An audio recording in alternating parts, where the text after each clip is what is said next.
Доброго хоккейного вечера, уважаемые друзья. Простите, утро, конечно же, уважаемые У вас друзья. заготовленная фраза уже ближайшие 10 лет, поэтому, Азамат, ничего страшного. Прошедшие 11, я бы Да. даже сказал. Азамат Муратов. Денис Таипов. Это мы, киберхоккейные на сегодня комментаторы. Это чемпионат России по киберхоккею. Второй день, за который мы сегодня должны за ближайшие 2 часа закончить игры в группах С и Д, а потом уже перейти к самому сладкому, к серии плей-офф. Кто окажется в серии плей-офф? Кто? Вот это самый интригующий момент. Сегодня мы увидим еще много зубодробительных матчей. И поверьте, мы находимся на хоккейной площадке торгового центра Мега Уфа не просто так. Здесь лед под нами тает. И здесь действительно кипят настоящие страсти. Азамат, поделитесь впечатлениями, потому что я наблюдал за первым игровым днем со стороны. Как комментатор вы непосредственно были в гуще событий, все ощутили на себе, прочувствовали. Как вам первый игровой день, уровень киберспортсменов, и расскажите, почему все-таки не удалось выйти из группы? Почему не удалось Муратову выйти из группы, всем известно. Всем известно. Об этом напишут ученые труды. Это будет исследоваться учеными. Давайте лучше поговорим о том, что действительно вышло хорошо. Вышло хорошо, что Муратов был задрафтован командой Мегафон как самый быстрый, мощный и надежный игрок. Второе хорошее. Приехали сильнейшие киберспортсмены России. Я думаю, что 90% здесь топовых игроков есть. У нас 2 чемпиона России. Вот сейчас на нашем киберльду, и сейчас они в данный момент начали свои игры. Действующий чемпион 2015 года Георгий Королев и старинный, архивный, олдскульный чемпион 2007 года Андрей Гуркин, который вчера очень многое испытал и выиграл, по-моему, всего лишь 1 игру. Но мы уточним из 4 проведенных, но мы этот факт уточним. Помимо титулованных чемпионов здесь есть очень много молодежи. Я столкнулся, например, с очень хорошей игрой человека, с которым даже ранее не был знаком, и я прочу его на чемпионство. Простите меня за это. Я прочу его на чемпионство. Разговор, в общем, не об этом. Мы в процессе игры будем сейчас разбираться. Сейчас мы готовимся к встрече Дмитрия Бочкарева и Даниила Крайнова. Чем интересна эта встреча, когда мы говорим о титулах? Пожалуйста, Даниил Крайнов — свежий, действующий чемпион Республики Башкортостан. Он играет за команду Медтехника, и сама Медтехника, и мы все без сомнений относим Крайнова к самым явным фаворитам этого турнира. Если Данила собирается, у него все в порядке. Я думаю, тут спорить не надо. Конечно, да? Абсолютно согласен. И представитель старой школы, old school, еще один, Дмитрий Бочкарев, город Магнитогорск. Человек, который способен играть в любую версию хоккея, в любом физическом состоянии. Надо говорить, что парень тоже возрастной уже, но своего любимого увлечения не меняет ни на что. 2-кратный серебряный призер чемпионатов России. В Уфе он завоевал серебро в 2007, в 2008 в Магнитогорске повторил свой успех. Всегда останавливался в шаге. И дальнейшие выступления Дмитрия всегда были связаны с тем, что он постоянно попадал как минимум в плей-офф чемпионатов России и других крупных турниров. Встреча, собственно, началась. Да, Бочкарев играет в бело-красной форме. Команда Медтехников в темной. И первый опасный момент уже у ворот Медтехники. Бросок был по воротам Бена Бишопа. Тут чемпион Республики Башкортостан, действующий чемпион Республики Башкортостан Даниил Крайнов попытался начать свою атаку, но тут же получает хороший бросок в сторону своих ворот.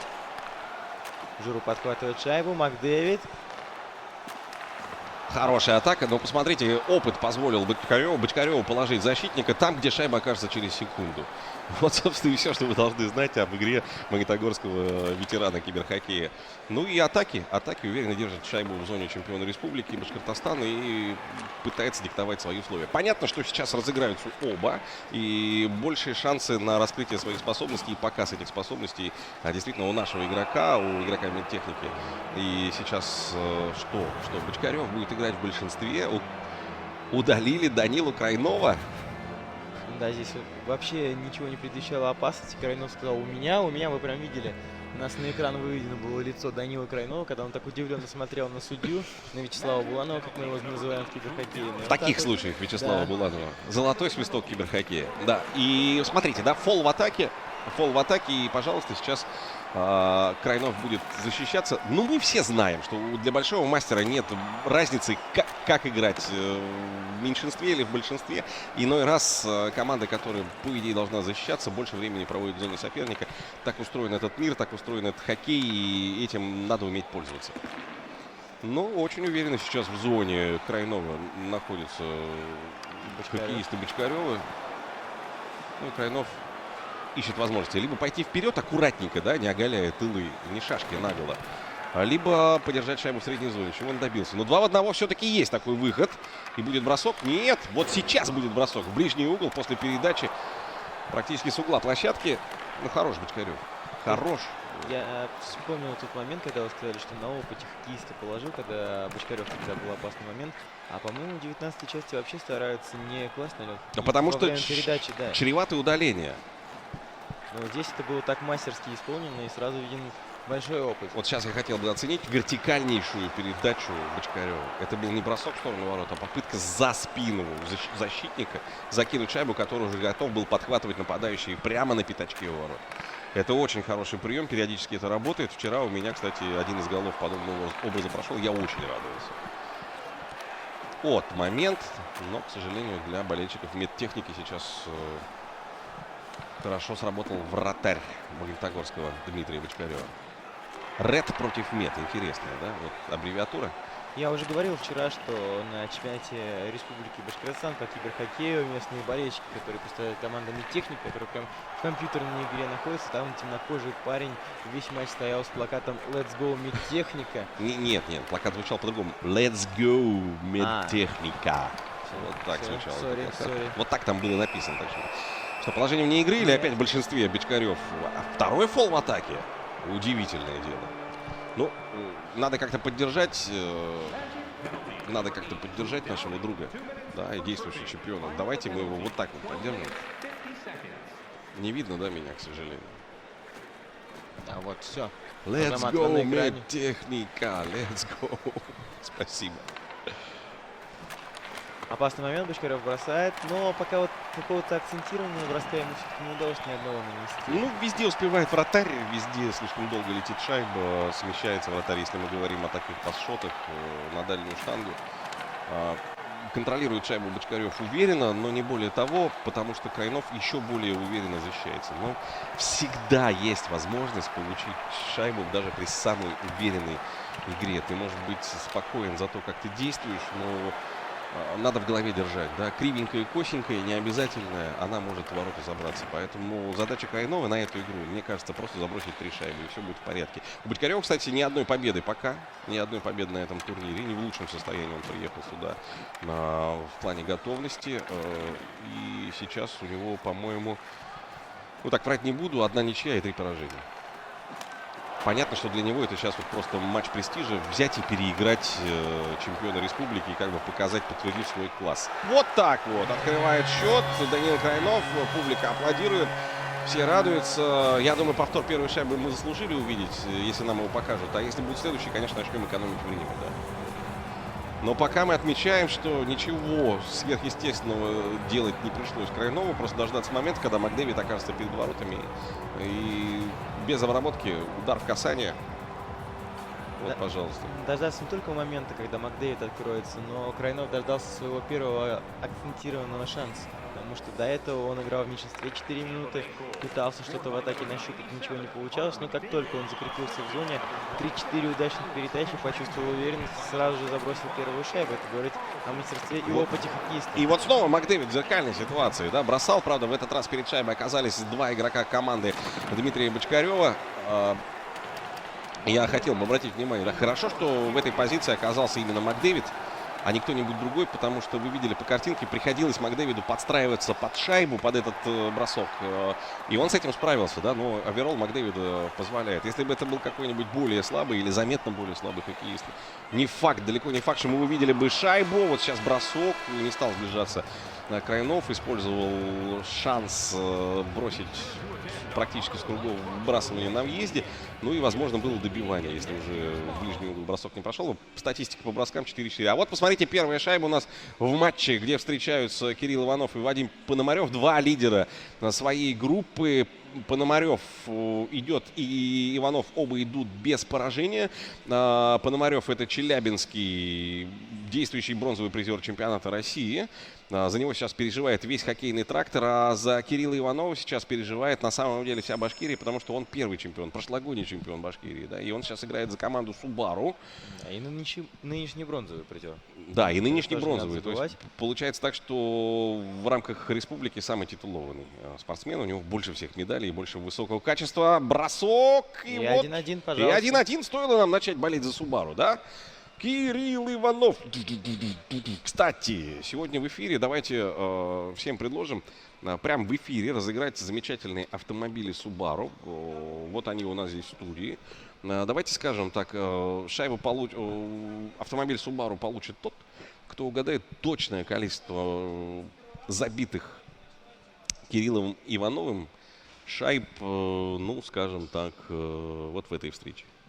Отлично. До какого момента мы принимаем ставки? Да вот, наверное, Давайте до середины второго, что ли, периода. давайте до середины второго периода. Отлично. Смотрим, как проходит вбрасывание в матче Иванов-Пономарев. Ой-ой-ой, какая ошибка. И Пономарев сразу наказывает. Ну, машина. Пономарев машина. Об этом можно говорить долго и много. В интервью перед этим турниром он сказал, что особо не готовится, что мало времени отводит хоккею. Но мы-то все видим. Наш наметанный взгляд говорит о том, что Пономарев в полном порядке. Он использует каждый момент. И я знаю, что Иванов знает, что он справится с Пономаревым. Шансы есть даже в той ситуации, когда ты проигрываешь. Ну, посмотрите, нельзя давать таких шансов сопернику. А еще Иванов знает, что мы ему, похоже, надоели. Он взял наушники, хочет надеть, чтобы нас не слышать. Я считаю, Иванов должен настраиваться на эту игру как на игру с лидером. И для него это репетиция плей-офф, в которой он практически сейчас вошел. Вопрос, какого места, да? Вот всегда выходит из 8 хоккеистов в плей-офф по 4 из каждой группы. И чем выше ты забираешься, тем проще тебе соперник в 1/8. Поэтому есть смысл сосредоточиться и забраться повыше. Карлсон подобрал шайбу, но вот сейчас Иванов уже пытается ответить как-то, но Пономарев плотно обороняется и пока не дает Патрику Лайне пройти вперед. Кстати, вот Владимир Жарков вчера сказал, что вот выбор Лайнина не совсем очевиден, он в единоборство не идет, потому что у него действующего контракта нет. То есть боится, бережет себя, понимает, что 10 миллионов долларов он потерять может. Да, при любом раскладе это опасно. Это надо учитывать, когда собираешь свой состав. Еще раз напомним, хоккеисты собирали свои команды сами. Да? Их ограничивал только общий оверолл команды. Это были основные карточки, золотые, только игроки Национальной хоккейной лиги. И тут уж творчество вот вообще там могло быть любым. Оно проявлялось во всех линиях. И очень интересно в итоге, да, взять и сравнить составы всех команд, всех участников этого турнира. Хороший момент был сейчас у Иванова, но, к сожалению, бросок парировал голкипер. Бэкстрем уже тащит команду челябинцев вперед. Что делает Вадим Пономарев? Ну, хорошая передача замысливалась, исполнить не удалось. Перехвачена шайба, и теперь Иванов уже в зоне соперника. Такую уж острой эта атака не должна получиться, потому что успели хоккеисты челябинские вернуться в свою зону. Контроль все-таки за Ивановым. Будет попытка... Нет, попытка сделать пас. И посмотрите, как она была накрыта. Да? Все прочитано, все продумано. Все освоено, оприходовано. И для многих может показаться, почему такой странный бросок был проведен сейчас по воротам. Ну, Вадим считает, что этот бросок не странный. Он имел продолжение. Возможно, было добивание, да, или, возможно, ему нужна была смена для того, чтобы такая правильная, спокойная смена, чтобы провести вбрасывание и вот так вот атаковать уже после того, как шайба была введена с точки. В игру не чурается дальних бросков от синей линии. Вот, посмотрите. Вот это настоящий фирменный челябинский натиск, да, буря, я бы даже сказал. И натиск, и Бишоп, который сейчас защищает ворота Иванова, труется в поте лица. Хороший такой отрезок игровой. Напоминаем, у нас вопрос первому, кто назовет верное количество шайб, заброшенных в ворота команды Пономарева, заброшенных игроками Subaru, тот получит автомобиль Subaru. Автомобиль, кстати, самодвижущийся. Такой роскошный подарок на батарейках. Ой-ой-ой-ой-ой-ой-ой. Ой, какая куча мала, да? Это, я так понимаю, автомобиль на батарейках это покруче, чем Тесла. У него еще фары горят, и он сам останавливается перед Наверное, точно препятствиями. лучше. Это, Если фары конечно, горят, конечно, то лучше, чем Тесла. конечно, лучше, чем Тесла. Но посмотрим, как сейчас Иванов будет. Ой, держать, Бишоп! А вот это было зря, конечно. Но кто я такой, чтобы советовать чемпиону республики, тем более первому чемпиону республики.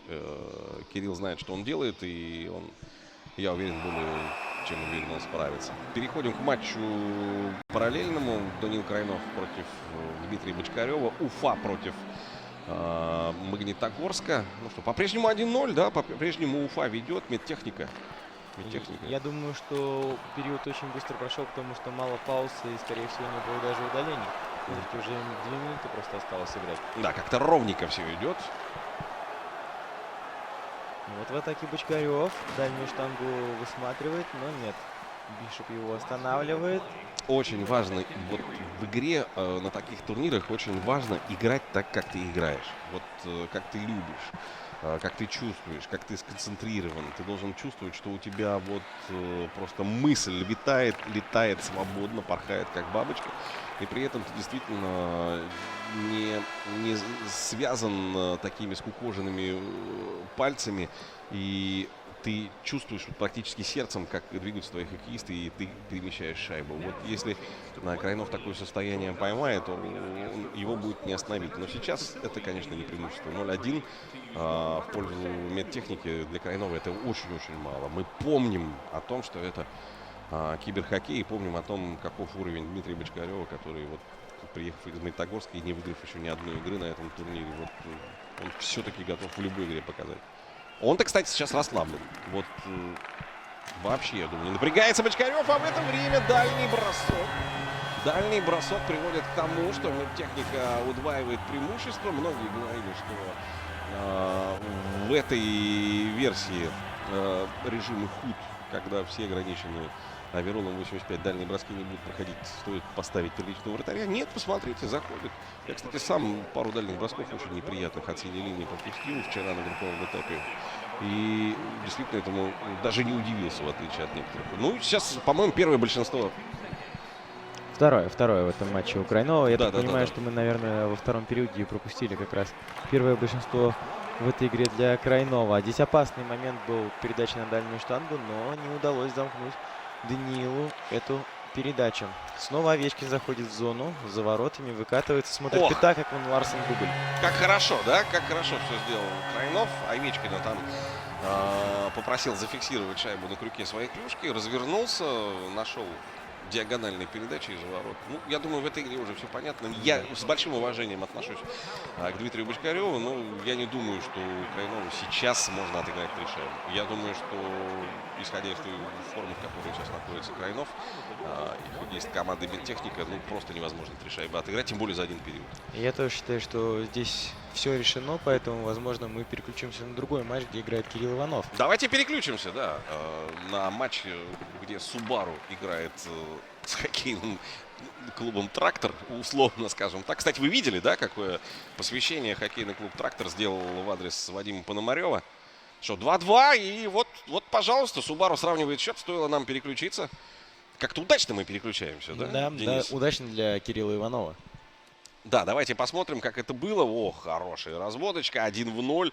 Было сыграно прямо как по нотам. Я, честно говоря, вот сейчас просто искренне завидую всем хоккеистам, которые вот так выходят 1-0 и это могут сделать. У меня настолько лагало между руками и головой. Я вчера не использовал ни один из 8, наверное, выходов на турнире. 1-0 чистейших. Вот просто чувствовал себя мебелью после этого. Это, конечно, очень сильно расстраивает, когда ты допускаешь неточное движение. И здесь едва не повторилась история, которая была в прошлом периоде. Да?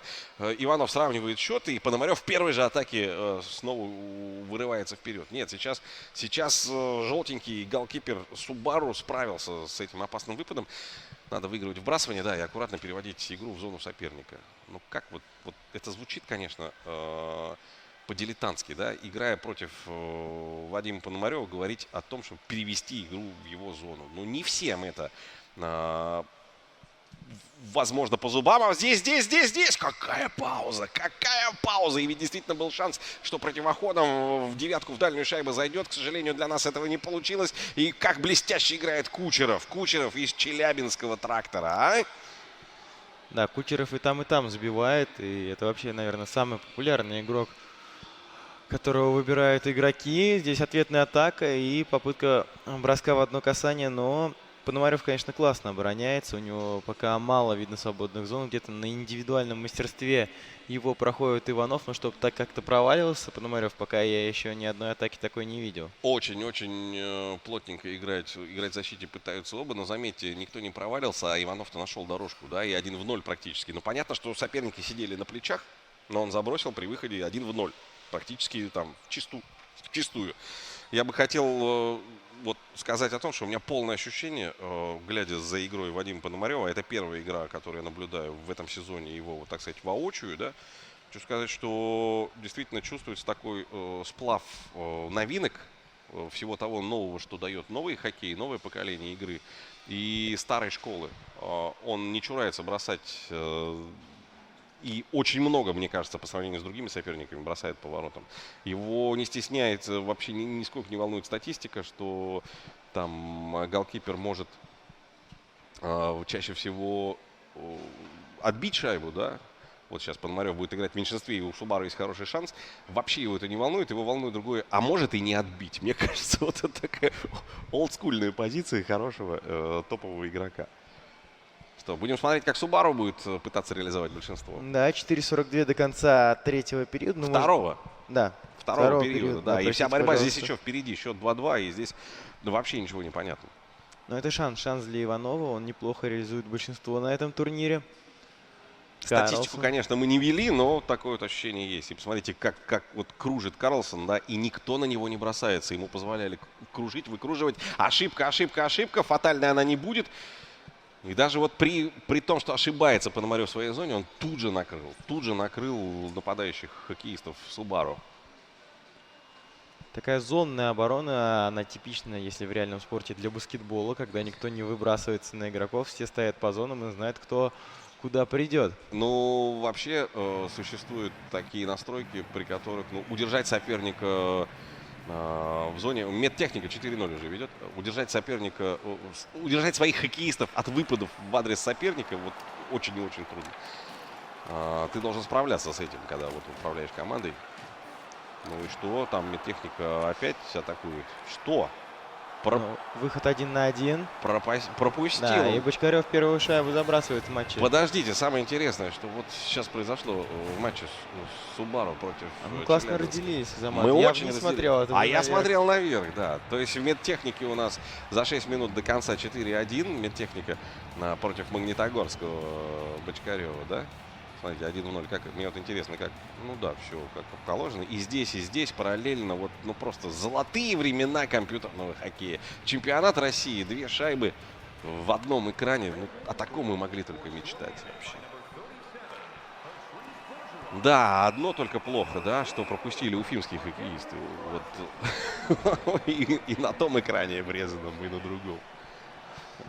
Ну, я так понимаю, что мы досмотрим матч Даниила Крайнова, который выступает за команду Медтехника, а уже дальше будем наблюдать за третьим периодом, где играют Пономарев и Иванов. Я думаю, будет все традиционно, как только мы переключимся. Гол. Медтехника 5-1, как только мы переключимся, там Иванов счет сравняет. Так же было до этого, да? Да. Вот, надеемся, что так оно и сработает. 5-1. Крайнов увеличивает преимущество и, я думаю, делает правильно. У него там не блестящая ситуация в турнирной таблице. Там ему, честно говоря, подкузмил ветеран башкирского хоккея, самый титулованный игрок Рустам Гендулин. Очень сильно подкузмил. Рустам Гендулин славится тем, что любит и умеет перекрывать дорогу всем своим друзьям. Сколько раз из серьезных и не очень турниров выбивал он лично меня, являясь моим же, грубо говоря, игроком, а я являлся его тренером, а он бронзовый призер чемпионата России 2007 года. Вот и нынче Гендулин, на которого не ставил никто, кроме компании «Тику», за которую он сейчас выступает, да, ну так в шутку скажу, не ставил никто. Он выиграл действующего чемпиона России Жору Иванова со счетом 4-1, если я не ошибаюсь. Георгия очень удивил. Королева. Королева, да, простите. Удивил очень. А потом взял и сравнял счет, украв победу за 1 секунду у Даниила Крайнова. Да, украв победу, значит 2 очка. Вот эти 2 очка вот сейчас вот над Крайновым, они висят вот потерянные такие. Вот эта победа над Георгием Королевым, она тоже для Крайнова не очень хороша. Но, по крайней мере, он так рассчитывает свои шансы. Поэтому Крайнову нужно выигрывать 3 из 3. Вот те, что сейчас будут проводиться. Посмотрите, что делает Бочкарев. Не пошел, да? 1-0 не пошел. Дождался подкрепления. А вместе с подкреплением дождался и оборонительных игроков, обороняющихся игроков медтехники. Я думаю, ошибку он сделал. Но всегда есть варианты. Много свободного льда в последнее время, потому что игра шла 4-3, сейчас 4-4 в формате реального времени. И еще таким темпом команды будут играть целую минуту. Ну, мы там закончили принимать ставки, да, на автомобиль? Да, я думаю, что да. Посмотрим комментарии.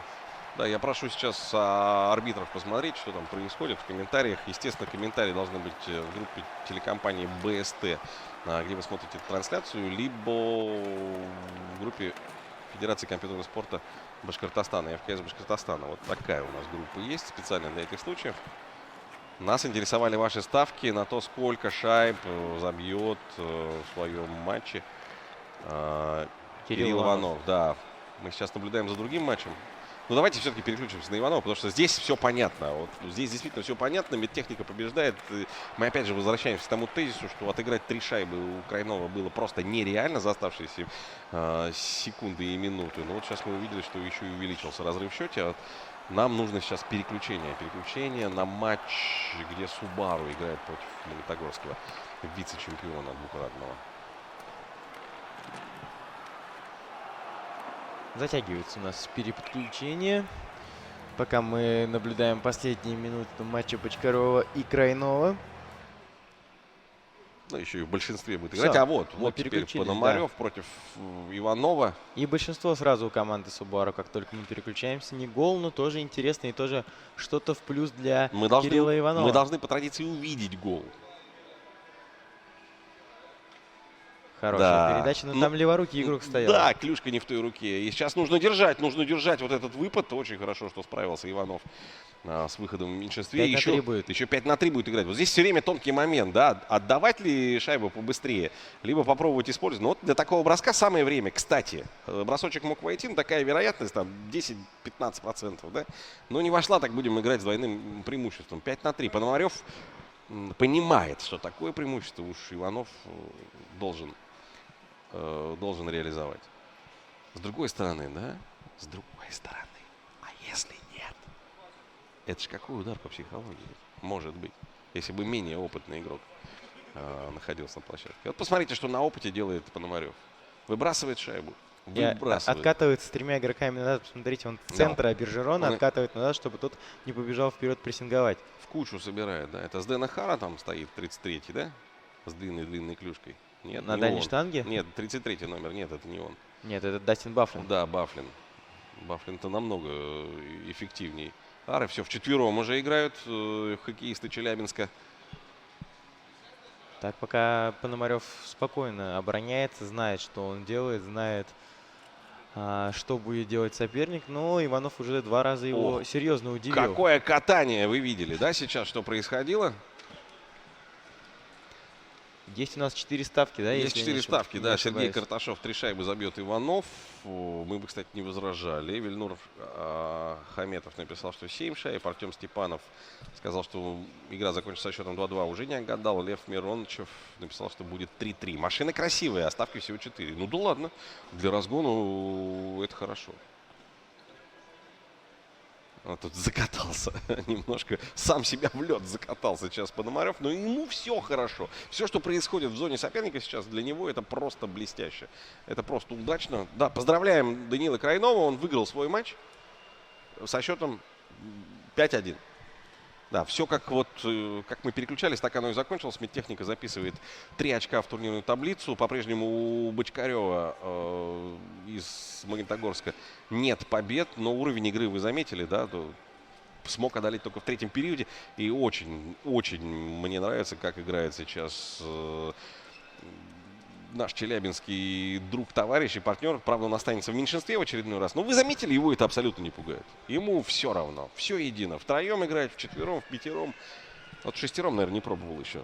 Не было мысли снимать вратаря. Ну и напомним, что по регламенту чемпионата России на групповом этапе, а это именно групповой этап, возможно ничейные результаты. Все это сделано для того, чтобы минимизировать даже подозрения о том, что игроки из одного города могут договориться и сделать то, что называется таким мягким договорником.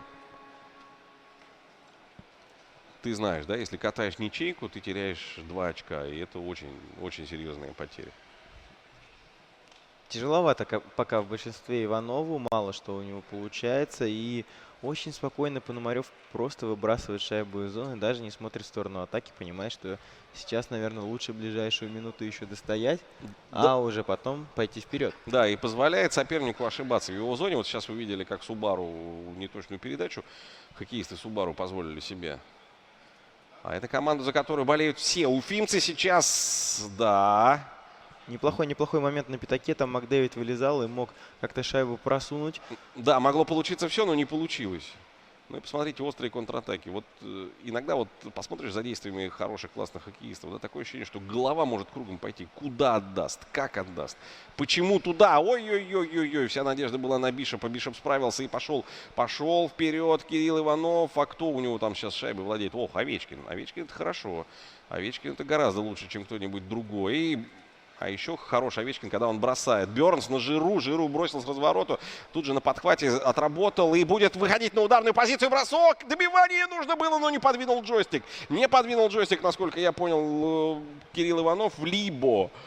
Либо сделал это слишком поздно. Да, был момент шикарный. 1 минута остается. Пономарев из Челябинска ведет во встрече с Кириллом Ивановым одну шайбу. Нужно сравнивать. Это 2 лидера. По-прежнему никто из них еще не проиграл ни одной встречи на своем пути в групповом этапе. И Пономарев делает хорошую заявку на то, чтобы остаться непобежденным даже после этой игры. Хорошая была атака. Она продолжается. Пас на дальнюю штангу или бросок. Ничего не случилось, потому что накрыли шайбу. Однако под контролем Пономарева остается сейчас все преимущество на льду под контролем Пономарева, но вы посмотрите, есть еще у нас несколько секунд для того, чтобы Иванов сумел организовать контратаку. Входят в зону, некачественный вход, однако подхват на синей линии продолжаются атакующие действия. Есть еще шансы. Вчера Спартак Гиндулин, Рустам Гиндулин сравнял счет на последней секунде, и это было очень красиво. Все думали, что будет передача. Да, я тоже думал, что будет передача. Однако... я думаю, что Иванов также думал, но передержал, возможно. Чуточку передержал. Что поздравляем единоличного лидера группы D, я не ошибаюсь. Группы D. Да, все верно.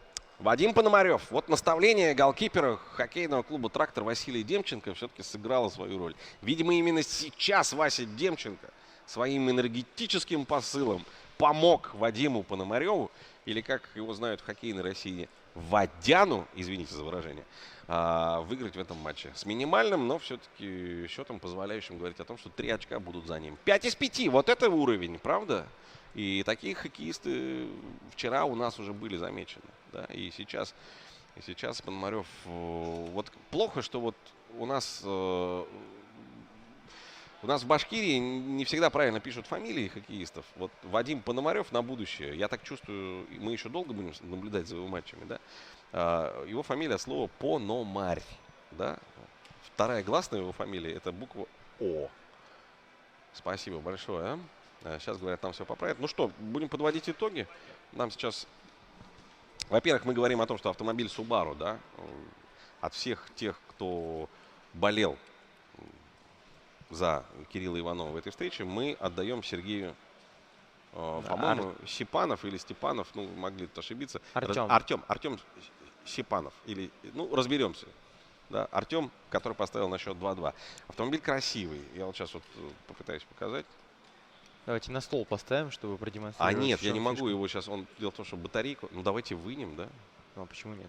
Слушайте, давайте потом поговорим. Просто вот я не знаю, что батарейка у нас она есть или нет. Тут вопрос такой. Самое главное, что машина красивая, она сама ездит, сама останавливается. В общем, умная, как Subaru. Это гений японских инженеров. Мы с Subaru работаем не первый день. Кирилл Иванов сюда приезжает на этот турнир на автомобиле Subaru. Я, кстати, вчера видел видео, как он рассекал по городу, но сегодня чуть попозже приехал. Я спросил, почему. Он говорит, увлекся. За рулем хорошо. Ну, за рулем Subaru всегда хорошо. И вот такой автомобиль получит Артем, поставишь на счет 2-2. И медтехника у нас заработала 3 очка. 3 очка. И победила с разницей в 4 шайбы, что тоже немаловажно. Я думаю, мы сейчас прерываемся на рекламу, а после этого возвращаемся и смотрим уже 6-й тур в группе С и в группе Д. Да, у нас 2 тура, 6-й и 7-й. Оставайтесь с нами.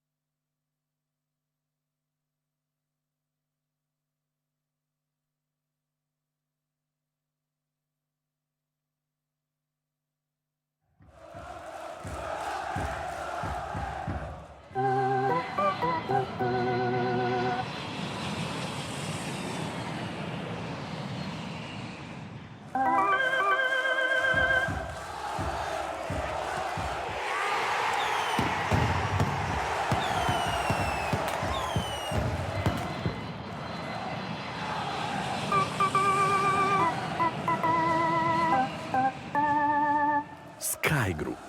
Счет 2-0 в вашу пользу.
Август. Не спеши. В Меге спокойно и легко.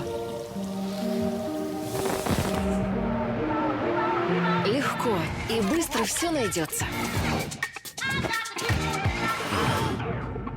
Освежит. Освежит и будет хорошо сидеть. Август, не спеши. Все успеешь с Мегой.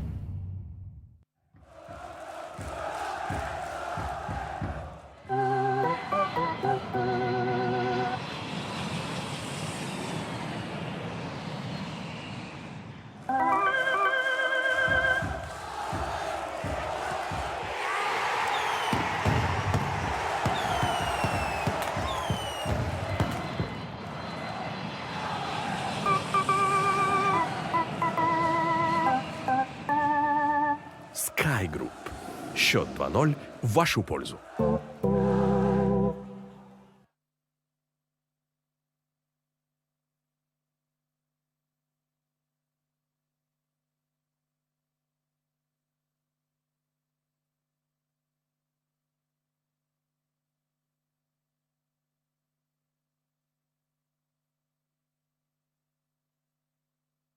У тебя серьезный внедорожник. Ты готов к любым препятствиям. Тебя ничто не остановит. Но часто ли ты бываешь в таких дебрях? Разве он так же хорошо управляется? Или настолько динамичен? Или просто хорошо выглядит? Subaru XV. Красота инженерной мысли.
Sky Group.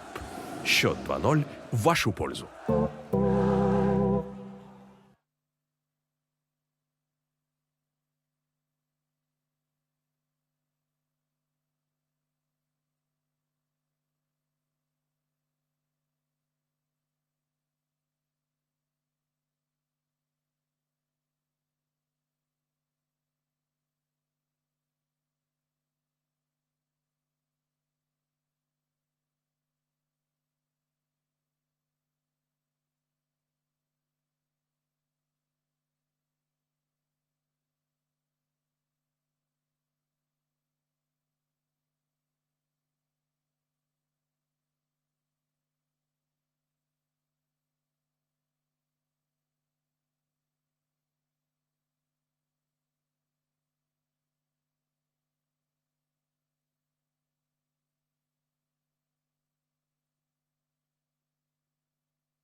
Sky Group.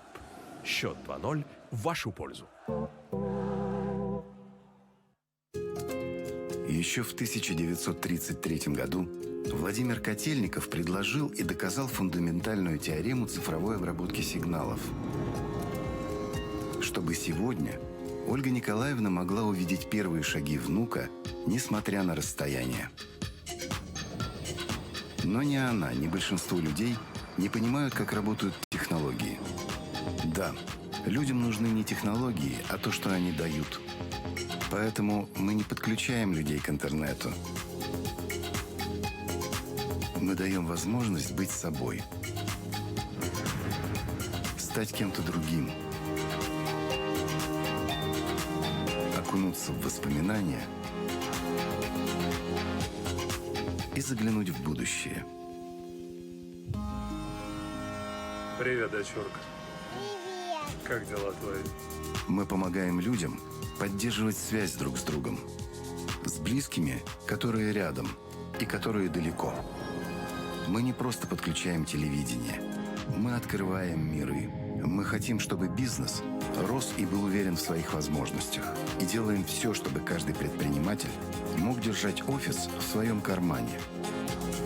Вести дела из любой точки страны и предпринимать на весь мир. Ежедневно мы создаем то, что людям кажется магией, а завтра станет частью их повседневной жизни.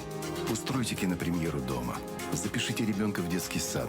Держите дело под контролем. Будьте на связи с клиентами. Откройте бизнес. Откройте что-то новое. Будьте там, где хочется. И не ставьте границ.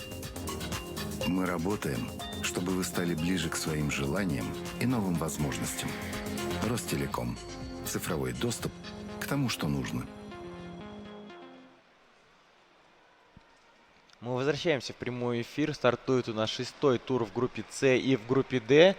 И Азамат Муратов, я так понимаю, готов объявить результаты таблицы. Она обновлена у нас. Вот обновлена только группа Д. На нее вот мы посмотрим, да, что здесь. Здесь Михаил Золин уверенно лидирует. И вместе с Вадимом Пономаревым у них нет поражений. Ну, по крайней мере, вот если никто не ошибся, у нас вот так 5 игр, 5 побед. Получается, что Иванов, соответственно, проиграв только что Пономареву, ну, лишился возможности занять первое место вот после текущего количества матчей. Что еще интересно, Владимир Соболев на 5-й позиции переиграл Андрея Гуркина, между прочим, чемпиона России 2007 года и там, скажем так, серебряного призера чемпионата последнего, то есть действующего вице-чемпиона, переиграл со счетом 3-1. И это хороший результат. Простите, Владимир Соболев переиграл Дмитрия Понкина. Вот о чем хотел сказать. Да, Дмитрия Понкина, который тоже очень и очень серьезный игрок. Мы сейчас, кстати, за его игрой наблюдаем. У нас есть еще один интересный матч. Дело в том, что Михаил Золин, который не имеет ни одного поражения, сейчас играет с Кириллом Ивановым. Но это будет вне эфира. Я думаю, что если у наших судей будет возможность нам подсказывать, то мы параллельно будем узнавать результаты и третьего матча. Одного из самых интересных в этой группе, потому что посмотрим, Иванов играет с двумя лидерами подряд, и как хватит его, насколько его хватит. Это настоящая генеральная репетиция перед матчами плей-офф, потому что с игроками такого уровня играть — это большая физическая и психологическая нагрузка. Здесь команда «Жилстройинвест» играет против Александра Шевченко, пока 0-0. Ну и вот «Жилстройинвесту» и Дмитрию Понкину надо подсобраться. Сказываются, я думаю, сборы в Турции, которые были, и они пока что не совсем идут на пользу Понкину. Ну, игрок очень и очень опытный. И, правда, не столь титулованный у него соперник, но, однако же, тоже серьезно. Александр Шевченко, многие думают, что он москвич. На самом деле он из Балашихи. У меня есть проверенные данные. Я думал, многие думают, что он из Омска, но он из Балашихи. Да. Где-то до 23-25 года. Да, и на самом деле игрок очень крепкий. У нас здесь на самом деле слабаков на турнире, если и было, то раз-два и обчелся. И можно ждать любой развязки. Вот той интриги, которую сейчас мы наблюдаем на льду. Любимый клуб там за океаном у Александра Шевченко — это Колорадо, в чьей форме, как вы понимаете, выступает. А любимый клуб здесь, на территории нашей страны, это армейцы Москвы. В общем, я думал, КМВД. Вот Саша Конь вот давайте будем называть вещи своими именами, конь такой хороший, правильный, улыбчивый, что не мешало ему писать лично мне обидные смс-ки из Балашихи, когда мы играли с «Авангардом» омским. Он говорил, вот мы, судьи, молодцы, да, в этом матче. Как мы отработали. Кстати, вчера Шевченко здесь весь групповой этап, то есть 4 тура отыграл в форме Колорадо. Такой некий перформанс он придумал, но сегодня надел белую футболку, кепку, выспался спокойно, пришел с утра и сел играть по-новому, понял, что в форме Колорадо у него что-то идет не так. Саша Шевченко, кстати, в Уфу приезжает регулярно, когда здесь есть турниры, он большой молодец, он всегда рад. Какая хорошая атака была сейчас, да, у игроков, ну, условно скажем, Колорадо, на самом деле МВК.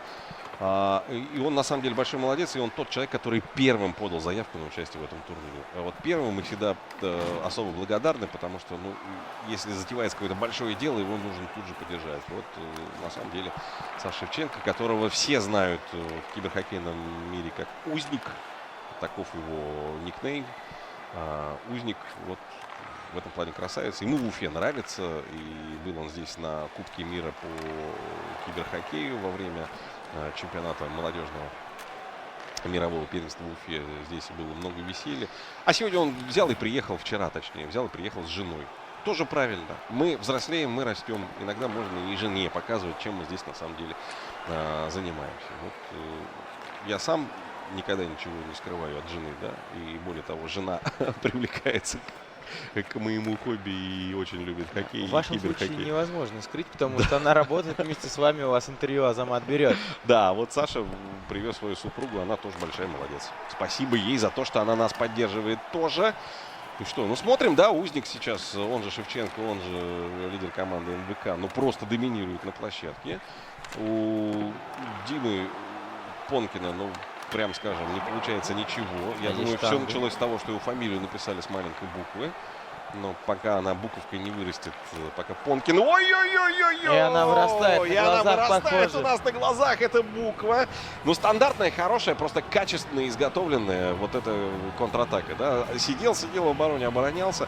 Рисковал получить в любую секунду шайбу в свои ворота. Однако съездил, вспомнил, что у соперника тоже есть ворота. Съездил и Стемкос, пожалуйста. Красиво, бело-фиолетовый, в фирменных цветах Жилстрой Инвеста. Стемкос забросил шайбу сейчас. Ну вот опять же колдовство Азамата Муратова, который говорил, ой, как хорош Пономарев, ой, простите, пожалуйста, ой, как хорош Шевченко, у него все получается в атаке, и 0-1. Я, кстати, вы не поверите, но я хотел сказать, что вот мне кажется, что одна атака, и Понкин все-таки свое возьмет, и так и получилась одна контратака, и Понкин ее реализует, 1-0. Жилстрой Инвест выходит вперед, и после первого периода лидирует. Я думаю, что мы сейчас переключимся на второй матч, где тоже интересно, потому что вновь мы увидим игру команды Мидтехника, если быть точнее, Данила Крайнова. Ему тоже необходимо побеждать, и, как сказал Азамат Муратов, дабы спокойно выходить в плей-офф, нужно выиграть все 3 оставшихся матча, и Крайнов потихонечку к этому идет, потому что начался там второй период, и он лидирует 1-0 в матче с Дмитрием Трошиным. Ну, про игрока Мидтехники мы знаем практически все. Он наш доморощенный, он действительно действующий чемпион нашей республики, один из самых заметных игроков из Уфы. Ой, какой момент! 2-0! Победоносно так скидывает кулак вверх Крайнов, и он прекрасно все понимает, но тут просто многочисленные фанаты, которые почему-то не знают в Башкирии русский язык, и башкирский пишут на английском. Но так бывает, так бывает. Да. Конор Макдэвид забрасывает шайбу, допустил к своим воротам, козла в огород пустил Трошин, и вот, пожалуйста.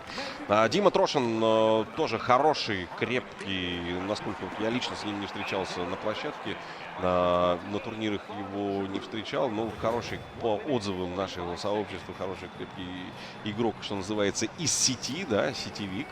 Ну, мы в шутку говорим о таких игроках диванный, потому что на соревнования не ездит, играет собственного дивана.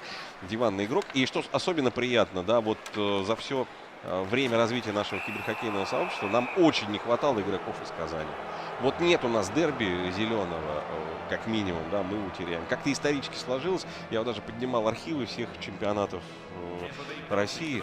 Ну, просто, наверное, если Трошин просто 4-й, в истории, да, вот киберхоккейных больших лан-турниров из Казани, то это, наверное, вот будет большая удача. Я так думаю, что он всего лишь третий. Хотя вот специалисты меня поправят. Есть у нас люди, которые статистику прям блюдут с 2003 года, со времен еще Петербурга, первого чемпионата России. Но мне кажется, что Казань, безусловно, будет развиваться в этом направлении. Насколько я знаю, там за киберспорт с недавнего времени серьезно взялись, или я ошибаюсь, Азамат? Я не могу ничего сказать, потому что все вмешательства государства в компьютерный спорт пока вот остаются только вот, все, без комментариев. Я вам просто скажу, что этот турнир проводится нами без участия, по большому счету, Федерации компьютерного спорта, потому что у нас сейчас такой последний неофициальный чемпионат. Да. Мы так договорились с Федерацией компьютерного спорта России, что это будет последний неофициальный чемпионат. Да. Потому что есть возможность провести, мы его проведем. И в числе учредителей турнира хоккейный клуб Салават Юлаев и телекомпания БСТ, а правильно говорить ГУП ТРК Башкортостан. Да. Нас там как учредителей турнира просто нет. Даже говорится так: ГУП ТРК Башкортостан, хоккейный клуб Салават Юлаев и сообщество киберхоккеистов. Вот. И сейчас говорить о том, что государство в лице хоккейного клуба, опосредованно очень, да, и телекомпании государственные, интересуются компьютерным спортом. Вот так. Это тоже хороший вклад. Да. От момент сейчас, да, и Трошин, я думаю, должен на катки кусать. Это тоже очень хороший вклад, потому что, если государство обращает внимание на то, что вот делают, так сказать, неформальные сообщества граждан, и это пользуется каким-то спросом, и есть какой-то отзыв, это прекрасно. Самое главное, что у нас в Уфе и в России есть люди, которые не все равно на киберспорт, поэтому я думаю, что от таких турниров многие получают удовольствие, несмотря на то, что вчера была небольшая задержка у нас. Когда мы уходили в 9 часов вечера, все уже устали. Гол, Даниил Крайнов делает счет 3-0. 3-0. Вот обычная хутовская, что называется, комбинация. Да? Все, кто играют в хут, режим хоккей Ultimate Team, меня поймут. Когда у тебя защитники с оверолом 99, самое оно просто шмалять от синей линии. Там каждый второй Кутейкин просто. И пробивает насквозь, что называется, вратарей. А здесь, наверное, можно ожидать, что такие голы будут заходить часто. Но вот Крайнов попробовал, оно и зашло. И, кстати, обратите внимание, в какие моменты он это делает. Хороший момент. 4-0. Медтехника. Кросби президент. Вы видели надпись? Да, до этого был главный плакат, который мы увидели. Азамат, у вас блестяще получается это произносить. Давайте еще раз. Какой был плакат? Let's go, медтехника. И медтехника уже выигрывает со счетом 4-0. И я думаю, в этой игре все ясно. Мы пока переключимся, скорее всего, на Дмитрия Понкина из команды Жилстрой Инвест. Думаю, что там что-то интересное, потому что счет 1-0 был не совсем по игре. А он остается. Он остается, но посмотрите, сейчас Понкин идет в атаку. Но она ничем не заканчивается. Я думаю, здесь такой осторожный оборонительный хоккей с двух сторон. Понкин понимает, если он и первый период так играл при счете 0-0, то и во втором он открываться не думает. Как-то за спину Власич пропустил сейчас нападающего. Хорошо, шмальнул от синей. Было возможно добивание. Оно случилось, но неудачным для игроков Александра Шевченко. Я, кстати, про Власича вы сказали. Я долго уточнял, все-таки он Власик. То есть там просто К на конце. Вы знаете, я человек, который видел на спине хоккеиста Салавата Юлаева надпись «Пхилип». Или Филипп. Пхилип. Непонятно, я понимаю, да. И что об этом говорить-то? Значит, Власик. Радик Пхилип. Да, Радик. Причем Власик. Хорошо, пусть будет Власик. Это, кстати, по-моему, где-то года полтора назад наши комментаторы столкнулись с такой проблемой, очень долго спорили, выясняли, и журналисты долго не понимали, как правильно писать эту фамилию в новостях. Но, слава богу, Власик в новостях не так часто появляется, поэтому наше сообщество российское пережило этот момент с фамилией. Но это обычное дело, потому что, транскрипции разные еще со времен. Вот хорошая атака, передача на дальнюю штангу. Кросби ждал. Тарасенко хотел, но в итоге, Жилстрой Инвест быстрее Эдель Тауэр поставил, чем передача сформировалась. Ее и не было в итоге. А Эдель Тауэр стоит. Да и как стоит. И все хотят там жить. Там, кстати, совсем немножко квартир осталось, если что, посмотрите. Обязательно. Совсем немножко. вы не мне, Правда. вы всем? Я всем говорю просто. Осталось совсем немножко. Я, честно говоря, опасался, так думал, а зачем жить на проспекте Октября? А потом увидел Жилстройинвест, каким он стал. Да, одно дело макет, а другое ты видишь в камне. И понял, что на самом деле это очень круто. Что в большинстве будет играть сейчас? Да, ну и самое главное, вот те, кто боятся жить на проспекте Октября, где постоянные машины, там, можно сказать, свой отдельный город, есть и лес рядом, все недалеко. Вообще, все компактно. Вообще удивительно. Но нас сейчас больше интересует, реализует ли хоккеист Жилстройинвеста Дмитрий Понкин, да, GCI, вот сейчас написано, свое большинство. Или позволит сопернику в меньшинстве опасно атаковать как минимум. А хорошая была атака, кстати. Там бросок вот этот имел право на жизнь. Пока в меньшинстве, да, атакуют Шевченко. Неплохой момент. Тарасенко. Но вот Кросби не дают бросить. Я так понимаю, что и в большинстве будет Понкин обороняться. Пошла передача на дальнюю штангу, но она читалась. Еще одна контратака в меньшинстве. Но Даути забрал шайбу у Даути. Такое у нас бывает в режиме Ultimate Team. Неплохой момент. Передача. Там никого. В правом кругу вбрасывания Тарасенко. Холл. Да, передача была 6-0 уже в параллельном матче. Казань посыпалась, Уфа лидирует. Мы говорим про матч Медтехника против Дмитрия Трошина. Но остаемся мы на этой игре, потому что нам интересно, как Жилстройинвест играет против МВК, против Узника, против Александра Шевченко. Вот так вот правильно сказать. Перехват. Я скажу одно. 1-0, да, это не заявка на победу. Это даже не заявка на победу. И вся история крупных турниров и так устроена, что этот киберхоккей, есть возможность сравнять, значит, счет обязательно будет сравнивать. Вот к бабушке не ходите. Вчера, еще раз я скажу, вот момент, блестяще работает голкипер. А вчера, вот еще раз вспомним, да, Рустам Гендулин, игрок команды Тикум, сравнял счет на последней секунде, играя против Медтехники, против Крайнова. Ну вот, что еще вам рассказать?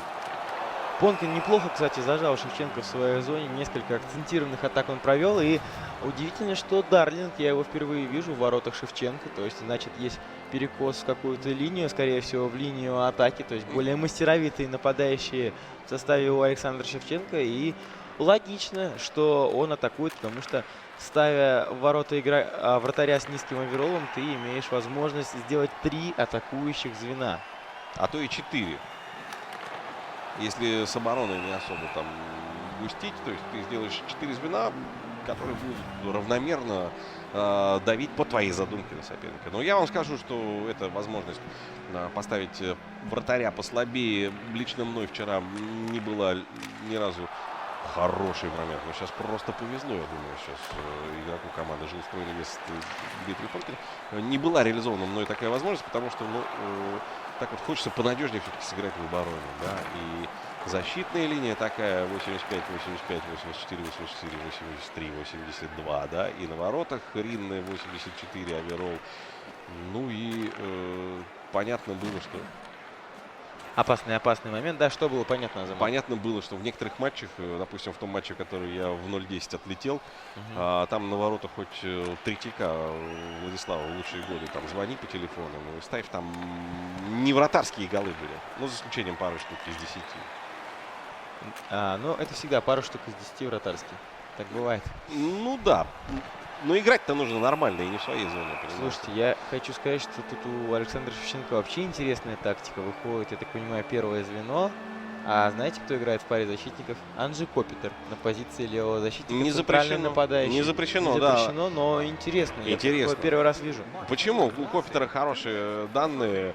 Он умеет все. И в нужный момент, даже когда там уж совсем затянут, то и может стать на вбрасывание. Когда уж в меньшинстве там все запутается, да, он может сам встать на вбрасывание. Это тоже хорошее решение, хороший показатель игры в защите. Ну, сравнительно вот со всеми игроками, которые допущены к этому турниру.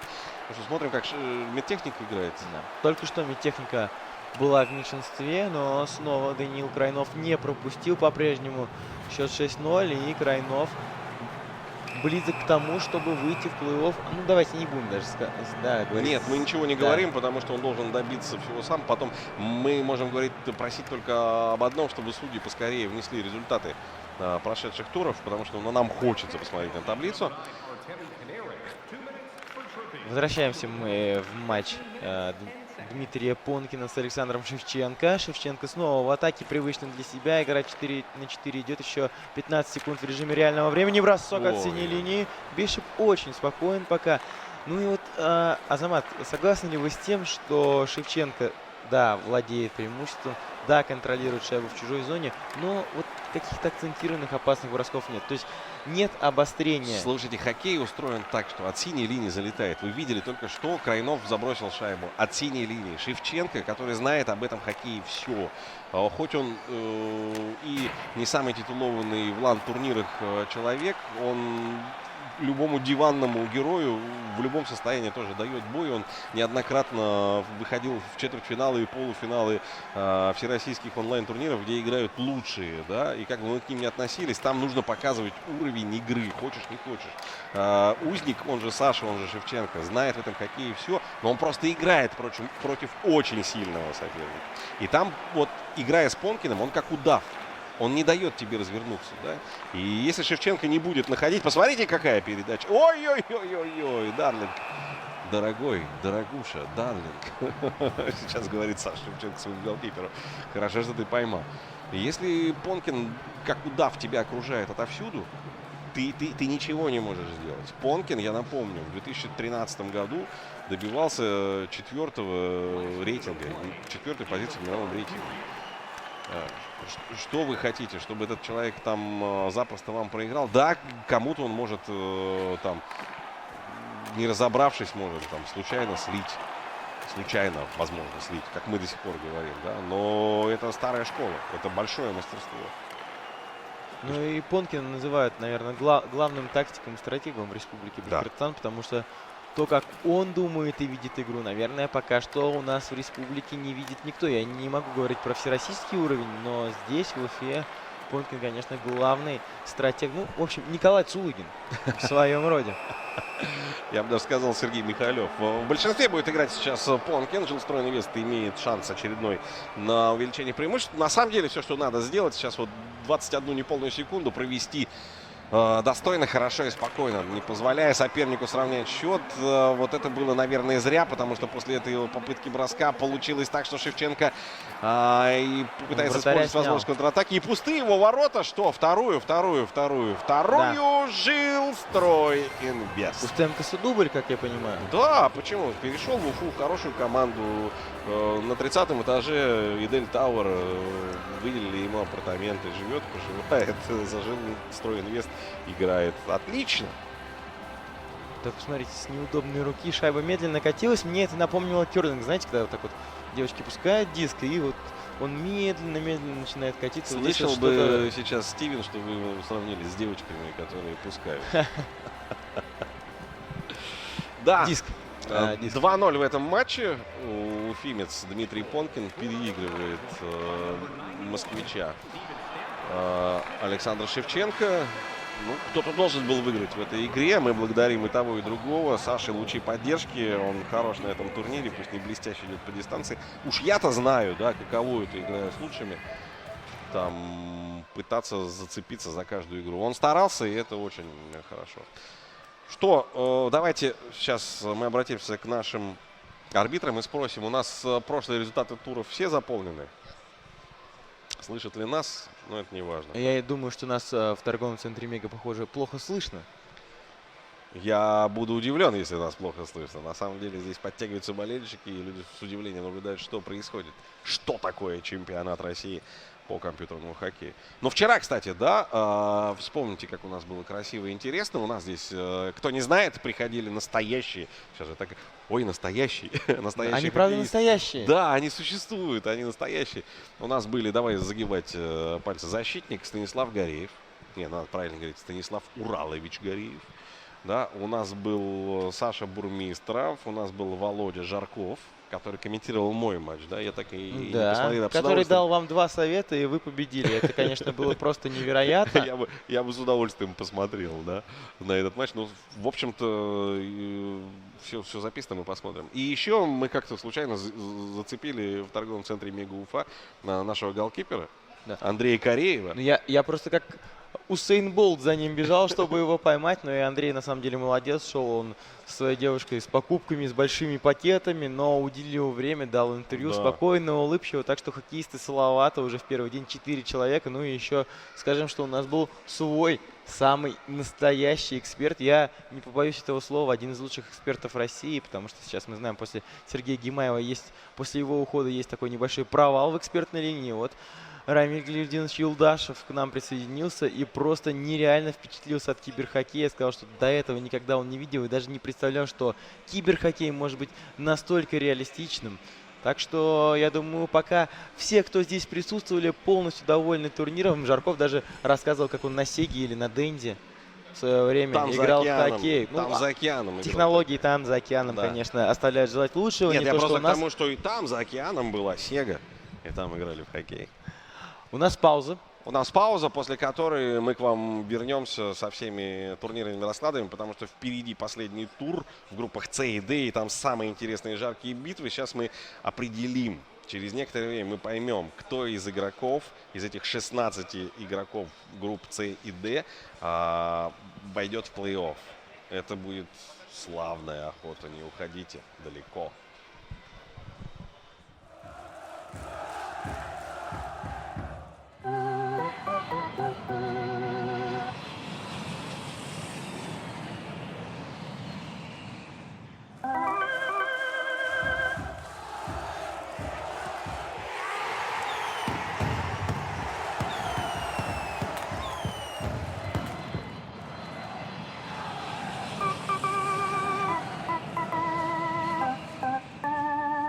Sky Group. Счет 2-0 в вашу пользу.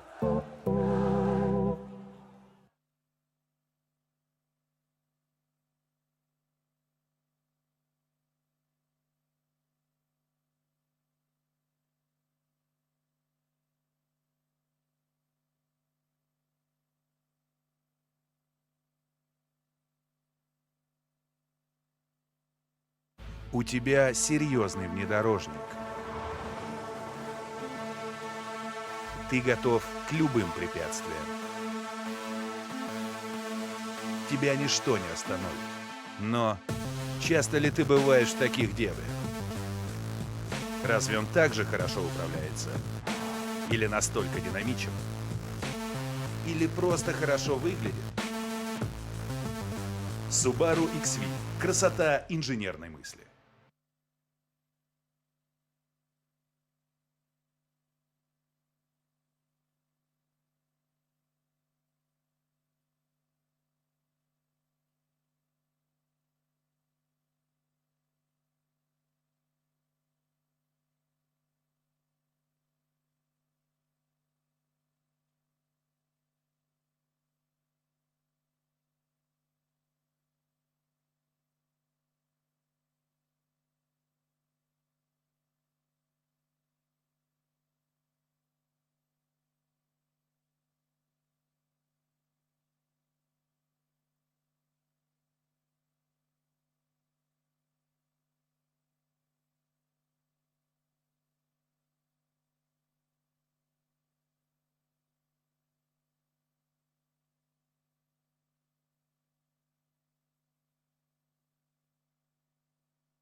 Sky Group.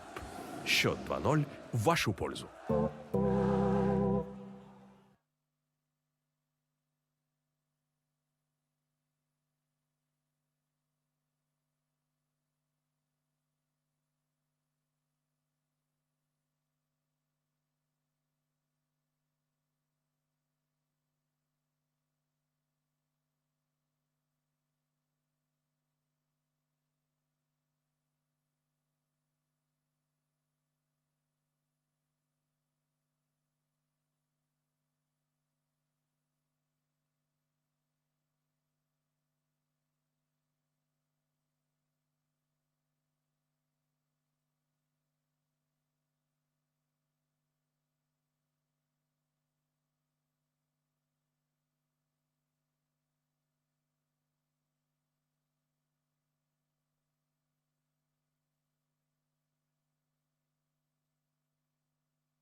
Sky Group. Счет 2-0 в вашу пользу. Еще в 1933 году Владимир Котельников предложил и доказал фундаментальную теорему цифровой обработки сигналов. Чтобы сегодня Ольга Николаевна могла увидеть первые шаги внука, несмотря на расстояние. Но ни она, ни большинство людей не понимают, как работают технологии. Да, людям нужны не технологии, а то, что они дают. Поэтому мы не подключаем людей к интернету. Мы даем возможность быть собой. Стать кем-то другим.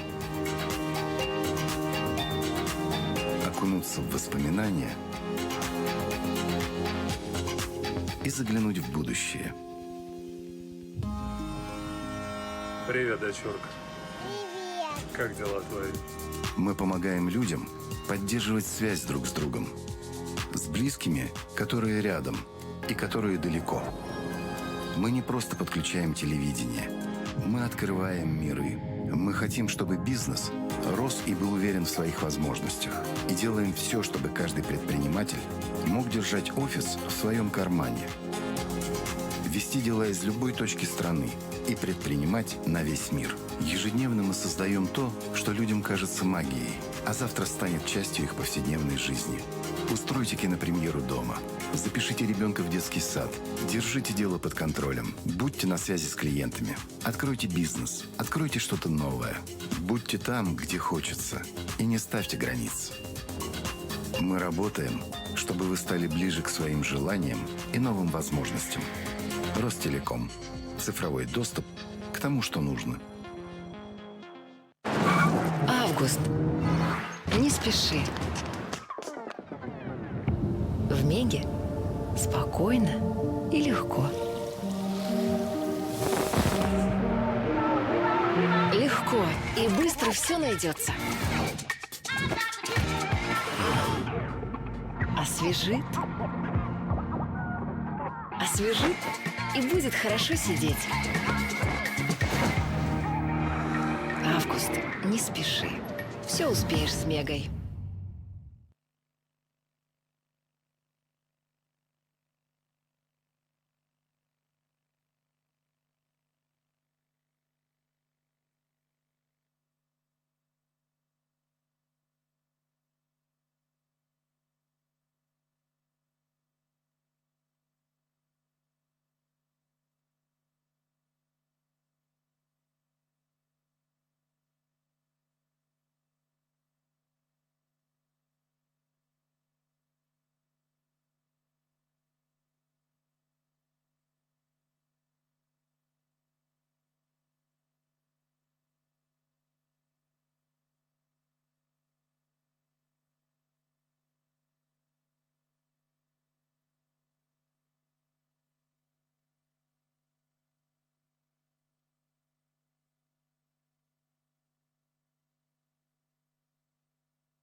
Sky Group. Счет 2-0 в вашу пользу.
Всем привет и доброго киберхоккейного дня. Это Азамат Муратов. И я очень рад приветствовать на нашей комментаторской позиции лучшего, ну, у нас все только самые лучшие, киберфутбольного, киберхоккейного и кибербубнового комментатора Эмиля Зиянгирова. Привет, дружище. Приветствую.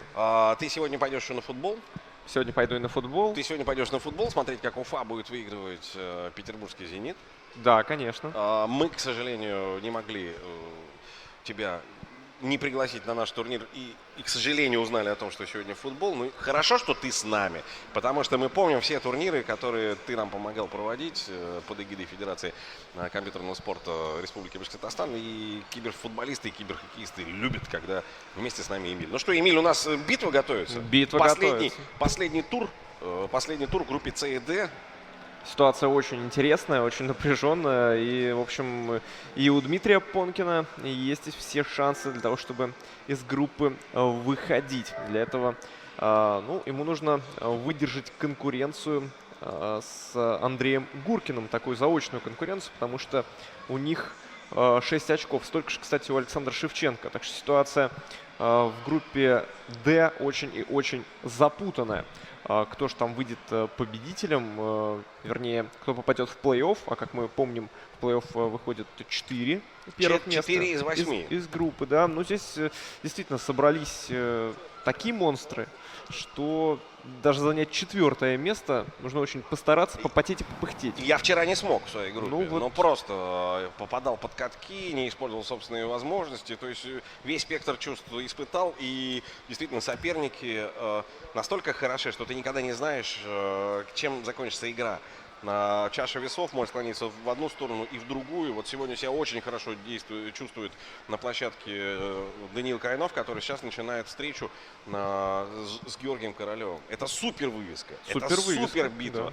Королев, который играет за медтехнику РБ, за эту команду, он, Крайнов, да, который играет за уфимскую медтехнику, он действующий чемпион Республики Башкортостан. Да.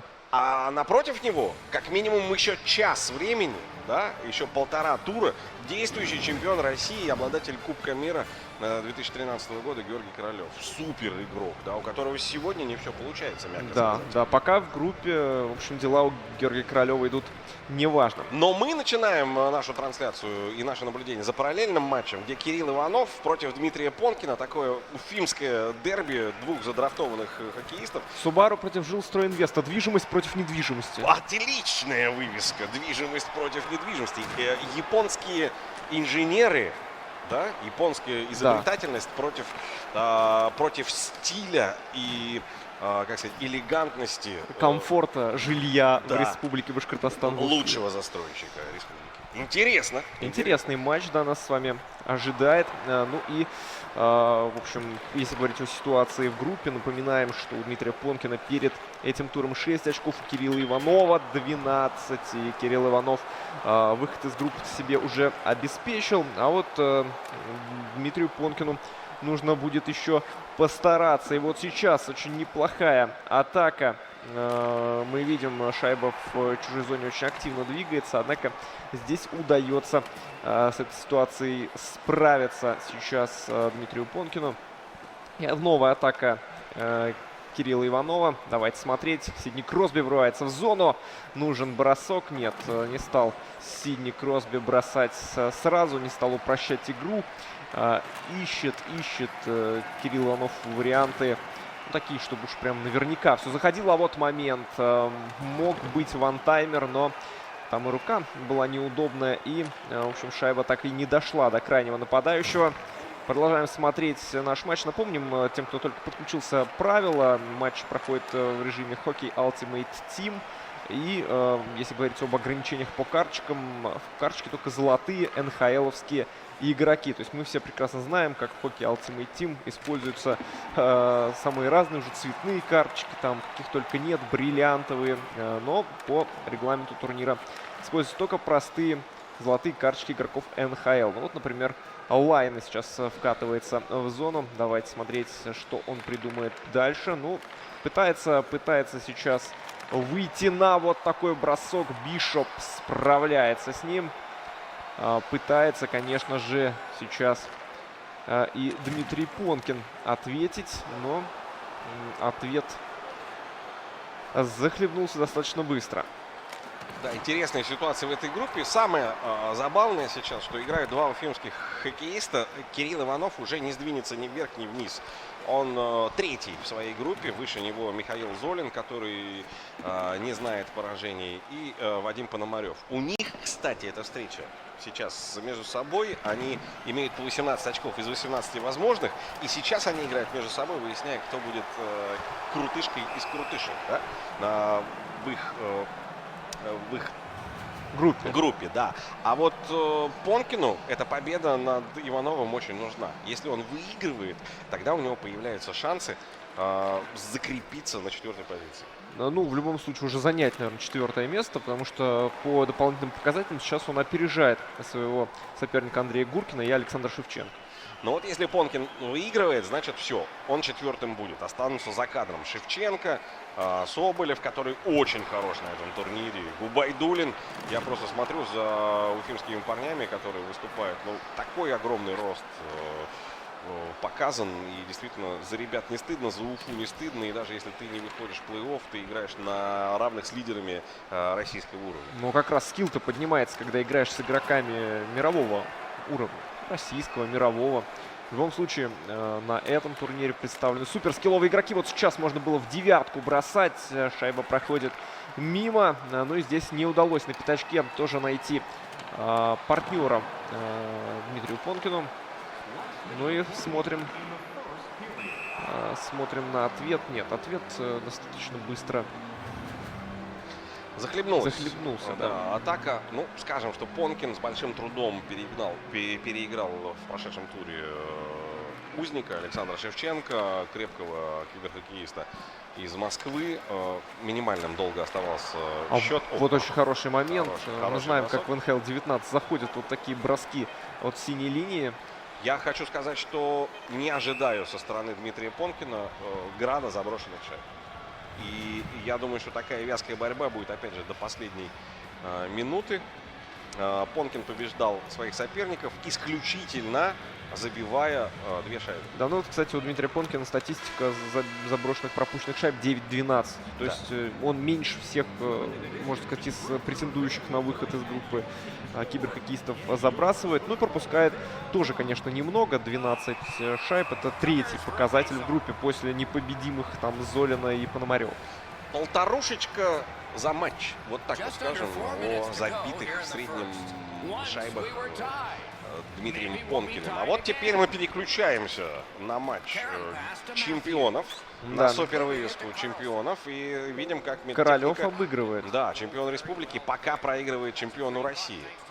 Королева, я, честно говоря, вот настраивал на этот матч. Ох, какая хорошая атака, да, сейчас была произведена уфимским киберхоккеистом, но, к сожалению, для него голкипер справился. А вот ответ. Анже Копитар выводил Ворочек, казалось бы, уже на верную позицию, откуда нужно было забрасывать, но Георгий Королев в этой ситуации простил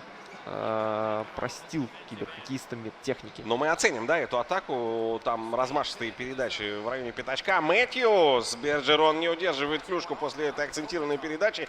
Контратака чемпиона России.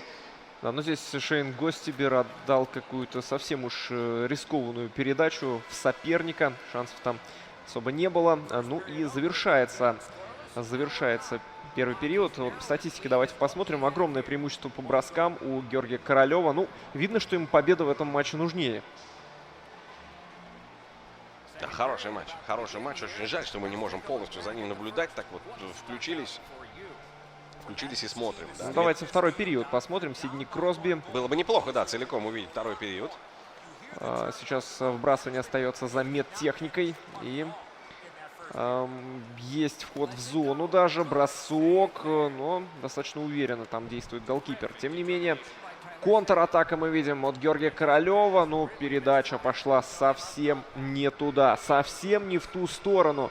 отдавал этот пас Королев. И вот ответ, Овечкин. Ну как вот, Александр да? Овечкин. Вот Экман Ларсон сделал идеальную передачу, мне кажется. А там Овечкин промахнулся. Круг вбрасывания закончился. А мы знаем, что Александр Овечкин только из левого круга вбрасывания может хорошо исполнять. А вот там уже, в общем, не туда. Отдал пас партнеру. Жиру бросал, голкипер вновь играет надежно. Там не Василевский или в воротах-то?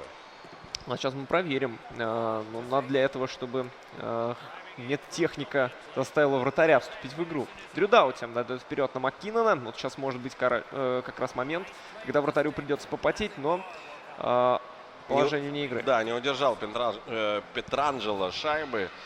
Крайнов против Королева проигрывает уфимский хоккеист пока с минимальным счетом. Ну, мы смотрим, да, игра равная. И тут как счет мог быть 2-1 в одну пользу, так и в другую. Ничего страшного, кто-то же должен лидировать, да, в игре. Пока какого-то принципиального отрыва Королева от Крайнова нет. И вот сейчас атака была острой. Бен Бишоп сейчас мог привести. Ну, рискованно, но чувствует себя в силах Крайнов в этих ситуациях, да? Чего бороться-то за шайбу после вбрасывания, когда можно вот так завладеть инициативой, а вот это опасно! Момент и шайба в воротах. Никита Кучеров и 3-1. Георгий Королев увеличивает свое преимущество в матче с Данилой Крайновым. Надо было Крайнову убрать ручника. Вот я в таких случаях всегда говорю, бери ручника. Ручник — это ручной вратарь, для тех, кто не понимает, о чем речь. Ну, я думаю, что малоопытные киберхоккеисты, переключаясь случайно на вратаря, знаете, вот задевают тачпад, клюшку не удалось подставить как следует Копитару. Нет, подставил как следует, просто не так далеко шайба ушла от голкипера. Копитар был хорош в этой ситуации. Ну и Крайнов дождался, да, когда перед вратарем центральный нападающий встанет. Вот еще один момент. Но с неудобной руки в этой ситуации, конечно, бросать это бессмысленно. Но вот так можно было. Да, отлично. И вновь голкипер играет великолепно. Я уж точно начинаю думать, что там действительно Андрей Василевский. Что такие сейвы. Кто еще сможет совершать? Копитар. Хорошая передача. Но здесь то ли защитник, то ли вратарь, то ли каркас ворот. Непонятно, что сыграло сейчас за медтехнику. Ну и посмотрите, да, как Королев кружит в танце атаки. И я просто удивлен, почему он свои очки сегодня не добрал. Хорошая атака, Круг! Ну просто прекрасно. Как мне нравятся вертикальные передачи, как мне нравится такое чтение, понимание игры. И как мне нравятся шайбы, которые заброшены после вот этого всего, а не после передачи слева направо и в другую сторону. Вантаймер. Раз и гол. Нет. Вот слева направо и в другую сторону. Вантаймер. Я уже ненавижу это слово. Круг. Встаньте, дети. Бержерон. Бержерон первым откликнулся на призыв встать в круг. А там Карлсон не долетел просто. Не долетел Карлсон до передачи. Ну и смотрим за выходом из обороны. Ну, нет, выход из обороны не получился очень интересным в данном случае. Более того, вратарю пришлось вступить в игру. Это действительно Андрей Василевский. Надежно он фиксирует. Ну, это верх вообще изощренного издевательства над уфимскими болельщиками. На матч против уфимского лидера поставить голкипера Василевского и тем самым заставить нас переживать. А за кого болеть? Нет, надо было еще Радулову поставить нападение и сделать покер. И сделать покер. Вот тогда уфимские болельщики точно растеряются. Но, тем не менее, медтехника идет вперед. Крайнов мог сейчас сокращать разрыв в счете. Бросал в дальнюю девятку. Шайба не попала в цель. Прошла рядом со штангой. Макдэвид в зоне. Макдэвид, ну, пас вот этот обратный на Жиру. Пас назад. В общем, читался его соперником. Никита Кучеров. Одну красивую шайбу он сегодня уже забросил. Может повторить, как говорится. Бержерон! Ох, успел защитник сейчас накрыть эту передачу, вернее, этот бросок после опасной передачи Жиру. Жиру играет на Бержерона. Йоси. Бержерон. И хороший момент. Никита Кучеров вновь оказывается на хорошей позиции для броска. На хорошей точке для атаки. Шайба за воротами медтехники сейчас. Но вот удается Данилу Крайнову выйти в среднюю зону, уже в зону соперника. Вот так вот решил бросить. Второй период подошел к концу. У нас очень интересный матч. Значительно более атакующий, нежели игра Дмитрия Понкина и Кирилла Иванова. Ну и мы видим, что по броскам действительно превосходство Королева очевидно. А вот давайте смотреть, как Жилстройинвест обыгрывает со счетом 2-1 Субару. 2-1 и впереди сейчас Дмитрий Понкин. Еще в раз этом скажем, матче. да, что если Понкин выигрывает в этой встрече, то тогда мы получаем ситуацию, при которой именно Понкин в плотном ряду хоккеистов, которые уже набрали или могут набрать 6 очков, Именно Понкин вырывается и выходит в плей-офф, занимая 4-е место. Сейчас хоккеисты Жилстройинвеста в большинстве, их 5, но в НХЛ 19 большинство не дает такого преимущества, как в реальном хоккее. Его нужно уметь разыграть, и нужно читать игру, она немножечко по-другому развивается, и нужно понимать, что делать. Ну, прежде всего, игрок должен быть с пасом. То есть, если хорошего паса, хорошего видения игры нет, то большинство будет очень быстро заканчиваться, и скилловый соперник может наказать, даже имея на одного игрока меньше. Причем не обязательно в контратаке. Да. Может закрыть четвером твоих 5 и нормально распасовывать и убивать время в атаке. Вот это самое интересное. Но здесь Очень хорошо. еще стратегии есть, и поэтому если, допустим, какая-то стратегия будет заточена слишком на атаку, игроки будут просто в растерянности, они не смогут обороняться нормально, и четверка действительно может закрыть 5 в зоне. Запросто. Да, очень хорош сейчас Понкин. Я вот наблюдаю за тем, как он ведет эту игру. Он тотально доминирует. Не сказать, что он железобетонные 100% моменты создает. Вот сейчас ошибся при входе в зону, но мы видим, что игра идет под его диктовку. Он много контролирует шайбу. Очень грамотно обороняется Иванов. Но Иванову-то сейчас не обороняться надо. Это атаковать. он должен с шайбой находиться, правда? Ну вот не получается сейчас у чемпиона республики за номером 1 это сделать. Но ходит все-таки сейчас Иванов в зону соперника. Он и пытается расставиться. Но нет, очень здорово. Защитник 1 в 1 сыграл, легко отобрал шайбу. Отбирать шайбу в НХЛ-19 тоже нужно научиться. Это не так легко, как кажется. Стемкас. Около 200 удалений нужно пережить, чтобы потом смело говорить, что я уже практически научился отбирать шайбу. И тут выходит НХЛ-20. Самое время. Карлсон. Кучеров.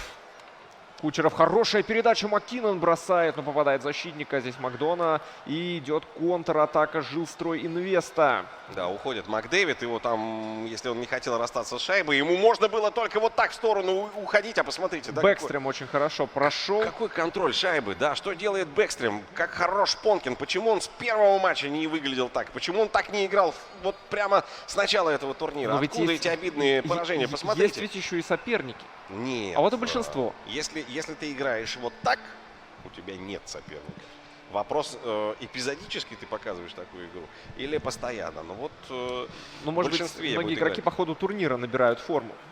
Может быть, как раз-таки Дмитрий Понкин сейчас, если выиграет, выйдет с 4-го места. Может быть, я не удивлюсь, если он будет там в финале играть или где-то еще. Очень часто такое бывает, что будучи победитель или финалист заползает буквально в плей-офф чудом, но набирая форму по ходу турнира, он становится сильнее и лучше с каждым проведенным матчем. Вот Федора Емельяненко увидели там на трибунах, болельщик очень на него похожий, по крайней мере. Ну вот первая шайба, заброшенная в этом матче, сначала штанга помогла Субару, но вот со следующим броском с добиванием уже не справилась стойка ворот. Нам бы статистику увидеть, да, но нет. Нет. Да, нет. но нет. Да, но нет. Ждем третьего периода. А что там у нас в битве чемпионов? Интересно. Давайте посмотрим, если есть такая возможность. Ну, пока вот мы видим, что здесь большинство у Жилстройинвеста. И тоже очень интересный матч. Даже вот разорваться, что ли? Как это все посмотреть? Так и разрываемся. А что поделать-то? У нас очень динамичный вид спорта и, более того, очень динамичные трансляции. Да, ну, здесь немного осталось до конца третьего периода, и мы видим, что сократил Крайнов отставание в счете 2-3 уже. И, в общем-то, если так пойдет и дальше, то за овертайм вполне он может зацепиться и побороться. Отлично. Почему нет? Да, ну, многие игроки, наверное, вот как-то ослабляют хватку, зная, что они уже вышли, что уже все решено. А почему бы не побороться, почему бы не, в общем, оставаться в этом тонусе? Потому что сейчас все равно играть в плей-офф, а психология победителя еще никогда никому не вредила. Нет, конечно. Ну, Крайнов-то может расслабленным образом играть. Он перед этим матчем так почувствовал расклад. Ну, по крайней мере, мне так сообщил. Не буду говорить о том, что правильно это неправильно. Если он выигрывает, он выходит со 2-го места. Если проигрывает, то выходит с 3-го. Ну, в общем, и тут, и там в любом случае будет сильный соперник. Там слабых не будет, это точно. Так что здесь подгадывать, выходить с первого обязательно места. Но это только если, в общем, как-то уж очень хотеть быть перфекционистом. Только тогда. А так, наверное, все матчи выиграть на этом турнире вряд ли кто-то сможет без единого поражения пройти такой сложный чемпионат России. А вот здесь момент. Йоси бросал. Защитник блокирует. Очень здорово. И снова Роман Йоси выходит на позицию для броска. Шайба прыгает перед Бишопом. Но Бен ее фиксирует. Еще один момент. Кучеров не смог сразу подготовить бросок. И контр-ответ Макдэвид. Вот как Макдэвида сейчас догнали, а? Вот Йоси бросал поворотом. Бросал и даже не вспотел. И догнал Макдэвида, у которого было преимущество 3 метра, если в реальный мир переводить все это дело. Ну, сложно сказать, в реальности смог бы Роман Йоси так догнать Конора Макдэвида. Но если бы Макдэвид, наверное, действительно постарался бы убежать, вряд ли у Романа Йоси получился бы этот трюк. Хороший момент! Донской, Йонас Донской бросает просто... Вот если бы Дмитрий Донской так бился с Мамаем, не видать бы нам победа на Куликовской битве. Слушайте, вот в такие моменты хочется крикнуть: ну, Йонас, да? Ну, Йонас. А ведь счет должен был быть уже 3-3. Да, а ведь сейчас в атаке Королев. Да, мы сейчас обратимся к арбитрам и попросим их внимательно отнестись к тому, чтобы были занесены все результаты в режиме реального времени, чтобы мы таблицу вели. Смотрим, задумался Королев, тайм-аут берет. Да, и сейчас ключевой момент удаления. И сейчас давайте еще раз объясним. Если Королев выигрывает Крайнова, это не автоматически его выводит в плей-офф. Далеко нет. Там есть еще такая тонкость. Все зависит от того, как играют соперники. И еще одна тонкость. Все очень сильно зависит от того, как играет Рустам Гендулин. Мне вот хочется... У Гендулина еще и на один матч меньше сыграно. Есть отложенная встреча, которая была вследствие технической поломки. У нас же тут киберспорт. Все по-серьезному. У нас тут мониторы горят и ломаются пополам. Так вот, вчера была ситуация, когда монитор сгорел и решили не ждать подвоза нового монитора, уже запасного, да, и Гендулин один матч против Карташова не сыграл. Вот он сегодня будет доигран. Что закончился матч между соперниками Королевым и Крайновым. Ну и, соответственно, победу одерживает Королев. Ну а вот сейчас мы перемещаемся вновь на матч Субару против Жилстройинвеста, Кирилла Иванова против Дмитрия Понкина. У нас здесь 2-2 и концовка третьего периода. Самое интересное. Ну вы поняли, да? Иванов-то сравнял Субару. Нажал на газ, субарист, и догнал соперника. Да, ну и теперь не знаю, на что нужно будет нажимать Дмитрию Понкину. Может быть, на какой-нибудь модный электросчетчик, чтобы каким-то образом добавить энергии в концовке этой сложной встречи. На вот кнопку момент. лифта, если мы говорим про Эдель Тауэр. Кнопку лифта, которая повыше. Сразу куда-нибудь на верхний этаж. Но у нас Дюшейн идет в зону соперника. Жиру. Ну вот мы видим, как упорно проходит эта встреча двух уфимских киберхоккеистов. Меня знаете, с чего вот я хочу еще раз обратить внимание болельщиков Дмитрия Понкина. Момент и... Вот о чем я и говорил, да? Конор Макдэвид. Понкин-то свои 2 забил. Статистика говорит, что он выигрывал только матчи, исключительно матчи, где забивал 2 шайбы. А теперь ему нужно забивать больше. А сейчас ему нужно хотя бы сравнять для того, чтобы получить ничью, забивать больше. Субару ведет со счетом 3-2. У всех здесь, у каждого свои интересы. Иванов хочет забраться повыше, но он не заберется. Но, по крайней мере, он играет против сильного соперника перед серией плей-офф и разминается. А Жилстройинвест просто борется за то, чтобы войти в плей-офф. Чтобы остаться в турнире. Да. Ведь этот матч может стать для Дмитрия Понкина последним, если сейчас он не сотворит чудо. Давайте посмотрим. Джонс входит в зону. Но здесь очень надежно в обороне действует Иванов. И сейчас такое ощущение, что психологически Иванов себя очень хорошо чувствует. Целит девятку и зарабатывает удаление. Да, в меньшинстве будет Понкин. И в тот момент, когда нужно ему сравнивать счет, он еще имеет на одного игрока меньше. Очень плохо для Жилстройинвеста, очень хорошо для Субару. Бэкстрем не смог обыграть Бэкстрем. Вот вы говорили, Азамат, да, эпизодически. Вот сейчас бы тот дриблинг Бэкстрему применить.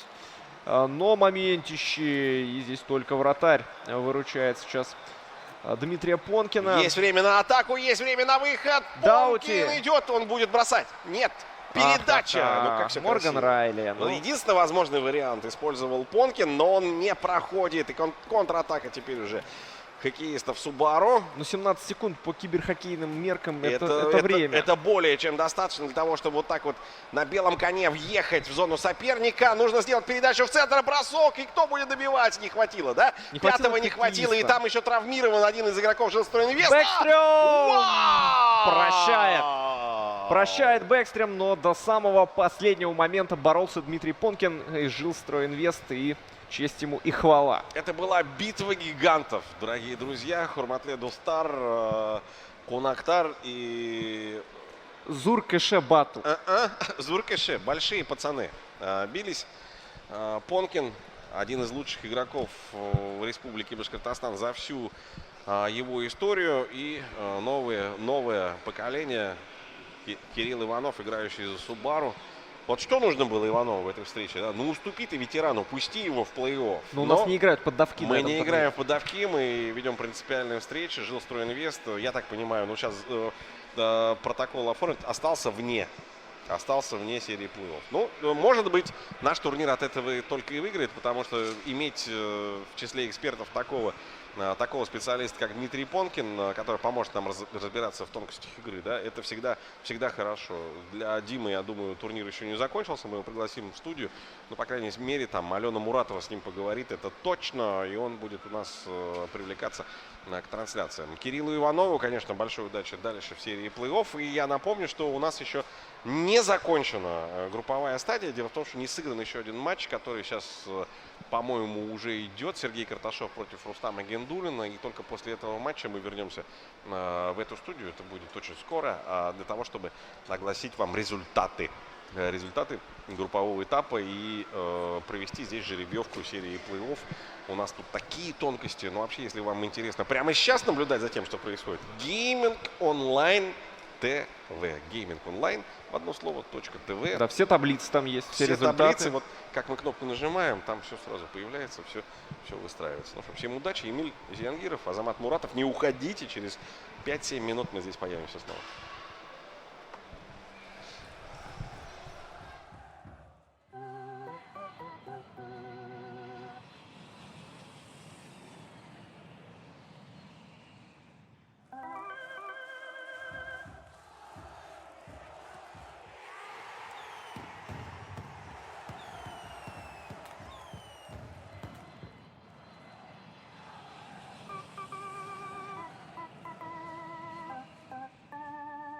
Sky Group.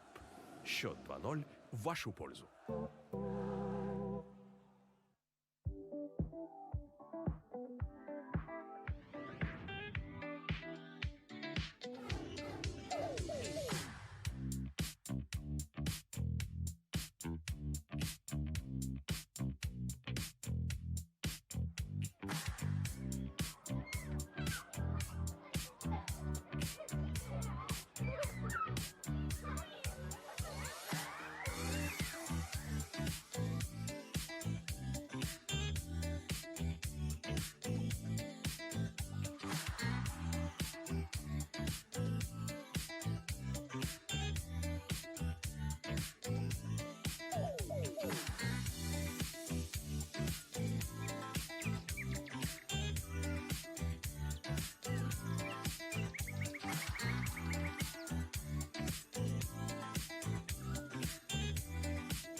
Sky Group. Счет 2-0 в вашу пользу.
Август.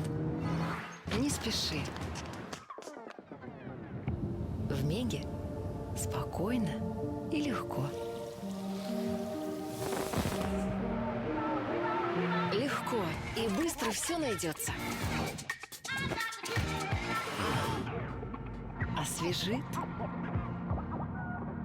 Освежит и будет хорошо сидеть. Август. Не спеши. Все успеешь с Мегой.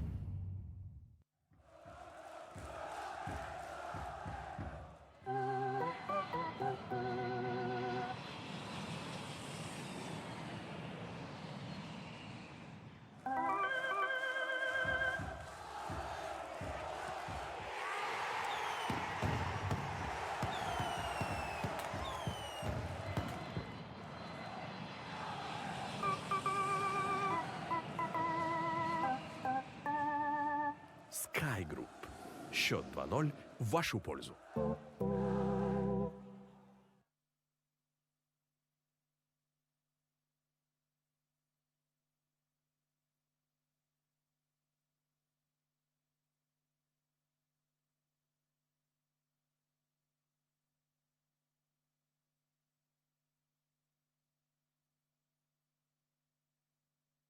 У тебя серьезный внедорожник. Ты готов к любым препятствиям. Тебя ничто не остановит. Но часто ли ты бываешь в таких дебрях? Разве он так же хорошо управляется? Или настолько динамичен? Или просто хорошо выглядит? Subaru XV. Красота инженерной мысли.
Sky Group.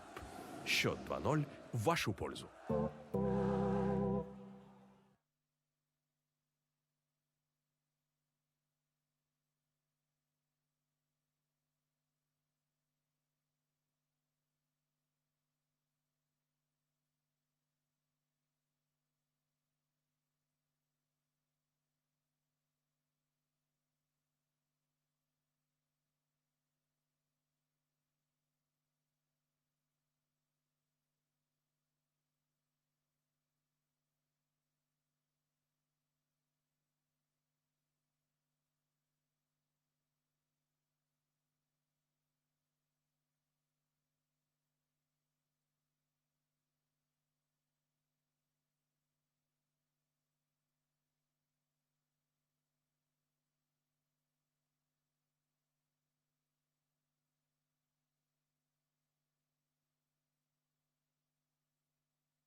Sky Group.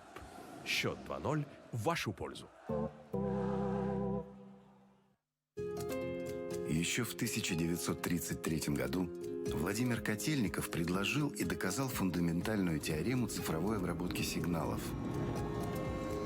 Чтобы сегодня Ольга Николаевна могла увидеть первые шаги внука, несмотря на расстояние. Но ни она, ни большинство людей не понимают, как работают технологии. Да, людям нужны не технологии, а то, что они дают. Поэтому мы не подключаем людей к интернету. Мы даем возможность быть собой. Стать кем-то другим. Окунуться в воспоминания и заглянуть в будущее. Привет, дочурка. Привет. Как дела твои? Мы помогаем людям поддерживать связь друг с другом. С близкими, которые рядом и которые далеко. Мы не просто подключаем телевидение. Мы открываем миры. Мы хотим, чтобы бизнес рос и был уверен в своих возможностях. И делаем все, чтобы каждый предприниматель мог держать офис в своем кармане. Вести дела из любой точки страны и предпринимать на весь мир. Ежедневно мы создаем то, что людям кажется магией, а завтра станет частью их повседневной жизни. Устройте кинопремьеру дома. Запишите ребенка в детский сад. Держите дело под контролем. Будьте на связи с клиентами. Откройте бизнес. Откройте что-то новое. Будьте там, где хочется. И не ставьте границ. Мы работаем, чтобы вы стали ближе к своим желаниям и новым возможностям. Ростелеком. Цифровой доступ к тому, что нужно. Август. Не спеши. В Меге спокойно и легко.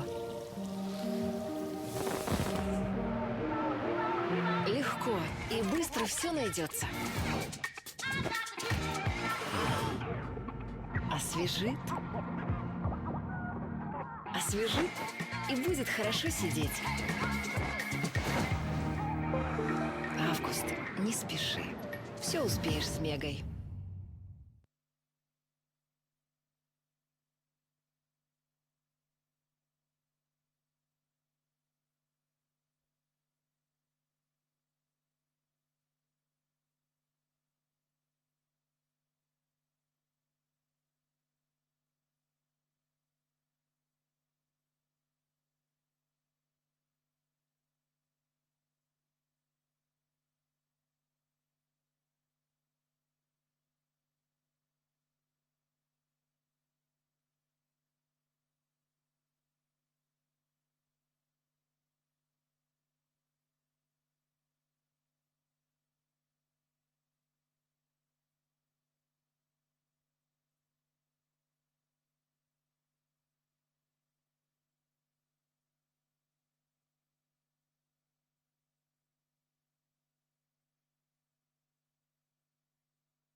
Sky Group. Счет 2-0 в вашу пользу.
Время для жеребьевки, уважаемые друзья. Мы с Аленой Муратовой и благодаря нашему спонсору, нашему партнеру компании Subaru, мы сейчас как раз и проведем жеребьевки. Жеребьевка будет у нас достаточно простая. 4 группы у нас, соответственно, 4 машинки Subaru. В каждой из них название группы. И ну, мы, в общем, так вот, знаете, такими вот методами вот Алена все сделает. И мы определим, какая группа выйдет на какую, кто с кем будет сражаться в итоге у нас в плей-офф. Итак, Алена, пожалуйста.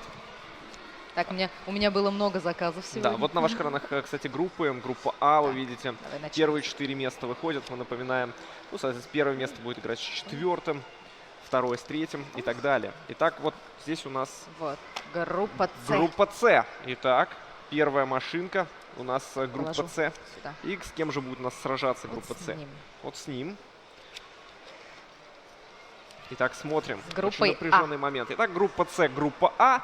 Соответственно, группа Б сразится с группой Д. Ну, это, в общем, логично. Итак, хорошо было бы нам показать как раз-таки всех соперников. Итак, группа А против группы С. В группе С у нас Артем Шабалин, Дмитрий Трошин, Данил Крайнов и Георгий Королев проходят дальше. Соответственно... В группе А у нас Иван Сидоров, Максим Труханов, Сергей Понкин и Андрей Щепин. Правильно же понимаю? Да, соответственно, Иван Сидоров сыграет с Георгием Королевым.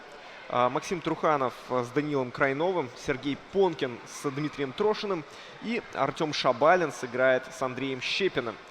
Если говорить о ситуации в двух других группах, у нас, напомним, группа Д сыграет с группой Б. Группа Д на ваших экранах. Вадим Пономарев сыграет, соответственно, с Виктором Митраковым. Михаил Золин сразится с Семеном Литваком. Кирилл Иванов сыграет против Александра Завгороднего.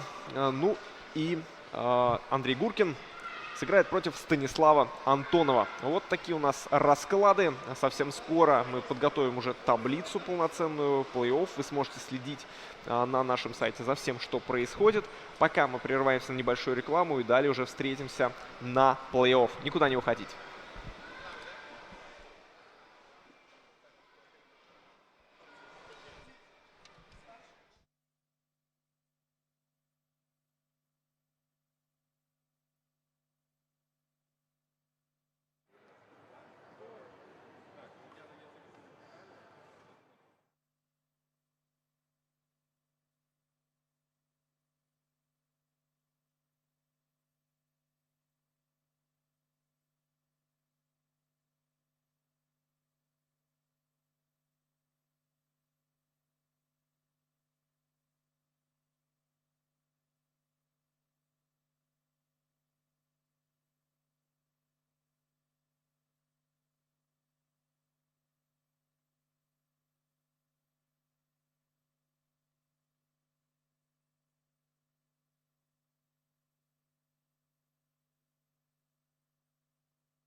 Август.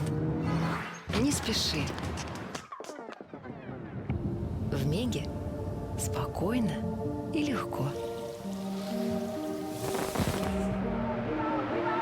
Легко и быстро все найдется. Освежит. Освежит и будет хорошо сидеть. Август. Не спеши. Все успеешь с Мегой.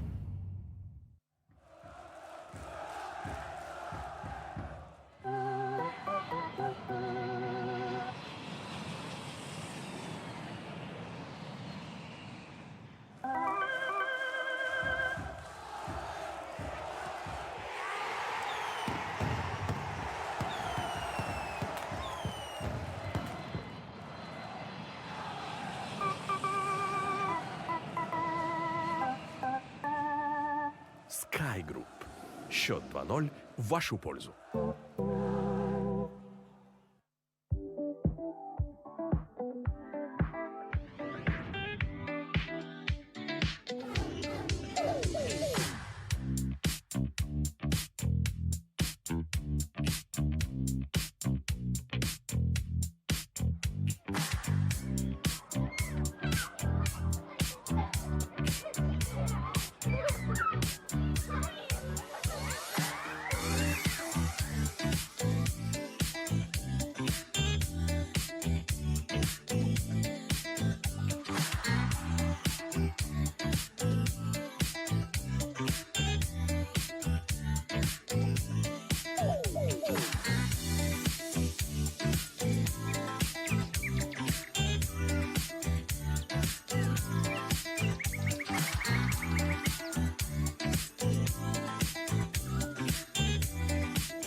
Sky Group. Счет 2-0 в вашу пользу.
Август. Не спеши. В Меге спокойно и легко. Легко и быстро все найдется. Освежит. Освежит и будет хорошо сидеть. Август. Не спеши. Все успеешь с Мегой.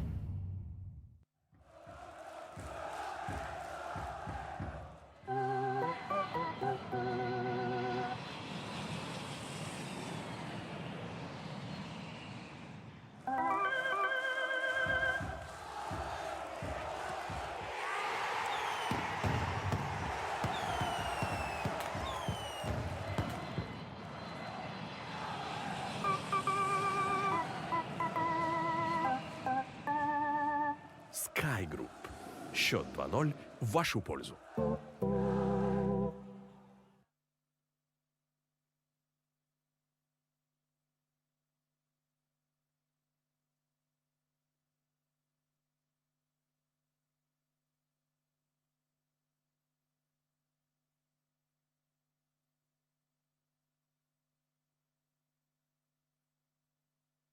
У тебя серьезный внедорожник.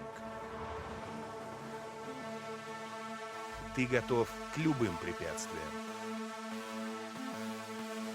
Тебя ничто не остановит. Но часто ли ты бываешь в таких дебрях?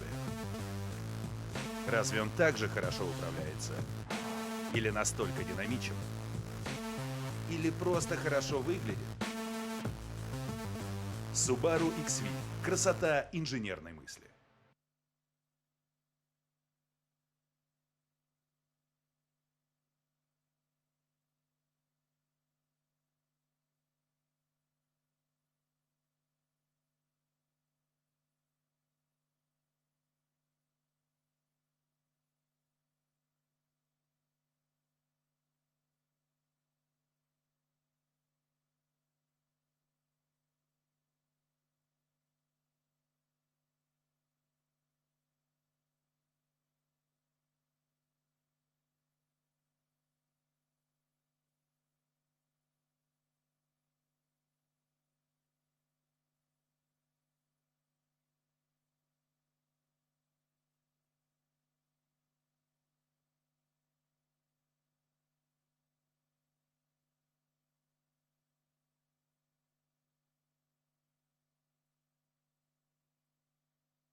Sky Group.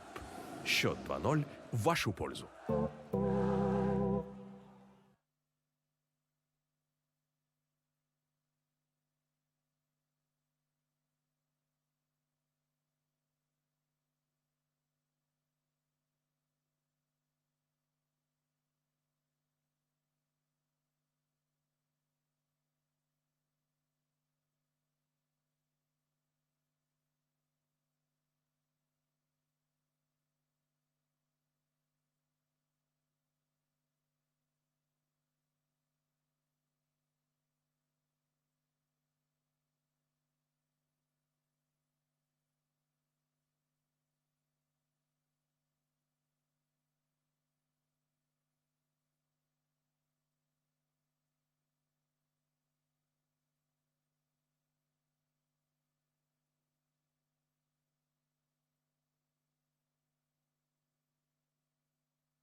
Sky Group.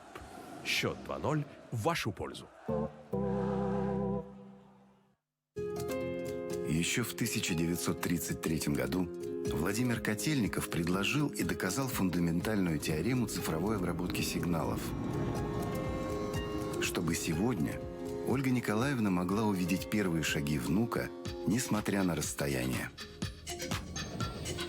Но ни она, ни большинство людей не понимают, как работают технологии. Да, людям нужны не технологии, а то, что они дают. Поэтому мы не подключаем людей к интернету. Мы даем возможность быть собой. Стать кем-то другим. Окунуться в воспоминания и заглянуть в будущее. Привет, дочурка. Привет. Как дела твои?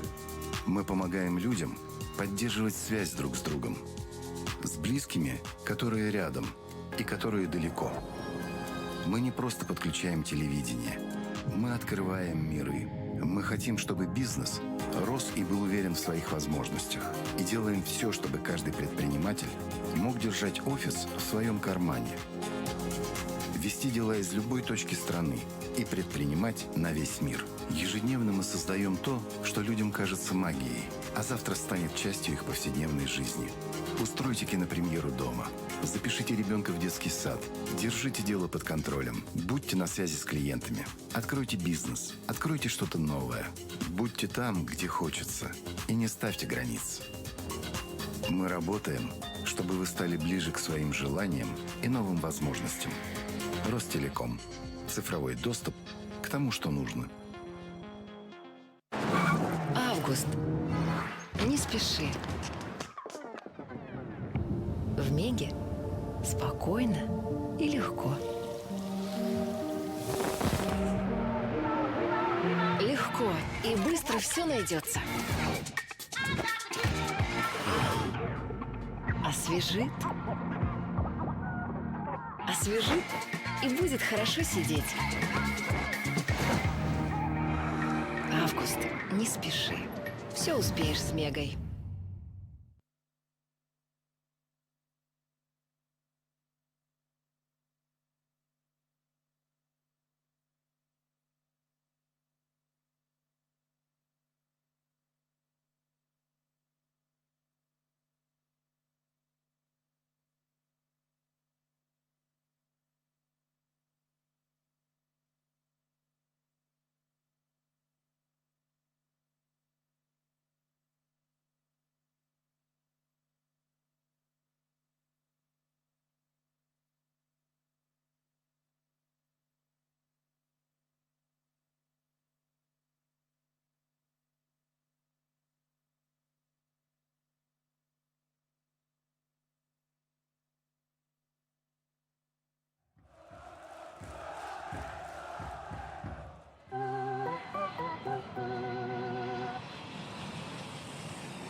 Sky Group. Счет 2-0 в вашу пользу.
Август.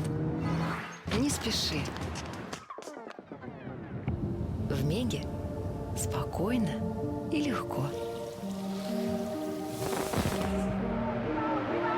Легко и быстро все найдется. Освежит. Освежит и будет хорошо сидеть. Август, не спеши. Все успеешь с Мегой.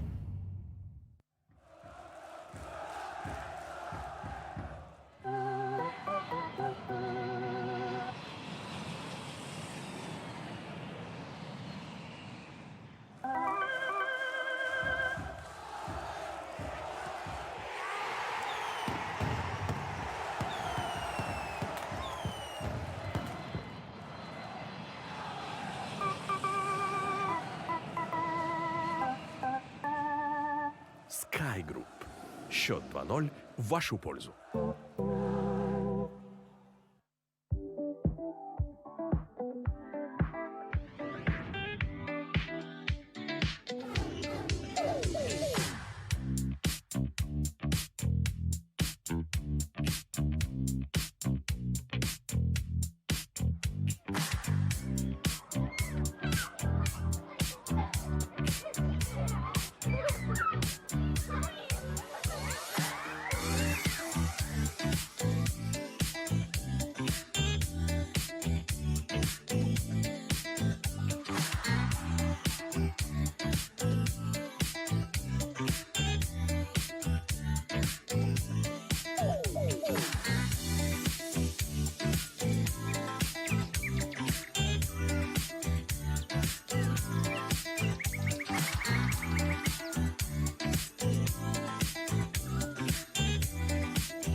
Sky Group. Счет 2-0 в вашу пользу.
Август.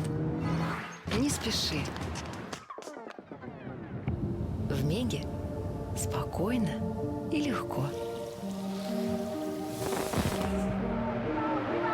Легко и быстро все найдется. Освежит. Освежит и будет хорошо сидеть. Август. Не спеши. Все успеешь с Мегой.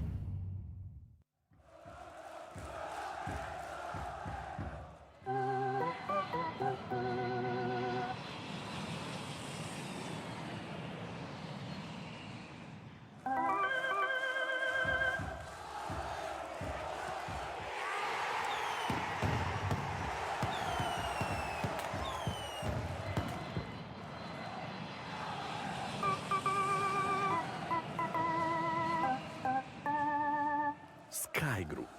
Счет 2-0 в вашу пользу.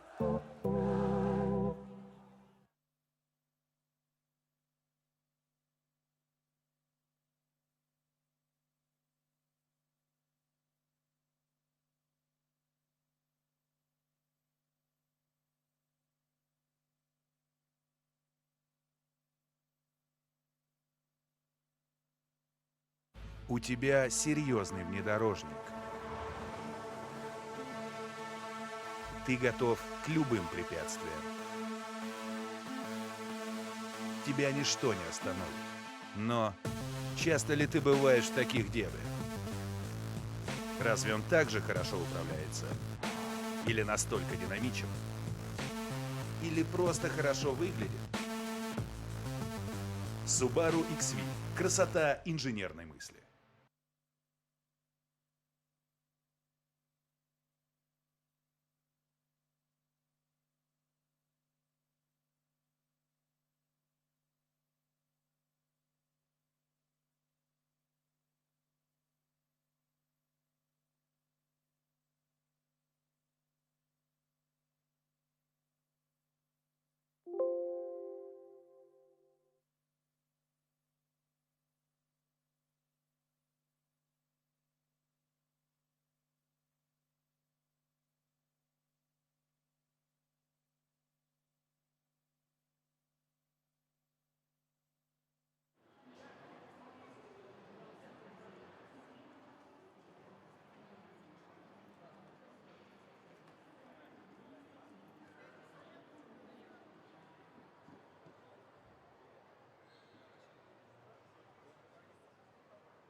К нам присоединился тренер хоккейного клуба «Уфа», бессменный эксперт телеканала БСТ Дмитрий Цыбин.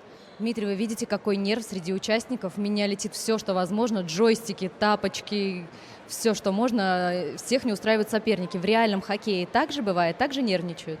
Здравствуйте. Ну нет, в реальном хоккее, конечно, команды не обращают внимания, на кого попали в плей-офф, на того попали. Чемпионский дух, он заключается в том, что ты выходишь и должен обыграть любого, если ты хочешь стать чемпионом. Я знаю, что вы сами практикуете игру в симулятор. Да, я раньше очень часто играл, пока было время, еще не обзавелся 2 детьми. Сейчас, конечно, времени поменьше, но изредка играю сейчас тоже. А за кого любите больше всего играть? За какую команду? Ну, как-то с детства за Pittsburgh Penguins эта команда мне нравилась, и когда появился еще симулятор на компьютерной игре, то начал играть за эту команду. Больше, наверное, так. А как вы относитесь, что ваши воспитанники играют в игры? В принципе, в этом ничего нет плохого, если на это очень много времени не уходит. Иногда играть тоже неплохо. В принципе, это помогает развить игровое мышление. Спасибо большое. Мы увидим вас сегодня в комментаторской, а мы передаем слово. Спасибо. Что, спасибо большое Алене Муратовой, спасибо большое Дмитрию Цыбину. Но у нас на комментаторской позиции тоже произошла своеобразная смена состава. И плей-офф вместе со мной, Эмилем Зингировым, прокомментирует Константин Нечитайло. Начало плей-офф. Константин, ну, хорошее ожидание, наверное, у тебя перед началом первых матчей. Совершенно верно. Всем доброго дня, друзья. Плей-офф — это совершенно другие схватки мы увидим, нежели на групповом этапе. Я думаю, что лед будет плавиться, электронный лед будет плавиться так, что зрителям через экран мониторов будет заметно. Правильно заметил Дмитрий Цыбин. Неважно, на кого ты вышел в плей-офф, надо выходить и биться. Ну, не знаю, как насчет льда, но геймпады точно могут расплавиться у кого-нибудь. Итак, мы проанонсируем пары, которые сейчас появятся на ваших экранах. Ну и матчи на сцене, то есть за которыми мы будем следить. Итак, на сцене сыграют Георгий Королев, который 4-е место в группе С занял, и Иван Сидоров, который стал победителем группы А. Ну и в другом матче Данил Крайнов, который был 3-м в группе С, сойдется с Максимом Трухановым, который был 2-м по итогам розыгрыша группы А. Ну, вроде бы в паре Королев-Сидоров, казалось бы, фаворит очевиден. Иван Сидоров без поражений пока на этом турнире идет. У него 4 победы было на групповом этапе и 2 матча, завершившихся с ничейным результатом. Ну и разница заброшенных пропущенных шайб 19-7. Ну, то есть забрасывает, может быть, не очень много, но в то же время достаточно строго. Но в обороне действует, играет, да, строго. В группе А меньше Ивана не пропустил никто. Соответственно, можно ждать такой осторожной игры. Сразу скажем, что в плей-офф у нас регламент достаточно четкий. До 4 побед. До 4 побед. И мы, конечно ждем. что у нас будет упорная борьба. То есть максимум 7 матчей мы с вами можем увидеть. Я думаю, что мы настраиваемся на то, чтобы увидеть 7 матчей, потому что чем больше игр в плей-офф, тем лучше. Это же известный аксиом, правда? Да, совсем скоро все уже стартует, и мы с вами увидим наших участников в деле. Ну и если говорить о паре Крайнов-Труханов, то вот здесь уже такого явного фаворита, наверное, нет. Потому как Крайнов на своем уровне отыграл группу, стал третьим в группе С, 20 шайб заброшенных, 13 пропущенных. Ну и если говорить о Максиме Труханове, то у него 25 шайб заброшено, больше всех в группе А. То есть это такой атакующий очень киберхоккеист. 9 шайб пропустил Максим Труханов, вот как раз на ваш экран Здесь наоборот упор на атакующие действия будет сделан. Посмотрим. Может быть, плей-офф изменит тактику игроков. Вполне возможно. Напомним, что Даниил Крайнов представляет медтехнику. Да, ну а его соперник из Магнитогорска к нам приехал, Максим Труханов, будет сейчас стараться обыграть своего соперника. Так, все готово. Давайте смотреть на матч Максима Труханова против Даниила Крайнова. Да, ну, что ж, увидим, кто окажется сильнее. Ну, кому-то, может быть, покажется, что тот, кто занимает место в группе выше, тот автоматически считается фаворитом. Вообще в киберхоккее такого, наверное, и нет. Ну и вообще все сильные. Ну и вообще, и в обычном хоккее мы же знаем, что плей-офф это совершенно другая игра. Это, можно сказать, все начинается с нуля. Поэтому думаю, что киберхоккей здесь не исключение. Итак, сразу же атакует сейчас Максим Труханов. Он за воротами находится Данила Крайнова. И вот нашел вариант продолжения атаки. Там штанга прозвенела. Ну, по-моему, бросок не совсем таким получился. А вот здесь можно было бросать девятку, но Стивен Стемкос простил сейчас просто Данила Крайнова. И пытается Крайнов по центру войти в зону. Он там Дрю Даути остановили. И удается вот так вот спокойно, без напряжения начать новую атаку уже Труханову. И снова теперь посмотрим, что сделает Труханов. Тоже уезжает за ворота, туда попытался выйти на пятак, вытесниться, но вот пока только около борта. Вот сейчас! Вот это да! Слушайте. Да, Максим Труханов очень здорово в этой ситуации сработал. Мы понимаем, почему этот киберхоккеист больше всех забросил в группе А. Неожиданный ничего не предвещало, как говорится. С разворота и просто уничтожил сейчас вратаря, не оставил ни единого шанса. Потрясающий момент. Жаль, что мы в повторе его не смогли увидеть. Очень хотелось бы увидеть повтор. Но гол действительно потрясающий. Итак, в атаке медтехника. В атаке Даниил Крайнов. Пытается он каким-то образом сейчас реабилитироваться после неудачного начала встреч. Пропущенная шайба явно не входила в его планы. Но, тем не менее, мы видим, что вот сейчас преимуществом владеет Максим Труханов. Ну, я думаю, что у Крайнова все впереди. Сейчас он соберется на опыте. Счет-то, в общем-то, никакого преимущества сейчас не дает. Да, преимущество минимальное, легко отыгрываемое. Анже Копитар возит шайбу, но нет адресата для передачи в хорошей позиции. Сейчас пытался, может быть, повторить то же самое, что сделал Труханов, однако не вышло это. А вот здесь могла пройти передача на дальнюю штангу, и вот Крайнов сейчас показывает свое мастерство. Зажимает и просто снова, Труханова, посмотрите, но... тут... Да, момент не использует. Бросок мог бы получиться, конечно, такой хороший, а. Но все равно Даниил Крайнов молодец, уже поджимает своим воротам. Да, наверное, сейчас весь коллектив медтехники следит за выступлением Даниила Крайнова. И тем более суббота, можно себе позволить на всех ресурсах телеканала БСТ смотреть и болеть за Даниила. Хороший был момент, но пока у Крайнова не получаются броски такими, какими они должны быть. Причем он хорошо выходит на ударные позиции, вот проблема пока только в бросках. Да, давайте смотреть, может быть, сейчас получится. Вот здесь нет партнеров на позиции для броска на пятачке. Очень здорово в защите действует Труханов. Он пятачок перекрывает полностью. То есть, если броски идут, то с каких-то не совсем ударных позиций. Ну и у Крайнова, мне кажется, вот он ищет моменты для ударных позиций. Там нужно помогать, нужно больше играть в пас.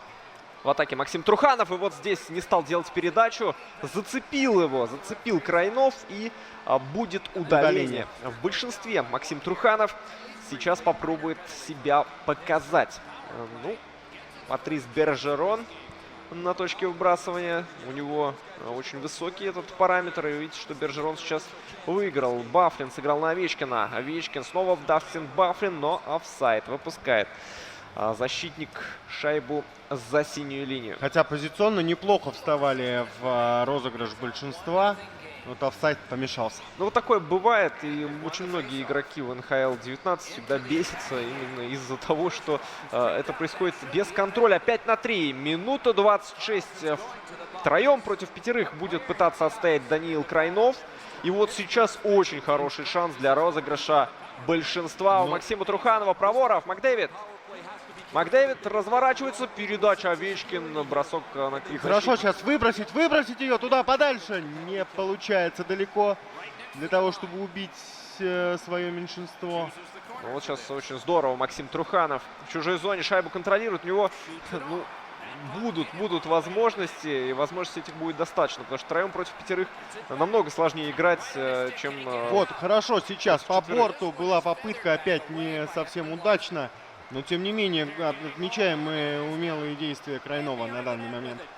Да, ну и отмечаем контроль шайбы Трухановым, который, в общем, время в атаке себе нарабатывает. 13 секунд осталось продержаться Крайнову, уже 4 хоккеиста у него, но, тем не менее, Максим Труханов... Из-за ворот там варианты продолжения атак искали. Хорошо, неточный пас. Теперь подержать шайбу спокойненько, может быть, уйти за ворота. Нет, пас. И туда, вперед, дальше. Хорошо, все отлично. Петранджело. Есть вариант с Карлсоном, бросок, но защитник, даже не защитник, даже центрфорвард там сыграл здорово. И вот момент, какая могла пройти передача на Клинберга, но здорово Крайнов сыграл защитником. Здесь нужно быть внимательнее, конечно. Жиру, теперь Крайнов. И добивать! Нет, не получилось. Здесь не получилось, но был хороший шанс. Ну, по первому периоду можно сказать, что бросок не получается у Крайнова. Решающий бросок. Ну что, друзья, посмотрим сейчас вот выход из зоны. И сейчас очень... И варианты продолжения атаки. Картер и гол! Вот это да! Джефф Картер и 2-0. Сложнее станет Крайнову сейчас. Максим Труханов забрасывает шайбу.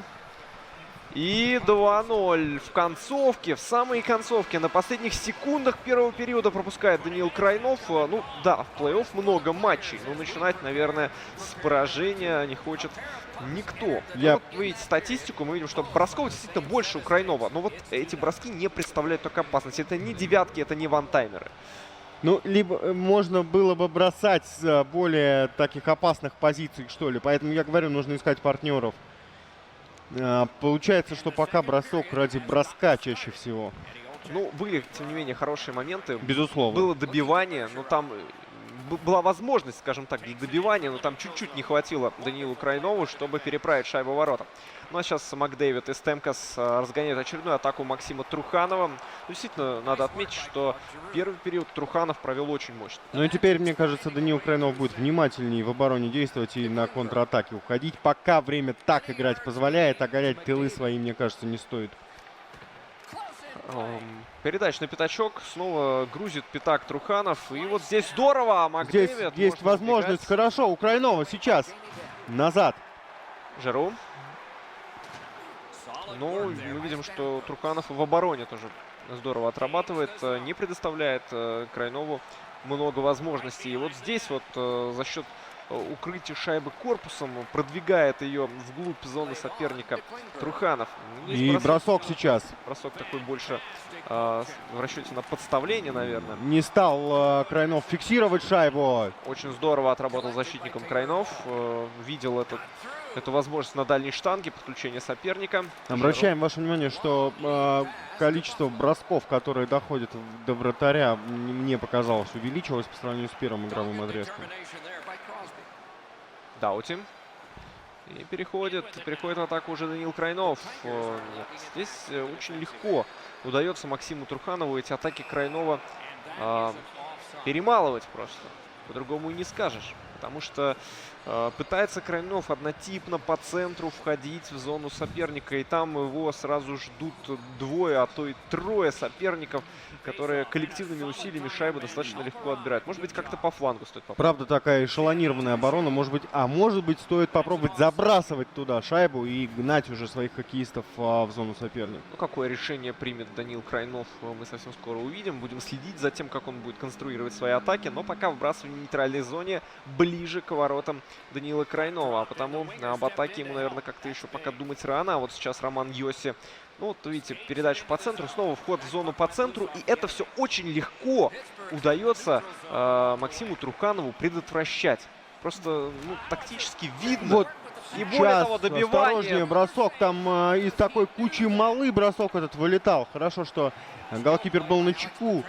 Успел положить щиточек. Да, там два броска было очень опасных. И первый, и второй особенно. Но повезло, что второй бросок пришелся в щиток. Повезло Крайнову.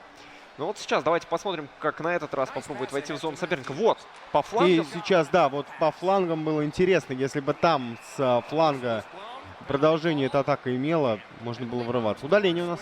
Да, ну удаление, слава богу, не у нас. Удаление у Данила Крайнова. Ну и посмотрим, как Крайнов сейчас вновь будет действовать в меньшинстве. Но пока в этом матче преимущество Максима Труханова никаких сомнений не вызывает по вопросу контроля шайбы. Гораздо чаще он находится в чужой Вот сейчас зоне. хорошо, неточный пас. Можно поубивать меньшинство. Да, ну вот здесь рискованный момент. Упускает немножко шайбу. Упускает шайбу Труханов. И Крайнов контратакует в меньшинстве. Шаттенкирк. Ну, нет партнеров в хорошей позиции. Партнеров нет, так-то хотя бы время потянуть, подержать. Хорошо. Вот жалко, что здесь не было партнера, которому можно было пас отдать. Контроль-то шайбы был хороший. Бросок. И было ли там подставление Овечкина? Ну, если и был, то минимальное. Не удалось. Ну что, попробует сейчас Крайнов выйти из своей зоны. Да. Ну вот, да, помогать партнерам. Вот опять хороший пас назад. Какое продолжение? Видите, да, Крайнов по краю проходит и сразу получается довести дело до опасного броска. По центру Труханов абсолютно все вычищает, и там, в общем, его оборона к этому готова. Мне кажется, да, сейчас Данил Крайнов это понимает, и вот более в фланге, вот опять задействовал сейчас по флангу, Да, вход назад только пришлось вернуться. Нет поддержки, в результате опасный ответ соперника может быть. Стемкос. А вот здесь находить неочевидные варианты, это мастерство. А вот здесь момент, может быть. Дюшейн. Очень хорошая скорость. Помочь снова. Хорошо выбирался туда, на пятак старался. Вот опять не получился решающий бросок. Исполни здесь девятку, и все. Вот здесь может быть опасно. Ну и здесь Нет. удалось Бену Бишопу ликвидировать угрозу. Шаттенкирк. Хорошо выкатывался Бишоп. Анисимов. В чужой зоне. Вот здесь можно зацепиться. Тори Круг.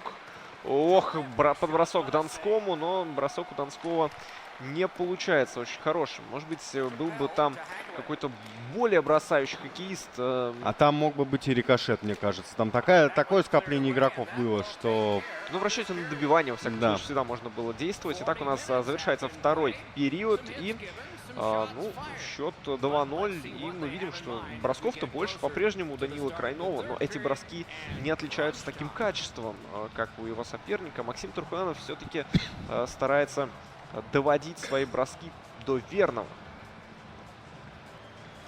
Итак, Сбрасывание у нас. Заключительный игровой отрезок первой встречи. Плей-офф, напомним, друзья. Макдэвид, и хороший момент. Сейчас прощает Труханов. Бросок получился не идеальным. Если бы он получился идеальным, я думаю, что счет был уже Хорошо 3-0. сейчас бросать. Вот, щелчок мы видели. И продолжает контролировать шайбу. Из-за ворот выбраться бы на пятачок. Ну там защита играет надежно и уверенно. Клинберг. Так, здесь удается Крайнову остановить эту атаку в зародыше. И теперь еще вот сейчас хорошо. Снова. Но вот опять бросок был не очень опасный. С неудобной руки такой, ну, вряд ли будет залетать. Тут мы видим, что сейчас стратегии перегрузки играет Максим Труханов. Маккинон. борется с Мантой в углу. Ну, продолжает контролировать шайбу Крайнов, однако без особой остроты для ворот соперника. А время уже идет, и надо туда, вперед. Теперь уже, наверное, пора тылы свои оголять. Ох-охо, сразу два хоккеиста Максима Труханова сейчас запутались. Кому же из них наносить бросок по воротам? И сейчас вот там бросок, тоже такие броски, которые вылетают как из прощи, из-под игроков, когда они не видны. Достаточно опасно могут получиться. А вот сейчас медтехника получает большинство. Не получится ли реализовать его? Первое большинство в этой встрече у Данила Крайнова. Что вбрасывание, тем не менее, остается за Максимом Трухановым. И что, выброс шайбы за пределы площадки. 5-3. 5-3, минута 51. Это прекрасный шанс. Мы сейчас видим улыбку на лице Данила Крайнова. Ну и саркастическую улыбку на лице Максима Труханова. Что он тоже все понимает, что сейчас достаточно нелепо произошло это удаление. И придется отбиваться. А ведь если сейчас удастся забросить шайбу Данилу Крайнову, игра может переломиться. И вот сейчас и времени еще достаточно вполне. Но сейчас надо реализовывать вот это двойное преимущество, безусловно. Овечкин промахивается. Ну как же так, Александр Овечкин? Ну что ж ты будешь делать, Саша? Отбирать шайбу быстрее, отбирайте туда, вперед, не тратить время, хорошо. Макдэвид. Зажимают его там. Здесь. И Бержерон здесь. Ох, какая ошибка. Сейчас, хорошо. И не сумел Жиру реализовать выход. 1-0. Еще один Но момент. атака продолжается. Не самый качественный. Вот такое ощущение, что подводит в решающий момент бросок сейчас Данила Крайнова. Потому что момент он создает достаточно много. Бросает, находится в чужой зоне, контролирует шайбу. Но получается вот как-то вот так. Удается вывести шайбу из зоны. Выброс шайбы из зоны туда по борту далеко. Времени хорошо Труханов сейчас поубивал. Ну и все, он уже в полном составе. В полном составе его команда. Копитар не дает бросить Максим Труханов своему сопернику. И здесь, обратите внимание, мог быть офсайд, но увидел это в последний момент Максим. А вот Бишоп без нервов сыграл, и удаление уже в составе медтехники. Данил Крайнов был вынужден нарушить правила. Но вообще у Крайнова приличное количество удалений из-за матча сегодняшнего не хватало уже. Но это говорит скорее о мастерстве соперника, который умеет корпус положить так, что любое выбивание шайбы клюшечкой, оно приводит к нарушению правил. Вот видите, практически всегда укрывает шайбу корпусом Максим Труханов. И сейчас счет мог становиться... Счет мог стать 3-0. Хорошо, сейчас вот хорош. Остон Мэтьюс. Задумка была хорошая, а шайба не обработана была. Жаль. Ну, тут скорее виноват дающий. Мэтьюс очень плохую передачу отдал. Сейчас куда лучше на Бержерона, но не смог снова Мэтьюс поднять шайбу над щитком вратаря. Да, менее 8 минут игрового времени уже сейчас останется. И это говорит о том, что надо поторопиться Крайнову, если он хочет зацепиться за первую игру. Снова забирать шайбу. Вот хорошо. Теперь выбираться из зоны. Опять снова по бортам, по краям. Хорошо. Но здесь навязали борьбу. Смотрите, вот и все. Захлебнулась атака. Холл в чужой зоне. Броска нет, но передача на Стемкоса. И здесь, конечно, Стивен Стемкос с убойнейшей позиции не забрасывает вратарь. Медтехники выручает свою команду. Дюшен. Снова Труханов. Ну и здесь 3 в 1. 3 в 1. Можете себе представить. Но теперь уже успели вернуться назад. Да, очень хорошо. Тут могло быть опасно. Теперь Крайнов отвечает. Копитар на дальнюю штангу пытался перевести. Но эту передачу удалось прочитать Максиму Труханову и его защитникам. Шайба в зоне Данила Крайнова. Он может перехватить и убежать в контратаку. Эх, некому опять помогать. Надо выбираться тогда туда в центр для броска. Но все вот у борта пока вся борьба происходит. Уезжает за ворота, теряет шайбу. В итоге помогают партнеры. А не было партнеров в хорошей позиции в той ситуации. Некому было отдать. И в такой ситуации киберхоккеист бессилен. Только интеллект искусственный может помочь, может открыться, подвести игрока под нужную точку. Бен как не забрасывает сейчас третью шайбу Максим Труханов. Непонятно. Внимательнее, нужно момент бросок. Да, вот это моменты. Ну, я думаю, что можно сказать, что первый матч за Трухановым уже остается. Потому что за минуту отыграть 2 шайбы по такой игре Это, ну, трудно представить просто такое. Что Труханов сейчас вот возьмет и 2 пропустит. Тем не менее, Крайнов идет вперед сейчас. Есть у него время для шайбы престижа, как минимум, в первом матче. Ну, не идет шайба в ворота. Такое бывает и в настоящем хоккее, и в киберхоккее. Просто не идет. Моменты есть, но не получается нанести решающий бросок. Вот дважды это удалось Максиму Труханову, а Данилу Крайнову ни разу. Поэтому в плей-офф, хоккейный плей-офф, почему он справедлив? Потому что 4 матча и матчи до 4 побед, вернее, может быть, даже их будет и 7. Кто же знает. Безусловно, это говорит о том, что и ситуация может развернуться в любую сторону абсолютно. Йоси. Это настоящий плей-офф. Мощнейший бросок. Щелчок от синей линии. Еще один Хорошо. момент и гол! Гол! Данил Крайнов, Эрик Карлсон. Говорили мы все-таки про шайбу престижа в первом матче. Есть она у Данила Крайнова. Ну и 8 секунд есть. То есть гипотетически, если сейчас выиграть вбрасывание и войти в зону, можно еще что-то придумать. Но для этого нужно выиграть вбрасывание обязательно. Да, вбрасывание выиграно. Мэтьюс. И туда, вперед, вперед. Сразу его затирают к борту. И здесь уже не даст Максим Труханов, конечно же, нанести бросок. Ну, по первому матчу, наверное, итог справедлив. Все-таки Труханов имел еще моменты. Мог он забрасывать, наверное, и 3-ю, и 4-ю. Но в то же время скажем, что и Данил Крайнов. Ну и Крайнов на шайбу наиграл, конечно, безусловно. Как минимум. Ну, мы видим, что статистика, она, в принципе, кажется равной. Но вот есть такой важный параметр. Время в атаке. Time on attack. Вы видите, что 10 минут провел в атаке Труханов и всего 7 Крайнов. Ну и обратите внимание на точность передач, то есть чуть точнее действовал опять-таки Труханов. То есть по вот этим параметрам он впереди также в два раза превзошел соперника по вбрасыванию. Ну и отмечали мы, что Крайнову иногда вот именно вот этого паса не хватало, помощи партнеров, при том, когда он забирался в зону.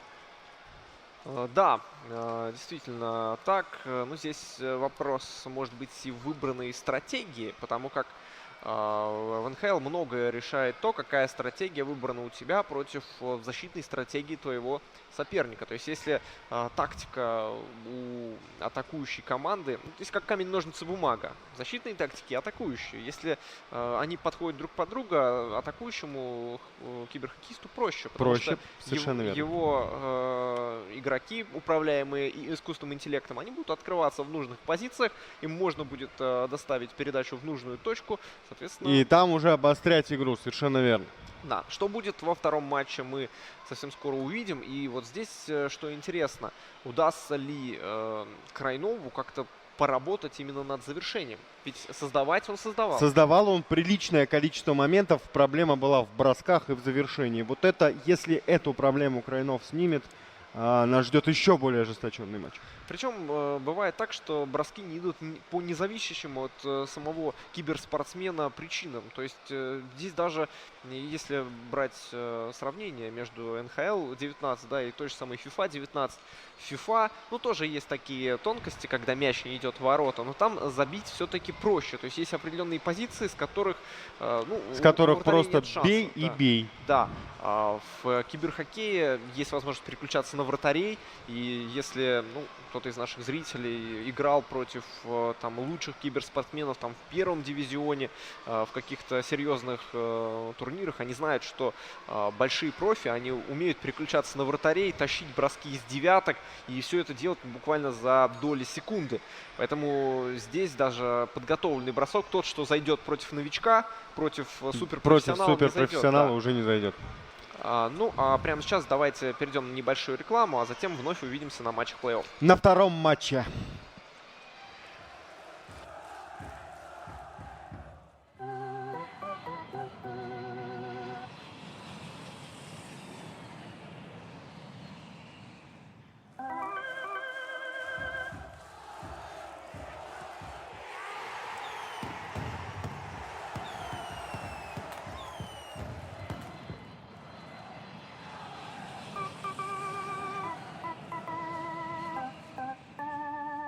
Sky Group.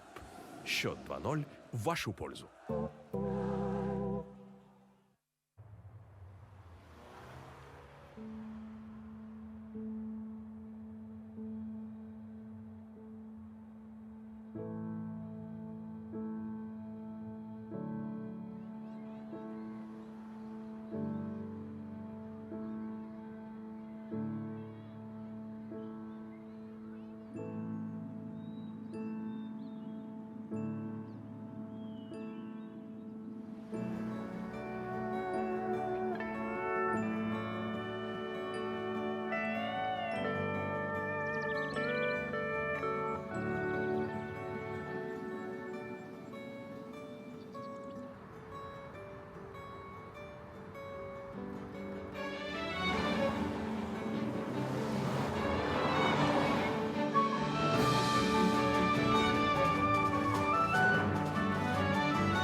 Ну что, уважаемые друзья, мы возвращаемся в Мегу, где все готово уже к началу вторых матчей первого раунда плей-офф, и Дмитрий Цыбин к нам присоединяется.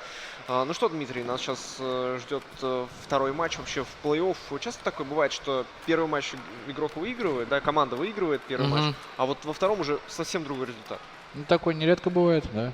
Вот сейчас мы как раз и посмотрим, что у нас произойдет в другой паре. Мы первую игру с вами на стриме смотрели матч Крайнов-Труханов. А сейчас Георгий Королев против Ивана Сидорова действует. И сразу же счет меняется. Вот такой вот грустный Андрей Василевский.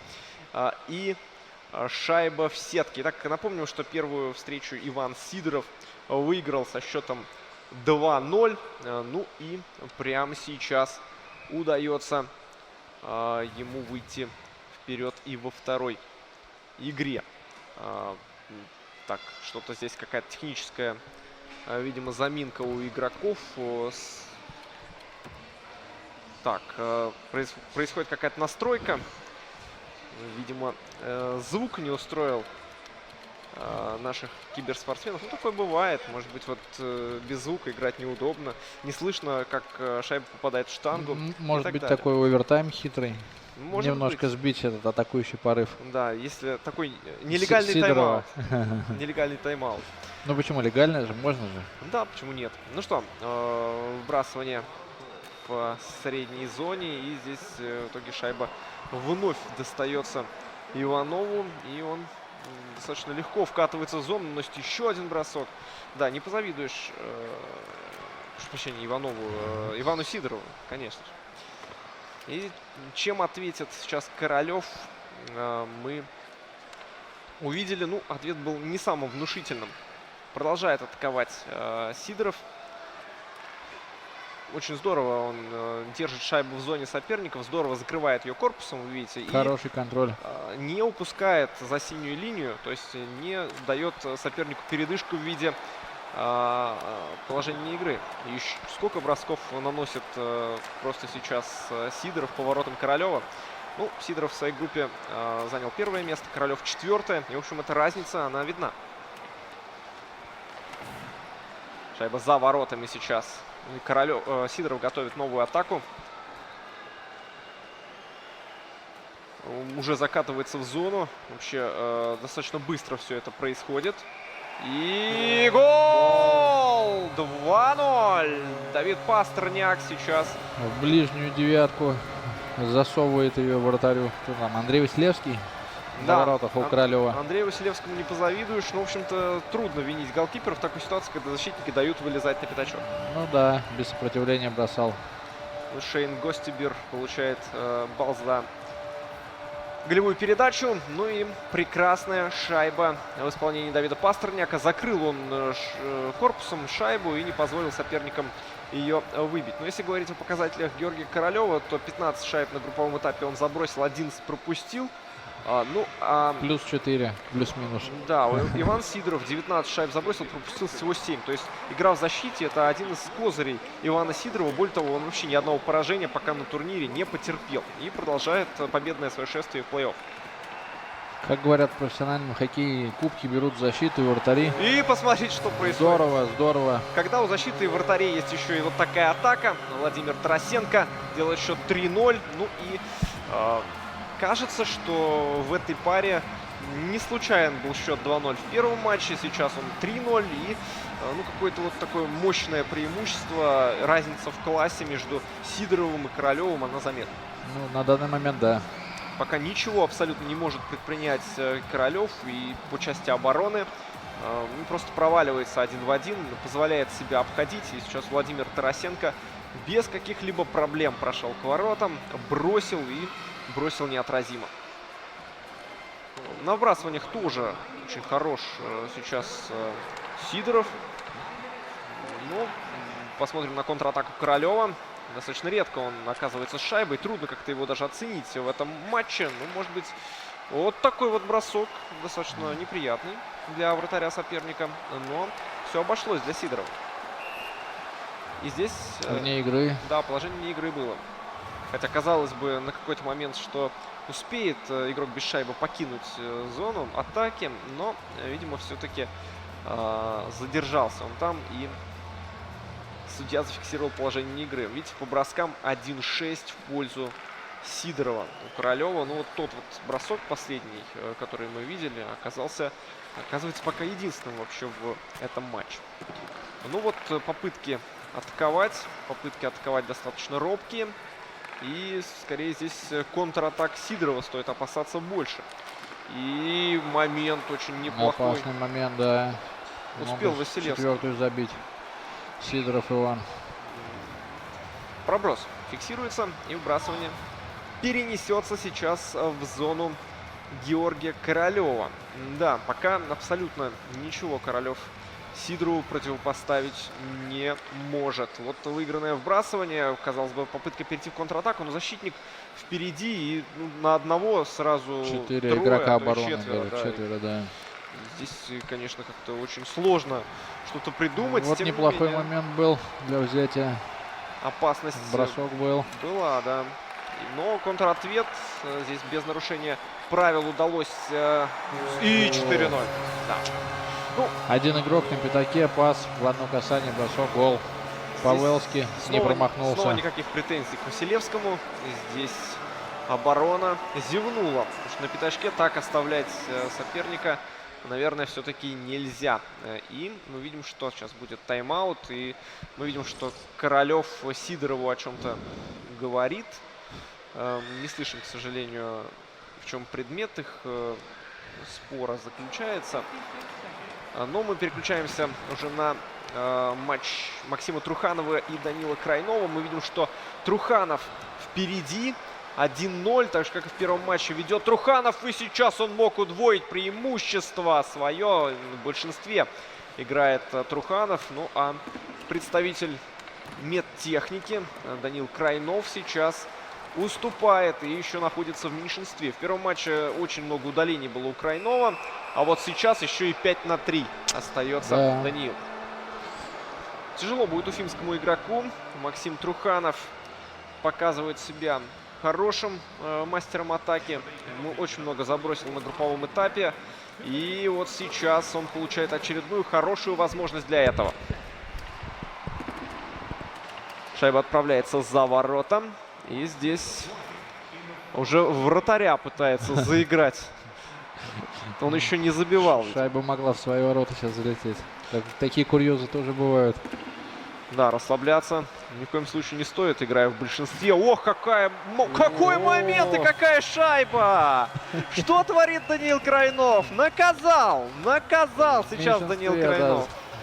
Вот одна небрежность, да? Такая, казалось бы, ну, передачу дал немножко не туда. Но тут же следует моментальный ответ Даниила Крайнова. И вот такого броска ему не хватало в первом матче. Много бросал, но здесь получился именно такой неотразимый бросок в девятку, который голкипер потащить уже был не в состоянии. Посмотрим на ответ Максима Труханова. И вот здесь Бержерон затянул с броском. И заканчивается на этом первый период матча 1-1. Даниил Крайнов сумел сравнять счет в концовочке. Это был, кстати, всего лишь второй бросок Даниила Крайнова за период. Гол в раздевалку. Гол в раздевалку, гол в меньшинстве. Это, наверное, удар, да, все-таки? Есть такой психологический подъем после такого гола. Может наступить вполне. И, наоборот, психологический, моральный спад у команды, которая играла в большинстве. Которая пропустила, в большинстве. И в раздевалку. Тем более пропустила. Неприятно всегда такие голы. Знаю я, что многие киберхоккеисты, когда они проигрывают, пропускают голы от более классных соперников, они не расстраиваются, когда там комбинация была какая-то или что-то. А когда вот сам себе привез, сразу мораль просто в ноль. Ну, это, кстати, показатель тоже профессионализма, что не сломаться в такой ситуации, продолжить играть в свой хоккей, это отличительная черта профессионала. Наверное, и в большом хоккее, и в киберхоккее тоже. Определенно психологическая устойчивость выходит сейчас на первый план. Я думаю, как и в кибер, и в профессиональном хоккее, вот в реальном тоже. Очень был хороший бросок у Жиру. Да. И качественный, но вратарь сыграл здорово. Опасный пас, перехват, контратака. Маккинон. Но здесь защитник здорово сыграл, нейтрализовал его. Но продолжает контролировать шайбу Максим Труханов. За воротами он сейчас находится у Даниила Крайнова. Пытается найти на пятаке вариант. Ищет свободные игроки. Вот сейчас можно под бросок на синюю линию был сыграть, но не рискнул. Не рискнул Максим Труханов и продолжает возить шайбу. Потери. Надо было бросить, конечно, доводить до броска атаки. Да, иначе атака заканчивается не то что ничем, она может закончиться контратакой. Да. Экман Ларсон отдает на Дрю Даути. Смена составов по ходу матча сейчас. И вот здесь Маккинон. Можно бросать. И могло быть добивание очень опасное. Успел защитником сыграть Максим Труханов сейчас, но атака Крайнова была хорошая. Продолжает Крайнов контролировать. И вот здесь автодобивание не случилось. Защитник стоял рядом и сумел помешать ударить по клюшке нападающего. Хороший вход в зону. Удержание. Кто откроется под игрока? Вот есть на синей линии вариант. Наброс. Неплохо. И добивание. Вот если бы там было подставление, да, это могло бы залететь. Любой бросок может быть опасен, как и в киберхоккее, так и в обычном хоккее. Надо бросать. Да, надо бросать. Очень часто игроки об этом забывают, наверное, да, пытаются до верного пытаются доводить. Но вот сейчас счет 1-1, ошибиться не хочет никто. Бросок, подбор и туда опять на пятак. Петранджело оказывается с шайбой. Овечкин. Ну, Александр Овечкин сейчас может... Потери на синей линии, на чужой. Контратака. В 0 получилось. 1-0. Вратарь выручил. Но продолжает Труханов наседать. И вот здесь, в ближнем бою, вратарь, по-моему, двоих сразу переиграл. Сначала бросающего, потом добивающего. Положения вне игры нет. Ну, нам показывают, что 5-0 уже стал счет в матче Георгия Королева и Ивана Сидорова. Наверное, тот матч уже не так нам интересен, потому что все-таки, ну, согласитесь, Дмитрий, 5-0 отыграть уже будет, наверное, сложно. И Сидоров не дает возможности нам надеяться на такую развязку событий, на такой камбэк. Да, все-таки... Доминирует он в этом матче. Все-таки у Королева шансов нет. Сидоров его действительно, как и говорит Дмитрий, переигрывает. А вот матч Крайнова-Труханова намного интереснее, потому что соперники, ну, видно, что сопоставимы по классу, играют, так скажем, на равных. И уже второй матч, первый хоть и закончился победой Труханова, но все-таки победой минимальной. То есть, там все на тоненького. И пока там очередной гол забивается в матче Королева и Сидорова, мы продолжаем внимательно следить за тем, как Крайнов и Труханов выясняют, кто же сильнее во втором матче. Пока 1-1, но Труханов в атаке находится. Шайба вышла из зоны. Заново надо организовать вход. Это получается. Бросок. Можно уже бросать, не сближаться с защитником.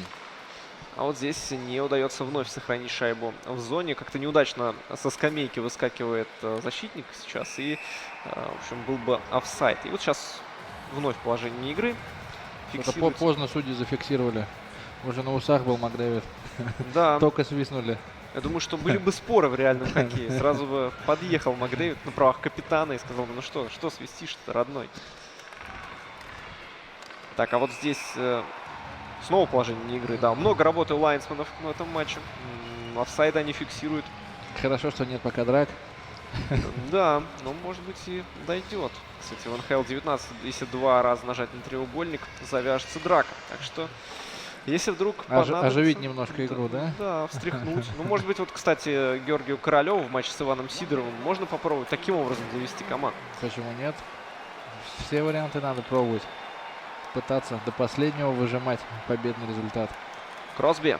Концовка второго периода. Вот сейчас пропускать ни тот, ни другой около не ворот. хочет. По защитнику бросок.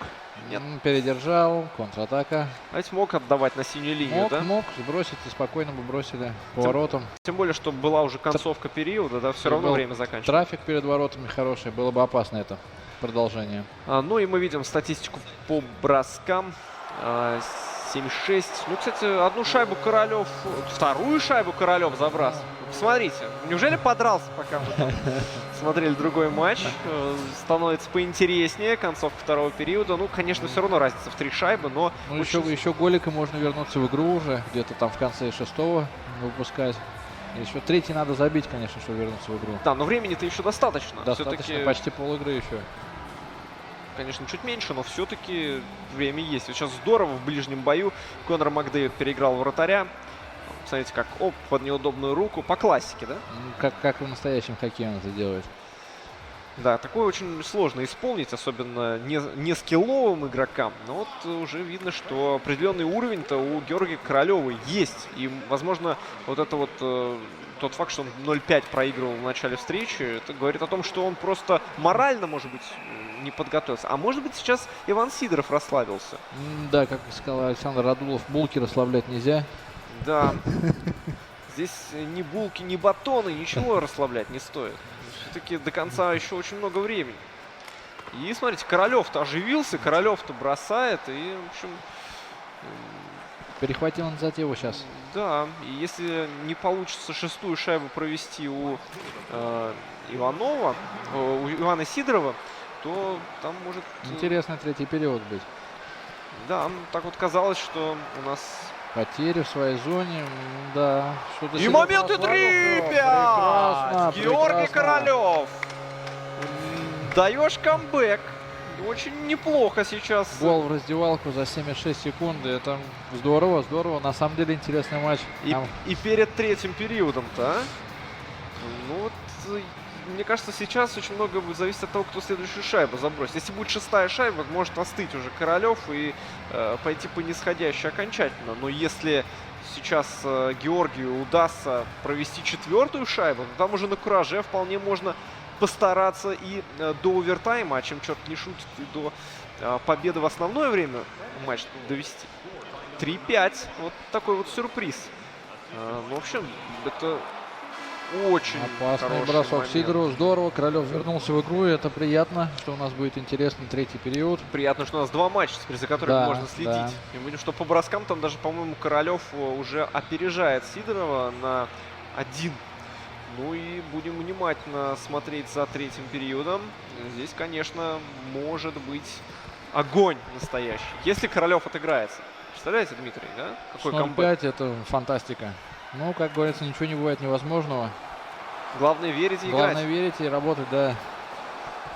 Итак, мы видим, что сейчас Георгий Королев пытается начать атаку от своих ворот. У него это получается очень резко, очень здорово. Сейчас эта атака развивалась. Ну и посмотрим, чем ответит Иван Сидоров. Тоже быстро. Обмениваются быстрыми атаками. Скорости хорошие в этом матче. Ну, уже бы, может, защитничку дать и бросить.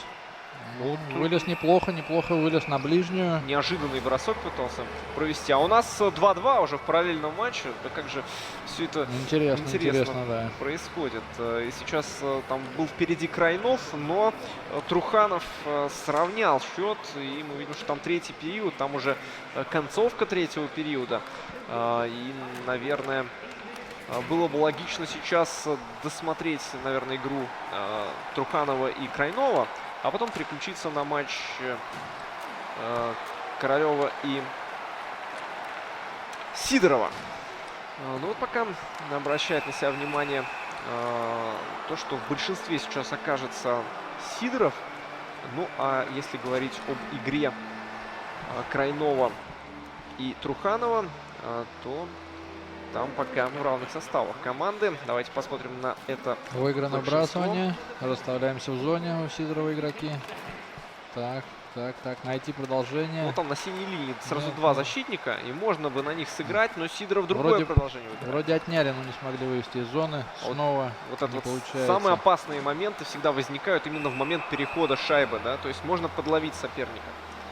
Кстати, вот такую шайбу как раз Крайнов и забросил в ворота Труханова. Первую свою шайбу сегодня в втором матче плей-офф. Тоже подкараулил ошибку соперника и сразу же наказал. Королев выиграл вбрасывание, вывели из зоны. Еще и с контратакой может получиться. Ну, здесь защитник здорово сыграл. Здорово отборонялся. Давайте посмотрим на вход в зону в исполнении Сидорова. Хорошая вот скидка. Можно бросать. Бросок, да. Рядом со штангой. В дальний угол целил. Ну и здесь за воротами у Королева шайба. Сейчас переживает там Андрей Василевский. Где же она? Когда за воротами шайба, вратарю нужно быть особенно внимательным. Вдруг кто-то трюк Гранлунда решит повторить. А такое возможно в киберхоккее? Я вот не уверен на этот счет. Наверное, нет. Если такой трюк в НХЛ 19, но быстро выкатиться за ворот в любом случае и по льду ее закатить возможно. Поэтому нужно быть внимательным. Но Так, из-за ворот. Ух, неплохо было. если бы получился этот бросок касания, да, то там контратака. можно было бы думать уже о победе Сидорову. Ну, продолжает Сидоров пока вести эту игру, но он уже действует, вы видите, очень осторожно. А у нас 4-2 в параллельном матче. Вот так вот. Крайнов вышел вперед. Нет, наоборот, Труханов ведет 4-2. Да? Ну и там, скорее всего, 2-0 в серии уже, потому что за минуту отыграть 2 шайбы, наверное, это сложно. Но, тем не менее, попытается сейчас это сделать, конечно же, Крайнов. Однако шайба вновь достается Труханову. Но вот здесь Остон Мэтьюс вываливается. И бросок у Бержерона не получается. Да. Не получается. А если бы получился, и счет бы стал 3-4, тогда можно было бы уже думать о том, чтобы как-то и шестого полевого выпускать, и бороться за победу. Но, тем не менее, не получилось. Вот так вот. Шайба выходит из зоны. Время уходит драгоценное. Ну и тянет уже такими в зоне атаки, во владении, прессингом. Он затягивает сейчас игру. Конечно же, Труханов, Бержерон. В концовке первого матча удалось забросить Крайнову, но сейчас Труханов очень грамотно обороняется и не оставляет шансов даже не то что на гол, даже на атаку. На бросок. Убивает время. Ну и вот здесь уже все. Матч окончен со счетом 2-4, с счетом 4-2. Максим Труханов во второй игре оказывается сильнее. И там счет в серии 2-0. Ну и все идет к тому, что такой же счет в серии окажется в противостоянии Георгия Королева и Ивана Сидорова. Там 0-2 в первом матче Сидоров был сильнее, но второй матч был совершенно не похож на первый. Очень интересный матч получился. Сначала 5-0 повел Сидоров, 3 гола отыграл Королев. Сейчас немножко, конечно, запал под иссяк. Наверное, все-таки связано с тем, что Сидоров собрался после 3 пропущенных шайб и решил, что больше пропускать я не буду. Мы видим, что осторожнее он стал заметно играть. То есть меньше ошибок в передачах, особенно в своей зоне. Но ошибка в передаче в своей зоне, наверное, может очень дорого обойти. Да.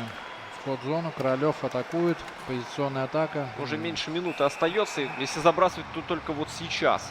Был момент, на ближнюю вылазил, неплохо, но вратарь на месте. Ну и сейчас, чтобы оставаться в игре, чтобы попытаться ее вытащить, Королева обязательно нужно забирать это выбрасывание. И бросать, быстро забить гол нужно.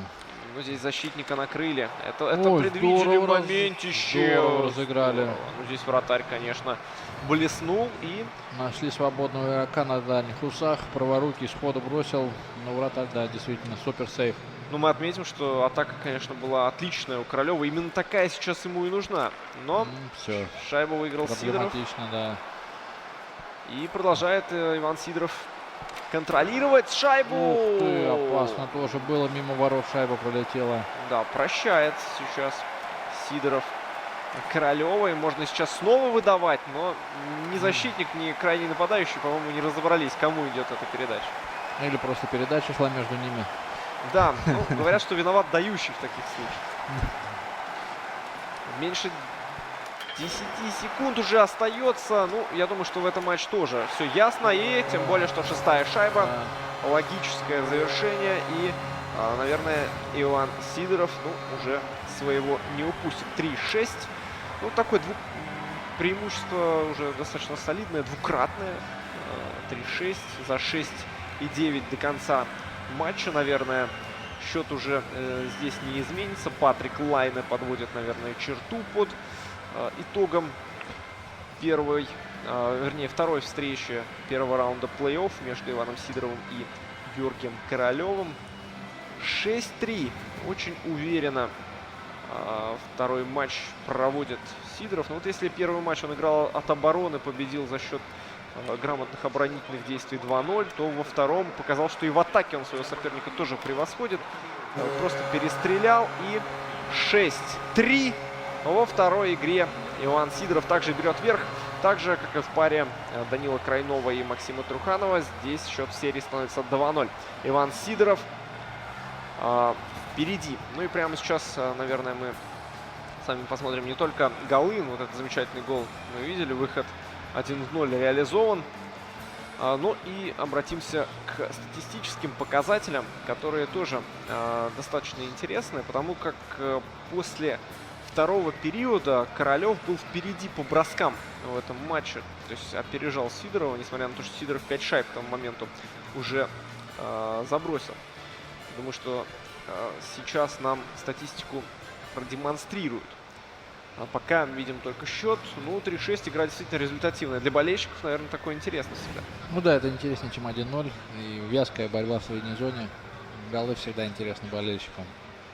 Хорошо бы сейчас вот переключили бы наши игроки на статистику, чтобы мы могли ее немножечко посмотреть. Но раз статистики нет, давайте пока немножко отдохнем, уйдем на рекламу и совсем скоро вновь встретимся в нашей студии.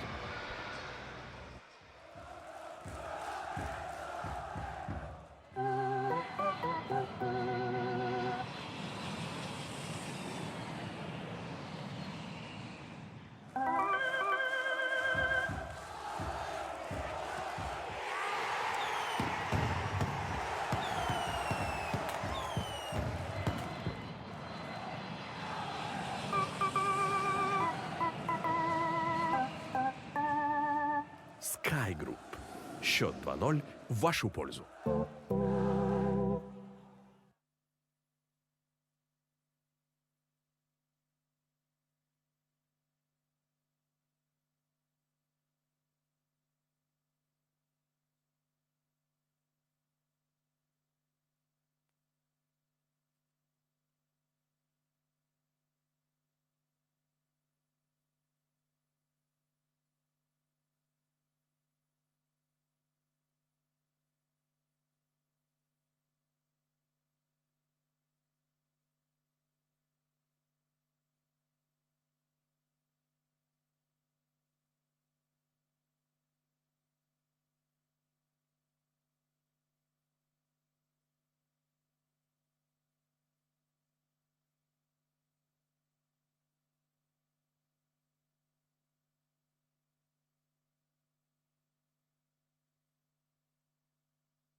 Sky Group. Счет 2-0 в вашу пользу. Еще в 1933 году Владимир Котельников предложил и доказал фундаментальную теорему цифровой обработки сигналов. Чтобы сегодня Ольга Николаевна могла увидеть первые шаги внука, несмотря на расстояние. Но ни она, ни большинство людей не понимают, как работают технологии. Да, людям нужны не технологии, а то, что они дают. Поэтому мы не подключаем людей к интернету. Мы даем возможность быть собой. Стать кем-то другим.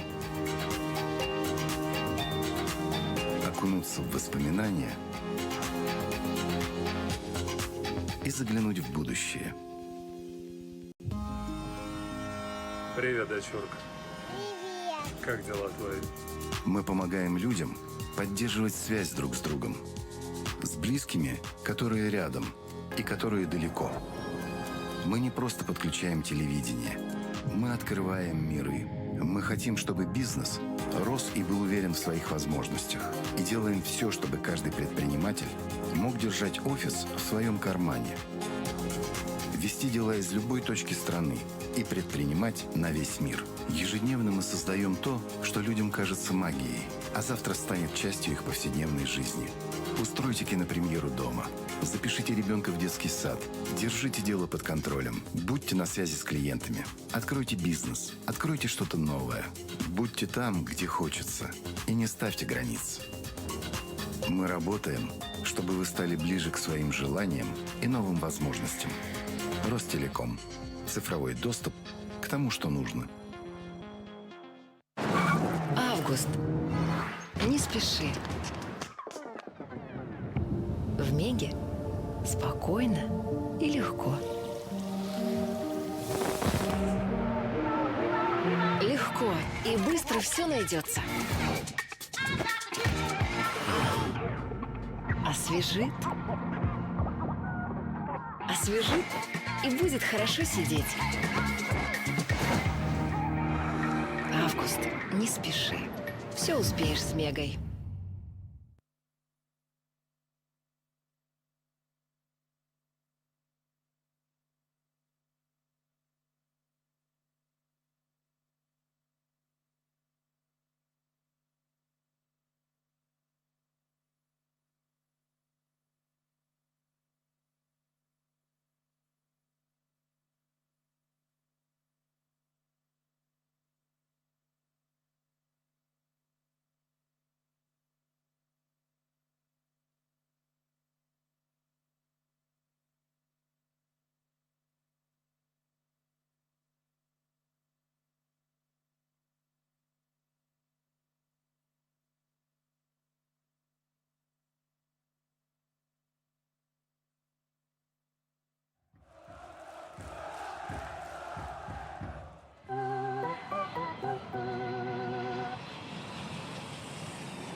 Sky Group.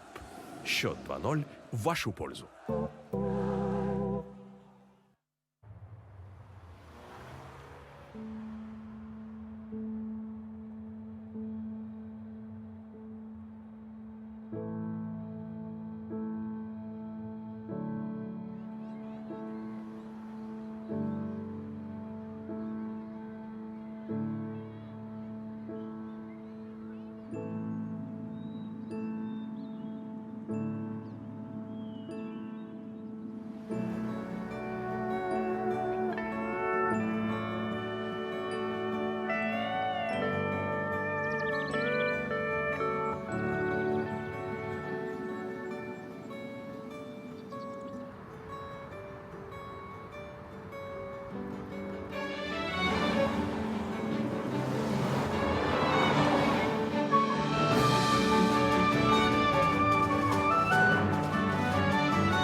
Август.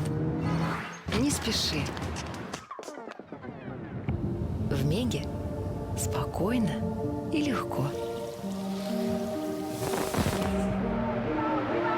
Легко и быстро все найдется. Освежит. Освежит и будет хорошо сидеть.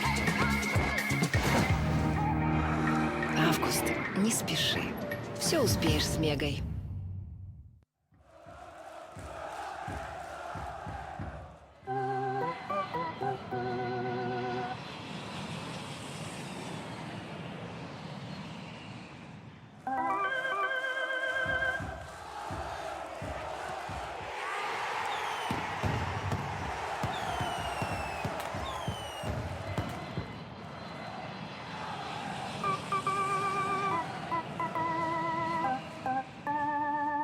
Sky Group. Счет 2-0 в вашу пользу.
Sky Group. Счет 2-0 в вашу пользу.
Ну что ж, а мы возвращаемся в наш эфир, и стартует у нас третий матч серии плей-офф 1/8 финала. Напоминаю, что с вами Дмитрий Цыбин и Денис Таипов. Ну что ж, Дмитрий, расскажите, как вам первые два матча плей-офф, которые вы посмотрели?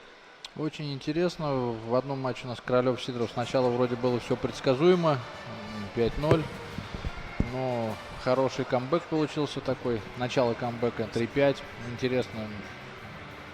Ну а матч Крайнов, Труханов тоже был очень интересный, упорный. Ну, интересно смотреть. Хоккей хорошего уровня.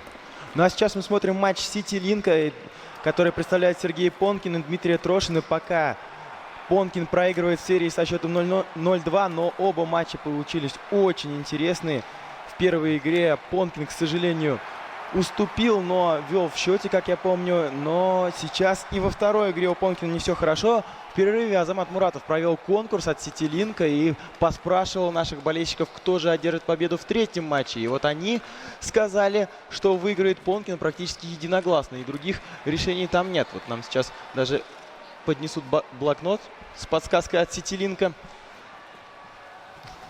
Неплохое начало, активное. Прошло 4 минуты. Но до бросков пока не доходит. Вот здорово разыграли. Бросал Сигин. Но Бен Бишоп на месте. Пока Бишоп, конечно, безукоризненно играет. Ну, не лучший бросок получился. Вроде бы и позиция была хорошая, но что-то джойстик немножко запал в руке, что ли. Громче. Очередная атака у нас. И неплохо пока в обороне действует Понкин. Варламов шайбу прижимает. Для Дмитрия действительно очень важный и ответственный матч, потому что счет серии пока 0-2 не в его пользу. И третье поражение подряд может серьезные вопросы поставить о его выходе в следующий раунд, в четвертьфинал, потому что с 0-3 отыгрываться тяжело, если ты не питерский СКА в свое время. Поэтому я думаю, что Понкин на этот матч отдаст все свои силы. У нас первое удаление, и Сити-Линк будет играть в большинстве, а возможно нет, если удастся реализовать этот момент. Не удалось. Да. Дмитрий Трошин получает 2 минуты за подножку. И первое большинство для Сергея Понкина. Выиграть вбрасывание. Нет, не получилось. Контратаку проводит Трошин в меньшинстве. Вход в зону. Скидка на защитника. Бросить попробовать, конечно. Но мы уже привыкли к тому, что в киберхоккее большинство это не значит, что ты будешь 2 минуты или хотя бы 1,5 запирать соперника в зоне, как это в реальном. Вполне возможно, что ты и вовсе пропустишь в большинстве, поэтому здесь ничего удивительного нет. Кросби неплохо, да, на пятак вылезал. Неплохо, пытался опасный момент, да, был. Обострить игру. Макдэвид. Здорово скинул за спину. Держит шайбочку Кросби. Стемка за воротами. Обратно на Кросби. За ворота шайбу снова. Не нашел возможность для паса. Потеря. Контратака. И уже пятером. Да, все на месте. В полных составах игра. Понкин пытался в зоне расставиться. Посмотреть передачу. Гол! Гол пытался расставиться. Большинство кончилось, но оно ему и не нужно, потому что в равных составах Сергей Понкин открывает счет Простите, пожалуйста, это Трошин, не Понкин. Простите, пожалуйста, мы заговорились немного. Трошин открывает счет в третьем матче, и для Понкина ситуация обостряется. Он проигрывает в серии 0-2, он проигрывает в матче 0-1, и игрок компании CityLink стоит на грани корабля. Да. И еще один шаг не туда, и он может оказаться за бортом. С 0-3 отыграться тяжело, надо в этом матче выпрямлять ситуацию. Но пока приходится обороняться Понкину. Очередная атака. Бишоп шайбу забирает за ворота. Кстати, у нас в параллельном матче играет Кирилл Иванов и Александр Завгородний. Там счет в серии 1-1. И мы по ходу эфира тоже будем переключаться на второй стрим. Так что там мы тоже увидим много интересного. Очень упорные матчи. Так, входит в зону Трошин. Держит шайбочку. Вылазит в центр. Защитнику наброс. На себя игроки приняли шайбу. Контратака. Пытается Понкин растащить своего соперника по ширине, чтобы появились свободные зоны. Опасно. Опасный момент на дальнюю, на пятак. Хороший пас был. Рестолани над синей. Он может бросить Варламов. Добивание. Подбор за Понкиным. Держит шайбу за воротами. Ищет момент для паса. Обострение. Защитнику. Перевод может быть сделать. И бросок. Нет, держит защитник. Возвращает в угол, за ворота. Ну, найдет или нет Понкин какое-то интересное решение. Дмитрий, вот вы когда играли в профессиональный хоккей, вы тоже, по-моему, и в киберхоккее играли. Помогает ли вот игра в компьютерный хоккей как-то развивать свое хоккейное мышление? Может быть, визуальность увеличивать? Я думаю, да, помогает. Вы на себе это ощущали как-то или это было просто хобби, как, знаете, расслабиться после тяжелой игры? И как хобби, ну и какие-то моменты я пытался проработать как на компьютере и пытался их перенести на реальный лед. И как получалось? Ну, иногда. Интересно, подходит к концу у нас первый период. Опасный пас вдоль ворот Трошина. Не попал по шайбе. Опасно, могло быть в гол в раздевалку мог получиться. И мы переключаемся сразу на второй матч. Здесь Кирилл Иванов выигрывает со счетом 1-0 у Александра Завгороднего. Иванов в средней зоне на лайне. Вот зону опасно вылазит. Бросок. Опасно. Не успел закрыть зону. Все вынуждены в среднюю выйти. И удаление. Фалит Иванов и получает 2 минуты штрафа. Здесь 7 минут и 20 секунд остается играть в первом периоде. Очень важно выиграть сбрасывание в неравных составах и завладеть инициативой для атакующего. Выиграть вбрасывание не удалось, но там Бержерон стоял, и его обыграть на вбрасывании в этой игре практически нереально, если все сделать правильно. По технике Бёрнс, вот посмотрите, в меньшинстве атакует Иванов и лазит на пятак. Бёрнс, причем защитником полез.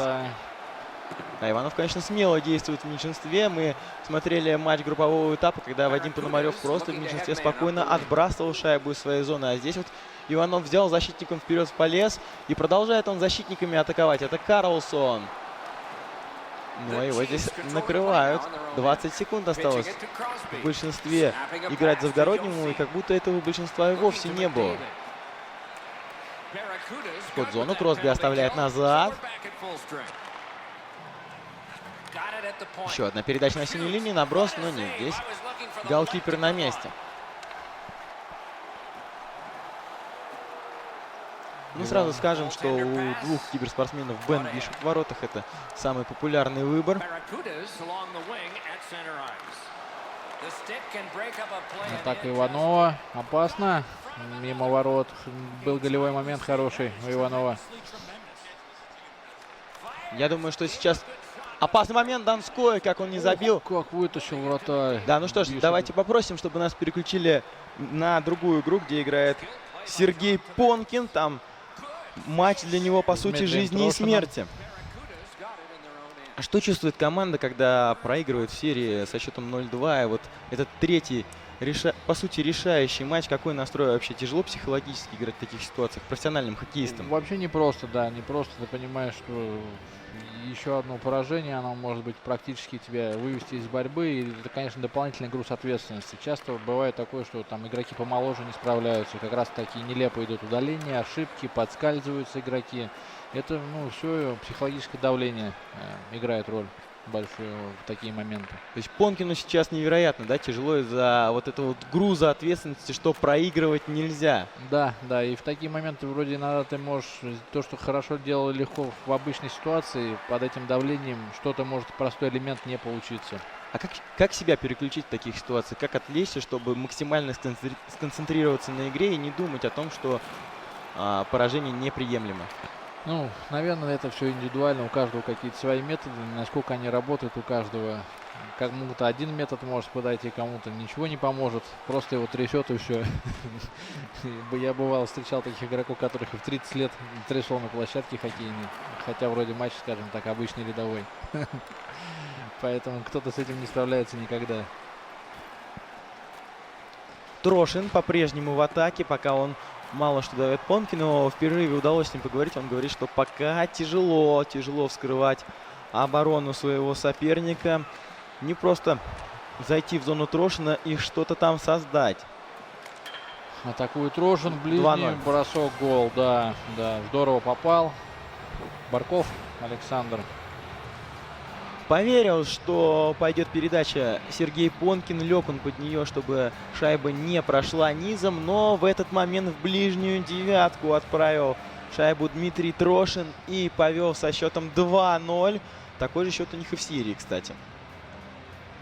Да, ситуация непростая для Понкина. Надо забить гол и постараться вернуться в игру и в серию.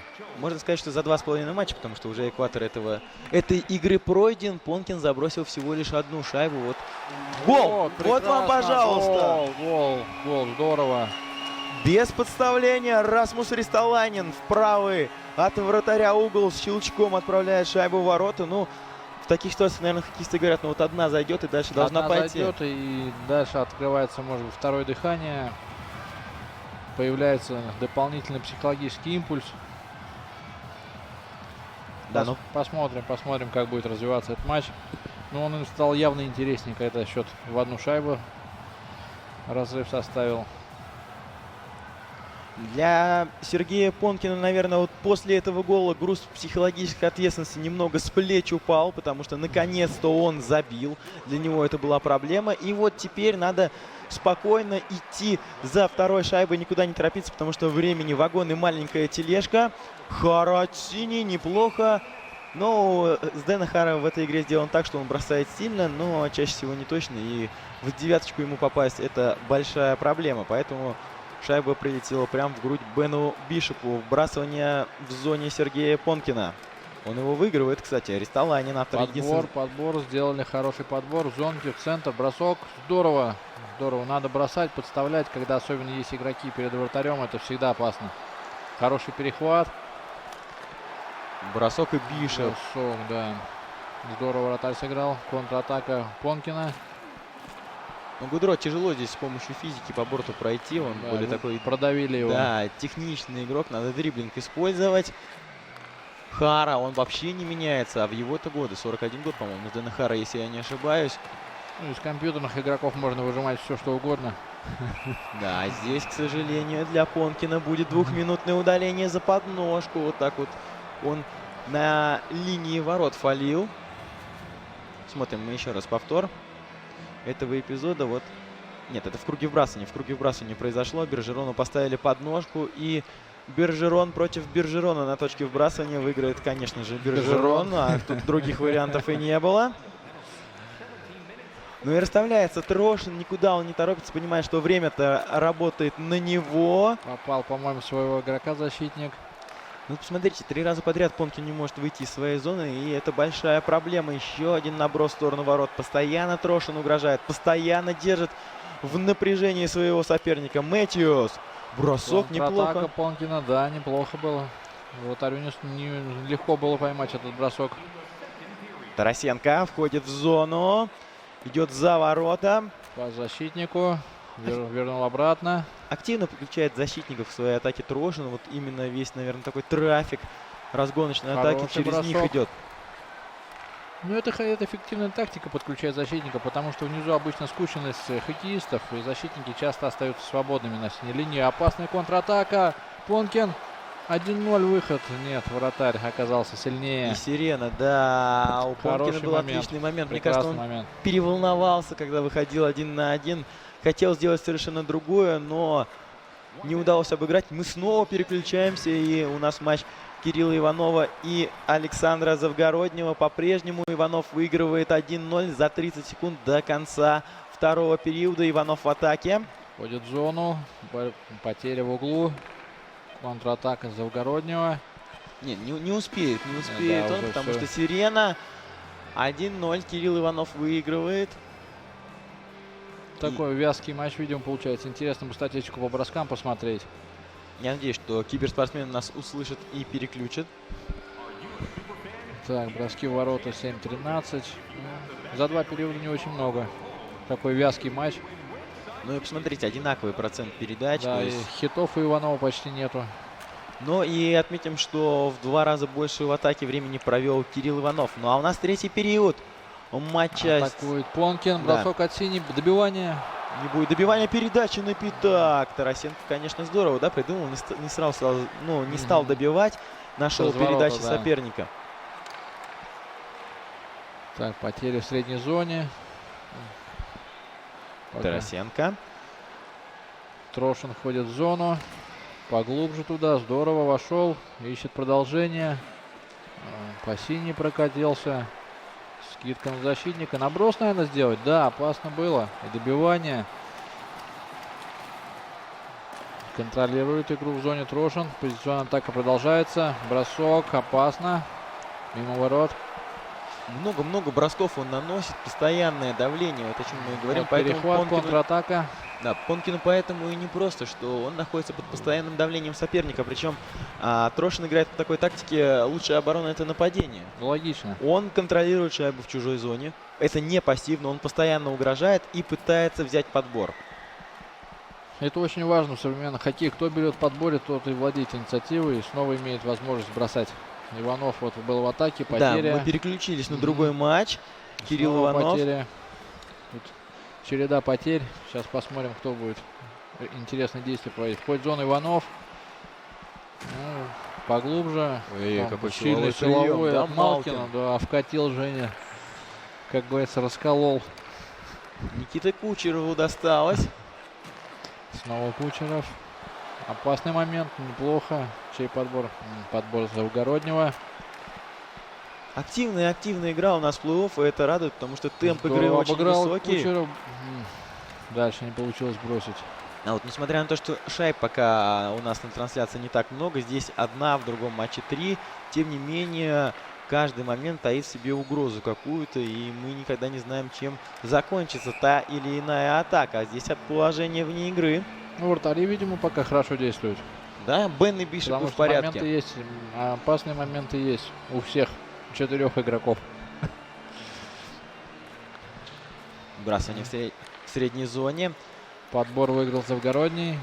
Я думаю, что мы сейчас снова переключимся Потери. на игру Сергея Понкина и Дмитрия Трошина, потому что там...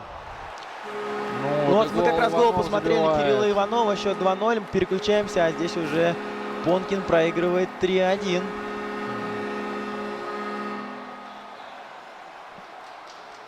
И я думаю, что последние минуты Сергей сделает все, чтобы сократить отрыв в счете и достать своего соперника. Надо всеми силами уже бежать в атаку. Да, надо постараться сейчас забить в ближайшее время и рассчитывать еще на концовку, где можно будет снять вратаря, на 6-го полевого заменить его.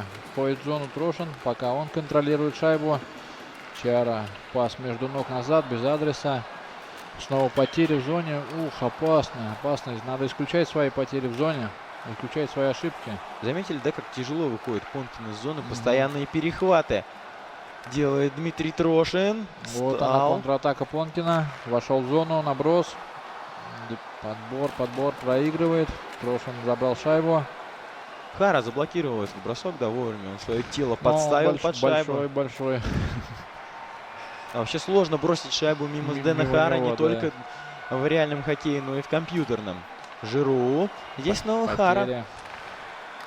Я разговаривал с некоторыми киберспортсменами, вот они говорят, что Хару наоборот не хотят брать из-за того, что он большой и малоподвижный, но вот в этой игре Хара доказывает всем своим хейтерам, что нет, он вовсе Опасный отличный момент. защитник для любой команды.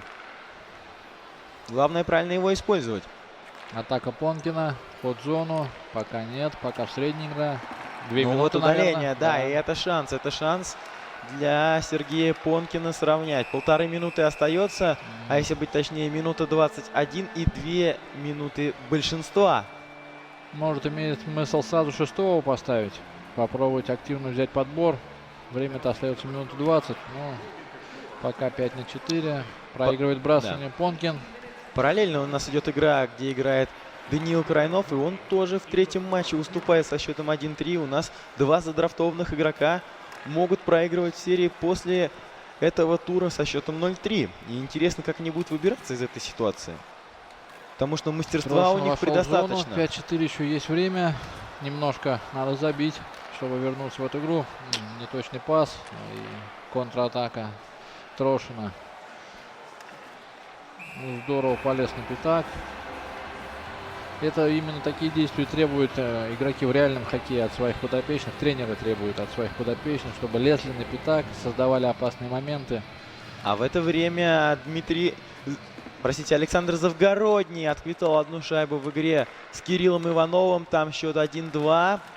И 27 секунд в матче Сергея Понкина и Дмитрия Трошина. Остается до завершения. Трошин идет в контратаку. Бишоп на месте. Трошин подбор, Трошина, да, здорово берет подбор. И снова наброс сейчас будет на пятак. Нет, ну уже просто, наверное, так. Придерживает время. В меньшинстве находится Трошин. И контролевой. Здорово. 4-1. Разыграл нас.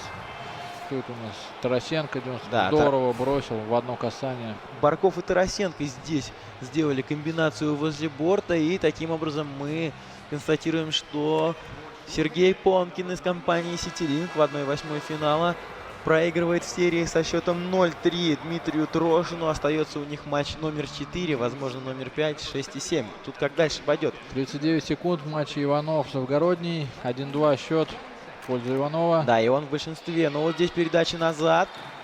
Подбор Завгородний. Кто завладеет шайбой? Еще один Не подбор. удалось Да. закрыть зону. Жаль.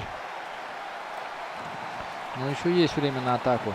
Надо грамотно распорядиться шайбой. Можно 6-го поменять, в принципе. Вход в зону, но здесь грамотно игрок команды Subaru играет.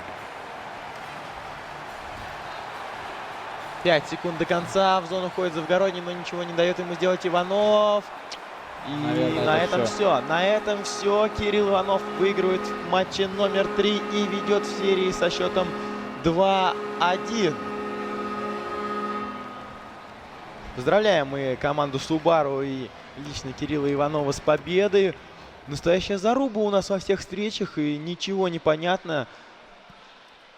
Ничего не понятно для первого чемпиона Башкирии. Ну что ж, мы прервемся на небольшую рекламу, а позже продолжим. У нас на очереди матче номер 4.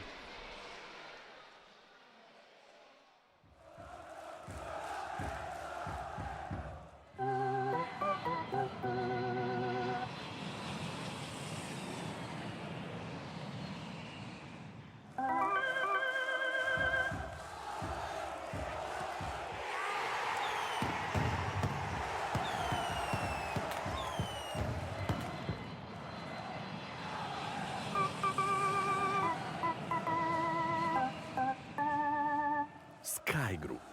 Счет 2-0 в вашу пользу.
Август, не спеши.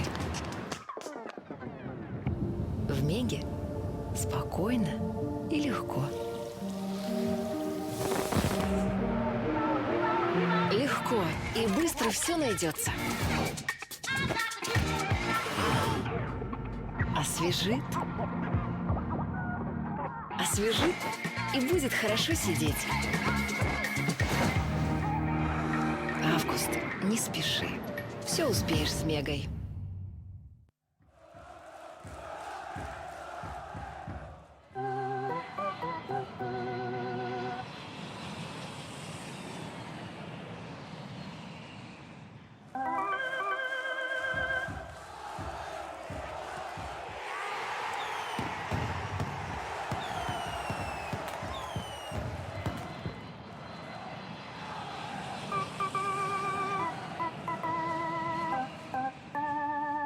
Sky Group. Счет 2-0 в вашу пользу.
Итак, мы возвращаемся в Мегу, где все готово к началу уже четвертых матчей серии первого раунда плей-офф. Итак, Константин, ситуация это для уфимских болельщиков, наверное, не самая радужная. Да, друзья, сложная ситуация для Уфы, но когда это Уфу ставило в неловкое положение. Быть может, и я даже уверен, что еще не все потеряно, нас ожидает интересная серия.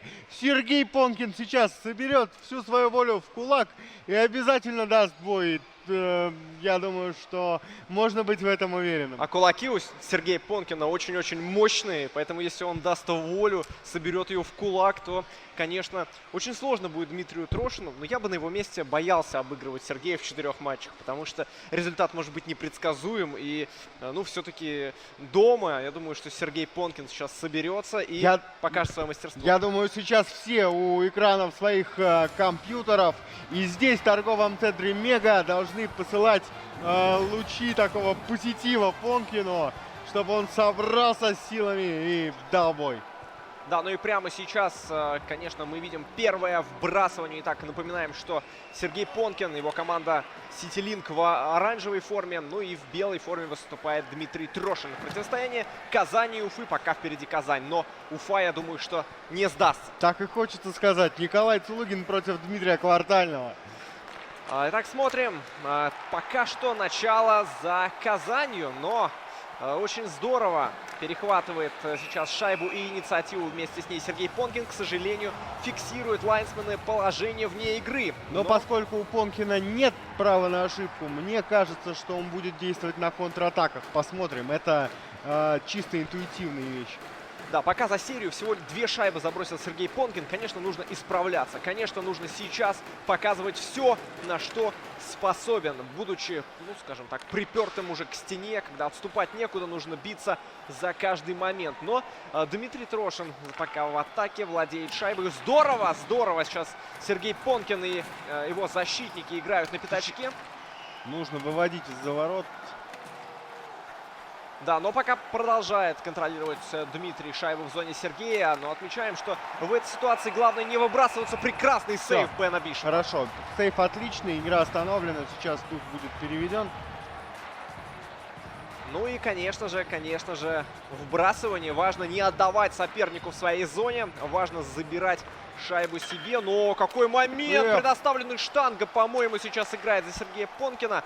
Ну, должно уже повести Сергею. Нужно быть внимательным, безусловно, при обороне собственных ворот.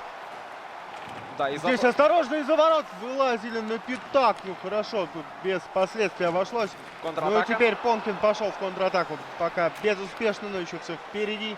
Тарасенко остановили достаточно легко. Но сейчас важно, чтобы вот это предстартовое волнение уже прошло и поймал свою волну Понкин. Итак, Сергей. Вот сейчас, хорошо, назад, туда. Можно бросать, ну как же не то! получается Момент! Семен Варламов справляется, но здесь, но конечно... этот первый бросок не получился сразу, да, который должен был сходу получаться. Понкина. Какой был шанс?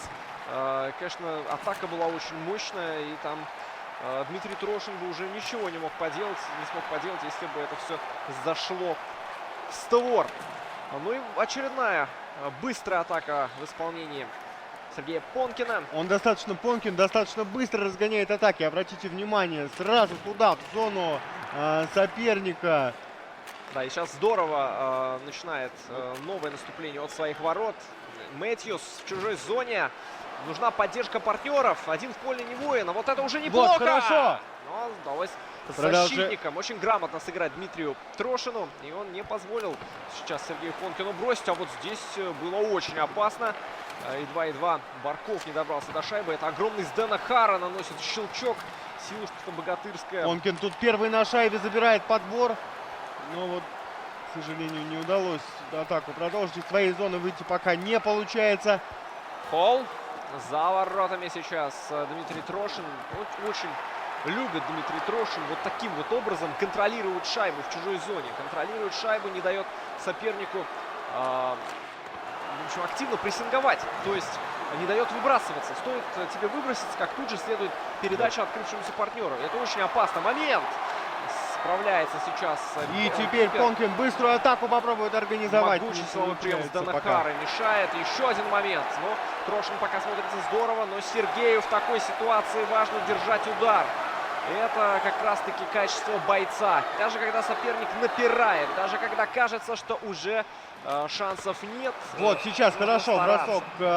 Бросок может быть для статистики, а может быть для того, чтобы перевести дух как раз и игру в зону соперника. Ведь бросание сейчас будет в зоне атаки для Сергея Понкина. Мало ли, есть же еще вероятность того, что вратарь не зафиксирует бросочек.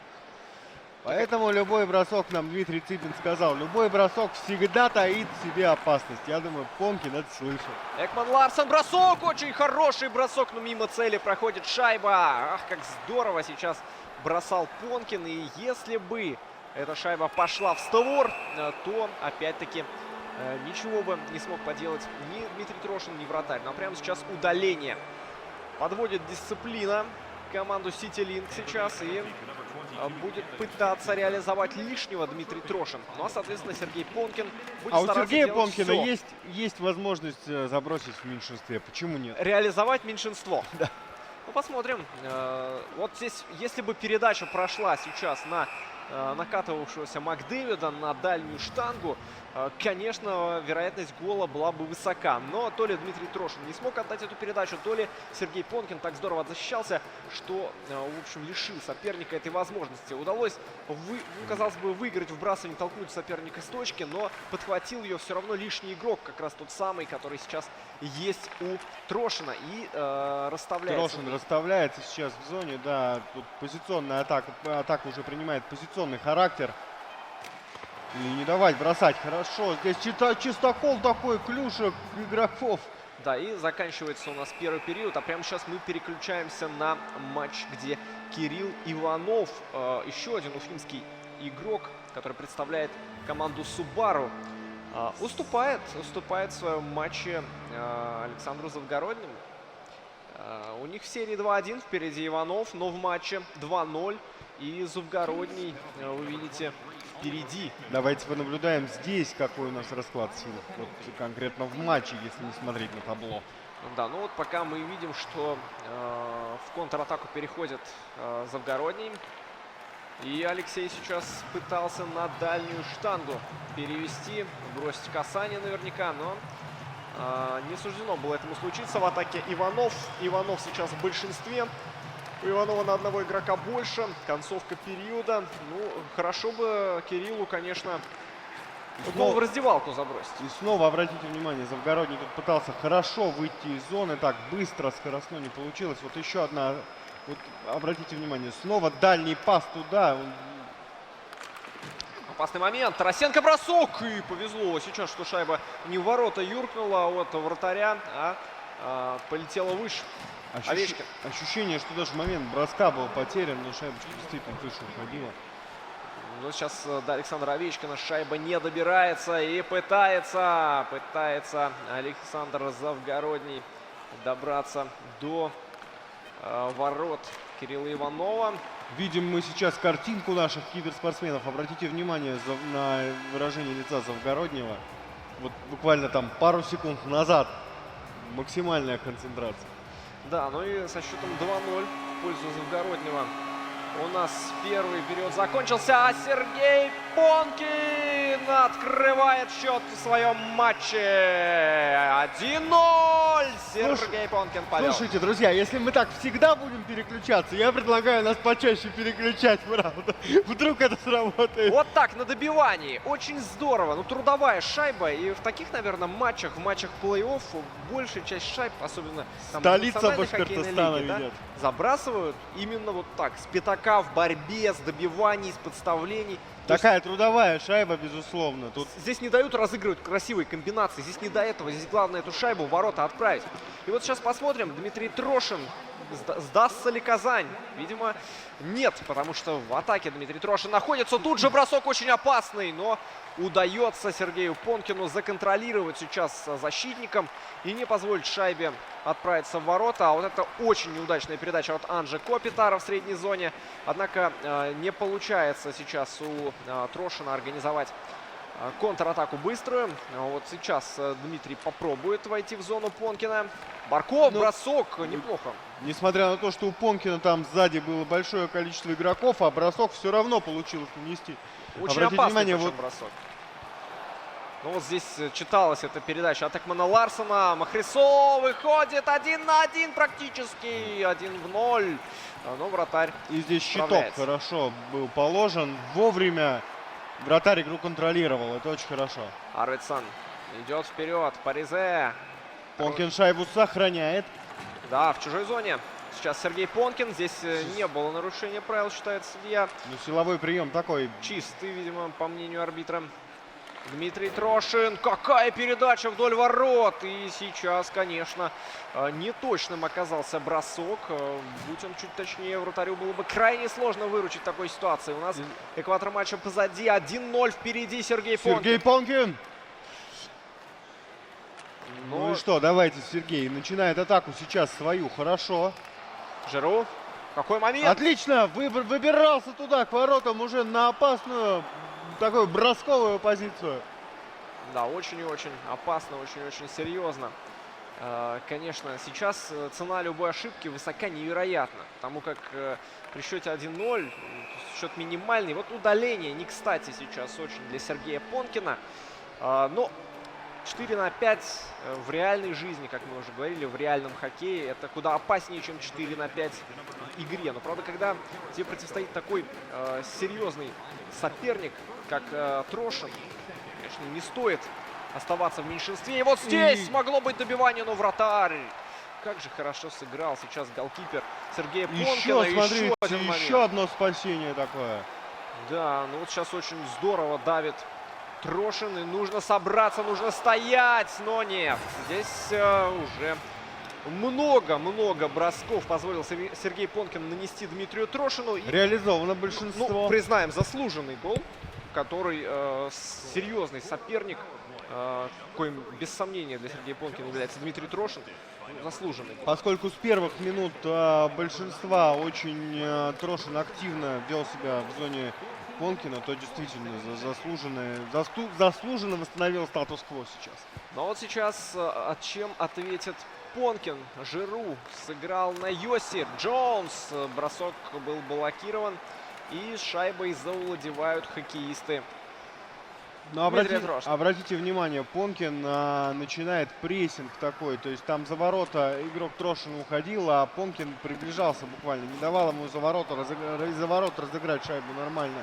Начать собственную атаку. Это хорошо, надо прессинговать обязательно. Годро отвоевал шайбу, но вот дальше атака немножко застопорилась. И в атаке сейчас Дмитрий Трошин. Нельзя дать бросить. Скиннер за воротами. Сергей Понкин двумя игроками активно прессингует. Не позволяет выйти на позицию для броска. Вы совершенно верно подметили, Эмиль. Только я хотел сказать о том, что очень внимателен в обороне.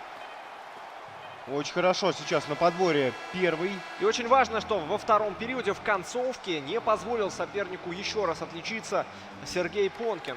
Мы видим, что по броскам там колоссальное преимущество. Переключает наш режиссер на Кирилла Иванова и Александра Завгороднего. Да, и здесь, к сожалению, для уфимских любителей киберхоккея все достаточно печально, потому как Кирилл Иванов уступает со счетом 3-0. И это явно не входит в его планы вот так вот проигрывать, потому что в случае поражения счет серии станет равным. А там Александр Завгородний на кураже может и побороться, но... А я нашел один плюс, Эмиль. Мы помним, да, нас сейчас переключат на ту игру. И там будет изменение счета. Да, ну хорошо. Я надеюсь, что, Константин, ваш прогноз окажется точным. Но изменение счета, я думаю, местные болельщики все рассчитывают, что в пользу Конечно, Сергея в пользу Понкина. уфимцев, да, естественно. Да, ну а пока активная атака Завгороднего. И здесь на пятачке шла борьба. Но, к сожалению, нас переключили во время шайбы, которая... Нас не очень удачно переключили в этот раз. Не зачет, не зачет.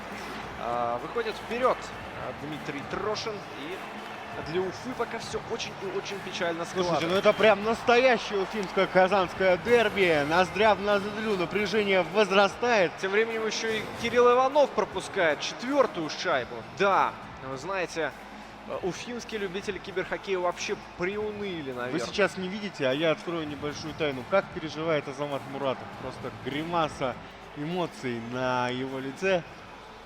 Да, ну вот сейчас, по большому счету, все надежды уфимского киберхоккея связаны вот с этими ребятами, которых мы видим. Связаны с Сергеем Понкиным, связаны с Кириллом Ивановым. Поэтому, конечно же, все следят, все верят и все здесь надеются, что удастся переломить, показать настоящий уфимский характер сейчас. И у Сергея Понкина это получится, и у Кирилла Иванова. Ну, у Кирилла Иванова в матче там все уже складывается совсем печально. У Понкина шансов гораздо больше, конечно. Мы сейчас все скрестили пальцы за Сергея. Но пока очень грамотно обороняется его соперник Дмитрий Трошин. Просто охраняет свои ворота как неприступную крепость. И вот Однако сейчас у здесь Понкина есть возможность уйти в атаку. Тарасенко. Ах, не прошла передача. Хорошо, но шайбу сохранили, это важно. Может быть, под синюю линию. Эх! Ну как же так? Как же так? Вот это вот, конечно, минус, да, когда бот, управляемый искусственным интеллектом, неправильно занимает позицию. Либо пас идет немножко не туда. То есть здесь вечные споры, кто виноват, дающий или принимающий шайбу. Так или иначе, в той ситуации атаку продолжить Сергею Понкину не удалось. И прямо сейчас вбрасывание в нейтральной зоне, ближе к воротам Дмитрия Трошина. Ну и попытается сейчас Сергей Понкин войти в зону. CityLink, все сотрудники всех магазинов сейчас прильнули к экранам и поддерживают оранжевую команду в этой встрече. И есть еще время. Мне кажется, чтобы Понкин сейчас выиграл, у CityLink должны вырасти продажи, друзья. Все в салоны CityLink.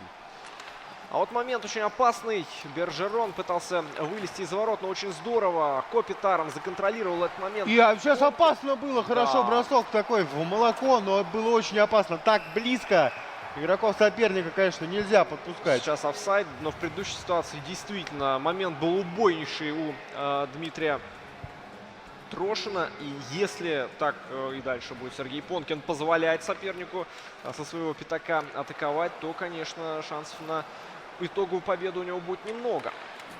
Ну и хорошо бы самому уже создать какой-то момент у ворот соперника, потому что счет-то 2-1. Хоть по игре, может быть, Трошин смотрится поубедительнее, но счет-то такой, очень скользкий. Счет такой, который можно исправлять.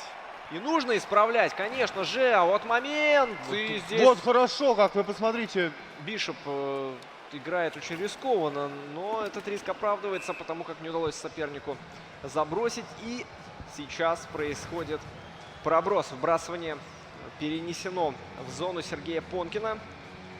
Да, ну и здесь нужно выигрывать вбрасывание Сергею и переводить игру в зону Трошина, безусловно. Время играет на пользу Трошина. Здесь надо отметить, как здорово Трошин играет в зоне соперника. Он не позволяет начать быструю атаку. И более того, очень часто в момент вот этой передачи шайбу перехватывает. А вот здесь бросок вдоль ворот идет. И помогла, я думал, сейчас шайба у борта, если бы она была сохранена, туда дальше атаку можно было бы развивать.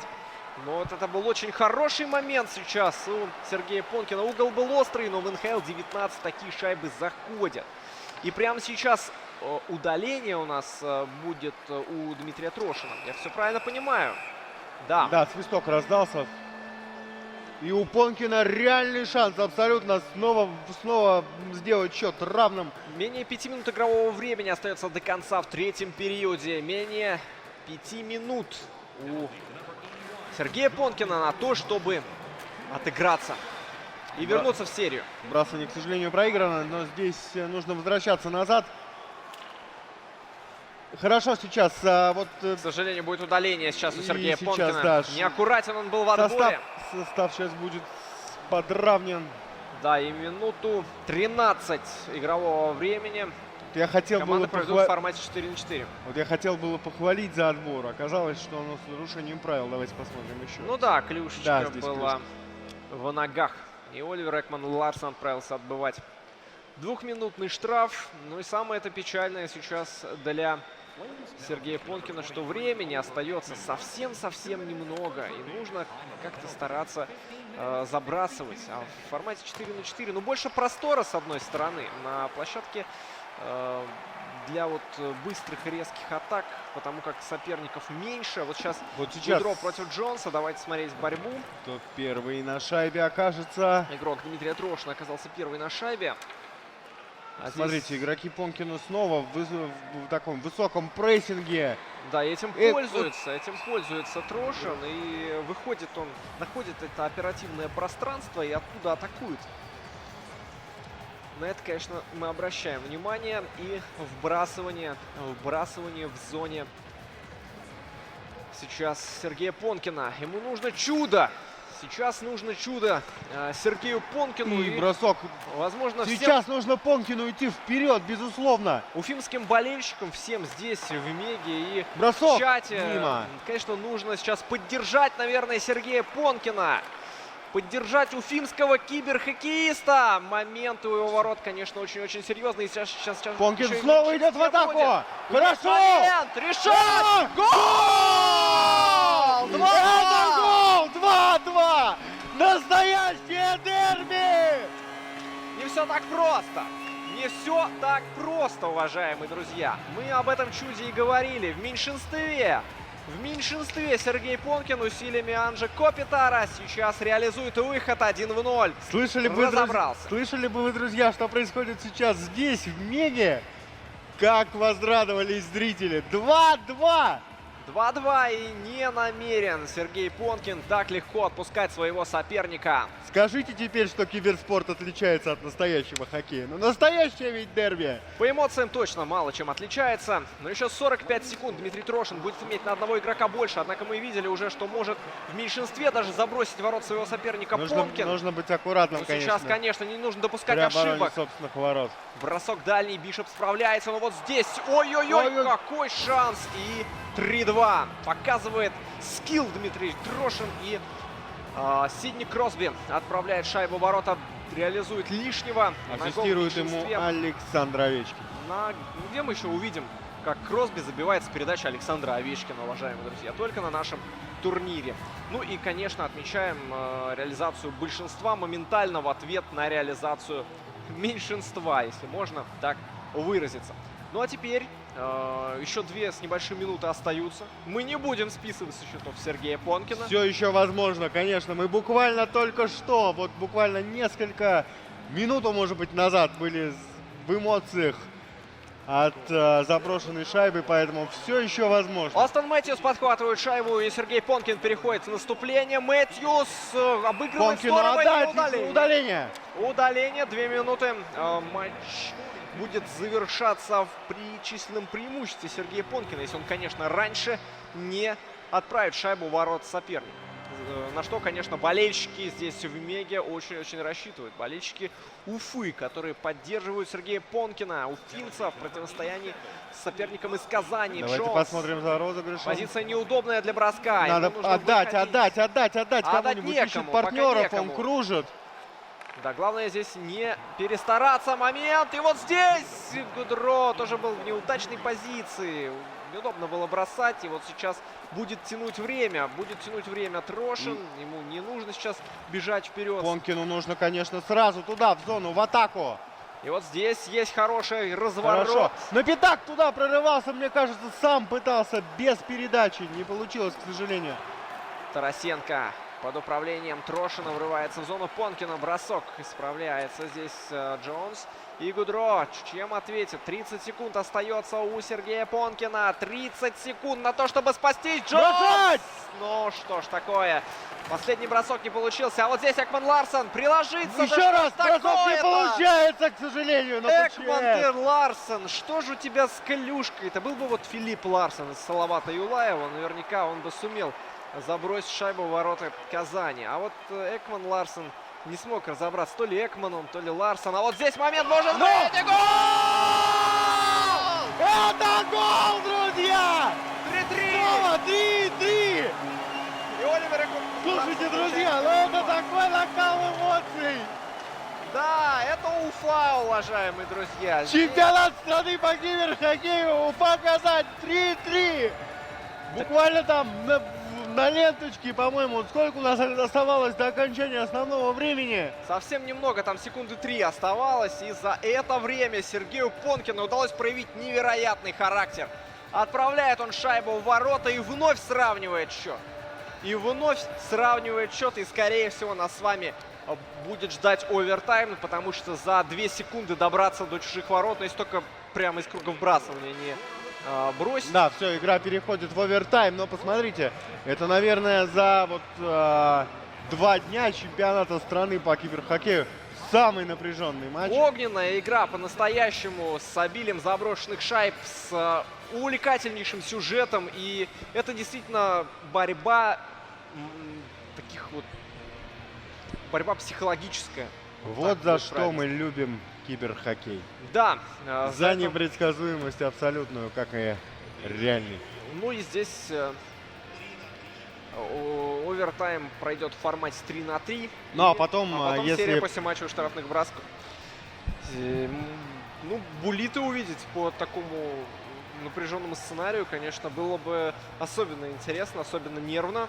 Но попробую я предположить, что в овертайме нас ждет все-таки игра от обороны, очень внимательная при обороне собственных ворот. С другой стороны, овертайм 3-3 предполагает атакующую игру, потому что защитникам сложнее, когда много места на льду, когда есть куда открыться.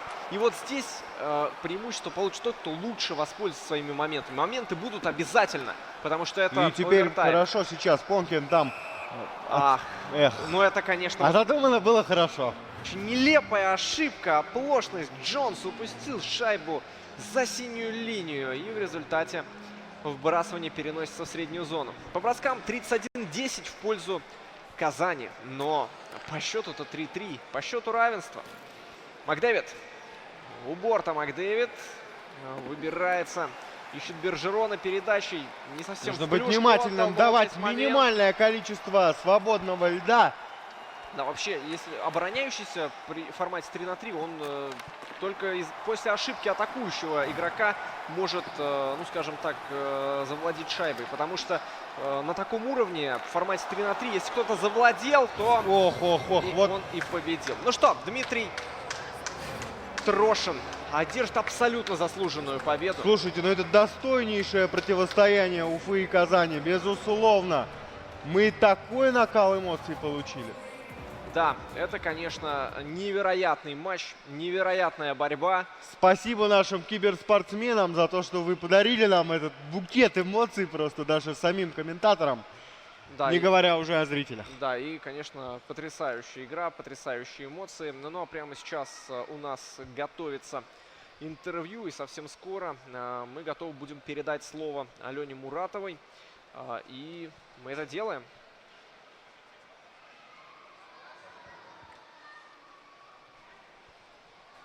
Вне трансляции у нас случилась еще одна неожиданность. Действующий чемпион Республики Башкортостан, один из фаворитов этого турнира, Данил Крайнов, вылетел просто с невероятным счетом. Данил, какая у тебя была вообще программа минимум на этот турнир? Ну, программа минимум, наверное, была выход в четвертьфинал. Я не выполнил. Я понимаю, ты сейчас очень сильно расстроен, но как-нибудь прокомментируй матчи. Они были все совершенно разные, либо все-таки один рисунок игры был?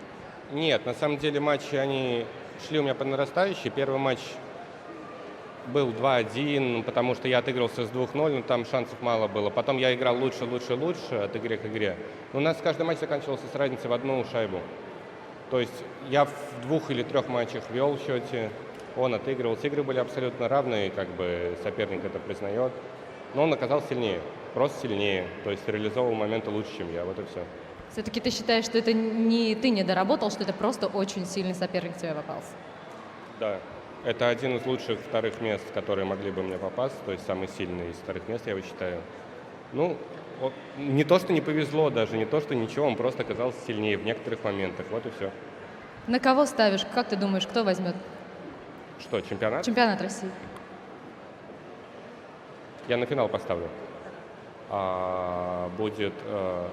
простите, именно не знаю. Будет Джой и Буре. Иван и Антонов. Отлично. Передам слово комментаторам. Спасибо большое, спасибо за это интервью. И мы даже тут ставочку приняли на финал.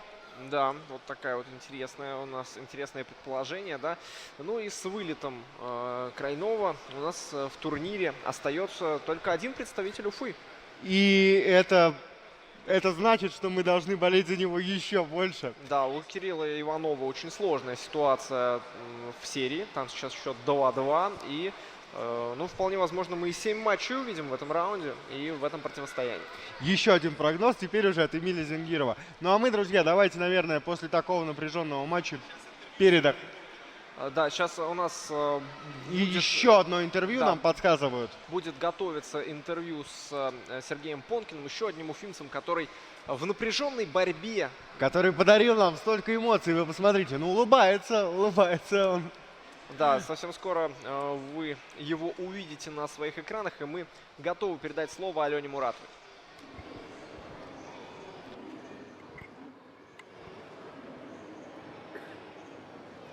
А рядом со мной еще один представитель башкирской школы киберхоккея. Сережа, самый, наверное, мы не будем лукавить, самый огненный матч по накалу, по интриге. Что такое? Почему не получилось дожать? Не знаю, он все везде успевает, и в защите, и в нападении. Я даже не понимаю, что происходит. Но он просто лучше. Сегодня. Но ты на самом деле очень сильно расстроился или все-таки ты на этот результат рассчитывал? Ну, я злой на себя вообще сильно. Ты считаешь, что только в тебе дело, да? Да, я считаю, что во мне. Но я считаю, что Ситилинк может тобой гордиться по праву. Ты классный, ты машина, и мы желаем тебе удачи в следующих турнирах.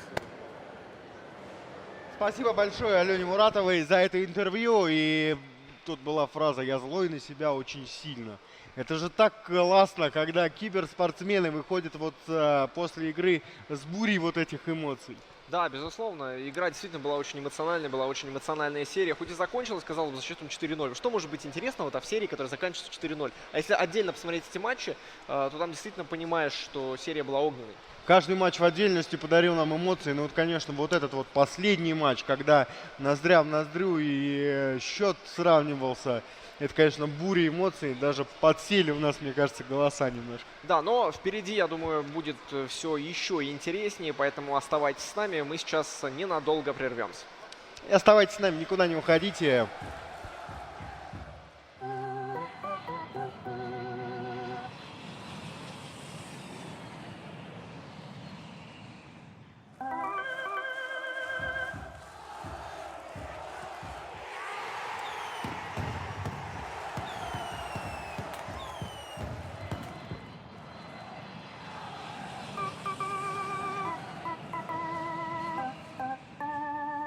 Sky Group. Счет 2-0 в вашу пользу.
Август. Не спеши. В Меге спокойно и легко. Легко и быстро все найдется. Освежит. Освежит и будет хорошо сидеть. Август. Не спеши. Все успеешь с Мегой.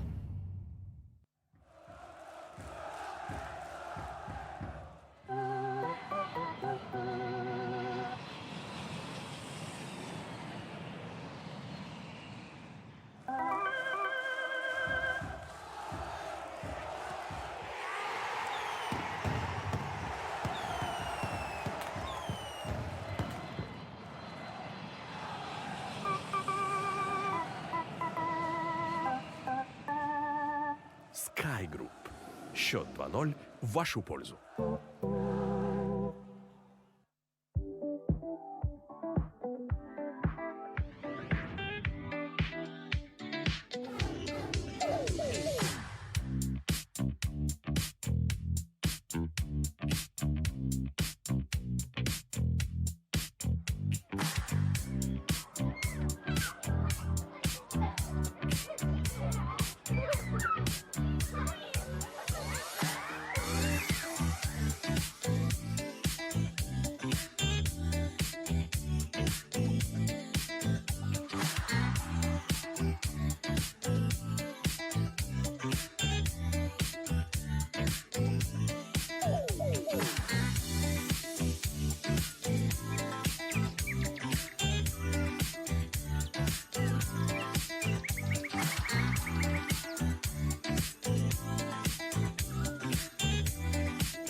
Sky Group.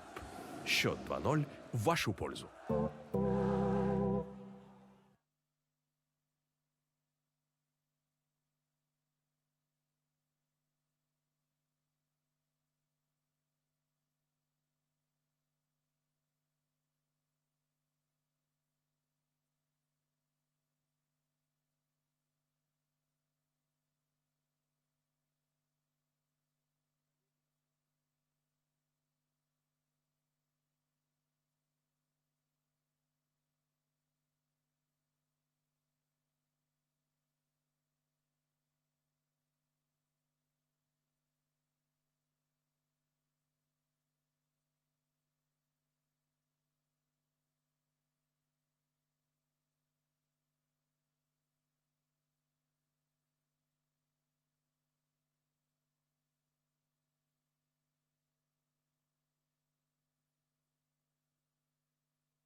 Август.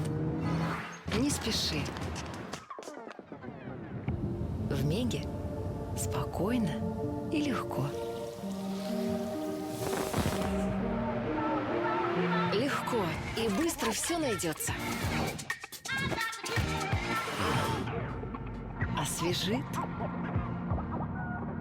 Освежит и будет хорошо сидеть. Август.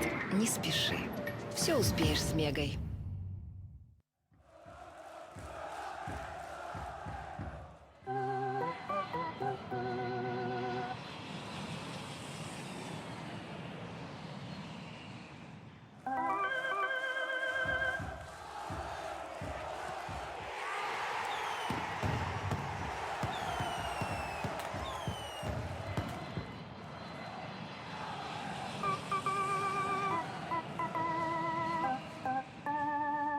Sky Group. Счет 2-0 в вашу пользу.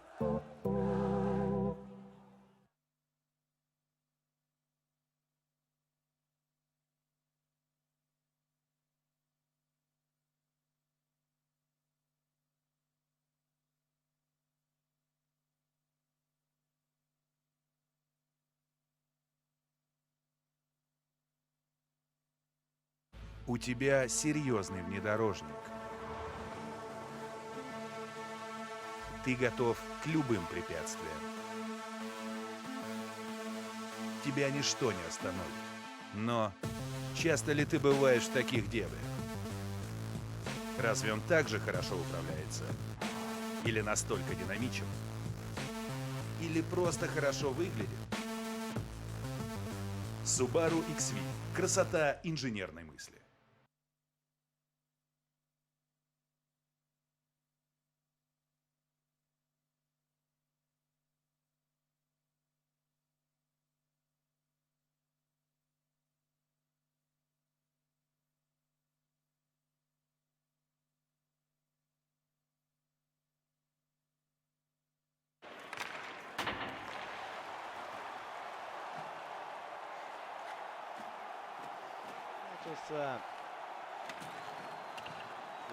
Кирилл Иванов и Александр Завгородний. Пока счет в серии 2-2. Да, друзья, самая напряженная серия. Здесь у нас с вами Денис Таипов и Константин Нечитайло. Мы продолжаем работать для вас. Никуда не переключайтесь. Я думаю, что предыдущий матч показал вам наглядно, что с нами нужно оставаться, не отрываясь от трансляции. Был огонь, был настоящий огонь. Действительно бомбовый матч. И очень жаль, что Сергей Понкин выбыл, когда сравнял, по-моему, за 2 или за 3 секунды до конца. Действительно, пока это был самый яркий и самый эмоциональный матч серии плей-офф. Ну и мне кажется, что чемпионат страны в целом, поправьте меня, если я не прав, здесь шайба в воротах Александр Овечкин. Да, Кирилл Иванов открывает счет в этом матче, используя численное преимущество в блестящем стиле. Ну что ж, вот я сейчас поговорил с местными киберспортсменами, они говорят, ну, из задрафтованных вся надежда на Кирилла Иванова, потому что он единственный, кто остался. Есть еще, конечно же, Андрей Щепин. Но мне кажется, сейчас Кириллу Иванову нужно скинуть с себя с плеч груз ответственности и играть как умеет, а ведь он умеет. Да, напомним, что Кирилл Иванов первый чемпион Республики Башкортостан.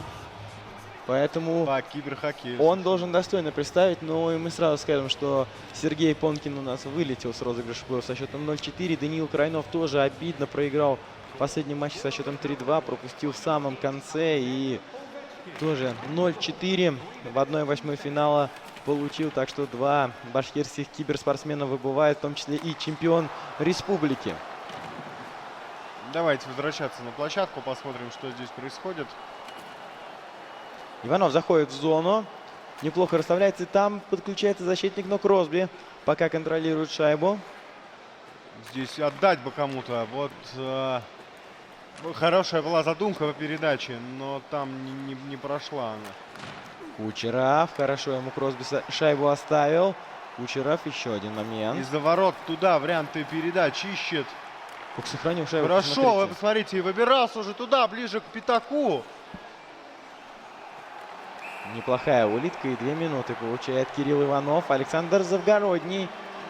Теперь он получает шанс забить в большинстве. Напомним, что Иванов свою попытку реализовал. Посмотрим, сможет ли представитель Subaru нажать на тормоза соперника. Тарасенко. Здесь хороший бросок планируется. Бен Бишоп ловушкой блестяще просто вытаскивает. Донской. По левому борту атака в меньшинстве. И она хорошая. 3-3. Вот там хорошо выбирался ведь сейчас опять снова туда, к пятаку. Да, Донской снова неплохо. Таварес заходит в зону. Уже Завгородний в атаке. Передача на защитника Тарасенкова. Блестящий бросок в одно касание. Там Бишоп был закрыт. И под перекладину шайба залетела. Владимир Тарасенко с передачи Тавареса. Счет делает равным 1-1. Статус-кво восстановлен. Тем интересней. Да, и посмотрите, как в этом матче соперники используют большинство. Пока, по-моему, стопроцентная реализация у них.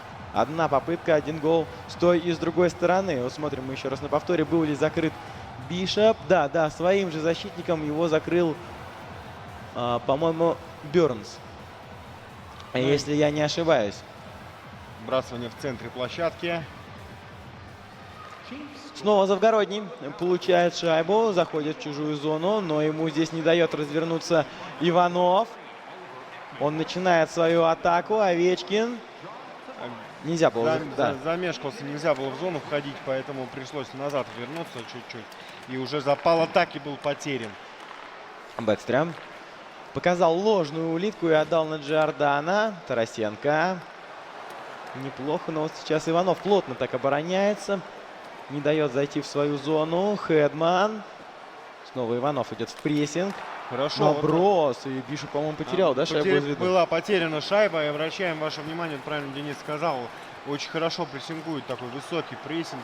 Практически не дает сопернику возможности подумать и с шайбой развернуться.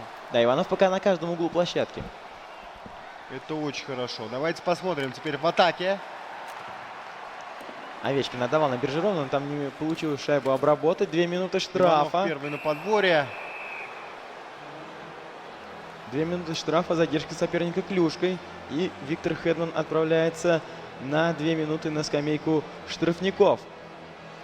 Но я уже сказал, да, что пока у нас оба удаления было реализовано. И шанс у Иванова отличиться вновь. Давайте посмотрим, сохраним ли мы эту 100% тенденцию. Ух, как Хедмана здесь обыграли. Посмотрите, Завгородний здорово заходит. И передача назад. Хорошо сейчас, но... А с чем связана такая вот нервозность вратаря такая в своей в зоне ворот? Ну, возможно, Бишоп только что пропустил, поэтому еще не отошел от пропущенной шайбы. Дюшен заходит в зону. Иванов ищет передачу на дальней штанге, но отдает за ворота на Тарасенко. И выбирался сам Тарасенко туда, на пятак снова. Вообще очень часто пытается выбраться на пятак и бросить без вариантов с передачей. Мы уже не первый раз это видим сегодня. В полном составе играет Завгородний. Вот нарушилась у нас 100%-ная тенденция. Было подставление неплохое. Компьютер сам подставлял после этого броска Завгороднего, но Бишоп на месте. Ловушка он здорово среагировал. Евгений Кузнецов. Ну, на матчах НХЛ мы его, конечно же, эти ближайшие 4 года точно увидим.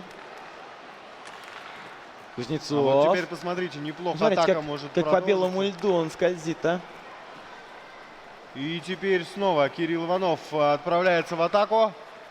Здесь перехваты, можно 2 в 1 убежать. Таварес на Панарина. Панарин, бросок и добивание будет. И вы посмотрите, не зафиксирована шайба была. Здесь от щитков отскакивало и добивание случилось. Никита Сошников, кстати, добивал нападающий Салавата Юлаева в этой ситуации. Снова Завгородний начинает атаку, но я думаю, что даже бросить не успеет. Но обратите внимание, посмотрите, у Иванова очень эшелонирована оборона. Сразу, как только Завгородний шайбой пытается выйти в зону Иванова, назад откатываются очень грамотно. Нас переключают на другую игру. Андрей Щепин против Артема Шабалина. И Шабалин открывает счет в этой встрече. У них счет в серии 3-1. Нас в пользу Артема Шабалина. Да, нас вот опять переключили, и шайба была заброшена. Ну, вовремя мы умеем включаться в эфир, я хочу сказать. Респект нашим режиссерам трансляции. Щепин неплохо входил в зону, ставил корпус. И перехват, но не удается уфимскому киберспортсмену счет сравнять. Овечкин, еще одна попытка броска. Но снова. И теперь уже переход из обороны в атаку. Здесь замешкались, такое ощущение, как-то сумбура очень много. Щепин в своей зоне. Пытается вывести шайбу, но его Шабалин хорошо прессингует. И с помощью такого мягкого ввода через борт. Конечно, планировался пас на Овечкина, но получилось просто вывести шайбу из своей зоны без проброса. Браун набирает скорость, заходит в зону. Но ему даже не дали возможности ни раскатиться, ни отдать передачу на партнера. Здесь очень хорошо сработано было. Передача дальше. Кросби ставит корпус, разворачивается. Что будет дальше делать Щепин? Ищет партнеров Щепин. Вы посмотрите, Да, он... как держит шайбу. Вот отдал все-таки, нашел партнера, отдал назад, но отдал своему. А он ждал пятого игрока, потому что защитник долго со смены катился. А здесь шайба на пятаке, Бишоп, и не будет рисковать. 5:42 до конца первого периода. Да, друзья, здесь обе встречи у нас очень интересные. Не зря нас наши режиссеры трансляции переключают с одной трансляции на другую. Хорошо поборолся Щепин. Неплохо. Снова он ставит корпус, идет в борьбу и выигрывает ее. Холл. А вот здесь вот не получилось отдать передачу за спину. Выход и 1 на 1. здесь очень интересный выход. Да, ну вот здесь вот Щепин переключился на вратаря и тем самым сбил своего противника. И Шабалин не сумел реализовать, ну, не стопроцентный, но очень-очень хороший момент. Гецлав. Неплохо Бишоп хорошо клюшкой сыграл и даже отдал пас на своего партнера, тем самым начав атаку. Но вот здесь Маковой. И не стали фиксировать шайбу, чтобы вбрасывания не было. Дальше сразу игра, чтобы темп не теряла. Ньюквист в обороне. Саттер. Неплохо пока Щепин играет. Счет 1-0, но он игру не отображает. Джонсон. Ньюквист. Снова, посмотрите, у Щепина вообще невозможно забрать шайбу. Посмотрите, очень хорошо ее держит, действительно, перепасовываясь, находя партнеров, что важно. Прям в клюшечку пасы идут. И Щепин как будто вцепился просто в эту шайбу двумя руками, зубами, всем, чем можно, и не отдает. Из-за ворота такой точный пас. Вот сейчас только игра была. По-моему, про время, да, он забыл. Так заигрался в атаке. Мы возвращаемся в игру. Здесь у нас 1-1. Итак, Александр Завгородний, Кирилл Иванов. Да, Иванов в атаке. Маккинон, бросок. Как опасно, да. Но здесь повезло, что шайба в ворота не зашла. Еще вы посмотрите, еще один бросок. Напрашивалась здесь передача, но подумал Иванов, что если он выкатится, сможет переиграть вратаря, но Бишоп щитки положил. Овечкин. Неплохо. И снова туда сейчас в атаку будут выходить. Саламаки на Жиру, тут на Карлсона. Жиру ищет партнера, разворачивается. Причем казалось бы, что шайбу уже отняли. Тут партнеры очень хорошо страховали. Панарин. Важная игра под номером 5, когда счет серии 2-2. И если сейчас победишь, то все равно в следующем матче можно немного себя раскованнее чувствовать, потому что у тебя не будет такого момента, что если ты проигрываешь, то сразу вылетаешь. И вот опять по борту хотел начать атаку, потом сместился туда, ближе к центру. В итоге атака захлебнулась. Бросок. Да, посмотрите, что Сошников творит. И он снова забирает подбор. Никита Сошников, нападающий Салавата Юлаева. Вот здесь вот мы уверены, что он так будет действовать в грядущем чемпионате, который, кстати, совсем скоро начнется. Да, но вот Бурмистров вчера говорил, что Сошникову не те передачи летят, потому что в реальной жизни именно он его партнер. Закончилась у нас вторая 20-минутка. И переключают нас снова на Артема Щепина. На Андрея Щепина, простите, и Артема Шаблина. И здесь что, сейчас пока у ворот, у борта, простите, к воротам пытаются вылезти, но не дают пространства оперативного абсолютно. Вот сейчас более-менее пытается встать в позиционную атаку за ворота. Ищет партнеров. Макдэвид контролирует за воротами шайбу. Ждет, выжидает момента. Щепин, когда все откроются, но этого не получается. Более того, контратака может быть. Причем максимально пытался он для себя улучшить позицию для броска. В итоге так вот сейчас бросок. Хорошо мимо ворот, конечно, далеко. Но игра перешла в другую зону. Бросок в ближний угол. Бишоп на месте. Не стал фиксировать шайбу. Снова туда, вперед, забросом. Вы посмотрите, как хорошо катается, как хорошо держит шайбу. Еще раз мы отмечаем этот момент. И офсайд. Офсайд. 10 минут и 48 секунд остается до конца второго периода. Щепин выдыхает и готовится к вбрасыванию. Вбрасывание здесь сразу после вбрасывания такая борьба за шайбу ожесточенная. Что здесь у нас? Снова положение вне игры. Вот так у нас начался темп игры немного обрываться. Паузы стали появляться. Посмотрим, кому они пойдут на пользу. Но они за счет положения вне игры в основном происходят. Вратари практически не фиксируют шайбу, выбрасывая ее сразу туда, в игру, для того, чтобы темп не потерять. Чтобы он такой рваный рисунок не приобрел. Ракель. На Макдэвида. Макдэвид там на позицию защитника выкатился. Павелский. Закер. А вот интересно, да, ищет партнеров. Вот тоже посмотрите, опять же, вот сохранил шайбу практически вблизи своего чужого пятака. Вы посмотрите. А здесь Макдэвид играет на позиции защитника. Обратите внимание, то есть центральный нападающий Конор Макдэвид в составе Шабалина. Он занимает место в паре защитников. И здесь внимательнее нужно быть, конечно. Да, вот и хорошо шайбу подобрал. Отдал на Павелский. Вот интересно. А Павелский, да, у тебя Овечкин, все под 8 номером играют в этой команде. Штанга. Павелский. Туда будет искать варианты продолжения атаки. Бобровский, да, так решил завести шайбу в зону, как делал это в свое время давным-давно Всеволод Бобров из-за ворот. Ну, выкатывался очень хорошо и так буквально черенком ее туда заводить пытался. Дюшенов, Щепин в атаке вообще. А вот здесь вот некому было подстраховать, чтобы шайба не выходила, продолжилась бы атака, было бы замечательно сразу. Ну, качельная у нас игра идет, атака в одну сторону, потом сразу же в другую, то есть. Очень интересный матч мы с вами наблюдаем, дорогие друзья, потому что действительно практически без остановок и без обороны такой эшелонированной дают друг другу соперники шанс. Вот сейчас. Я попрошу наших режиссеров трансляции переключить нам матч, потому что здесь заканчивается второй период, а у Иванова начинается третий. Он уже идет, да, 8 минут да, сыграно. Вот давайте посмотрим, что здесь у нас происходит. Ну, здесь, скорее всего, больше обороне внимания уделяют, судя по счету. Давайте посмотрим, немножко погрузимся сюда. Ну, понятно, что все боятся ошибиться, потому что один гол, он может решить исход встречи. И тем более, когда счет 1-1 и 10 минут до конца. Ожесточенная тут борьба такая у борта была. Мне кажется, что по картинке даже борт прогнулся. Кросби. Встречают его. Мэтьюс на Евгения Кузнецова. И снова не дают пройти туда далеко. Вы посмотрите, варианты атаки для того, чтобы найти, приходится...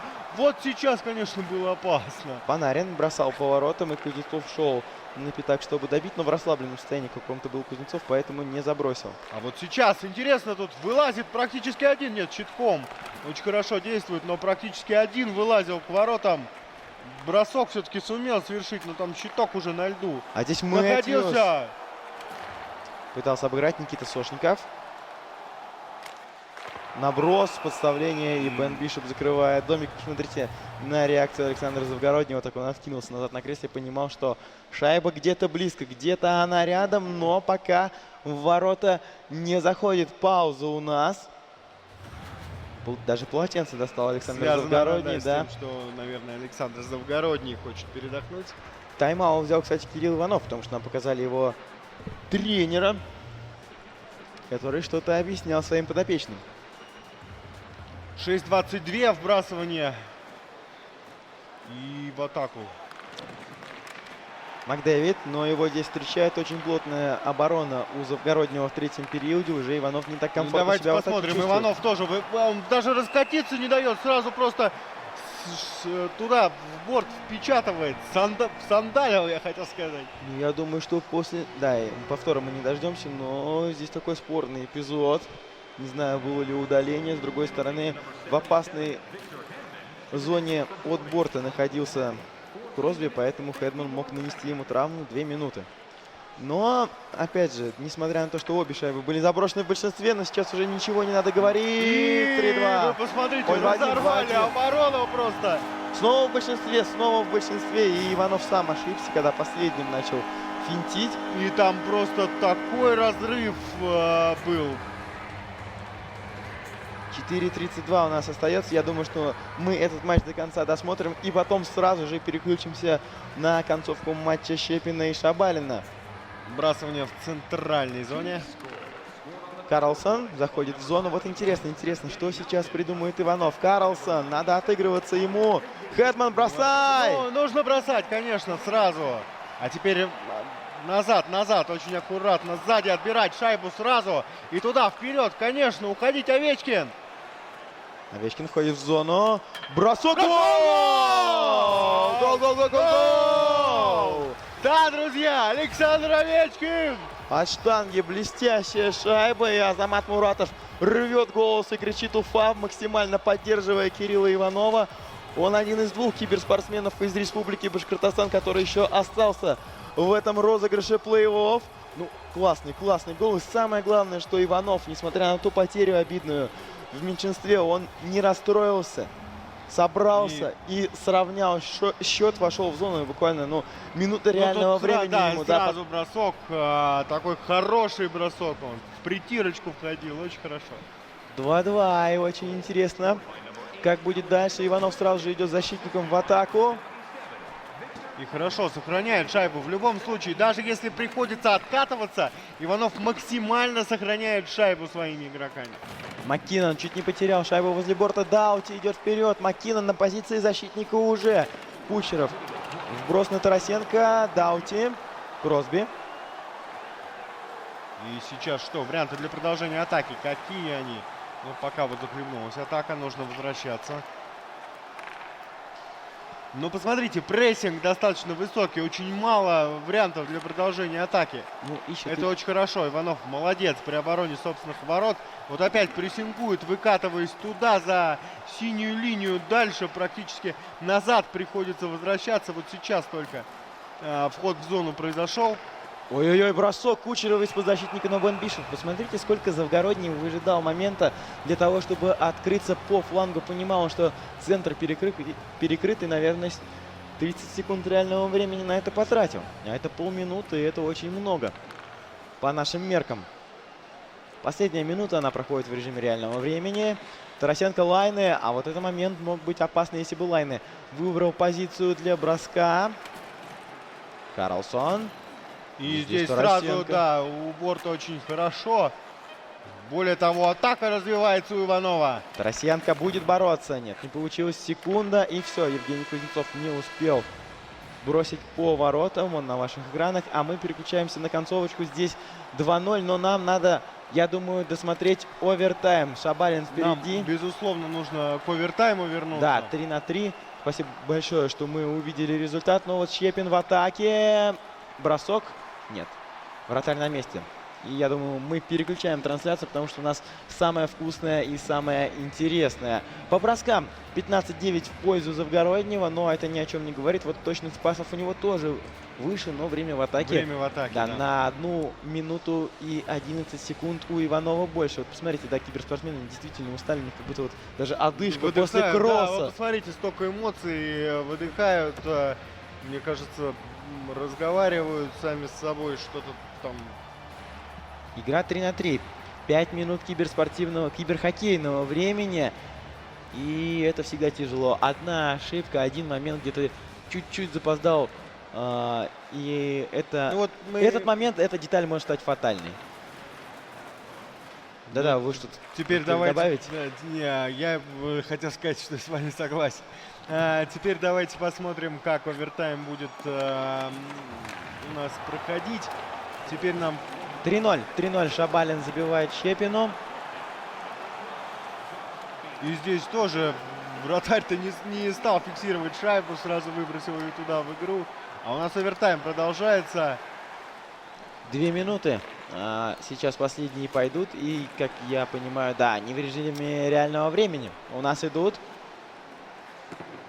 И посмотрите все-таки, какого уровня достиг киберспорт. А тут удаление у нас у Кирилла Иванова. А мы отметим, что 2 шайбы из 2 в большинстве забил Завгородний. И сейчас это 4-3. Здесь очень много свободного пространства, возможность для маневра. И предсказать что-то очень сложно. Посмотрим. Важное вбрасывание. Кросби против Макдэвида. Кросби толкает на Чапион! Да, друзья! В меньшинстве Кирилл Иванов. Вот так вот 2 шайбы до этого в большинстве забил Завгородний. И казалось по статистике, чем матч под номером 6. Да, и еще у нас, конечно же, будет интервью. Поэтому не... у меня вопрос к коллегам. Интервью прямо сейчас или после рекламной паузы? После рекламной паузы. Мы уходим. Замечательно. Давайте тогда отдохнем.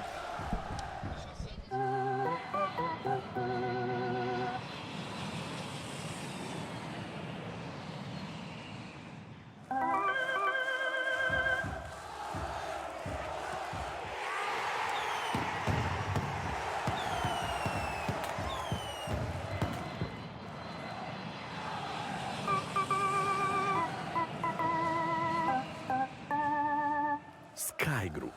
Счет 2-0 в вашу пользу.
Август.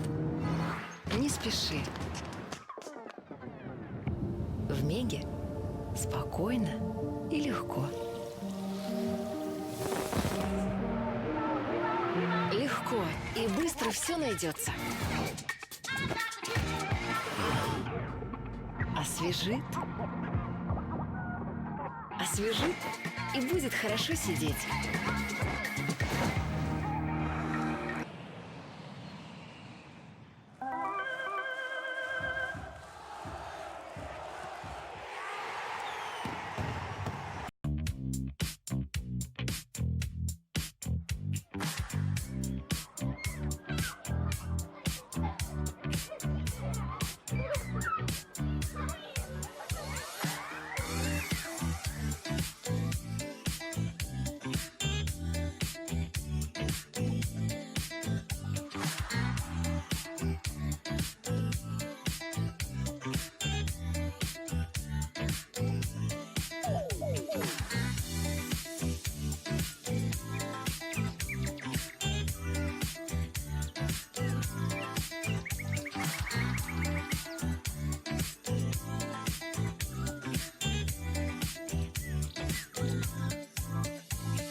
Sky Group. Счет 2-0 в вашу пользу.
Азамат, у меня 10 секунд.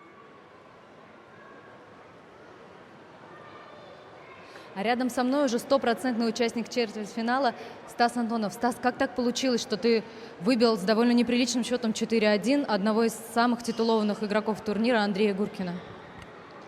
Ну, прежде всего, старался играть до конца каждую игру, даже выигрывая со счетом 3-0, старался играть каждый момент до конца и просто настраивался на каждую игру отдельно. А есть какой-нибудь из оставшихся участников, с кем ты хотел бы сыграть в четвертьфинале? Нет, я жеребьевка покажет, с кем буду играть. Готов играть с любым соперником. Буду настраиваться конкретно на каждую игру. Как ты уже освоился в Уфе? Что-нибудь успел посмотреть? Ну, достопримечательности, если брать, то нет. Дорога только до торгового центра «Мега». Окрестности, больше ничего. Давай больше не будем тебя отвлекать. Готовься. Удачи тебе. А я передаю слово комментаторам. И еще раз доброго хоккейного вечера, да, уже вечер или еще день? День. Который час, кстати? Есть ли 16 часов в Уфе? А? Есть 16 часов? Если есть, то значит после 16 начинается официальный вечер. Дорогие друзья, с вами говорит и вам рассказывает торговый центр Мега Уфа. Мы продолжаем второй день чемпионата России по киберхоккею. И сейчас следующие матчи, очередные матчи 1/8 финала. Оставшиеся два матча вместе с вами будем смотреть мы. Ваш комментатор Азамат Муратов. Здрасте, это я из команды Мегафон. И один из игроков, представитель компании CityLink, Сергей Понкин. Сергей свою 1/8 проиграл в борьбе, но так бывает. Мы еще будем, наверное, возвращаться к этому яркому, запоминающемуся, но все-таки проигрышу. А сейчас давайте следить за теми, кто на нашей главной сцене находится. Сразу предвосхищая события, скажем, что наиболее интересным для уфимского зрителя, конечно же, будет матч, в котором игрок команды Subaru Кирилл Иванов встречается с нашим гостем из Санкт-Петербурга, с Александром Завгородним. У них счет в серии 3-2 в пользу уфимца. И мы, конечно, держим кулачки. Да. Но с другой стороны... Мы сильно болеем. Зачем кулачки? Какие кулачки? Кулачище. Вот, Сергей, покажи вам. Да, кулачки вот такого размера мы держим за Кирилла Иванова. Ну, а для всех всероссийских любителей хоккея со всей России мы, конечно, тоже приготовили, ими же приготовлены супер блюдо, да? Когда самый титулованный, один из самых титулованных российских игроков и действующий, до сих пор действующий чемпион России Георгий Королев играет против, ну, просто монстра рока. Вот, скажем так, человек, который бьет все рекорды в онлайне, уж в этом году точно, в режиме худ. Это учитель информатики из Чебоксар. А я с ним играл. Да, а ты с ним играл. И чуть не выиграл еще, наверное. Да? Учитель информатики из города Чебоксары. Вот так вот. Мы его знаем по кличке Буре РФ, а на самом деле его зовут Иван. Я вот думаю, ученики-то Ивана поглядывают за тем, что происходит вообще сейчас у нас или нет. Кстати, с этого матча, наверное, сейчас и начнем. Буре РФ против ХК МСУ. Moscow State University, как я понимаю. Аббревиатура такова. Да, Георгий представляет Москву. Да, мало кто знает, чем занимаются наши спортсмены. Спортсмены в миру имеют вполне реальные занятия. Если мы говорили про Буре РФ, то Иван, конечно же, учитель. А Жора, ну, давайте просто, скажем так, что он специалист в области математической физики. Звучит, правда? Да, абсолютно. Правда. Вот в том же самом МГУ учился. Интеллектуалы. Интеллектуалы, да. Здесь чужие здесь не ходят. Точно. Ну и будем разбираться, да, кто в какой форме гоняет шайбу. В желтой форме Королев. В бело-красной форме его соперник Иван Сидоров. Ох, какой опасный бросок. Но там Королев был готов заблокировать этот полет шайбы. И вот сейчас он входит в зону соперника. Будет, наверное, в расстановочке искать свое счастье. Очень успешно. У Сидорова полный контроль над ситуацией. Самое интересное, как развивались события в этом матче. Да? Сидоров в этой серии вел в серии со счетом 3-0. И после двух матчей Королеву удалось так закрепиться, да, и сейчас заставить волноваться Сидорова. Он должен, потому что вот вторую игру, а пятую по счету в их серии, Королев выиграл только по буллитным сериям. Вот, Сергей, ты на себе испытал, что такое буллитные серии. Первый матч, который ты имел шанс выиграть у своего соперника, как раз вот по буллитам ты сплоховал. Что там случилось, чего не хватило, Серега? Ну, я должен был вообще матч забирать даже не только по буллитам. Не дожидаясь буллитной серии. Ну да, потому что в овертайме я играл 5-3, почти 2 минуты. Ну, не вышло. А по буллитам, ну, ты же знаешь, я раньше играл вратаря, и тут вообще особое позорище. Я так считаю, проиграть мне по буллитам. То есть профессиональный голкипер обязан выигрывать буллитные серии. Да. Здесь интересная подробность скрылась. Один из лидеров нашего чемпионата, ну, планируемых, прогнозируемых, да, Вадим Пономарев, уступил 4 встречи подряд своему сопернику из Петербурга. И мы действительно были изрядно удивлены. Но дело в том, что чуть ли не 2 серии Пономарев проиграл по итогам после матчевых буллитов. Вот, простите, опасный момент. Королев, бросок. Ну, там голкипер спас, да? Ну Так да, вот, хороший так вот момент. выяснилось, что целый житель Челябинска, целый бронзовый призер Кубка мира, целый бронзовый призер прошлого чемпионата не смог переиграть своего соперника по простой причине. Он не владеет искусством владения вратарем. Посмотрите, что Сидоров Прекрасный творит. гол. Что делает Сидоров. Сидоров дождался своего момента, сделал просто идеальную передачу. И тут же бросок, и от штанги шайба влетает Да, в ворота вантаймер с Георгия ползоны. Королева. Вантаймер, ну практически с усов, я думаю, да? Там не только ползоны, там настоящие усы. Да, вот таков счет в этой встрече. Я не знаю, покажут нам повтор или нет. Ну, Жора Королев обычно не жадничает, даже если шайба влетает в его ворота. Посмотрите, как хорошо ушел-то в обраточку. Вперед, Где были защитники? вперед, назад, но вот это движение, все. Вот это движение синхронно делали два нападающего. Один с шайбы, другой без шайбы. Открывался под бросок.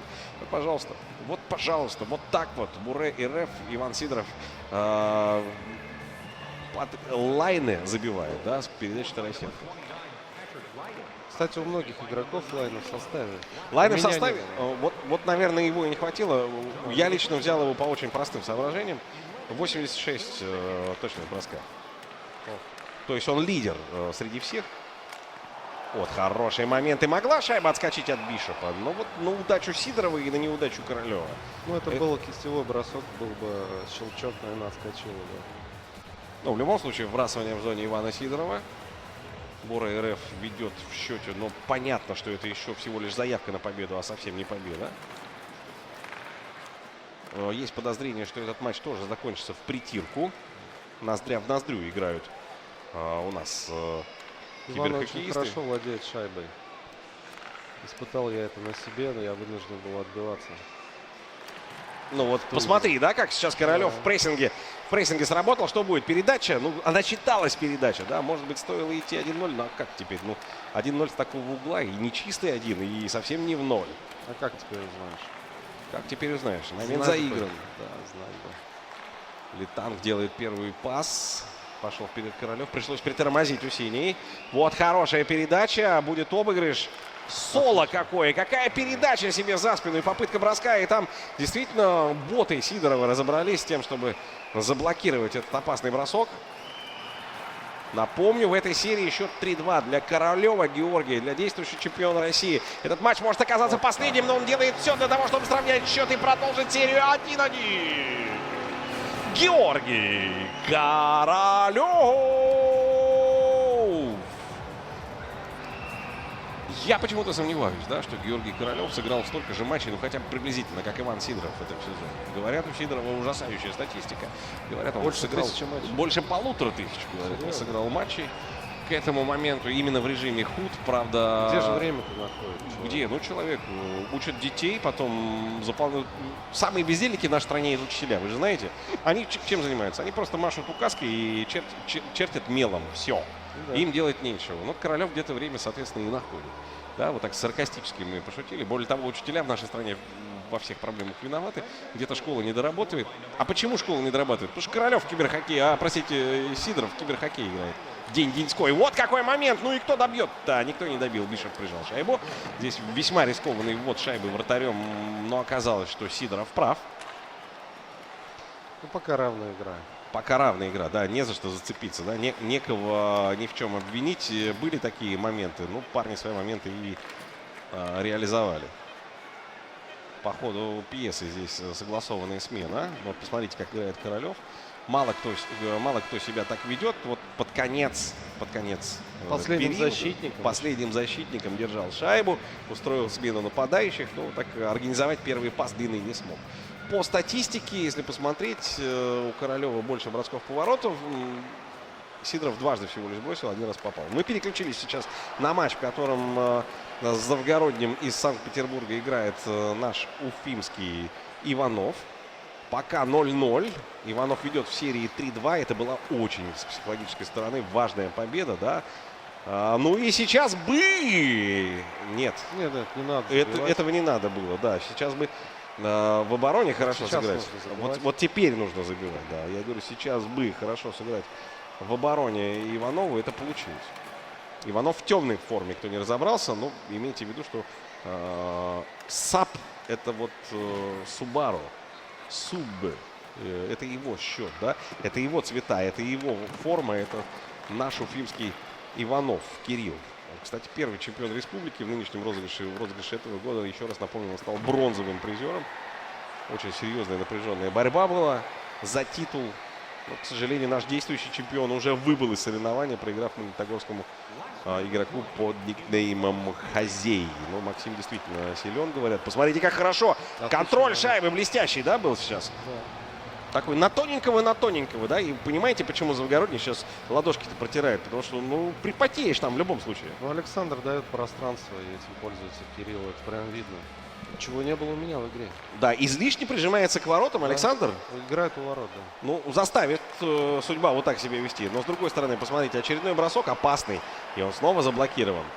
Ну, во-первых, свободный вход в зону, это видно. Средней зоны нет. В средней зоне никто не играет, ну, да, и проще, очень просто заходит. Да, возвращаемся к матчу Буре против Жоры Королева. У них 1-1 по-прежнему второй период. Напомню, Москва играет против Чебоксар. Королев, действующий чемпион России, играет против, пожалуй, лучшего игрока онлайн в этом сезоне. Титулов, конечно же, у Сидорова нет, но он за этим титулом, я думаю, и приехал. Тут ведь была такая очень правильная история, жизненная. Да, кто-то скажет, что это такая история из программы «Жди меня». Но на самом деле это хорошее начинание и хороший показатель. Простите, Королев бросает. Иван Сидоров приехал сюда при поддержке своего друга, который узнал о нашем чемпионате и сказал: Ваня, ты должен ехать, если нужна помощь, то давай мы ее окажем. И более того, друг Ивана здесь вместе с нами в Уфе. Я бы хотел его увидеть и хотел бы с ним поговорить, но как-то пока в тени скрывается персональный болельщик Сидорова. Но мы просто на этом примере показываем, как правильно поступать, да, если у человека есть шансы во всеуслышание о себе заявить, и у тебя есть возможность ему в этом помочь, надо это делать, совмещая приятное с полезным. А представляешь, что будет, да, если, как эта сказка заиграет новыми красками, если именно Сидоров, именно Буре РФ станет чемпионом России, ну, по крайней мере, призером, а? Ну, у нее есть все шансы для этого. Конечно. И парень он отличный. Парень отличный. А мы ценим всегда это. Да, для нас, для киберхоккейного сообщества, это, конечно... мало хорошо играть, да, надо еще и быть членом нашей семьи. Ну и отличный момент, но здесь, конечно, Кирилл едва-едва не реализовал выход 1-0, и здесь продолжалась его атака, к сожалению, не открыт счет в этой встрече. Интересно, пляшут девушки сразу по 4 в ряд. Посмотрите, кто? Эмиль Кокс присутствует в сети, оказывается. И Кузнецов, оказывается, подтянулся. Хорошая передача, бросок, гол! Кирилл Иванов, город Уфа, команда Subaru укрепляет свою заявку на победу в этой серии 1/8. У него очень серьезный соперник Александр Завгородний, очень серьезный. Он один из признанных фаворитов на нашем турнире и тоже рассматривается кандидатом как минимум на призы. Но первый чемпион Республики Башкортостан, играющий за бренд японских инженеров автомобильных, сейчас доказывает, что не все так плохо в датско-башкирском королевстве, да? Ну, упустил, да, нападающего. И тут такой гол заходит. Такой гол заходит, он обязан заходить, но, согласитесь, мало иметь момент. Надо этот момент реализовать.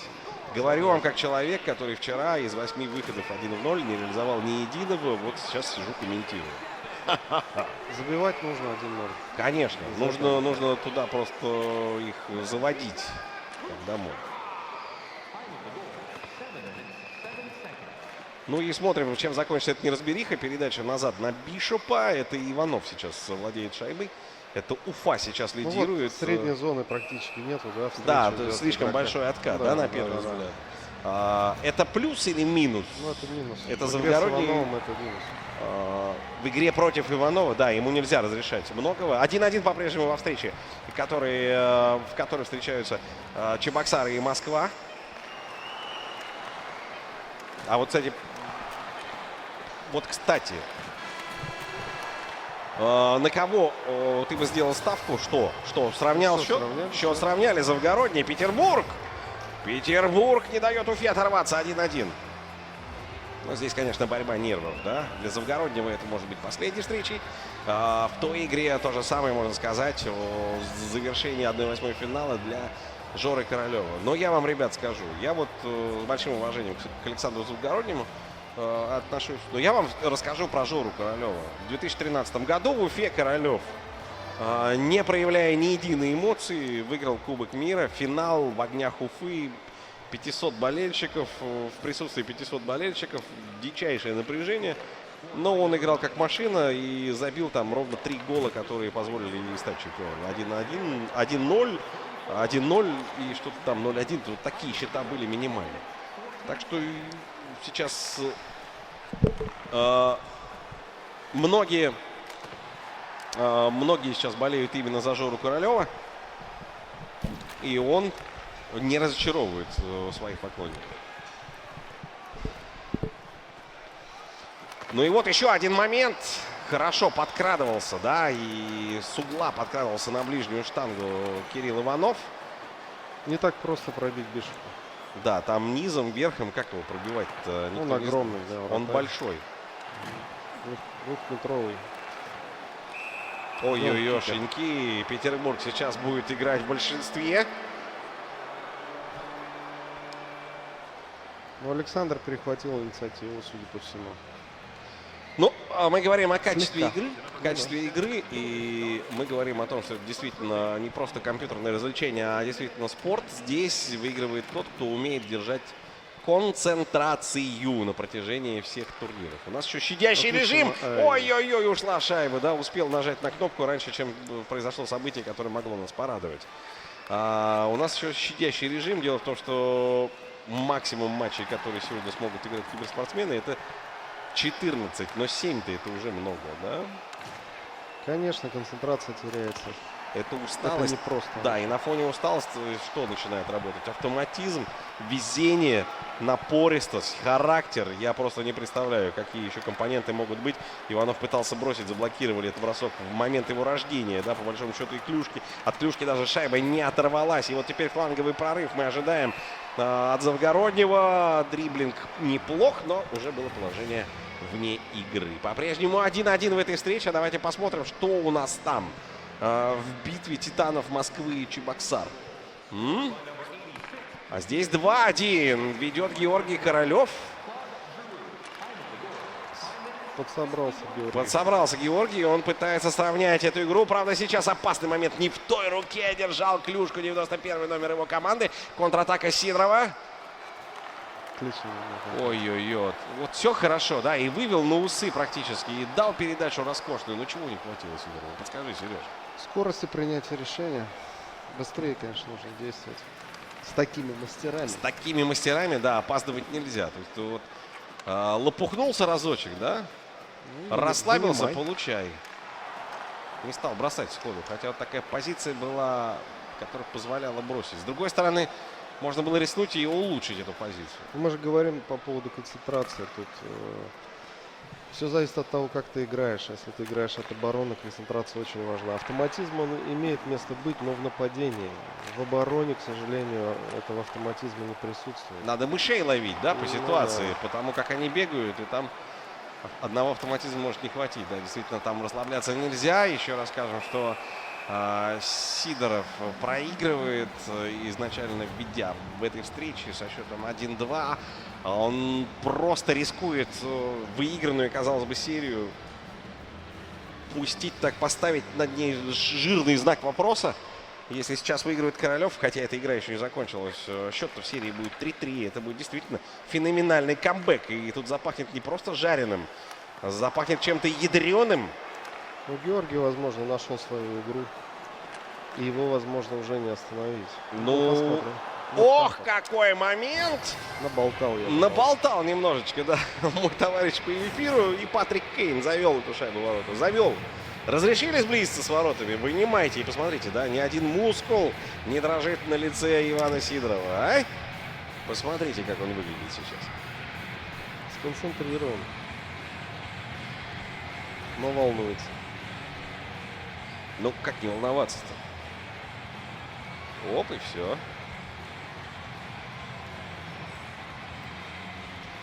Да, красивый финт, который вошел в обиход киберхоккеистов, конечно же, с приходом 19 года. Не всех. Не всех, да. Ну, надо такие заводить, а чего?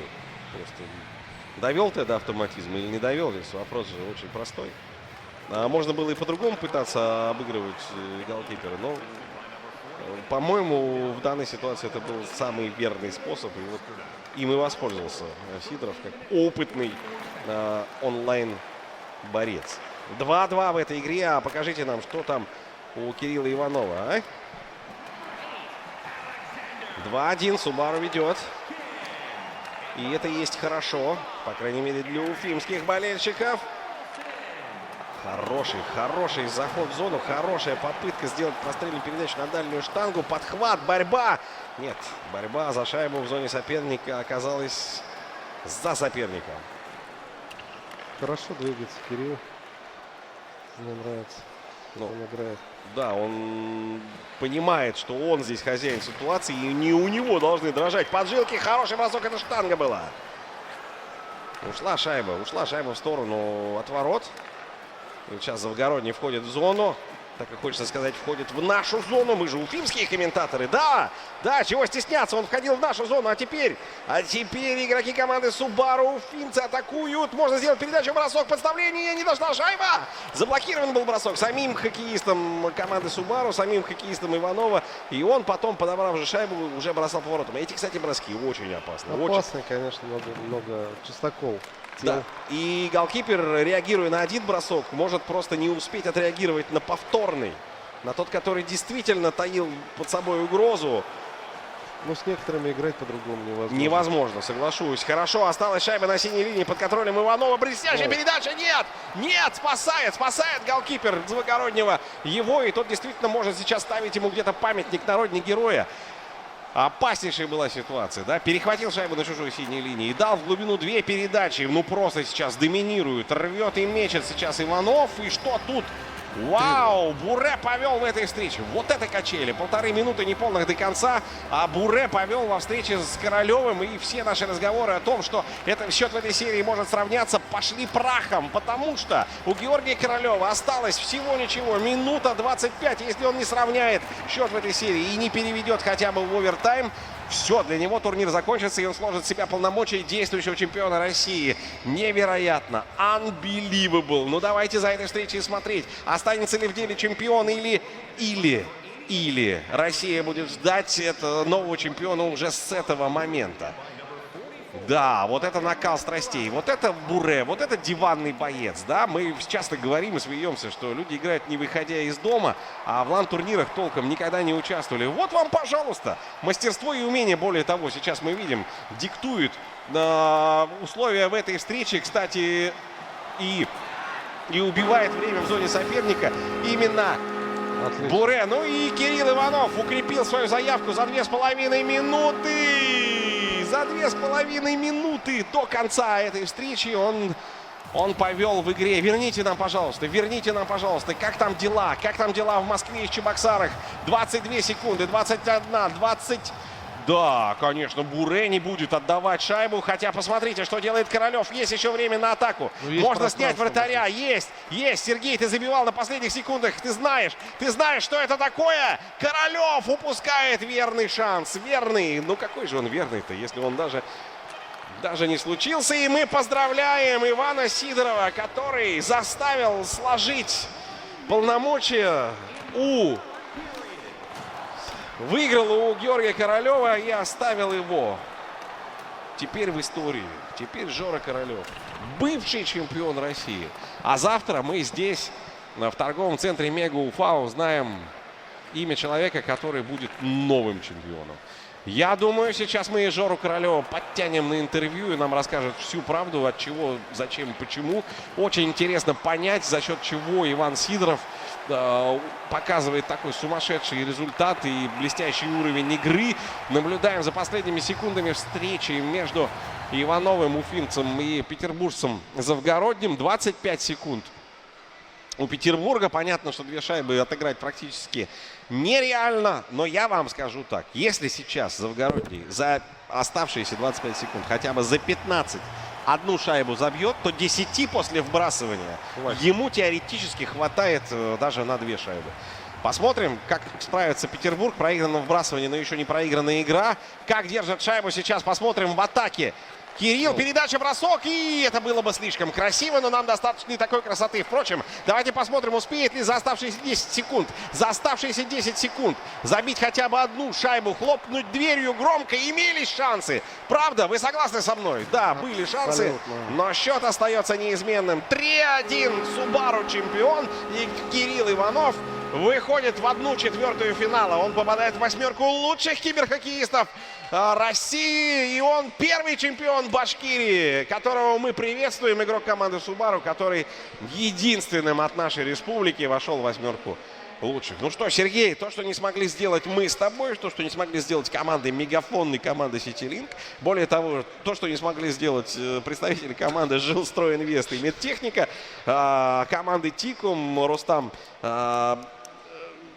Спартак. Ну, не смогли. Ну, не смогли. Вот за нас теперь, за всех бьется Кирилл Иванов. И мы отдыхаем и дышим. Сейчас передаем слово Алене Муратовой. Дадим ценных указаний, да?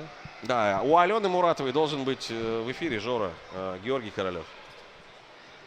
Рядом со мной участник 1/8 Георгий Королев. Как так получилось, что после 1/8 слетел весь пьедестал прошлого чемпионата? Ну, ничего страшного, все правильно. Приходят новые люди, приезжают, чтобы выигрывать. Вот, мы о них узнаем. Ну и, собственно, все очень к лучшему. Все к лучшему. Назови 3 самые сильные стороны Ивана Сидорова. Спокойствие, хладнокровие, терпение. Есть за кого ты болеешь? Кто-нибудь из участников турнира, прям вот за кого хотелось бы, чтобы он занял первое место? Ну, наверное, можно поболеть за Хейзи, Макса Трухана, вот, он вышел. Вот. Но сейчас я просто после 6-й игры, мне на самом деле тяжеловато вспомнить, кто у нас в 1/4 вышел. Вот. Но так вообще будем надеяться, что Макс поборется за первое место. Я смотрю, ты спокоен, как удав. Мы желаем тебе удачи в следующих турнирах и уходим на рекламу. Спасибо.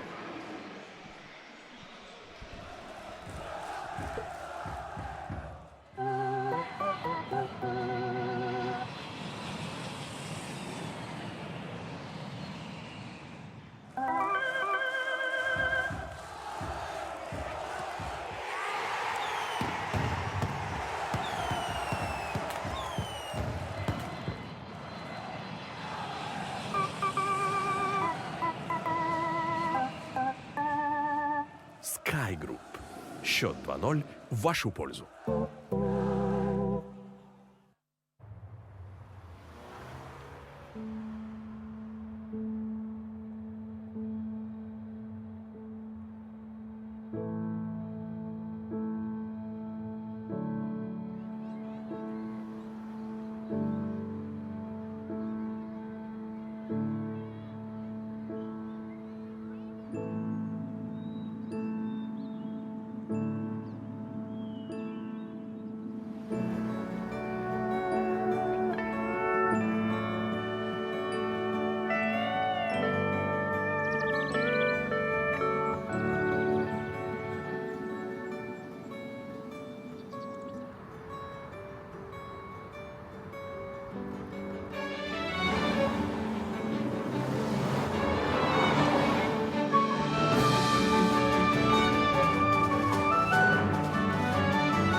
Август. Не спеши. В Меге спокойно и легко. Легко и быстро все найдется. Освежит. Освежит и будет хорошо сидеть. Август, не спеши. Все успеешь с Мегой.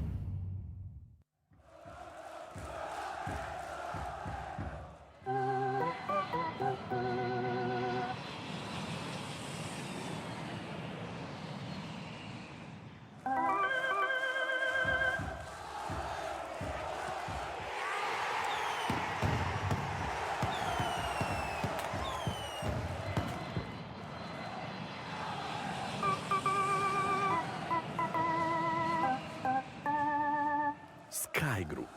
Счет 2-0 в вашу пользу.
Еще раз доброго хоккейного, друзья. Закончилась 1/8. Определились 8 лучших киберхоккеистов страны, которые должны продолжить свою битву в сериях до 4 побед в сериях четвертьфинала, после которых останется всего 4 соискателя звания чемпиона России. Что мы сейчас должны сделать? По регламенту нашего турнира перед каждой стадией плей-офф происходит жеребьевка. Жеребьевка у нас, как всегда, проходит по-башкирски. Если вы не видели, как в Башкирии проходят жеребьевки, посмотрите записи наших матчей чемпионата Башкирии по киберхоккею. Ну или хотя бы вот записи матчей, которые были на нашем турнире. Сегодня для жеребьевки мы используем 4 блокнота CityLink. 4 блокнота. В каждом из блокнотов написана буковка группы А, Б, С и Д. Дело в том, что когда судьи подвели итоги нашего соревнования, выяснилось, что из каждой группы, которые соревновались на групповом этапе, в одну четвертую пробились по 2 игрока из каждой Вот это группы. совпадение. Вообще нереальный случай, а могло ведь быть и по-другому. Да? Могло, но. Могло, но так не случилось. То есть мы говорим еще раз о том, что практически равными оказались по силе группы при жеребьевке предварительного этапа. А жеребьевку делает кто? Алена Муратова, традиционно для башкирского киберхоккея, который сейчас диктует моду в России и во всем мире. Мы не будем ничего менять. У нас жеребьевку проводит Алена Муратова. Вот так 4 блокнота. Да, я могу их даже вот так перевернуть. Потом могу вот так вывернуть. А я могу психануть и что-нибудь не то достать, да? Да. Но, пожалуйста, Алена, какой блокнот тебе нравится первым? Все. Давай вот этот возьмем. Давай вот этот возьмем. И в этом блокноте да, у нас группа С. Группа С. Теперь мы знаем, что мы ищем соперника для группы С. Для группы С из 3 блокнотов. Давай перемешаем еще Я могу разок. еще перемешать вот так. Я вот не по смотрю, не столам, да. смотрю. Алена не смотрит. А можно вот так вот первый, второй или третий? Вот смотри, Алена, отвернись, пожалуйста. Окей. Первый, второй, нет, первый, второй или третий. Вот первый, второй, а это третий. Погнали. Первый. Первый. Группа С была здесь, и здесь группа А. Что-то мне напоминает эта жеребьевка. Подобное, по-моему, было одним раундом плей-офф в прошлом. Итак, хоккеисты, добравшиеся до четвертьфинала из группы С, играют с хоккеистами из группы Б. Это значит просто на вскидке. Давай просто по именам посмотрим. Поэтому давайте посмотрим. Условно, Иван Сидоров, который был на первом месте в группе А, встречается с Дмитрием Трошиным из Казани, который был вторым в группе С. Соответственно, Максим Труханов, получает соперника с Артемом. Артем Шабалин из Екатеринбурга. Все понятно. Но если кому непонятно, на сайте Gaming Online TV сейчас будут составлены пары. Мы вернемся в эфир через 10 минут. Пусть они чайку попьют немножко.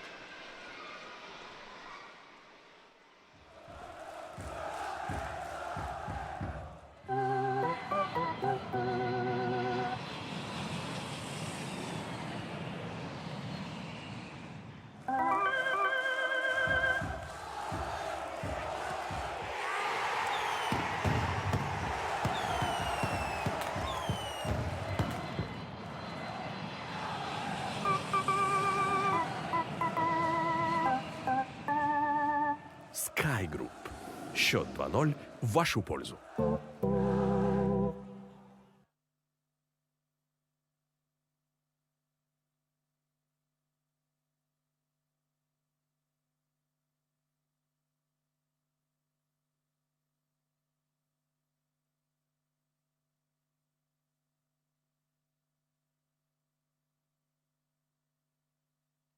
У тебя серьезный внедорожник. Ты готов к любым препятствиям. Тебя ничто не остановит. Но часто ли ты бываешь в таких дебрях? Разве он так же хорошо управляется? Или настолько динамичен? Или просто хорошо выглядит? Subaru XV. Красота инженерной мысли.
Sky Group.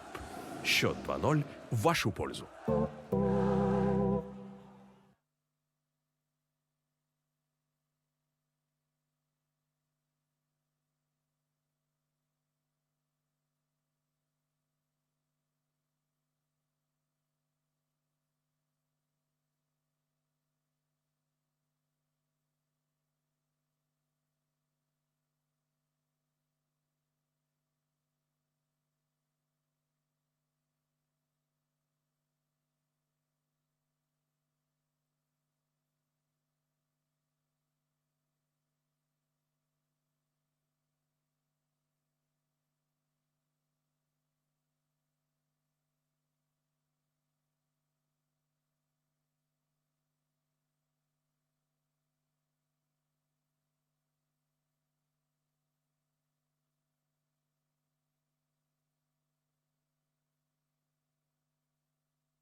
Sky Group. Счет 2-0 в вашу пользу. Еще в 1933 году Владимир Котельников предложил и доказал фундаментальную теорему цифровой обработки сигналов. Чтобы сегодня Ольга Николаевна могла увидеть первые шаги внука, несмотря на расстояние. Но ни она, ни большинство людей не понимают, как работают технологии. Да, людям нужны не технологии, а то, что они дают. Поэтому мы не подключаем людей к интернету. Мы даем возможность быть собой. Стать кем-то другим. Окунуться в воспоминания и заглянуть в будущее. Привет, дочурка. Привет. Как дела твои? Мы помогаем людям поддерживать связь друг с другом. С близкими, которые рядом и которые далеко. Мы не просто подключаем телевидение. Мы открываем миры. Мы хотим, чтобы бизнес рос и был уверен в своих возможностях. И делаем все, чтобы каждый предприниматель мог держать офис в своем кармане. Вести дела из любой точки страны и предпринимать на весь мир. Ежедневно мы создаем то, что людям кажется магией, а завтра станет частью их повседневной жизни. Устройте кинопремьеру дома. Запишите ребенка в детский сад. Держите дело под контролем. Будьте на связи с клиентами. Откройте бизнес. Откройте что-то новое. Будьте там, где хочется. И не ставьте границ. Мы работаем, чтобы вы стали ближе к своим желаниям и новым возможностям. Ростелеком. Цифровой доступ к тому, что нужно. Август. Не спеши. В Меге спокойно и легко. Легко и быстро все найдется. Освежит. Освежит и будет хорошо сидеть. Август. Не спеши. Все успеешь с Мегой.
Sky Group.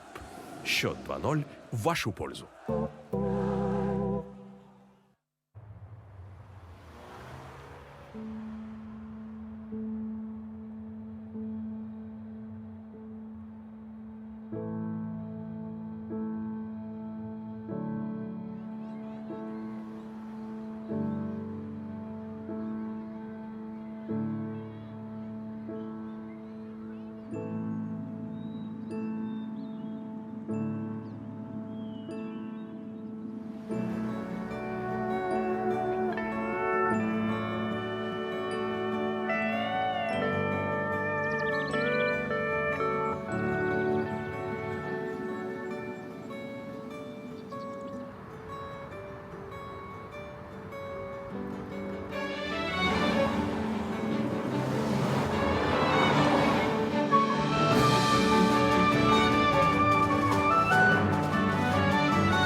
Август.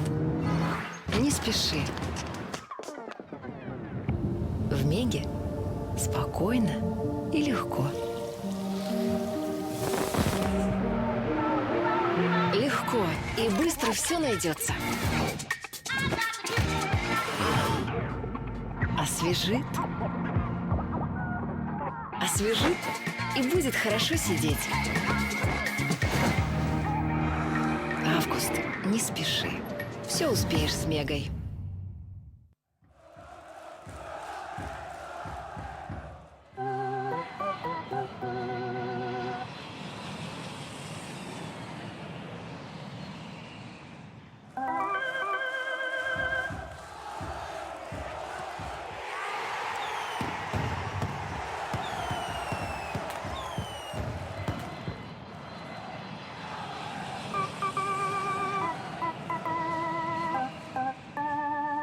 Sky Group. Счет 2-0 в вашу пользу.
Sky Group.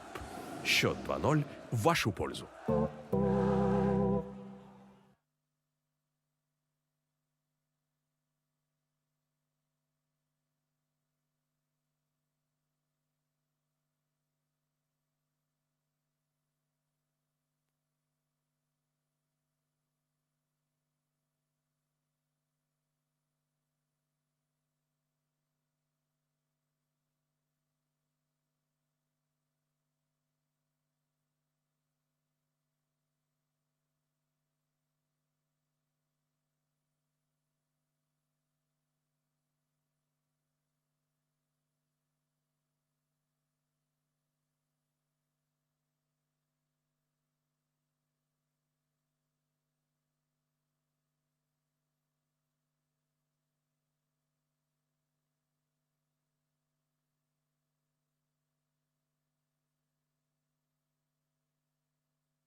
Август. Не спеши. В Меге спокойно и легко. Легко и быстро все найдется. Освежит. Освежит и будет хорошо сидеть. Август, не спеши. Все успеешь с Мегой.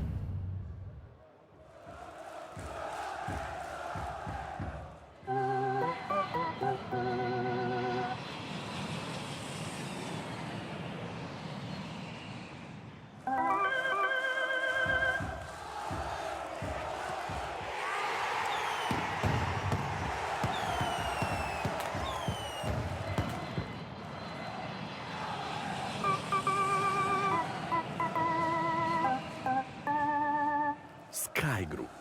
Счет 2-0 в вашу пользу.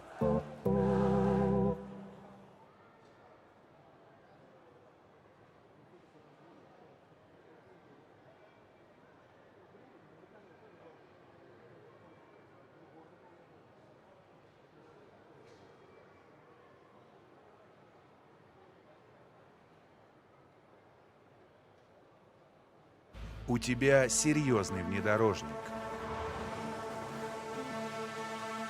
Ты готов к любым препятствиям. Тебя ничто не остановит. Но часто ли ты бываешь в таких дебрях?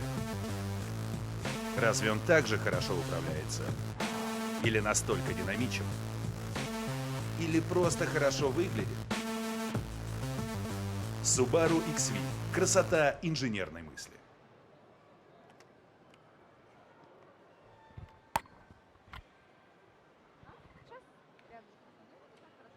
Хорошо стоим? Вчера меня двигали, сегодня как не...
Sky Group.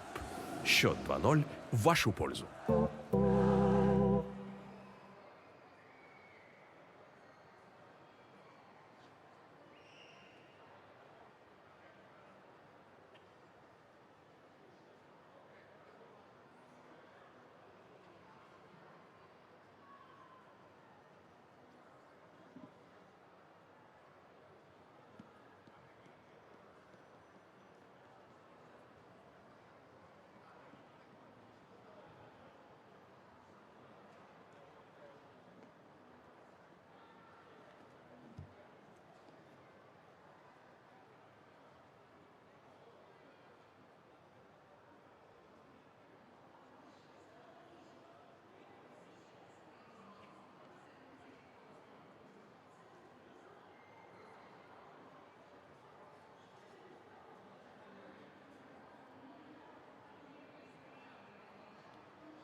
Sky Group.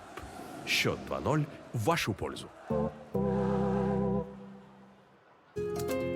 Еще в 1933 году Владимир Котельников предложил и доказал фундаментальную теорему цифровой обработки сигналов. Чтобы сегодня Ольга Николаевна могла увидеть первые шаги внука, несмотря на расстояние. Но ни она, ни большинство людей не понимают, как работают технологии. Да, людям нужны не технологии, а то, что они дают. Поэтому мы не подключаем людей к интернету. Мы даем возможность быть собой. Стать кем-то другим. Окунуться в воспоминания и заглянуть в будущее. Привет, дочурка. Привет. Как дела твои? Мы помогаем людям поддерживать связь друг с другом.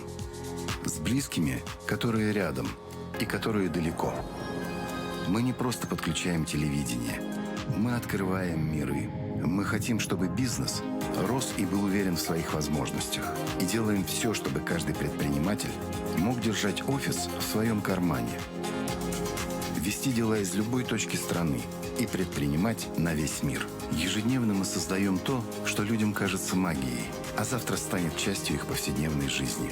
Устройте кинопремьеру дома. Запишите ребенка в детский сад. Держите дело под контролем. Будьте на связи с клиентами. Откройте бизнес. Откройте что-то новое. Будьте там, где хочется. И не ставьте границ. Мы работаем, чтобы вы стали ближе к своим желаниям и новым возможностям. Ростелеком. Цифровой доступ к тому, что нужно. Август. Не спеши. В Меге спокойно и легко. Легко и быстро все найдется. Освежит. Освежит и будет хорошо сидеть. Август. Не спеши. Все успеешь с Мегой.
Sky Group.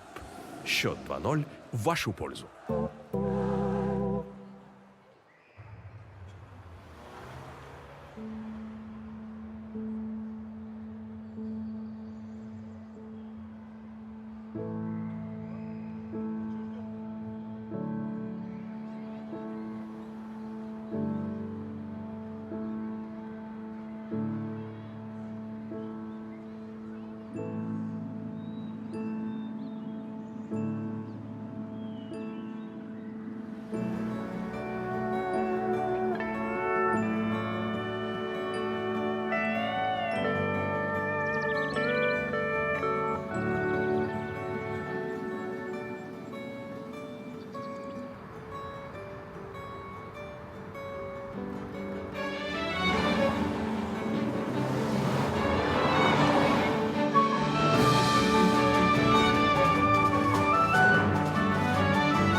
Рядом со мной участник 1/8 Александр Завгородний. Саш, вы выдали самую напряженную серию с Кириллом. Сложилось впечатление, что в 6-м матче ты не совладал с нервами, и это сказалось на результате. Прокомментируй этот момент. Ну да, тяжелый матч 6-й был очень. Особо ничего не получалось. Кирилл очень грамотно играл, очень плотно. Вот. По факту он не дал ничего сделать. В общем-то, закономерное поражение. По 10-бальной шкале оцени свою игру на чемпионате. Конечно, хотелось большего. Ожидал хотя бы 8. Задача минимум была. Вот. Опять же, надо должное отдать Кириллу. Очень хорошо сыграл. Оценку поставлю, но тут самые низкие оценки будут. Вот. 5. Из группы все-таки вышел. Серьезно. За кого будешь болеть в четвертьфинале? Есть знакомые ребята. Наверное, вот за знакомых ребят буду болеть. Это Михаил Золин. Вот сейчас играют с Митраковым. В принципе, там равная пара. Интересно будет посмотреть. Скорее всего, за Мишу буду болеть. Он приятный молодой человек. Как-то импонирует он мне. Давай тогда пожелаем всем удачи и передадим слово комментаторам. Новый этап нашего турнира стартует 1/4 финала, и новая пара комментаторов. Рамиль Галидинович Юлдашев, Булат Салимгареев. Всем привет, всем, дорогие друзья. Добрый день. Добрый вечер, можно даже сказать. Да, возможно, на дворе 18:00. Да, вот для более взрослых людей уже вечер, для все-таки более молодых еще добрый день. У нас сейчас 2 пары на сцене. Это Станислав Антонов, Кирилл Иванов, и параллельно будут играть Иван Сидоров и Дмитрий Трошин. Мы, скорее всего, начнем наблюдать за противостоянием Станислава Антонова, Кирилла Иванова. Сразу же хочу принести извинения Станиславу Антонову и всем его поклонникам. Город Лесной, Свердловская область. Я даже больше скажу, Свердловск 45, старое название данного города. Кирилл Иванов, скажем так, последний из магикян на нашем турнире, последний из хозяев. За кого будем болеть? Это однозначно за Кирилла Иванова. Он единственный из наших уфимских игроков, которые участвуют именно в 8. Насколько мне известно, что было 32 участника, и вот остались самые стойкие, самые сильные. И мы сейчас в 1/4 будем наблюдать, естественно, тут болеть за Кирилла Иванова будем, наверное, не только мы, наверное, все, кто здесь находится в этом зале. Да, было 32, скажем так, молочных, осталось 8 коренных самых на нашем турнире. Команда Subaru, команда UDM начали свой матч в желтой форме. Кирилл Иванов, с большой долей вероятности я хочу отметить, но уже точнее будем говорить чуть позже. Удаление намечается у Станислава Антонова. Да, в черной форме Станислав Антонов, и в желтой форме сейчас играет Кирилл Иванов. Параллельно тут уже открывает счет Иван Сидоров в матче с Дмитрием Трошиным. 1-0. Представитель киберхоккейной школы города Чебоксар пока обыгрывает Казань. Да, но мы все равно постараемся больше внимания уделить именно моментам, наверное, матча другого. Хотя нам режиссеры намекают, что нужно обратить внимание на гол. Рамиль Галидинович, прокомментируйте, пожалуйста, эту ситуацию. Мы вчера смотрели игру Ивана Сидорова. Очень грамотно играют его визави, что ли, или как правильно сказать. Можно и так. Да, играют очень здорово в атаке. И вот эта первая же атака, она завершилась голом. Да, такой типичный для киберхоккея гол, пас вдоль ворот, подставлена клюшка, даже там немножко было столкновение с вратарем. Вот это тот самый случай, когда шайба уже в воротах, и только потом столкновение, поэтому здесь, я думаю... На усмотрение судьи. На усмотрение все-таки судьи, да, да. Вот так вот. Вновь мы на матче Кирилл Иванов, Станислав Антонов. В меньшинстве Антонов не стесняется идти вперед, но свою атаку реализовать не удалось. Вот Кирилл Иванов пытается наказать все-таки за наглость своего соперника, который 4-5 играет, но идет в атаку. Хорошая атака. Да, атака сходу, и бросок был неплохой. Но голкипер при перемещении успел отразить этот бросок. Как раз хотел сказать, да, что он успел переместиться, занять нужную позицию и сыграл просто потрясающе. 100 Василевских из 100 в этой ситуации. Да, опять хороший бросок, не попал в створ ворот, но если попал, было бы очень опасно, потому что из-под игрока бросал. Вот. Да, бэкстрим входит в зону, далее потери следует. Как раз еще хотел отметить. Мы скажем, что доминирует, наверное, Кирилл Иванов, да, пока вот на первых минутах больше владеет шайбой. Но, знаете, когда такие профессионалы играют, здесь можно владеть шайбой, наверное, полпериода, а потом взять и получить одну атаку и вытаскивать шайбу из сетки ворот. Но пока у нас безголевые нули на табло, середина первого периода наступила. Антонов просто, видимо, на смену поехали игроки, поэтому решил вернуть шайбу в свою зону. Вход, Экман Ларсон. Опять смотрим, да, что в обороне вот это чувствуется, что уже опытные играют игроки. В обороне аж 5 человек, 5 хоккеистов, которых очень сложно обыграть. На самом деле в плей-офф нет неважных матчей. Да, я, конечно, понимаю, что бывает, спортсмены говорят, что ну ладно, там один проиграли, а потом лучше нет. На самом деле каждый матч на вес золота и любой проигрыш — это плюс только игроку команды соперника. Много сейчас потерь в средней зоне. Вот очередная случилась только что. Антонов ищет на синей линии партнера. О'Райли, Шульц, Ник Шульц, Патрик Кейн, вновь О'Райли. Сам будет бросать. Нет, ой, как красивый 1-0. Красиво 1-0, да, здорово. Позиционная такая длительная атака, которая завершилась броском, и вратарь не смог отразить этот бросок. Очень неплохой, хороший, сильный, мощный, точный бросок. Ну вот, честно говоря, я не ожидал вот эту передачу скрытую за спину. Вот она вообще не, на уровне моих соображений. И не хватило бы вот исполнительского мастерства, чтобы ее отдать. А тут просто потрясающе увидел спиной. Вот сейчас мы это видим. Мы в повторе посмотрим, как они позиционно здорово сыграли. И бросок даже вратарь посмотрим. Видим, да, что вратарь даже не видел момент броска. Да и сама передача была настолько скрытая. Скрытая была, неожиданная передача. И бросок сходу сложно отразить. Да, и Патрик Кейн здесь открыл счет 1-0. Впереди Станислав Антонов, город Лесной, Свердловская область. В подтверждение ваших слов, очень много владел шайбой, владел преимуществом, да, Кирилл Иванов. Но в итоге одна из атак завершилась в его ворота пропущенным голом. Да, вот такая вот незадача для Кирилла Иванова. Но не время отчаиваться, матч только стартует. И мы надеемся, что будет достаточно неплохо выглядеть Кирилл. Вот тем более второе удаление он зарабатывает. То есть второй раз будет играть в большинстве. Посмотрим, что сейчас ему удастся предпринять при игре в неравных составах, при игре 5-4. Очень большое значение имеет здесь, конечно, выигранное вбрасывание. Вот в данном случае вбрасывание было проиграно, и поэтому, скажем, играют в обороне. Да, и лишнее время тратится. В большинстве, да, конечно. Вот, я посмотрел сейчас статистику Станислава Антонова. У него на турнире всего лишь одно поражение. Это в 1/8 финала от Андрея Гуркина. Серию он выиграл 4-1. А в группе у него было 6 побед и 1 ничья. И с какого места вышел Иванов? Иванов с 3-го места, насколько я знаю. Да. Антонов с какого места? С первого, 19 очков из 21. Практически 100% результат был. Ну, скажем так, вот из всех киберхоккеистов на данный момент именно Станислав Антонов выглядит максимально стабильно. Но сейчас эту стабильность хочет нарушить Кирилл Иванов. Его проход блокируется. Бросок хоть и был, но был с удобной руки в ближний угол, не очень опасно. Напомните, Булата, он кого осилил на предыдущем этапе? Не чемпион или Россия? Нет. Станислав Антонов осилил Андрея Гуркина, чемпиона России Королева осилил Иван Сидоров, который параллельно играет сейчас с Дмитрием Трошиным. Так, 3:30 до конца первого игрового отрезка первого четвертьфинального матча между Станиславом Антоновым и Кириллом Ивановым. Кирилл как на танке пробирается. Да, за счет индивидуальных действий тут может быть очень сложно преодолеть такую массированную оборону.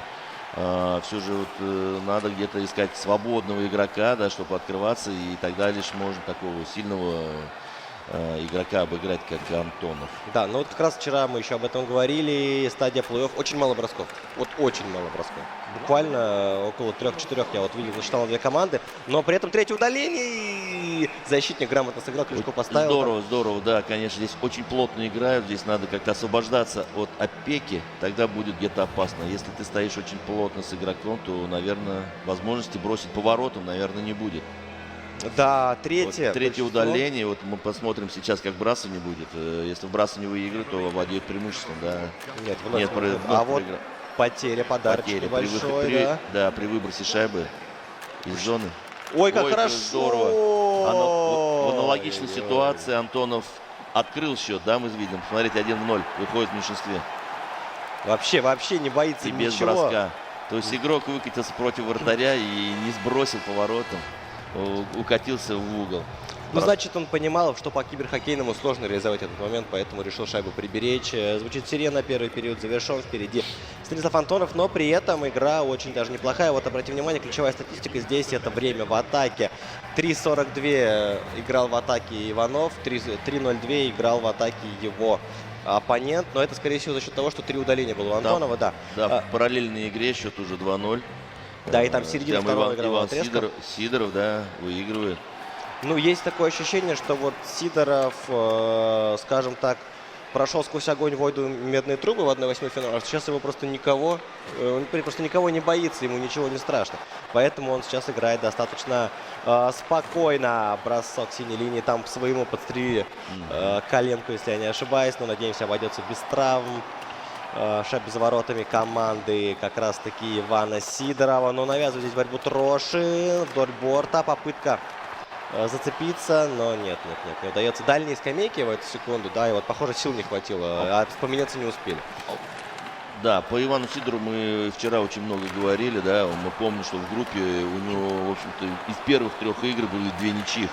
И когда мы с вами начали репортаж, еще были бы сомнения. А вот после этого он стал непобедимым. Он обыграл в группе практически всех. И вот в плей-офф тоже прошел одну стадию. И вот сейчас он тоже близок к победе вот в этой игре. Да, но мы вчера слышали его такую поразительную историю, то, что все-таки не сам он приехал, да, друг помог. И он сегодня играет за себя и за Сашку, как говорил персонаж Владимира Машкова в одном из наших фильмов. Какой бы фильм вспомнить-то? Ну, про баскетболистов, про сборную СССР по баскетболу. Влад, а тем самым 4-е удаление и 4-й раз Кирилл Иванов играет в большинстве. Удаление Антонова легко объяснить. Он вот нажимает кнопочку, которую не нужно нажимать в ненужный момент. Это вот по нему видно. То есть у него элемент отбора немножко хромает, а здесь Трошин сокращает отставание в счете. Да, разрыв сокращает, и интрига продолжается. Счет 1-2. Это уж такой счет, где еще есть шансы, да, подравняться и, возможно, вытащить эту игру. Джефф посмотрим, да. Ой. Просто щелчок. Подставил клюшкой, здорово, я так понимаю. здорово, да. На пятаке один игрок остался, его никто не опекал, и ему удалось подставить клюшку. Да, потрясающее действие Джеффа Скиннера на пятачке. Закрыл обзор голкипера и переправил шайбу в ворота. 1-2. Трошин в игре. Да и даже независимо от результатов первых матчей, у нас, как принято говорить в киберспорте, бо-7. Best of 7, то есть лучший из 7 игр, то есть до 4 побед мы играем, поэтому серия длинная. Конечно, первый матч он важный самый, но тем не менее шансы еще будут, независимо от того, как он закончится. 2-2. Да, здорово. В течение как короткого периода, да, где-то в течение минуты. И здорово, да. Ну, я вот не помню, при мне вот вчера я много игр вел Ивана Сидорова, да, чтобы у него какой-то ничейный результат с каким-либо из соперников, такого не было. Ну вот Трошин, да, я смотрю на него, очень хладнокровно себя ведет, он вообще не волнуется. Все-таки мы видели, как вот вчера крупный план Ивана Сидорова, текущий всего лбопот, просто бесконечными ручьями. Так вот... какой бросок был хороший, верхний угол, Кутюра ворот, просто девятка, потрясающая да, кисть. девятка, Да. даже вратарь не успел среагировать. Да, 2-2 за минуту в завершении второго игрового отрезка. Так вот, перевернулась игра с ног на голову. Только что было 2-0 в пользу Сидорова. Как на табло горит 2-2. 3-2. Нет, пока не будет такого Вообще счета. опасно, да. Вот здесь, конечно, в бросках надо попадать в створ ворот, наверное, да? Хотя в створ ворот там, возможно, отскочит от вратаря, там можно уже сделать добивание. Есть ощущение, что сейчас попал немножко Сидоров в функциональную яму такую. Вот, буквально на пару минут выпал из игры, и его тут же соперник наказал. Вновь в игре очередное удаление там у Антонова. Иванов бросает, шайба где-то там застревает в ногах соперника. И сейчас щитком Бишоп. Атака еще не завершилась. И, к сожалению, для болельщиков она да, Кириллу Иванову уже пора сравнивать счет, я думаю, да, потому что практически пол игры соперник играет в меньшинстве. Да, но шайба просто катастрофически не идет в ворота. Не знаю, я... Замечательно играет вратарь. Вратарь успевает на перемещениях и легко отражает эти броски. Ну, значит, его задачки, которые стоят перед ним нападающим, достаточно вот посмотрим, сложные. хорошая контратака, 3-2, да, и опять-таки бросок, и вратарь просто ловушкой легко ловит эту шайбу. Причем, казалось, свободный угол, прям видно было, куда нужно бросать, но ощущение, что Бишоп специально как бы, мол, брось, а я сразу поймаю шайбу. Он открывает этот угол, да, и тем самым показывает, бросай в этот угол. А у него там ловушечка, я ее поймаю. А реакция у него хорошая. Да. 4:30 до конца. Здесь Антонов кружит, вертит, заходит в зону. Опять вот эти скрытные передачи. Шикарно, такие, как в советские времена, да, когда играли там великие Макаров, Ларионов, Крутов, там такие передачи, да, отдают. Заметили? Шикарно. Ну, правда, потрясающее взаимодействие, которые не угадываются вот первой мыслью. Они не сразу придут в голову, если ты не особенно как бы одарен в этой игре. Здесь видно, что Антонов на большом классе играет, но при этом Иванов выглядит на его фоне не сильно, ну, даже не хуже просто, прям можно сказать. Ну, Иванов выглядит не хуже, но он очень много провел времени в большинстве. Вот сейчас играют команды в равных составах, и я скажу так, что игра переместилась в зону Иванова. Ну да, но вот. Здесь вот все-таки в оправдание Кирилла. После этой атаки поговорим. Не сумел он завести шайбу в ворота Бишопа. Иванов сегодня отыграл 3 матча на групповом этапе. Да, еще 6 еще сыграл он в 1/8. Это для него уже 10-я игра, в которой шайба катастрофически идет в ворота. 3-2-1, перерыв, 1-0 после 2 игровых отрезков. Станислав Антонов лидирует, а здесь у нас 2-2 и большинство Ивана Сидорова, Буре, РФ, топ-25. А там уже идет тем самым 3-й период. Счет ничейный. Очень такая напряженная игра, где, скажем, владел преимуществом у нас, да, Иван Сидоров. Ну, вот обычно... Немножко растерял его, и в течение короткого периода времени там соперник подравнялся. Но теперь идет равная игра с атаками на ворот. То в одну сторону, то в другую. Да, ну вот обычно в плей-офф при ничейном результате в третьем периоде обе команды начинают играть в откат. Ну, то есть не получилось, они забросили шайбу, поехали на смену. Как бы сохраняет результат. Но вот киберхоккей этим отличается, что здесь никто не будет дожидаться овертайма. А уж тем более серии буллитов. Здесь будут стараться выиграть здесь и сейчас, потому что игра и так сама по себе бывает лотереей. А в овертайме, в серии буллитов это становится просто уже какая-то викторина. Поэтому... Здесь никто не будет откладывать дело в долгий ящик. И вот особенно старается Иван Сидоров и зарабатывает очередное большинство для своей команды. Да уж, кипят страсти. Казалось бы, спокоен Трэшин, но внутри мы понимаем, что на самом деле это не все так просто. Вот еще один такой момент хочу отметить. Киберспортивный вратарь, когда вот шайба к нему катится, и это не после броска. Когда была передача, он почему-то немножко неадекватно реагировал. Сейчас вы видели, шайбу ударился почему-то в щиток, а он даже как-то отреагировал немножко не по-настоящему. Это вот одна из проблем игры, которая, на мой взгляд, бросается в глаза. Неадекватное действие голкипера в момент, когда им идет передача. Или же какой-то пас, но главное не после броска. Да, тут вход в зону Сидорова. Ну и в то же время заметим, что вот в большинстве нет такой расстановки, да, чтобы спокойно перепасовывали шайбу в зоне атаки, да, в большинстве, скажем, да. Все атаки сразу сходу и доводят до броска. Здесь очень опасно, да. И попасть надо было в пустой угол. Ну или в спину вратарю такие моменты бросают. Тоже такие есть, да.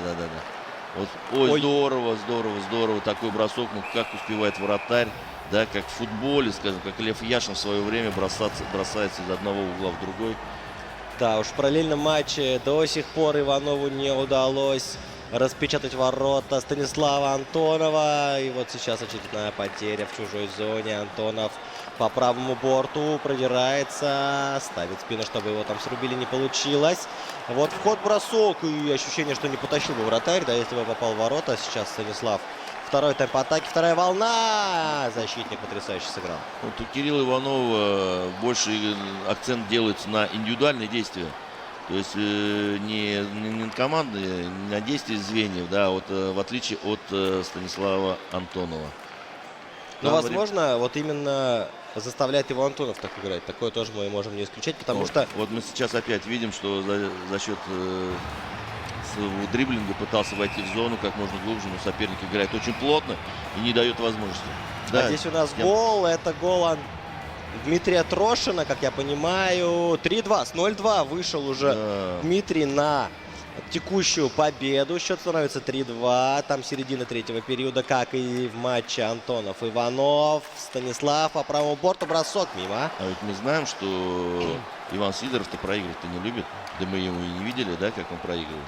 Ну поэтому вот очень интересно сейчас будет развязка в конце третьего периода. Мы с вами не видели, но говорят, что кому-то все-таки он все-таки проигрывает иногда. Так что не будем уж так мы его идеализировать. Ой-ой-ой, 1-1 наконец-то! Да. Как сказал бы один известный КВНовский персонаж, Кириллушка Кириллюля забил гол. Кирилл Иванов сравнивает счет. Ну, Заслуженный старание. Заслуженный гол, но и в то же время защитник, посмотрите, он не играл плотно с нападающим, который замыкал эту атаку. Да, Патрис Бержерон оторвался конечно, хорошенечко. это вопрос вот к защитнику, который стоит рядом с нападающим, посмотрите. Вот передача, а вот под правую руку защитничек, да? И он его упустил. Нейтан Маккинон там хорошо развернулся, улиточку сделал, и тут же пас вдоль ворот. Очередной там шанс у Ивана Сидорова, очередное удаление у его противника. Ну, Ой, вот как, вот прям не знаю, что смотреть. И там такая интересно, борьба. да, конечно. И там... Сидоров сейчас посмотрим, как в большинстве попытается сравнять, потому что, ну, я думаю, что, наверное, больше шансов-то не останется. Тут уже конец третьего периода. И возможности сравнять вот именно... я хотел бы было спросить, в киберхоккее вратаря снимают из шестого? Можно вполне это Можно, сделать. да? Но я бы не сказал, что это приносит большие дивиденды, но попытки такие иногда киберхоккеисты принимают. В данном случае он играет в большинстве, и если будет еще один лишний игрок, как бы не помешает. Но вот все-таки тут вероятность гола в ворота, когда у тебя пустые, достаточно велика. Поэтому здесь нужно с этим очень-очень осторожно. Я хотел сказать, что мы как Фигаро, да? А здесь у нас 2-1 в пользу Кирилла Иванова. Вот вратарь так держался, тащил, а потом вот подустал, и тут же 1-2. Мы, возможно, увидим 2 волевые победы, да? Ну, это будет... Да, то есть и проигрывает там 0-2, вытаскивает 3-2, и здесь 0-1 проигрывал. Ну, тут просто прекрасно Бена Бишопа, да, на пятую точку посадили в шпагат, и все. Это Патрис Бержерон оказался. Сейчас на точке вбрасывания уже, возможно, именно он и отправил шайбу. Да, это был Патрис Бержерон, сделал дубль. Канадский хоккеист. Ох, снова мы как Фигаро там, Фигаро здесь, и там события мирового масштаба. Последняя минута в матче. Трошин, Сидоров, Трошин выигрывает и мог сейчас все заканчивать. Дмитрий. Опять вратарь. Какие вратари здесь замечательные, конечно. Ой, здесь, наверное, 2 минуты должно быть, нет? Да, вот сейчас можно вратаря все-таки уже, наверное, снимать. Патрик Лайна. Да, был в кадре. Ну да, здесь уже, скажем так, атака игрока, не владеющего шайбой в средней зоне, конечно, на последней минуте, и при таком счете, наверное, не надо было этого делать. Обратите внимание на оборону Кирилла Иванова. Такой улей просто, да, не пускает никого. А вот сейчас можно убегать и заканчивать этот матч. Иванов! Он забыл бросить. Не подсказали ему, что вот сзади горишь, никто ему не крикнул, и все, остался без шайбы нападающий. 28 секунд, тут последние попытки Буре РФ сравнять счет в основное время матча. Еще одно удаление и пустые ворота, 6-3 сейчас можно играть. 6-3, редкий случай в хоккее бывает. Очень интересно, 20 секунд. А здесь мы видим, что 3-1. 3-1, да. Браво, Кирилл Иванов. За 2 минуты 6 секунд до завершения третьего периода. Уфимский единственный оставшийся на турнире хотелось бы посмотреть, в каком стиле он забил. Если будет повтор, мы посмотрим с вами. Влад, внимательно. Давайте. Индивидуальное мастерство. Ой, да. 20 номер обыграл защитник, и защитник почему-то уехал в другую сторону. Вот опять это Саламяки. Да. Умарк, переодевайся, мы тебя узнали, да? Очень уж похоже на дриблинг нашего шведского легионера. Так юркнул между двоих и потом под вратарем шайбу отправил. 5 секунд, 4 до конца, 3-2 нужно бросать. Срочно Сидорову! Победа Дмитрия Трошина. 3-2 в первом матче. Казань ликует. Чебоксары делают выводы и продолжают эту серию. Но главное Ивану Сидорову не унывать. Мы возвращаемся в игру, которая еще не завершилась. Иванов, Антонов, добивание. Вратарь как выкатывается далеко, мы видим, да. И хотя, казалось бы, там есть игроки на дальнем пятаке, который может передачу отдать. Но вот именно вратарь. За первый бросок отвечает вратарь. За второй уже отвечают защитники. Да. Вот мы вчера говорили, что вратарь должен быть как пылесос. И здесь вот пылесос не берет, должна появиться метелочка, которая все сметает с пятачка. Вот в этом случае оборона работает, по крайней мере, у Иванова как часы просто она работает. Только вот выход из обороны не всегда ладится. Но с другой стороны, это оно и понятно. Прессинг 20 секунд, 2 шайбы. Но я мало верю в то, что Антонов получится. Я скажу, что Кирилл Иванов, он владеет, то есть первую половину где-то играл в большинстве, не получалось, да. При игре 5 на 5 он, в принципе, все голы забил, да? Ну, вода камень точит. Вот он пытался и все-таки нашел пробоину, прорвал эту плотину и одержал победу в первом матче серии. И со хотелось бы Станиславом отметить, Антоновым. очень дисциплинированно сыграл Иванов. Ни одного удаления, насколько мы знаем, не получили, да, игроки? Абсолютно верно. Да, да. И тем самым положительный результат. 3-0 в последнем периоде. Кирилл Иванов. Браво, браво. Аплодисменты раздаются в студии. Это огромные ладони Даниила Крайнова. Радуется за своего коллегу. 3-1, 20 бросков на 10. Ну, судя по статистике, кажется, что все прям идеально. Заслуженная победа, но мы видели, как тяжело она далась Кириллу. Да, вот наблюдая за нашими киберхоккеистами, они что-то беседуют, видимо, уже думают о том, как им дальше между собой играть. Возможно, делятся парой советов, мы не знаем. Вот. Это такая психология спортивная. Что говорят друг другу киберхоккеисты между матчами? Да, я перед игрой общался с Кириллом Ивановым. Так. Он очень лестно отзывался о своем сопернике, и у него был некий такой мандраж, волнение, знаете, да? Да. Что мне, говорит, очень и очень будет тяжело.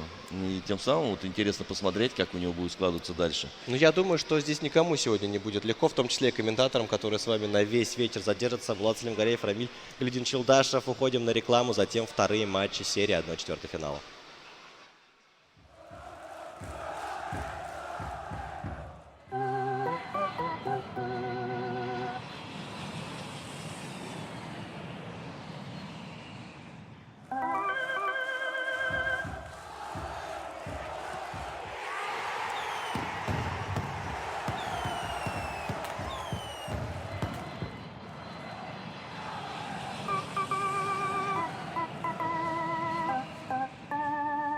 Sky Group. Счет 2-0 в вашу пользу.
Sky Group. Счет 2-0 в вашу пользу. Еще в 1933 году Владимир Котельников предложил и доказал фундаментальную теорему цифровой обработки сигналов. Чтобы сегодня Ольга Николаевна могла увидеть первые шаги внука, несмотря на расстояние. Но ни она, ни большинство людей не понимают, как работают технологии. Да, людям нужны не технологии, а то, что они дают. Поэтому мы не подключаем людей к интернету. Мы даем возможность быть собой. Стать кем-то другим. Окунуться в воспоминания и заглянуть в будущее. Привет, дочурка. Как дела твои? Мы помогаем людям поддерживать связь друг с другом. С близкими, которые рядом и которые далеко. Мы не просто подключаем телевидение. Мы открываем миры. Мы хотим, чтобы бизнес рос и был уверен в своих возможностях. И делаем все, чтобы каждый предприниматель мог держать офис в своем кармане, вести дела из любой точки страны и предпринимать на весь мир. Ежедневно мы создаем то, что людям кажется магией, а завтра станет частью их повседневной жизни. Устройте кинопремьеру дома. Запишите ребенка в детский сад. Держите дело под контролем. Будьте на связи с клиентами. Откройте бизнес. Откройте что-то новое. Будьте там, где хочется. И не ставьте границ. Мы работаем, чтобы вы стали ближе к своим желаниям и новым возможностям. Ростелеком. Цифровой доступ к тому, что нужно. Август. Не спеши. В Меге спокойно и легко. Легко и быстро все найдется. Освежит. Освежит и будет хорошо сидеть. Август. Не спеши. Все успеешь с Мегой.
Sky Group.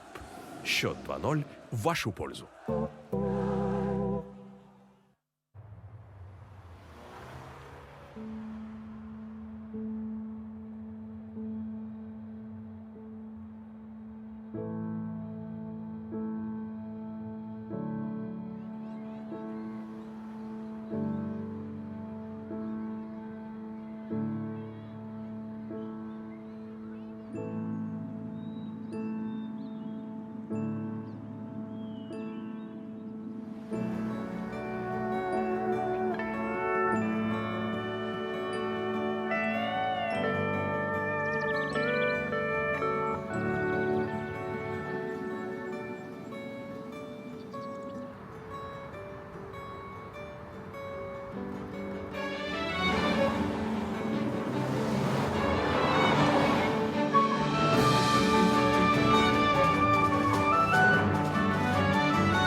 Август.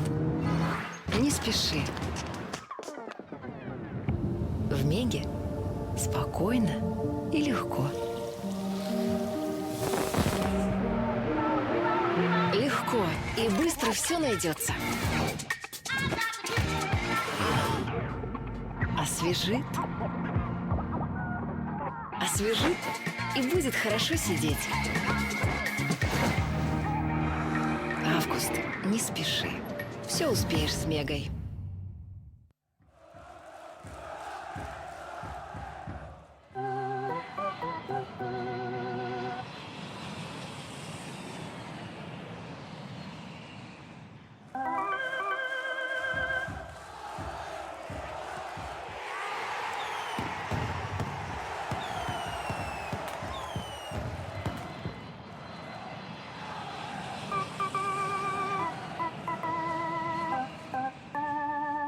Sky Group. Счет 2-0 в вашу пользу.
Sky Group.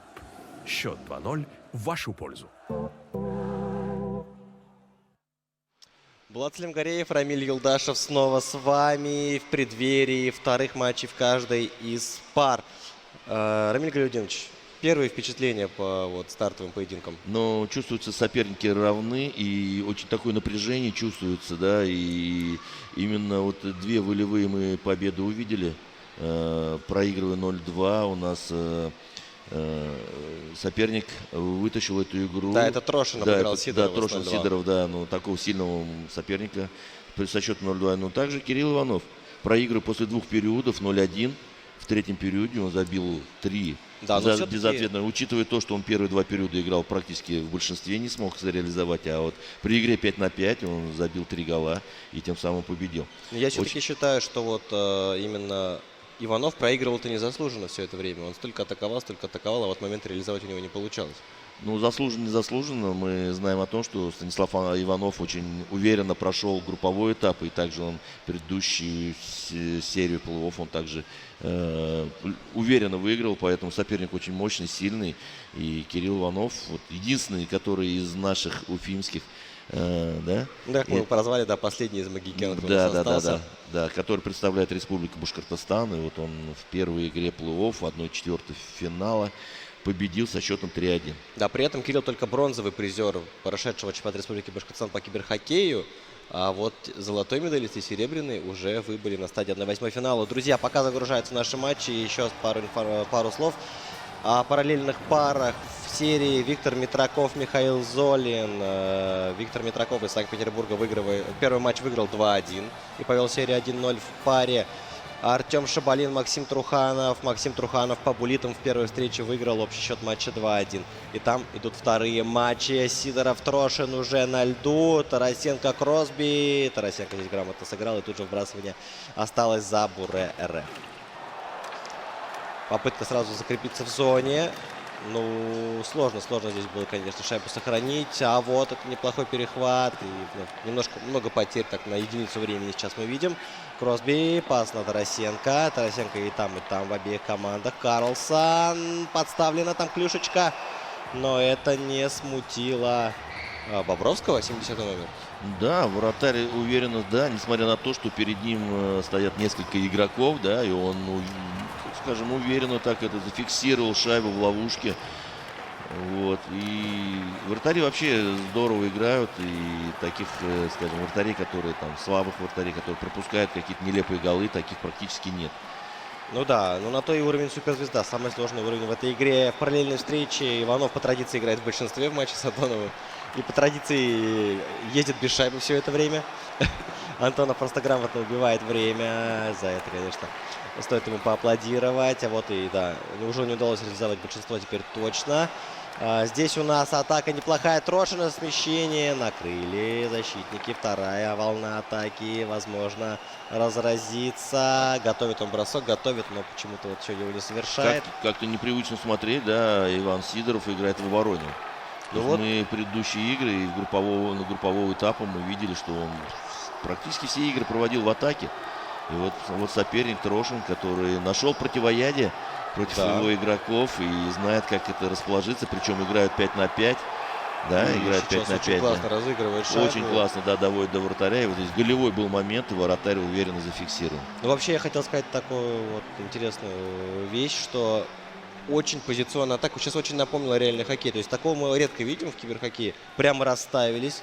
Прямо движение, разброс шайбы. И причем длительное время. Да. То есть это высокий уровень контроля. Причем Трошин, вот смотрите, не успокоится. Он до сих пор позиционно играет в зоне атаки и долго сохраняет шайбу. Вот Иван Сидоров вышел из зоны и пытается. Ну, здесь и легко оттеснили нападающего от шайбы. Но все равно этот нападающий такой настырный.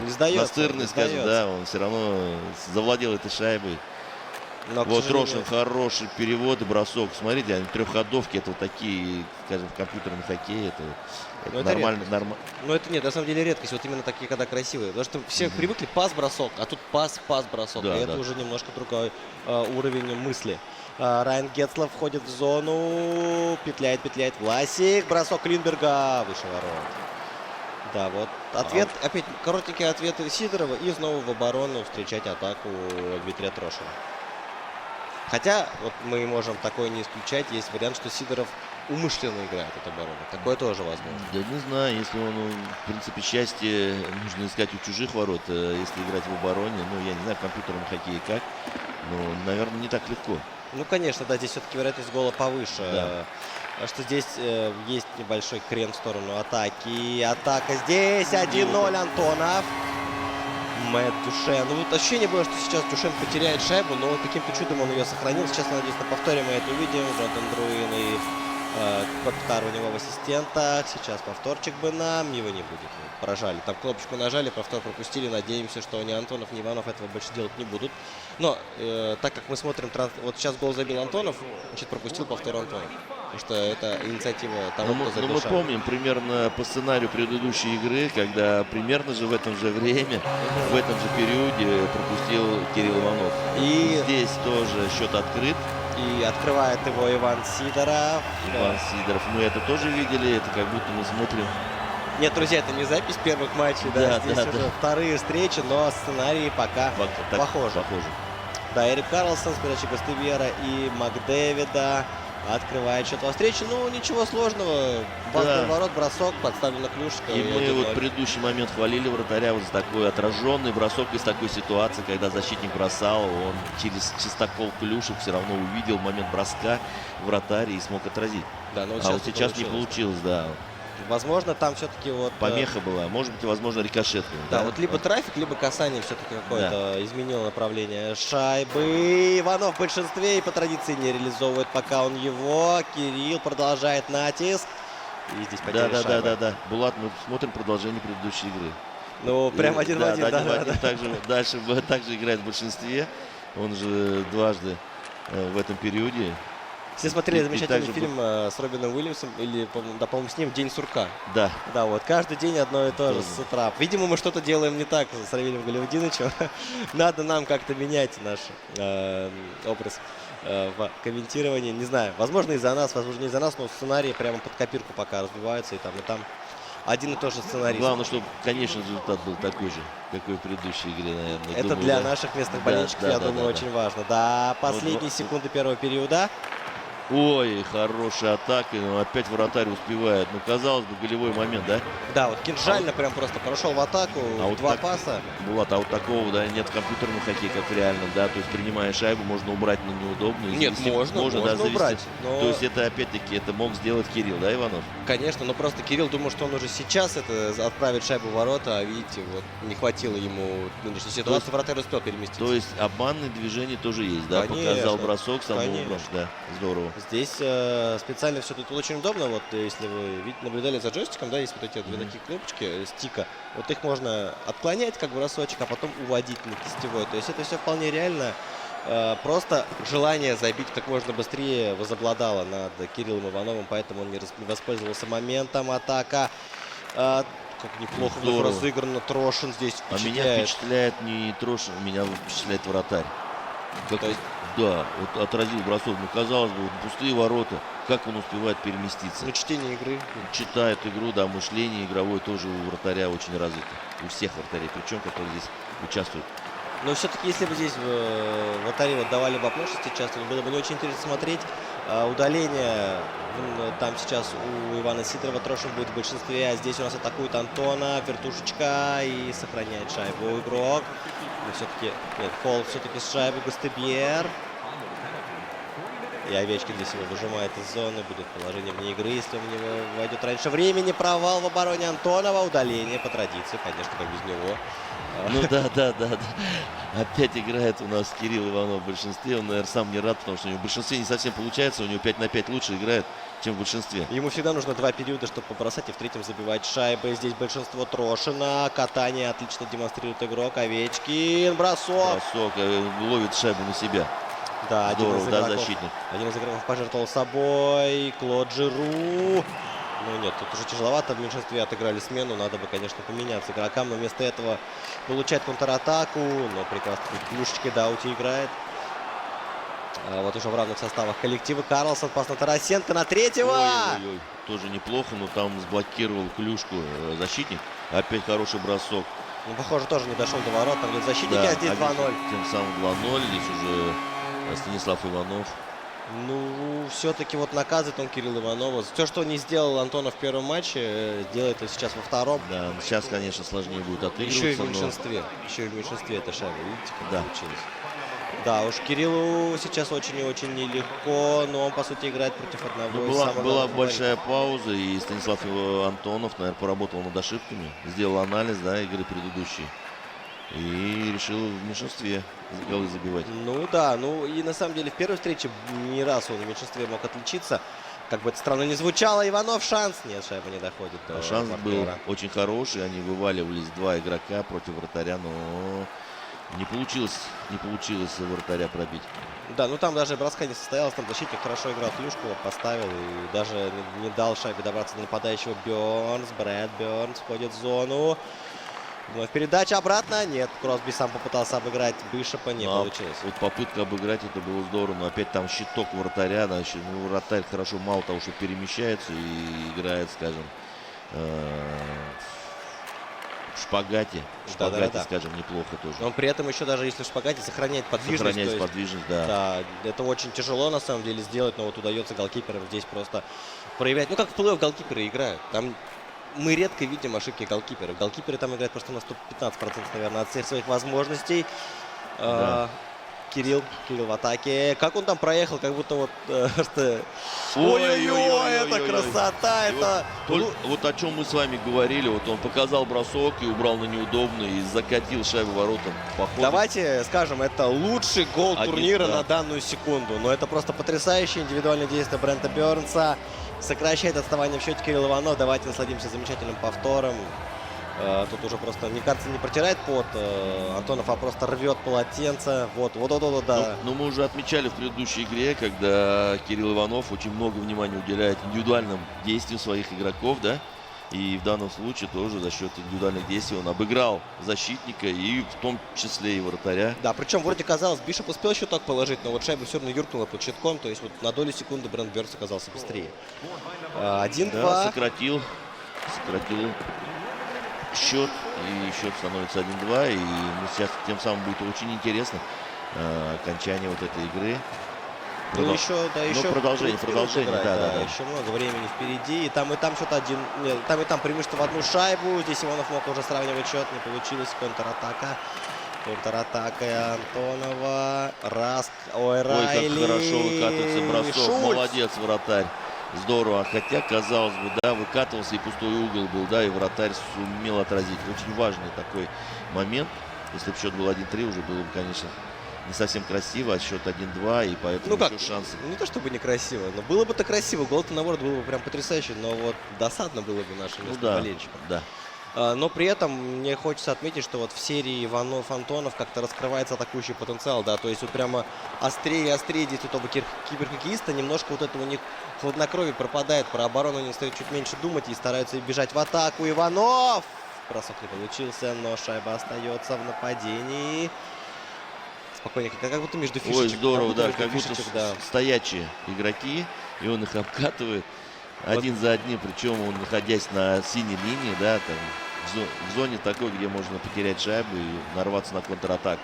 Да, вот на долю секунды мы обратим внимание на матч Сидоров-Троша. Там второй период завершился 1-0 пока в пользу Сидорова. Да, ведь? Да, в пользу Сидорова. Смотрите, как немного забитых голов, да, вот именно в серии плей-офф, где 1-2 гола могут, в принципе, решить судьбу матча. Да, вот сейчас мог сравнивать счет Иванов. Да, я с вами согласился, это вы очень правильно все сказали, вот, да, Мигель. Ну, во-первых, очень хорошо играют в обороне. То есть здесь игроки собраны именно в плей-офф вот на этой стадии, где, в принципе, очень много внимания уделяют и в обороне в том числе. Да, и остро при этом контратакуя. Да, здесь все-таки контратака главное оружие, причем оружие обоих. Ну, друг друга ловят на ошибки киберхоккеисты. Вот сейчас чуть это почти не удалось у Иванова. И вот такой вот выброс шайбы, как в настоящем хоккее, за пару секунд до конца периода. Почему бы и нет? Антонов понимает, что он пока лидирует, уходит на второй перерыв с преимуществом в одну шайбу. Здесь Трошин, попытки отыграться. В прошлом матче он не просто отыгрался, но еще в основное время перевернул с 0-2 на 3-2 и одержал победу. Но пока Иван Сидоров в обороне безупречен. 40 минут на 0. Его голкипера здесь. Молодец. Здорово вратарь. Но как вот защитник позволил ему выкатиться, конечно, не должно быть. И здесь вратарь очень замечательно отыграл. Да, это Семен Варламов, кстати, в воротах. Это Колорадо Эванш. Наш российский голкипер. Не знаю, конечно, по-моему, перешел в другую команду. Вот я не помню сейчас эти все трансферы. Трансферную эту всю политику клубов НХЛ. Овечкин в зоне. Кистевой в дальний готовит. Да, но хороший. В створ ворот не попало, так было бы очень опасно.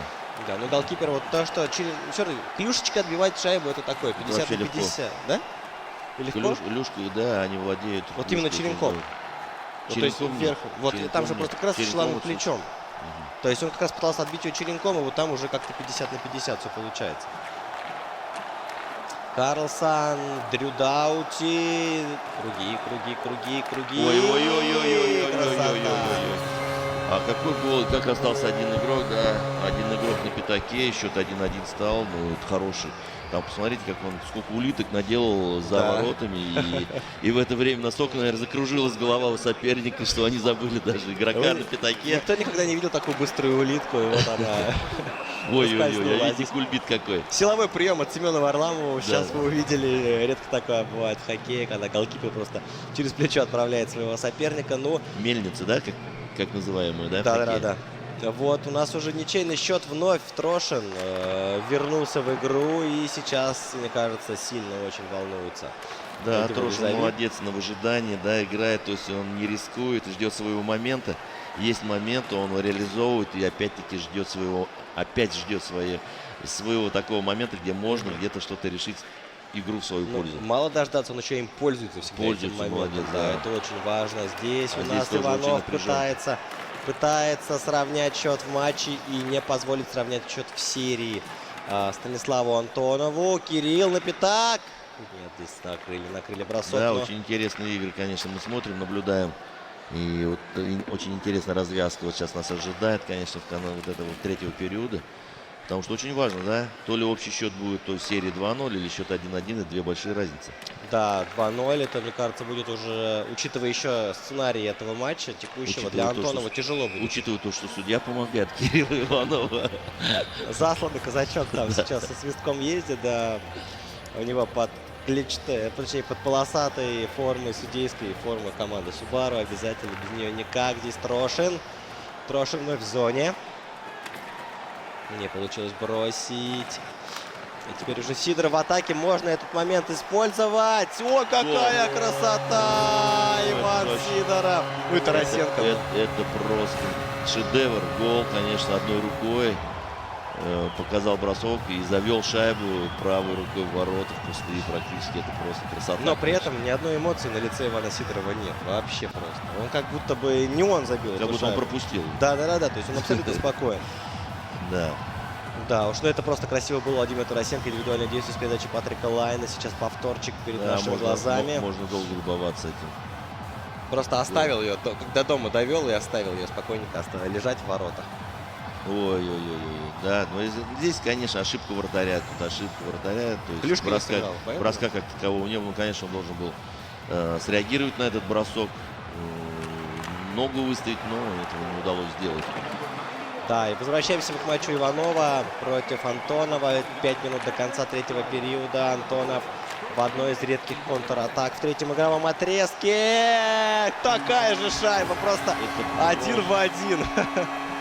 Да уж, это сейчас Сидоров подсказал Антонову, сказал, что это работает. И тут же Антонов воплотил данный технический элемент в реальность. 3-1. Да. Идентичные два гола были забиты, причем в одни и те же ворота. Один леворукий игрок. Это Евгений Кузнецов. Да уж. Не будем мы инфоповод рассказывать, который сейчас нам о нем говорит. А очень похожи оба гола. И причем и действия вратарей тоже очень схожи.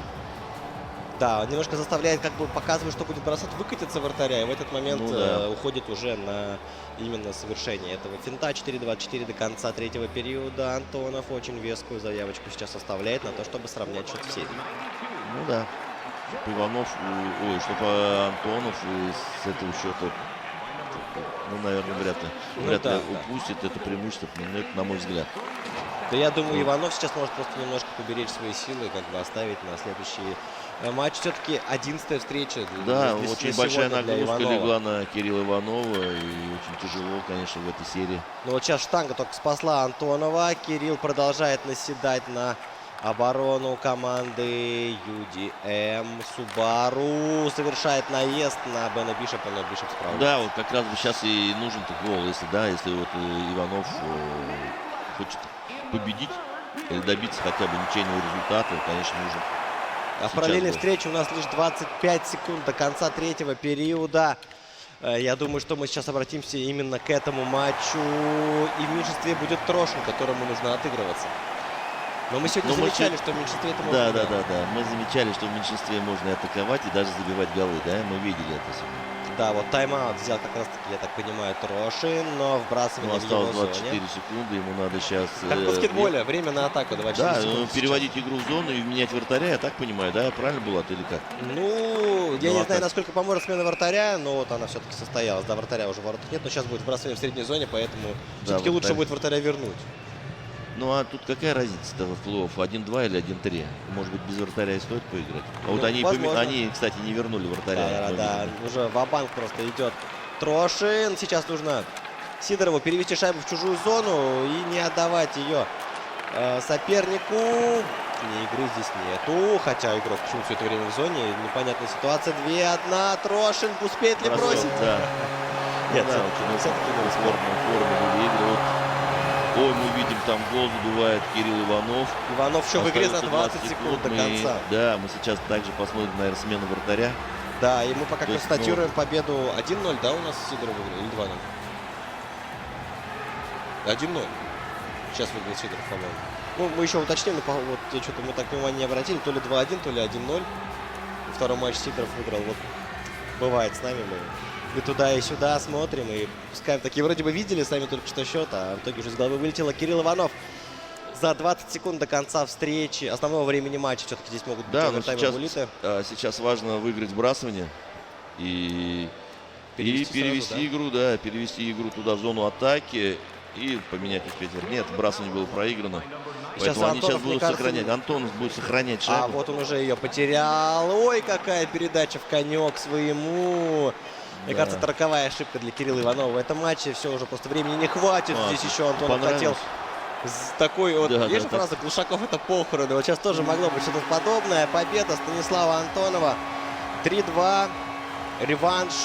Я бы не сказал, слово убедительный, наверное, здесь будет неправильно. Просто реванш. Потому что... Согласен. Да, здесь не больше, не меньше. Здесь мог выиграть один, мог выиграть другой. В прошлой встрече выиграл Иванов, сейчас выиграл Два Антонов. равных соперника мы наблюдаем, да, и будет интересно посмотреть, как в дальнейшем будет складываться. И напомнить надо, да, что 7 игр, да, то есть до 4 побед возможно, да? Да, максимально.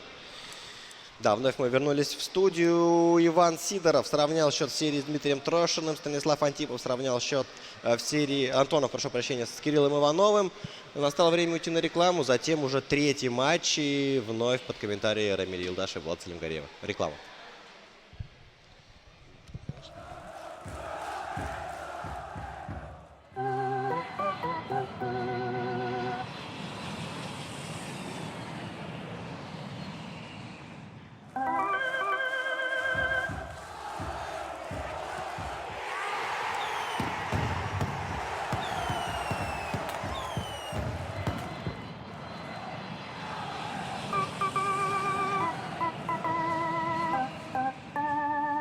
Sky Group. Счет 2-0 в вашу пользу.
Август.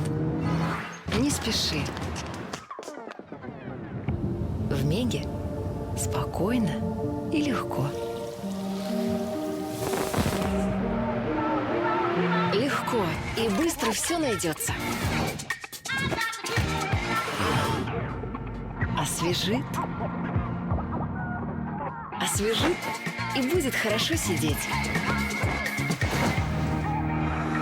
Август, не спеши. Все успеешь с Мегой.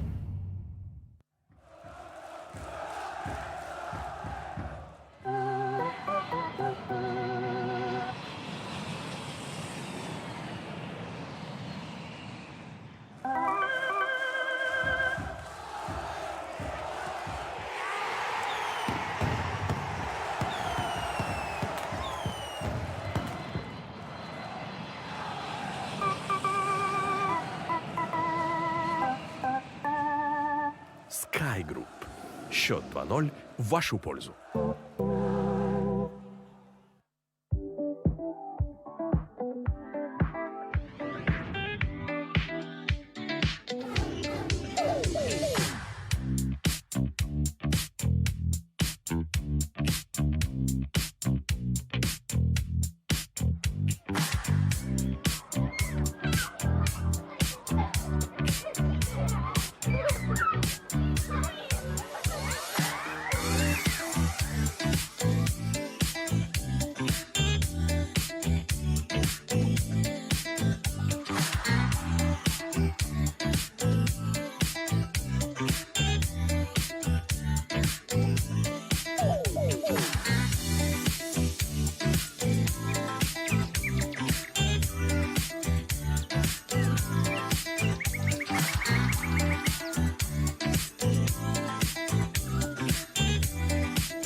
Sky Group. Счет 2-0 в вашу пользу.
Август. Не спеши. В Меге спокойно и легко. Легко и быстро все найдется. Освежит. Освежит и будет хорошо сидеть. Август. Не спеши. Все успеешь с Мегой.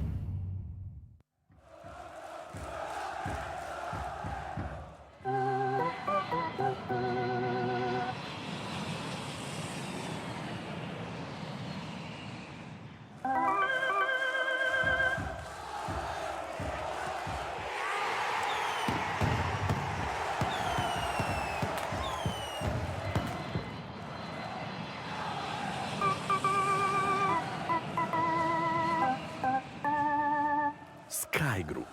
Счет 2-0 в вашу пользу.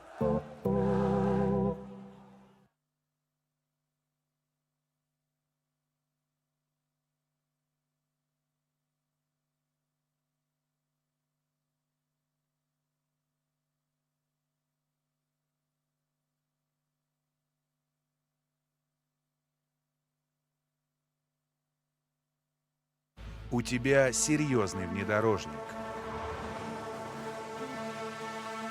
Ты готов к любым препятствиям.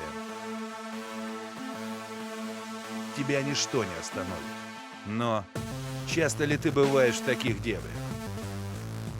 Разве он так же хорошо управляется? Или настолько динамичен? Или просто хорошо выглядит? Subaru XV. Красота инженерной мысли.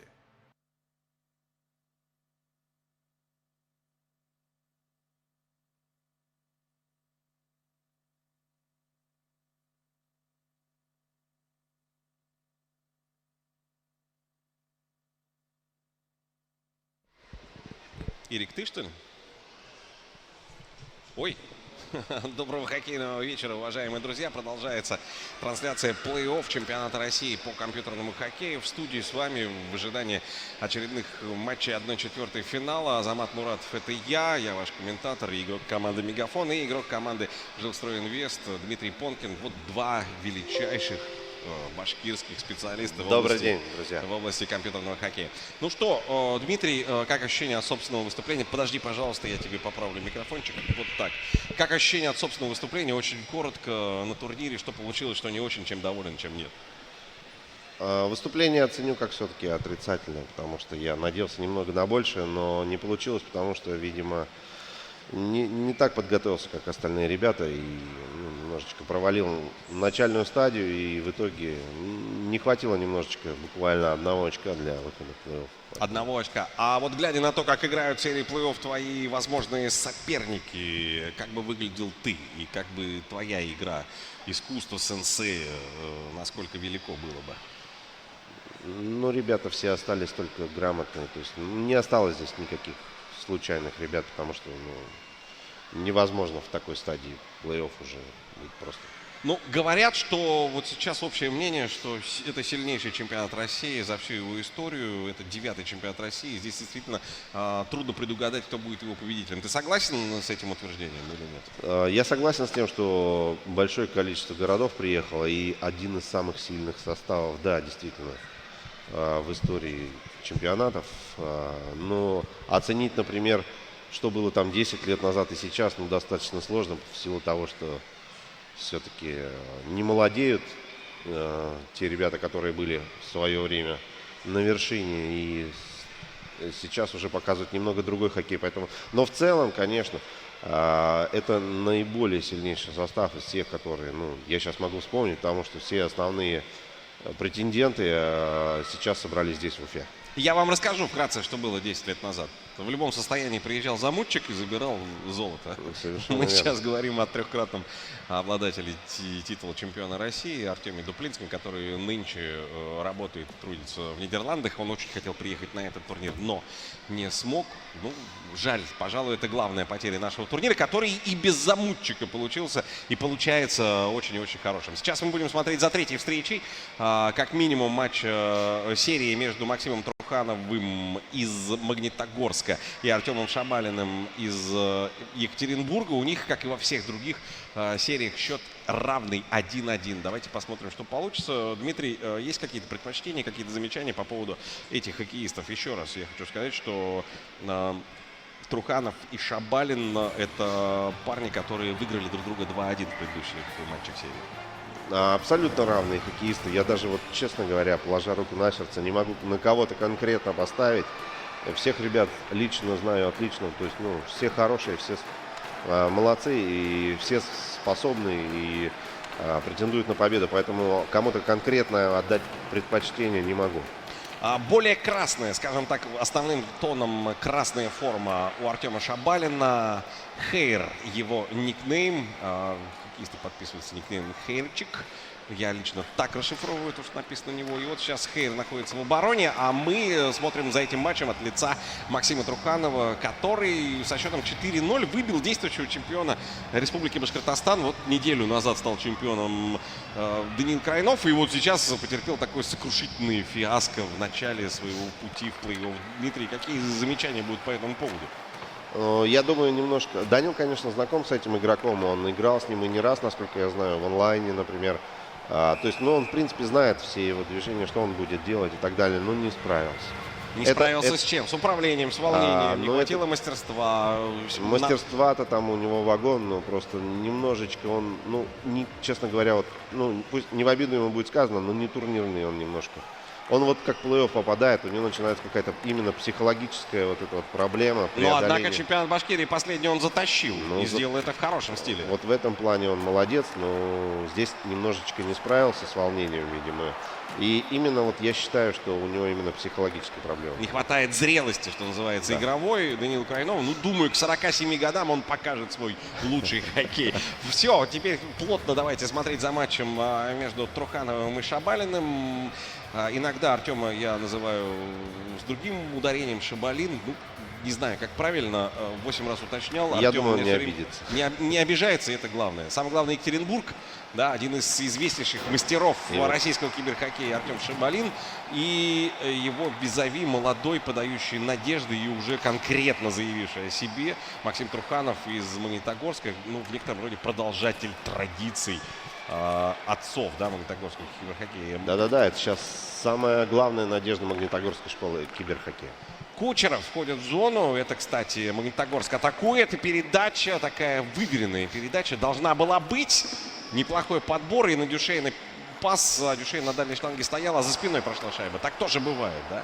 Не бывает абсолютной точности в движениях. В этот раз не повезло. А вот смотрим, у нас в параллельном матче с командой Subaru под управлением Кирилла Иванова открывает счет в своем противостоянии. У них тоже 1-0. 1-1, простите, по сериям. И здесь 1-0, и там 1-0. Очень плотно развиваются события. Мы сразу следим за двумя матчами из 4 проходящих. Да, и ведь если вдуматься, если говорить и называть вещи своими именами, сейчас за каждыми игровыми позициями идет битва за бронзовые награды чемпионата России. Таков регламент. Полуфиналисты, проигравшие, получают в полуфиналах, получают бронзовые комплекты наград. И у нас нет матча за 3-е место. У нас все хороши, все достойны уважения, все красавцы. Вот вы понимаете, какова цена этих четвертьфинальных серий. Максим немного больше, мне кажется, атакует, но... у нас 2-0. 2-0! Subaru нажимает на газ. И не зря у нас тут на комментаторской позиции 3 модельки Subaru. Взял его соперник тайм-аут. Соперник очень сильный, очень хороший. Станислав Антонов. Вот так была заброшена шайба. Нам сейчас дают повтор. Ну и Кирилл Иванов в своем матче сейчас получил ощутимое преимущество. 2 шайбы отыграть в такой игре — это очень серьезная задача сейчас перед Антоновым. Ну давайте, Азамат, не будем забегать вперед. И не хотим мы сглазить нашего на данный момент лучшего киберхоккеиста. Дмитрий, любой комментатор не должен бояться сглазить. Сглазить — это наша профессия. Спросите любого любителя хоккея, любого, кто хотя бы один раз видел трансляции матча Славы Лайва на телеканале БСТ. Посмотрите, какое совещание сейчас идет на скамейке команды Станислава Мне Антонова. кажется, тренер не гладит их по голове в этот момент. Ну, голова, кстати, позволяет. Она ровная, гладкая, светлая. И вот если продолжать там шутить по поводу прически Станислава Антонова, он действительно блестящий игрок. Да, во всех смыслах. Да, во всех смыслах блестящий. Вот, кстати, Антонов идет в атаку. Очень хорошо отработал Иванов его поползновение по переходу синей линии. И уже идет Жиру в атаку, соответственно, команды Subaru. Хороший перевод. Карлсон там замешкался, да, коньками шайбу обрабатывал. И пытался Жиру сейчас в одно касание сыграть. Не вышло. И вот уже идет вперед Антонов в нарушение правил входа в зону. Что это? Волнение, переживание, мандраж, усталость, Дмитрий? Нет, мне кажется, это просто неправильный вход зоны всего лишь. И ничего более. Не нужно делать каких-то далеко идущих выводов в тот момент, когда на льду такие мастера. Пусть даже лед и виртуальный. Но мы видим лица участников совершенно спокойно. Я думаю, совершенно уставшие. Это будет правильный эпитет.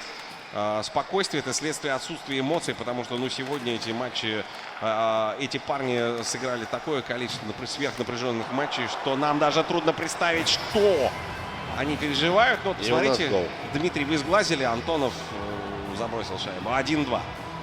1-2. Давайте посмотрим за повтором этой атаки. Макдэвид, Литанг. Вообще удалось присмотреться, какие хоккеисты в командах у того и другого игрока? Каких-то откровений нет лично для тебя, Дим? Ну, Литанг, честно говоря, так... Спорное решение. Спорное да. решение. Чем не устраивает тебя Литанг? Ты, я знаю, по Ну, мне кажется, его лучшие времена немножечко позади. То есть, ну, немножечко его в этой части НХЛ 19 подрезали уже.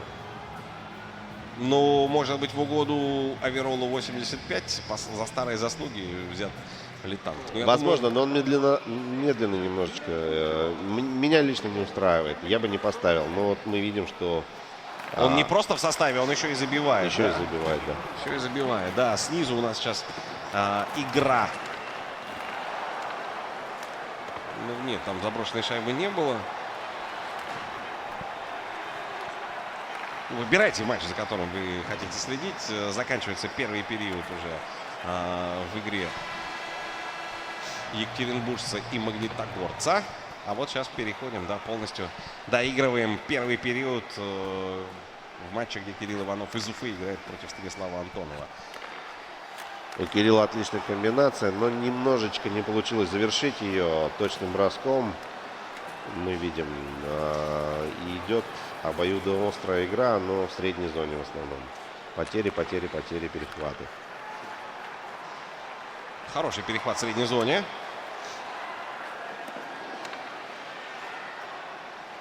Снова не получается, да, с переходом в атаку. Сейчас у Антонова были проблемы, причем неоднократно. Доминирует сейчас Иванов. Бросок достаточно опасный. И подбор остается за Субару. И снова на синей линии шайба. Пусть и в зоне она не остается. Это все-таки опасно. Дождался выхода всех партнеров. Хоккеист, подхвативший снаряд. И вот сейчас Лайны будет сам бросать. У него очень хороший бросок в колено сопернику. Кучеров-то уже видел, уже бежал, уже выбегал 1-0 против вратаря. Но не смог обработать шайбу. Очень напряженненько. Макдэвид на вбрасывании. Как тебе, Дмитрий, такое решение? Да, ну, меня тоже ставил Макдэвид на вбрасывании. Хоть у него не сильно большой показатель на вбрасывании, но он все равно выигрывает раз через раз где-то. Раз через раз, что, собственно, и должен делать центральный нападающий. А как в этой связи тогда лично тебе, ну, спрашиваю как эксперта, Бержерон на позиции центра? Патрис Бержерон, у него очень отличный показатель. Он выигрывает большинство вбрасываний, тем более, как, ну, ходят такие байки, что вроде как праворуки нападающие центральные немного лучше, имеют небольшое преимущество перед леворукими. Это опять же байки, которые ничем не подтверждены. С цифрами на руках мы ничего доказать не можем. У нас тут начался и второй период в матче Екатеринбурга против Магнитогорска. И последние секунды Уфы против Свердловской области. Ну что, неплохо, да, можем сказать? Отличный хоккей мы наблюдаем, обоюдоострый. Никто не закрывается, чтобы совсем вот так вот встать у ворот там и поставить стену. Автобус на синей линии. Смотрим статистику. 2 броска у Станислава, 5 бросков в сторону ворот нанес Иванов. А вот здесь что, Дюшен подбирает шайбу у своих ворот. Идет вперед сейчас. И отличный пас выдает на своего партнера Мэтта Дюшена. Ну что, силен Труханов, да? Ну да. Силен Труханов. Что сказать? Очень хладнокровненько, пусть мы не увидели повтора, да, подобрался к штанге и от ближней штанги сделал передачу чуть за спину себе, так по диагонали, и там уже в пустой угол партнер продолжал. Возможно, мы наблюдаем нового Снупи Андрея Гуркина. Нового Андрея Гуркина, который, кстати, тоже был совсем неплох, да? В этом турнире. Вау, полегче! Вот так огрызнулся Екатеринбург. 1-0-то можно было и забить, но тут всегда такой вопрос, да? Почему ты не забросил шайбу? Потому что принял неправильное решение, либо компьютерный интеллект тебя переиграл. Не хотят держать шайбу, выбрасывают вратаря. Ну, потому что не хотят рисковать шайбой и ею дорожат. Что у нас тут в матче, где Субару играет? У нас по-прежнему 2-1. 2-1 по-прежнему, но Антонов-то давит, вы посмотрите, какая атака, да? И все это под давлением защитников все-таки удается. И проходят передачи, и проходят острые броски. И в обраточку очень неплохо. Ну, наверное, пространства не хватило. И сейчас был хороший момент для того, чтобы подловить голкипера. Не сумел попасть в створ ворот, пусть и со острейшего угла, но все-таки угол-то был пустым. Можно было туда засовывать, просовывать шайбу. Не случилось этого. И снова Субару в атаке. Иванов идет вперед. Отлично, отлично, великолепно. Ну, вы знаете, почему я в восторге от этой шайбы. Пару таких же шайб я пропустил лично от Станислава Антонова на групповом этапе в том матче, где проиграл вчистую со счетом 0-10. Я поражался, как Станислав вот, после такого длительного переезда в Уфу, он, знаете, с поезда сразу оказался здесь у нас, в торговом центре Мега Уфа, и он показывал такой блестящий, умный, разнообразный хоккей. Сейчас я просто поражаюсь Иванову, потому что он делает все это же самое, только уже в конце второго игрового дня после массы напряженных матчей. Блестяще. Да, но мы видим, как нападающий просто подловил вратаря на движение и отправил между щитков шайбу низом. Ну и сверху сейчас у нас трансляция матча, в котором, по-моему, все-таки не только по счету, но и по игре доминирует Магнитогорск над Екатеринбургом. А что творится внизу? А внизу Иванов тут близок к тому, чтобы забросить третью свою шайбу. Нужна передача, и, к сожалению, она пошла чуть не туда, чуть выше по вектору ушла шайба. И ни защитник, ни нападающий в итоге ее не получили. Пришлось за ней возвращаться в собственную зону. Бержерон здесь его ломают, но он все-таки подхватывает шайбу, будет бросать. Нет, конечно же, он будет делать передачу. Он будет вести шайбу на ближнюю штангу. Он будет разворачиваться, он будет искать пространство. Забрал на себя двоих обороняющихся защитников, но этого оказалось мало, потому что Дюшейн пошел в прорыв.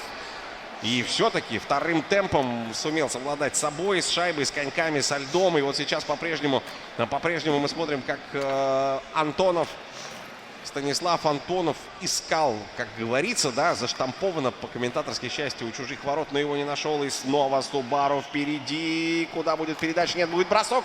Будет бросок из кучи. И такие броски всегда опасны, потому что голкипер не видит момента вылета шайбы и не видит того, куда она изначально направлена. И это хороший шанс. Диагональная передача мимо пятачка. По пятачку шайба пролетела. Опасно вот здесь, да, может быть любой отскок от голкипера. И вот здесь совсем опасно! Бишоп! Как белка в колесе просто.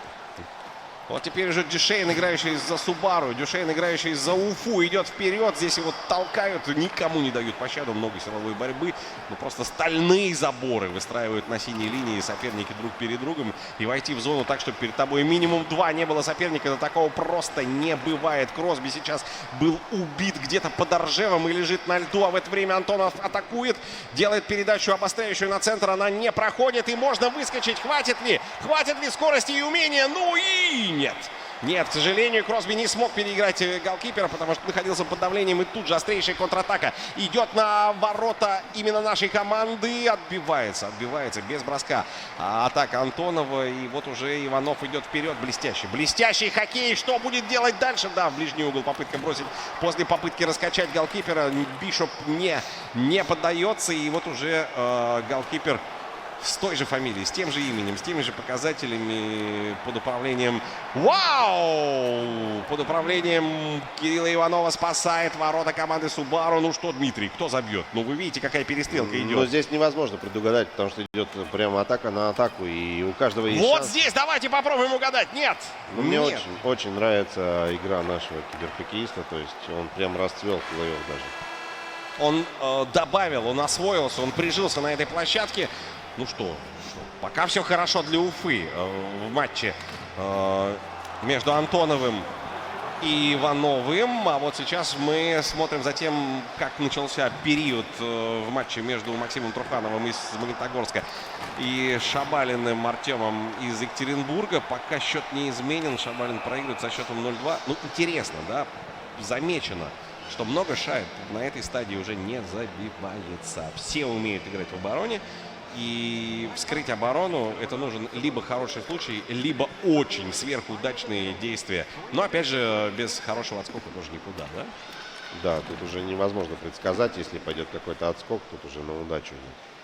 Да, все мы помним времена, когда игрались другие версии хоккея. Я вот сегодня почему-то вспомнил, как бронзовую награду в 2007 году в огнях Уфы заработал Рустам Гендулин.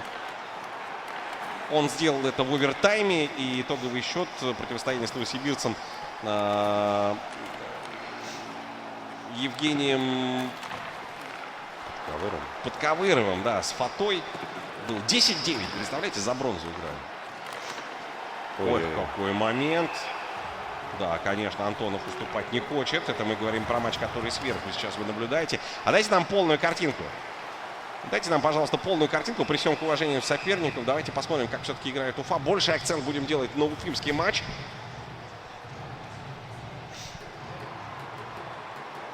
Да, нам нужен матч, где играет Субару. Мы будем благодарны. А за этим матчем, я все-таки думаю, мы понаблюдаем в режиме таком фоновом. 3-1 по-прежнему. Кирилл Иванов, играющий за команду Субару, ведет. И более того, он не хочет останавливаться. Он прекрасно понимает, да, что даже 2 шайбы ведя в матче с таким соперником, ты ничего себе не можешь гарантировать. Дмитрий, как бы ты поступил сейчас на месте Станислава Антонова, который проигрывает 2 шайбы?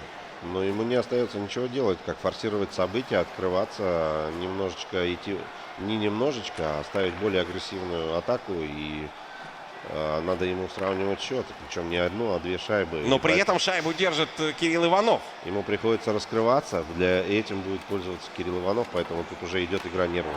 Блестящий просто сейчас такой сверхмарафонский дриблинг в зоне соперника. Такие кружева накруживал Кирилл Иванов. И мы видели, что едва-едва взятием ворот эта атака, это соло едва-едва не закончилось. А я думаю, что 4-й шайбу, конечно, похоронит. Я думаю, прежде всего настроение Станислава, несмотря на то, что он понимает, нужно вытаскивать любой матч на зубах. Еще в этой серии совсем ничего не решено. Счет серии по-прежнему 1-1. И здесь нужно бороться до конца и не давать сопернику слишком вольготной жизни. Что делает Иванов? Но не было поддержки у нападающего, поэтому... Там либо смена, либо очень глубоко ушли защитники. Там смена была, да. Смена, да. Вот будет сейчас бросок от синей. Так, от синей броска не получилось, потому что защитник пошел сближаться с воротами. Не самая точная передача. Там у Иванова, по-моему, еще одна смена. Но это ему не мешает атаковать. Он подхватывает шайбу в углу за воротами. Выходит на пятачок. И еще можно сделать что-нибудь. А что можно делать в этой ситуации? А вот так можно! А вот так еще можно! Да, разворота не хватило. Да, нет, хотелось бы развернуться. Надо было чуть пораньше. Да, зажать L2, развернуться. Но здесь уже, знаете, усталость, просто усталость. Такой момент. Ну и потом сложный технический прием. Его все-таки надо использовать. Его надо проводить. Это не всегда просто в той ситуации, в которой находятся хоккеисты, которые... Вот так вот не надо делать, Вау. Бишев спасает Кирилла, которому действительно так делать не надо. 4:41 до конца 3-го периода. Кирилл Иванов ведет у Станислава Антонова. И нам, комментаторам, хочется спросить, а если в зале, здесь, на нашей трибуне, болельщики Уфы, где вы? Мы вас не слышим. Давайте громче и зарядим. Уфа! Хороший бросок. И там Бишев мог ничего не разглядеть. Вот какой заход был, да, на пространство перед пятачком. И тут же попытка атаковать ближний угол, переложив шайбу. Чуть-чуть не удалось Кириллу Иванову, который действительно блестяще в этой встрече выглядит. И мы видим, что если есть шансы у Антонова, то только гипотетические. Хотя, посмотрите, Бишов вытаскивает шайбу из девятки. Невероятный просто вратарь. Невероятный голкипер, причем он играет сразу за 2 команды. Это клон Бишопа, да. Говорят, что когда-то в 95-м году ученые клонировали овечку Долли. И чуть позже в Уфе в 2019-м удалось клонировать голкипера по фамилии Бишоп. Большой и ловкий. Вот так мы скажем о нем. Переключаемся ненадолго смотреть над тем, с чем заканчивается встреча Труханова и Шабалина. Ну, видим, да, что Магнитогорск, без изменений. Магнитогорск как забросил 2 шайбы, так и Екатеринбургу ничего и не разрешает. Еще 16 секунд, ну, шайбу престижа. В принципе, 16 секунд на 2 шайбы хватает, но для этого нужно очень успешно забросить одну сначала, а потом с выигранного вбрасывания еще провести штыковую атаку. Все понятно в этой встрече. Поздравляем Труханова, он вышел в своей серии вперед со счетом 2-1. И давайте переключимся уже туда, на площадку, где Уфа играет с Свердловской областью. Опасно держать. Бишоп держит, еще раз нужно держать. И в этот раз уже мимо ворот прошел бросок. Как из пушки выстрелил. Да, он тоже, этот бросок таил в себе опасность. что Овечкин. Овечкин царапается за шайбу. Не получается. У Александра. Бишоп будет отдавать шайбу. Да, отдает. Это Даути. Очень рискованно. Этого не нужно было делать никак. Последний защитник не должен был так рисковать. Бросок касания. Подбор за Даути. Он пытается исправить свою ошибку. Жиру делает передачу вперед. Она не точная. Ну что, готовимся поздравлять Уфу. Она выходит вперед, несмотря на то, чем закончится эта атака. И Бишоп в очередной раз в фантастическом прыжке вынимает шайбу из угла своих ворот. И последняя атака. Свисток. Поздравляем, Кирилл Иванов. Кирилл Иванов повел в этой серии со счетом 2-1. Где уфимские болельщики? Отличная серия. Есть ли силы еще у этих соперников дальше испытывать друг друга? Посмотрите на статистику. Посмотрите на статистику. Практически 13 минут Кирилл Иванов был в атаке и забросил 3 шайбы. В 2 раза меньше его соперник гостил в его зоне. Выиграно вбрасывание 12-3. Дмитрий, о чем говорит этот показатель? Это усталость? Это пинг между руками и мозгом. Это усталость, говоря по-русски. С языка киберспорта пинг между руками и мозгом называется усталостью. И когда вы говорите, что киберспорт — это не спорт, а какие-то игрушки, посмотрите на этих парней. Морально-волевые качества, способность концентрироваться, физическое состояние и желание бороться до конца. Невероятно. Ну что, Дмитрий, хорошая заявка у Уфы. Отличная заявка, но я думаю, представитель Екатеринбургской области еще поборется. Он не отдаст просто так победу. Если вы не знаете, что такое киберхоккей, вот сейчас вы видите его сливки. Мы вернемся в эту студию через 5 минут.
Sky Group.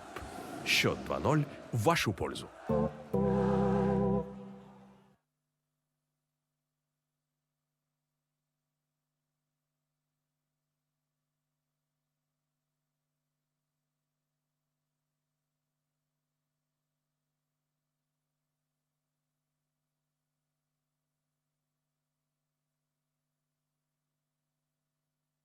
У тебя серьезный внедорожник. Ты готов к любым препятствиям. Тебя ничто не остановит. Но часто ли ты бываешь в таких дебрях? Разве он так же хорошо управляется? Или настолько динамичен? Или просто хорошо выглядит? Subaru XV. Красота инженерной мысли.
Group.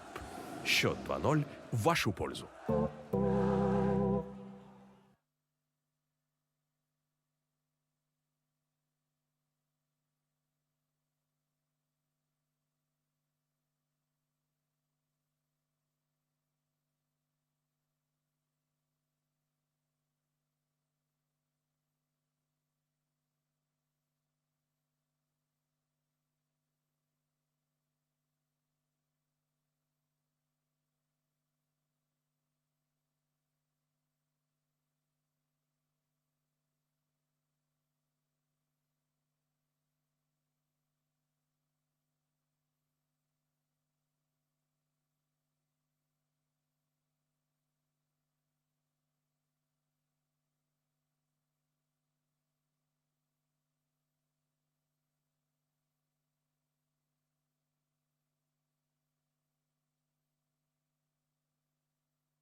Sky Group.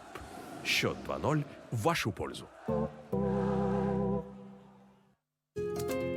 Еще в 1933 году Владимир Котельников предложил и доказал фундаментальную теорему цифровой обработки сигналов. Чтобы сегодня Ольга Николаевна могла увидеть первые шаги внука, несмотря на расстояние. Но ни она, ни большинство людей не понимают, как работают технологии. Да, людям нужны не технологии, а то, что они дают. Поэтому мы не подключаем людей к интернету. Мы даем возможность быть собой. Стать кем-то другим.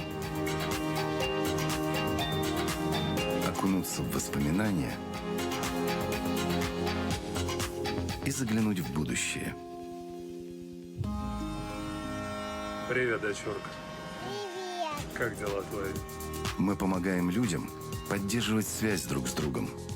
С близкими, которые рядом и которые далеко. Мы не просто подключаем телевидение. Мы открываем миры. Мы хотим, чтобы бизнес рос и был уверен в своих возможностях. И делаем все, чтобы каждый предприниматель мог держать офис в своем кармане. Вести дела из любой точки страны и предпринимать на весь мир. Ежедневно мы создаем то, что людям кажется магией, а завтра станет частью их повседневной жизни. Устройте кинопремьеру дома. Запишите ребенка в детский сад. Держите дело под контролем. Будьте на связи с клиентами. Откройте бизнес. Откройте что-то новое. Будьте там, где хочется. И не ставьте границ.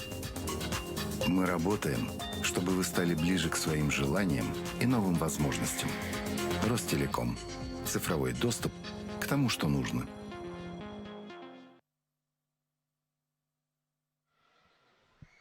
Еще раз доброго хоккейного. С вами по-прежнему Азамат Муратов, ваш комментатор и неудачник этого турнира, не вышедший из группы. Ну и заодно в качестве эксперта передо мной, рядом со мной, трудно сказать, что неудачник, но если честно, то тоже да. Бывший чемпион России, который сложил полномочия сегодня на ваших глазах, если вы следили за нашими трансляциями. Гениальный киберхоккеист, обладатель Кубка мира Георгий Королев. Жора, еще раз привет. Привет, Азамат. Ну что, Георгий, на тебе фирменная сетка, чтобы все понимали, что ты не просто здесь шайбу гоняешь, да? Ты еще и шайбу гоняешь настоящую и играешь в команде, которая называется... ХК МГУ. ХК Московского государственного университета имени Михаила Васильевича Ломоносова. Ну, раскрой нам все карты. Ты сейчас же там не учишься, ты уже работаешь или ты аспирант? Я работаю, да, параллельно учусь в аспирантуре. Вот закончил первый курс в этом году. Но ты такой идеальный портрет киберспортсмена, да? Учился на пятерке, повышенный IQ, 846 баллов ЕГЭ, выбор Московского государственного, математическая физика, вся вот эта неевклидовая геометрия, Лобачевский, первый замечательный предел и прочие интегральные схемы, да? Ну, что-то типа того, да. Хорошо. Но расскажи нам, пожалуйста, что случилось, почему ты не смог пройти Ваню Сидорова еще раз? Давай повторим, прежде чем мы будем комментировать очередную Да, встречу. ну, Ваня на самом деле сильный очень игрок. Первый раз с ним играл. А в чем сила Вани? Сила, как я уже сказал в интервью, он очень спокойно, хладнокровно. Он знает, как реализовывать моменты, умеет их реализовывать, умеет контролить шайбу, держать ее. Вот. Ну и, в общем-то, этого оказалось достаточно, чтобы победить меня. Говорят, что Ваня Сидоров, он же Буре РФ, в этом сезоне в одном только хуте сыграл под 1500 матчей. Сколько матчей сыграл ты? Около 100. Около 100. Вот, собственно, и вся разница. Ну, да. При этом ты был близок к тому, чтобы вытащить серию, которую проиграл со счетом 0-3, но не случилось. Вот так вот, друзья, имейте в виду, тренировка в деле в каждом важна. И вот если Сидоров сейчас чувствует себя на коне и до автоматизма довел некоторые моменты, то, пожалуйста, все карты и все преимущества ему в руки. Посмотри сейчас на счет 0-0. Это начало встречи в серии, где уже Кирилл Иванов, играющий за синеньких, ведет над Станиславом в серии, ведет у Станислава Антонова со счетом 2-1. Твои комментарии по содержанию этой игры по этому По серии, в общем, да. Ну, на самом деле, перед серией я, наверное, отдавал предпочтение Станиславу Антонову, потому что видел, как он играет на групповом этапе.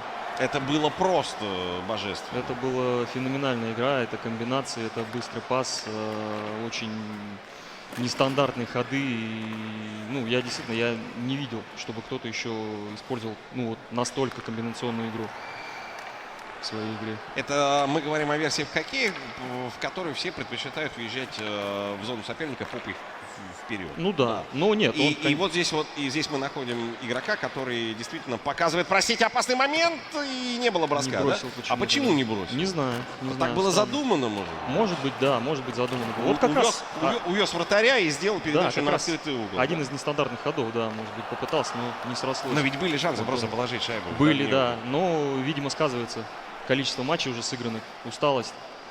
Тяжело, наверное. Ну и Антонов, конечно, атакует очень мощно, но при этом Иванов, получается, так с ним справляется. Контратака! Попытка сделать передачу на дальнюю. И посмотрите, подбор. Вот в прошлом матче мы наблюдали, что у Кирилла Иванова после его же атакующих действий очень все хорошо получалось с подбором у ворот соперника. А вот сейчас можно убежать 1-0. Нет, скорости, конечно, Тарасенко не хватит, но что-нибудь придумать, да? Поддержка нужна. Нужна поддержка. Закрепиться в зоне соперника можно. Можно зацепиться за шайбу. Можно еще раз за воротами попробовать ее отнять. Главное, не нарушить правила. И получается, да, и вынудил сделать неточную передачу. Лайн ее подхватывает.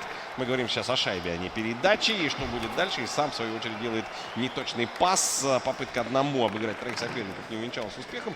Ну вот, в общем-то, и целом, в общем, рисунок игры прошлой у этих соперников можно наблюдать, как будто та же самая встреча продолжается, просто на табло 0-0. Согласись? Ну да, но несмотря на счет, игра очень динамично протекает. То есть атака одна за другой идет. Очень много, ну, как я вижу, очень много перехватов, обрезов. Вот. Действительно плотная игра. Не дает, опасный момент. Не дает никто пространства из соперников. Очень плотно играют. Ну как ты прокомментируешь тот факт, что не самый большой процент точных передач был зафиксирован в прошлом матче, что-то в районе там 70? Ну вот как раз таки вот этот момент, да, когда вот очень плотно играют, ребята не дают пространства. И не всегда такие очевидные передачи делаются, да? Да. И я так посмотрел, не любят шайбу возить на самом деле. То есть очень, достаточно быстро опасный момент. Кузнецов. Бишоп тащит. Бишоп тащит просто вторую игру подряд. Он тащит за Иванова. И по поводу того, что не любят они повозить шайбу, я вот хочу возразить. В третьем периоде Иванов просто перетаскал Соло в зоне соперника и в итоге получил 13 минут в атаке. 13 минут в атаке показал Иванов, таская шайбу и ежесекундно угрожая воротам Антонова. Вот сейчас, мне кажется, Антонов все-таки пошел вперед. Он сразу пошел вперед. И и он действительно больше проводит времени в зоне соперника. Я думаю, статистика нас потом поправит, если мы будем неправы в этом утверждении. Нужно ли было бросать с этой точки? Хотя бы пытаться. Вот перехват какой мог случиться. Но счастье Антонова, что этого не случилось. И вот сейчас уже атака, но подготовлены уже оборонительные редуты. Успели откатиться хоккеисты под управлением уфимского спортсмена. И вот сейчас проброс. Есть возможность. Есть возможность. 2,8 успеваешь, да, выиграть выбрасывание и бросить. Вполне. Успеваешь оттолкнуть от шайбы на точке выбрасывания соперника и пройти туда. Но нам режиссеры решили сказать, что мы не верим в эти чудеса. И переключили нас на матч, который тоже идет параллельно. Это третий матч серии, в которой Максим Труханов из Магнитогорска ведет в игре против Артема Шабалина из Екатеринбурга. 2-1 у них. Труханов... Мы сейчас вот должны разобраться, да, кто в какой форме. В белой, получается, у нас... Так, значит, в красный Труханов, в белый Шабалин. Но будем надеяться, что ты прав. В любом случае, счет 0-0. Если что-то, какая-то активность будет определяться, мы это как-то сразу зафиксируем. Мы же с тобой математики. Конечно. Практически. Вот как раз Шабалин. Да, Шабалин был с шайбой. Форсберг. Бержерон. Перехват. Вот у меня такое ощущение, что Шабалин это все-таки машина. И он никогда не дает сбоев. Он может проиграть матч, он может проиграть 2, но он в Уфе, я знаю только одного игрока подобного плана. Это Дмитрий Понкин, который тоже играет в стиле старого удава. Человек, который может зафиксировать свое преимущество и давить, душить тебя на каждом промежутке площадки и при этом еще и забивать. Какой был шанс, да, сейчас использовал на последней секунде. Шабалин. Да, 0-0 в этой встрече. Вернемся давайте к игре, которую нам показывают с тем же нулевым результатом сейчас уфимец Иванов, который сейчас, вот штанга сейчас с неудобной руки, да, бросал, увезя соперника, вратаря соперника из ворот. Хороший был моментище, и мне кажется, все встает на свои рельсы. Еще.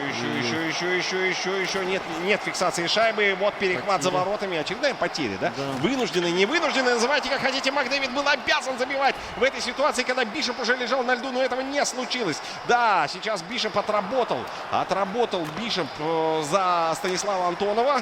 И посмотрите, насколько цепко на синей линии соперника отыграл сейчас Иванов. Иванов, конечно, сейчас высочайший уровень покажет. Не будем громко говорить об этом. Нужен бросок! Прямо в голкипера. Чего не хватило сейчас? Опека слишком большая. Ой-ой-ой, еще и фол в зоне соперника. Ну, вот это вот на самом деле обидно, потому что видно, что Антонов занервничал. Много брака, перехваты. Иванов совершает, давит, но вот это удаление может сейчас спутать все карты.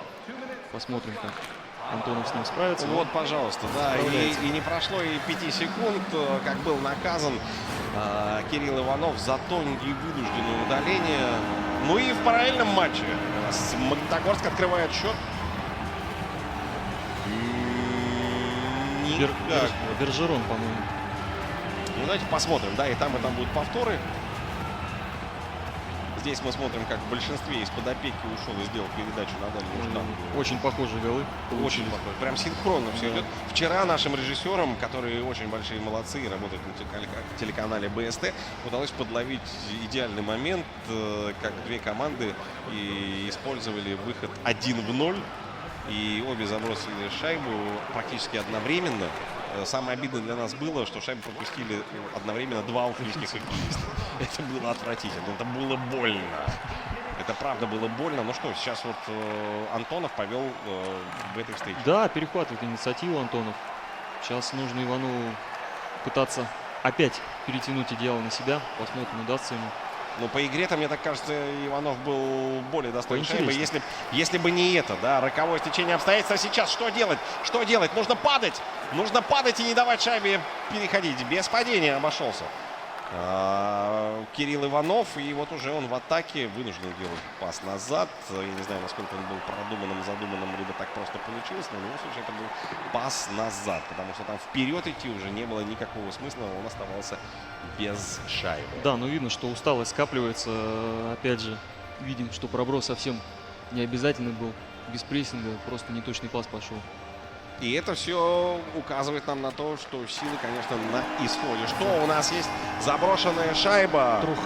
Труханов увеличивает свое преимущество и такую заявочку оформляет совсем уже серьезную. Ну, вы знаете, пробиться через оборону екатеринбургского хоккеиста, это вот само по себе уже достижение. А дважды это сделать, и еще 2 матча подряд, и еще не пропуская в свои ворота ни единой шайбы, это, конечно, большое достижение. Что сделает Хейер. Да, вот стоит отметить, что первые 2 матча у них завершились по буллитам. Первый матч выиграл Труханов, второй Шабалин, но много говорит о том, что очень плотная, вязкая игра идет, и игра действительно до одной ошибки. Ой-ой-ой. Шабалин. А я-то смотрел за верхней игрой, вот там действительно было ой-ой-ой. Там поинтереснее, да. Там был ой-ой-ой просто. Но Кирилл Иванов оставил свои ворота в неприкосновенности. Перешел в атаку, но сделал неточную передачу. Здесь еще один момент есть у его соперника. Все нормально. Прилетел Карлсон, сказал: успокойтесь, малыши. Мы будем атаковать. Перехват. Перехват. И уже Антонов не торопится вперед. Наверное, это правильно, да? Он там, может быть, смену затеял. Да, меняет Антонов своих хоккеистов. Gрамотно очень, да. Очень. Потаскал шайбу в своей зоне перед своими воротами. Воспользовался тем, что никто его не прессингует, по большому счету, и поменял игроков. И вот сейчас какой прессинг в зоне, да? И с каким трудом Карлсон прорвался. Плоды, да. Это реальные, большие, толстые, жирные, вкусные плоды. И все это закончилось броском по воротам с очень неудобной позиции для голкипера. Но, к чести Бишопа, который защищает ворот команды Subaru, все обошлось. Смотрим теперь сверху у нас игра Екатеринбурга, который защищает свои ворота в матче против Магнитогорска. Снизу у нас все та же игра Иванова против Антонова. Ну и все, да, там да, перерыв, там перерыв, последний перерыв этой встречи, ну из перерывов основного времени. Ну что, твое мнение, Георгий, что делать сейчас проигрывающему уфимцу? Ну, даже не знаю, мне кажется, нужно терпеть, использовать свой момент. То есть ничего не менять. Кардинально ничего не раскрываться, не закрываться, абсолютно. Ни каких-то новых штучек. Абсолютно. Играть как играл, да? Да. Потому что рано или поздно все равно ты пробьешь ворот соперника, и счет будет равный. Да. Соглашусь. Я, кстати, того же мнения придерживаюсь. Игра-то получается. Не получается голы забить, да? Сказать, что твой соперник в чем-то там превалирует, лидирует, доминирует, невозможно. Ну, то есть сейчас вот... Ой-ой-ой-ой-ой, добить ее туда, родимую, нет, она туда не лезет. Да что, да? Такое несчастье просто для Артема Шабалина. Но он продолжает атаку. Ой! Ну вот это просто невезение сейчас. Дальнюю девятку шайба должна была залетать. А 1-1. 1-0. И будет передача очередной. Да, мы видим очередной способ использования. Нестандартный очень, да. Но... Ну как нестандартный? Мы-то видим его в 3-й раз. Он ни разу не удался. Это уже стандарт. Это, знаете, такой стандарт из Екатеринбургской области, город Лесной. Такой нормальный. То есть, если против тебя выходит 1-0 Антонов, жди беды, он будет делать передачу. Да, можно смело второго сразу закрывать. Ну, может, так приучает просто соперника. Потом-то будет вести и совсем по-другому. Кирилл Иванов. Но не видел сейчас голкипер, да? Не видел, да. Ну, вот я как и сказал, в принципе, что нужно потерпеть чуть-чуть. Момент придет обязательно. И вот как раз шайба заброшена. Что 1-1, и это совсем все по-другому окрашивает другие тона. По-прежнему при равном счете Кирилл Иванов доминирует, потому что у него преимущество серии 2-1. Да, и сейчас, я думаю, такие тяжелые решения перед Антоновым, если он будет их принимать. Иногда же игроки, ну чего ж там греха таить, в состоянии грогги находятся в полуавтоматическом и по большому счету не анализируют свою игру, даже не могут понять, какие коррективы и куда вносить, просто играют по наитию, да, как карта ляжет, как душа куда заведет. Вот сейчас Антонов будет так же действовать или... Хотя что ему менять в игре? У него тоже многое получается. Опять же, да. Я думаю, что опять же менять ничего не стоит. Нужно просто не терять концентрацию. И играть в свою игру. Что одному, что другому, да? И вот тогда-то мы узнаем, чье кунг-фу на самом деле сильнее и лучше. Согласен. Соперники очень равные, достойные, но тут, скорее всего, будут решать нервы. У кого они дрогнут первыми, тот, к сожалению, может не сдюжить. Ну, почему, к сожалению? Это естественный отбор. Был заблокирован бросок. А естественный отбор, как мы знаем, мы же с тобой не только математики, но еще и зоологи. Это залог прогресса. Хороший выход! Кирилл Иванов использовал возможность, ошибку соперника, подхватил шайбу в углу площадки, вышел на пятачок, ну и разложил все как по нотам. Я так и не понял, в ближний угол или в дальний. Ну вот это опять же к вопросу о нервах. Вот зачем подержать просто шайбу спокойно вратарем, дать смениться игрокам и, соответственно, попробовать выиграть бросание. Нервы ли, или может просто техническая усталость, огрешность? Да, в дальней. Просто Дальний, не да. совсем было понятно. по наверное, трансляции 2-1. Наверное, все вместе. И нервы, и техническая оплошность. Но как бы вот нервничаешь и совершаешь технические оплошности. Одно из другого, да? Да, вытекает просто. Вы посмотрите, что там устраивает у ворот екатеринбургского спортсмена Шабалина. Юный магнитогорец. Давайте так его называть. Юный магнитогорец. Максим Труханов, и у него многое получается. Ну, при счете 2-0 можно покататься в зоне соперника, да. Ох-ох-ох, при счете 3-0, я имел в виду. Можно это делать уже в парном варианте. Да. Уже приглашать партнершу на лед. Бафлин зарядил. От души, Неплохо. да? Ну, как ты относишься к тому, что такие шайбы заходят вот, в режиме кофе? Мне так кажется, все эти способы забрасывания шайбы идут от настоящего кута с игроками оверолом 99. Ну Нет? да. На самом деле очень стандартная шайба. Но вот сейчас именно здесь, на уровне суперзвезда, она заходит, все-таки надо отдать должное, гораздо реже. Гораздо реже. И гораздо чаще похоже на реальную жизнь, правда? Да. Они ведь и в реальной жизни заходят, такие шайбы. Заходят. Да чего только не заходят в реальной жизни. Чего только не случается в реальном хоккее, поэтому, когда говорят о том, что вот это с точки, а вот это с синей линии, все это детский лепет, а вот это Бишоп, который, если видит, то обычно ловит. Да. Не стоит забывать, да, что это все-таки всего лишь игра, а не реальная жизнь. Поэтому здесь эти приемы, если они работают, значит, надо их применять. Насколько ты согласен, что реальная жизнь вот как-то хорошо симулируется вот этим нереальным хоккеем? Насколько тебе кажется, вот похоже на то, что происходит на площадке сейчас с реальным хоккеем? Ты же сам гоняешь шайбу. Да, сам гоняю, конечно, но даже сложно сказать, сейчас опасный момент будет. Даже сложно сказать, на самом деле, потому что... Ой-ой-ой! Ну просто блестяще, просто была раскатана, разорвана, унижена оборона Станислава Антонова, и Кирилл Иванов забивает потрясающий гол. Потрясающий. Раздел под ноль, под орех, под дерево, сделал все. Лакернул. Сломал пополам просто. Расколол. Посмотрите, а как долго возилась эта шайба в углу площадки еще. Какое катание было сейчас продемонстрировано. И что делать с таким соперником? Георгий, скажите. Не знаю даже, но Иванов очень сильно играет. Я на самом деле ожидал совсем другого. Это первый чемпион Башкирии. Георгий, зачем вы унижаете нашу республику? Ну, что поделать, просто я видел, как играет Антонов, как играет Иванов, я не видел. Уж я видел и того, и другого. Да, вот поэтому, наверное, у меня мнение очень субъективное было. Вот и удаление у Антонова. Да, и 6 минут неполных, 7 минут неполных до конца.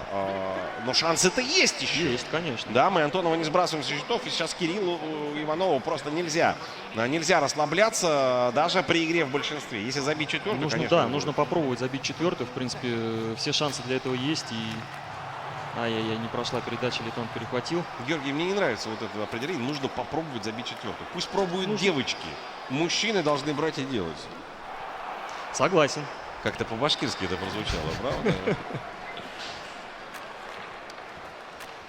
Там в меньшинстве атакует Иванов. Прошу прощения, Иванов, Антонов. Антонов. Да.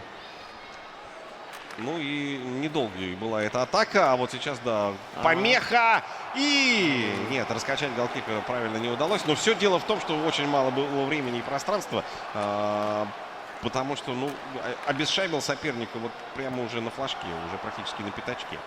Ну да, не было возможности для маневра. Полноценного такого раскача. Ой-ой-ой-ой-ой.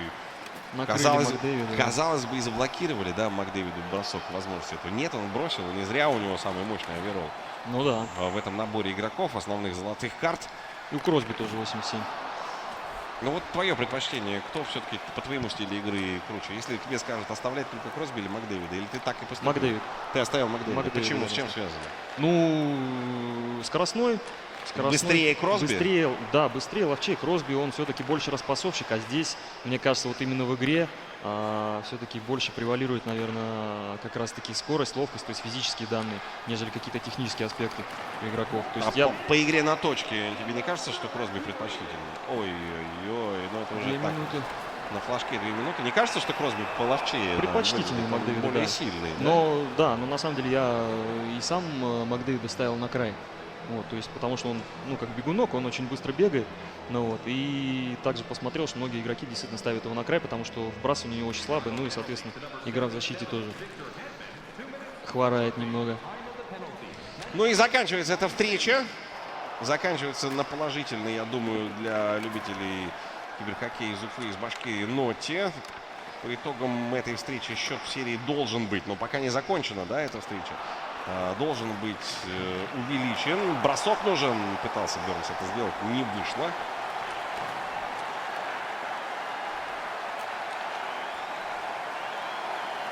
Даути входит в зону. Ну все. Теперь да. Теперь все. Теперь все. Теперь все однозначно. И даже проброса нет, и даже подбор за Ивановым. И нужен бросок, и такую хорошую, красивую точку поставить было бы неплохо. Чуть-чуть.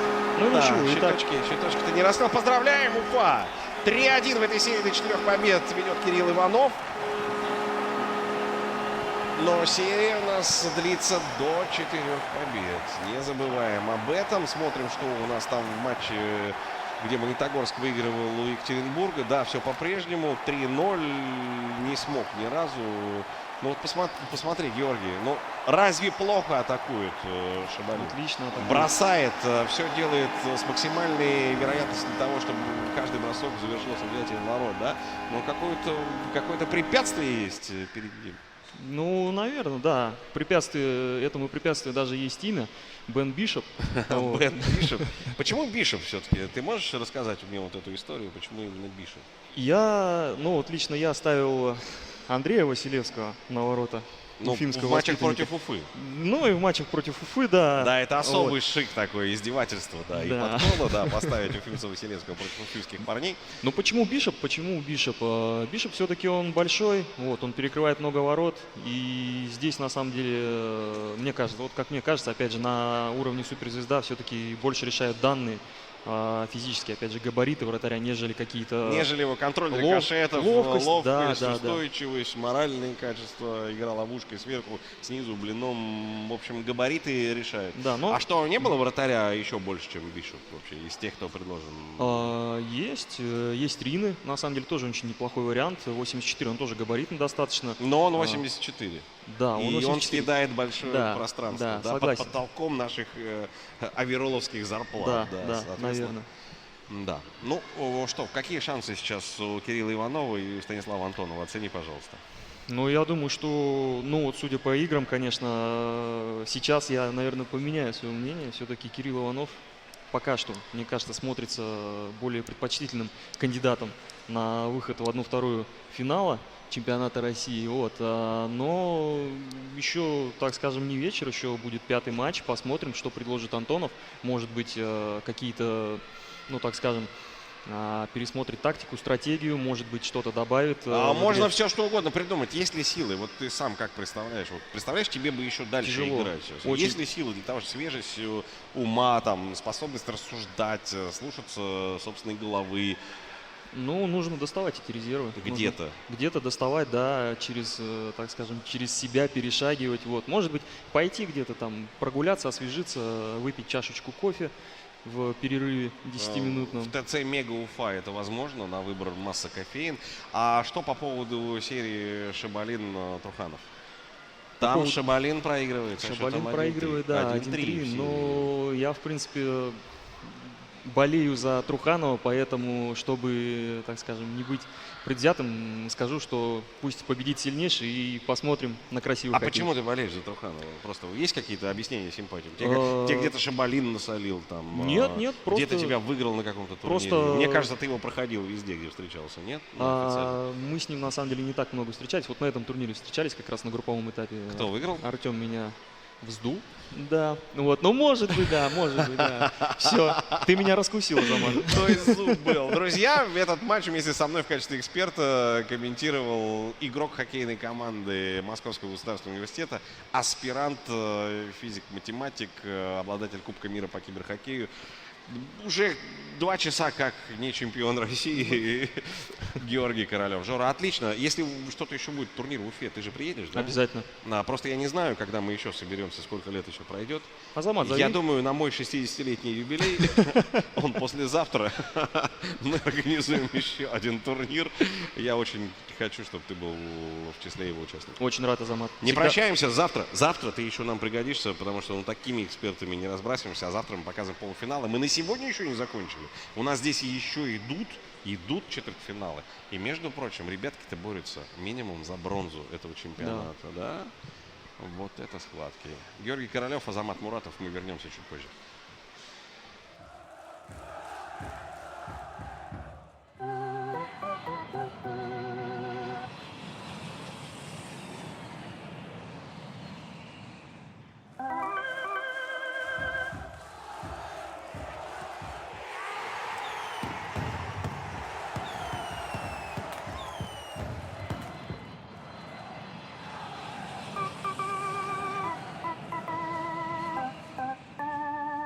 Sky Group. Счет 2-0 в вашу пользу.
Небольшое омоложение здесь комментаторского дуэта. Вместо динозавра, зубра нашего киберхоккея Завата Муратова. С вами Влад Слимгареев и Дмитрий Понкин. Ну что ж, очень оптимистично развивается серия для уфимских болельщиков киберспорта. Как вы думаете, за счет чего Иванову удается каждый раз придумывать новые сложные задачки для Антонова? Булат, вы знаете, он меня, вот, честно говоря, в плей-офф удивляет. Просто он преобразился, хорошо держит шайбу, контролирует, видит все поле. В принципе, он и так хорошо играл, но в плей-офф он очень сильно прибавил. Ну вот у меня, судя по рисунку игры, смотрим, наблюдаем, есть такое ощущение, что это вот скрытый финал. Ну вот они так прекрасно играют, что вот подобного хоккея я еще сегодня на этом турнире не встречал. Возможно, так и есть, возможно, так и есть. Ну что ж, будем смотреть за развитием матча под номером 5. Чуть пока в серии 3-1 в пользу Кирилла Иванова. И уже в дебюте встречи он может сделать заявку на полуфинал уже прямо окончательную. Но пока не получилось. Антонов входит в зону. К борту его оттесняет Иванов. Макинан, поздно ворот Литенко. Пробивание здесь все-таки не дали сделать, там силовыми приемами затолкали. Эту подсказку почему-то оставляет себе Антонов. Вот вы заметите, он же понимает, что эта подсказка есть с офсайдом. Но вот он, видимо, зрительно воспринимает. Ну, просто кому как удобнее, да, действительно. Да, просто мы вчера видели вообще матчи, в которых был включен режим тренера у некоторых даже игроков. Это было не очень хорошо.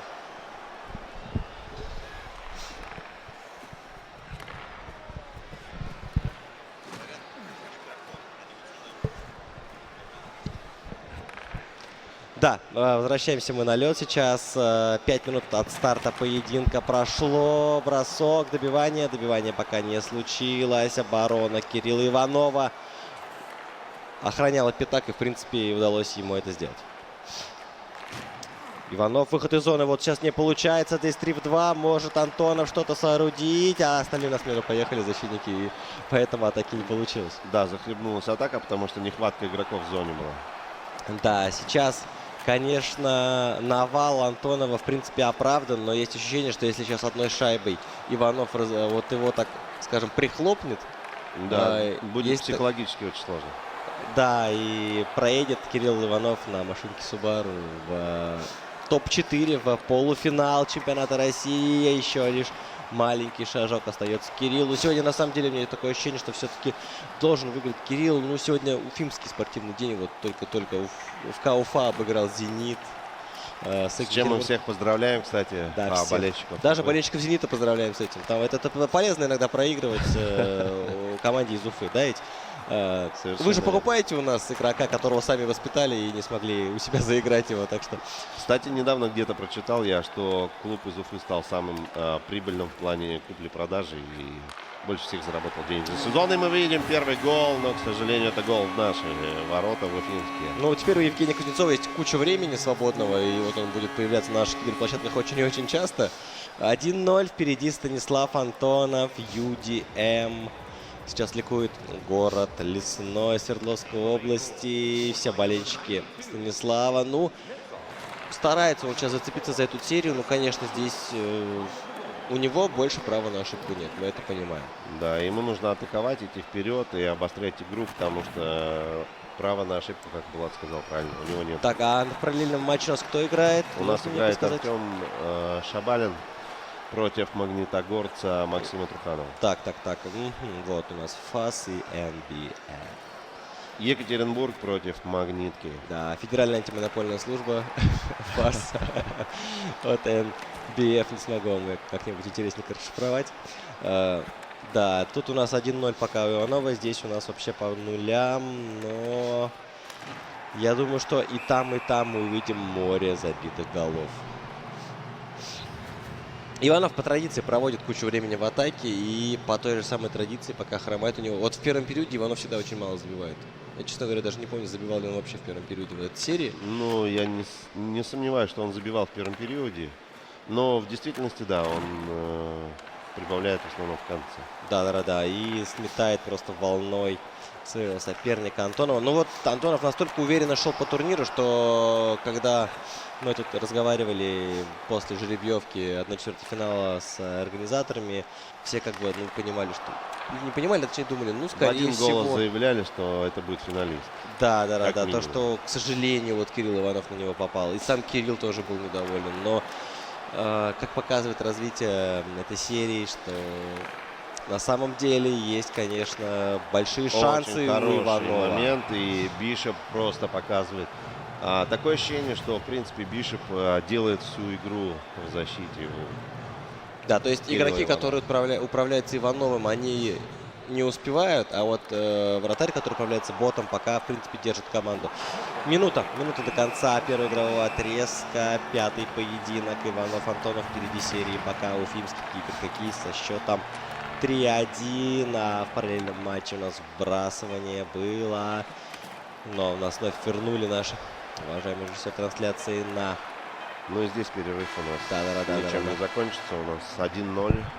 Сидний Без просто бросал изменений. уже после сирены. Ну, Кирилл находится в отыгрывающемся положении. Были уже такие матчи, которые Кирилл воплощал в итоге в победы, поэтому, думаем, ситуация для него не критичная. Здесь параллельный матч. 2 минуты до конца периода. Бросочек неплохой, но сместился Бен Бишоп, плечо поставил и отразил это. На самом деле очень и очень опасный бросок. Ох, Артему Шабалину ничего не остается тоже, как идти вперед, потому что немножечко, а уступает в серии, ему надо сравнивать. Там тоже 3-1 у нас, да? Да, ему надо брать игру в свои руки, диктовать свои условия и заканчивать серию в свою пользу. Нет, наоборот, наверное, заканчивать серию. Нет, со счетом 4-3 я имею в виду. Это да. И вот мы 1-0. видим первый гол, к сожалению, для Артема в его ворот. Да, Екатеринбург сейчас расстроен, но зато Магнитогорск вместе с Максимом Трухановым и Федеральной антимонопольной службой радуется первой забитой шайбе в 5-м поединке их серии. И если в параллельном матче Иванов Антипову 2-0 там уже становится счет, Антипов, похоже, не хочет уезжать домой раньше времени. И по полной устраивает, скажем так, головомойку сейчас обороне Кирилла Иванова. Ну вот, да, на самом деле именно, возможно, в этом есть ключ к игре.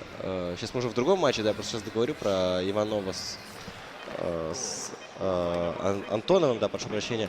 Так вот, Иванов очень силен в атаке, и поэтому Антонов сейчас пытается его лишить этой атаки и все время находиться в его зоне. То есть, мне кажется, как-то так он пытается эту проблему нивелировать. Вход в зону у Антонова.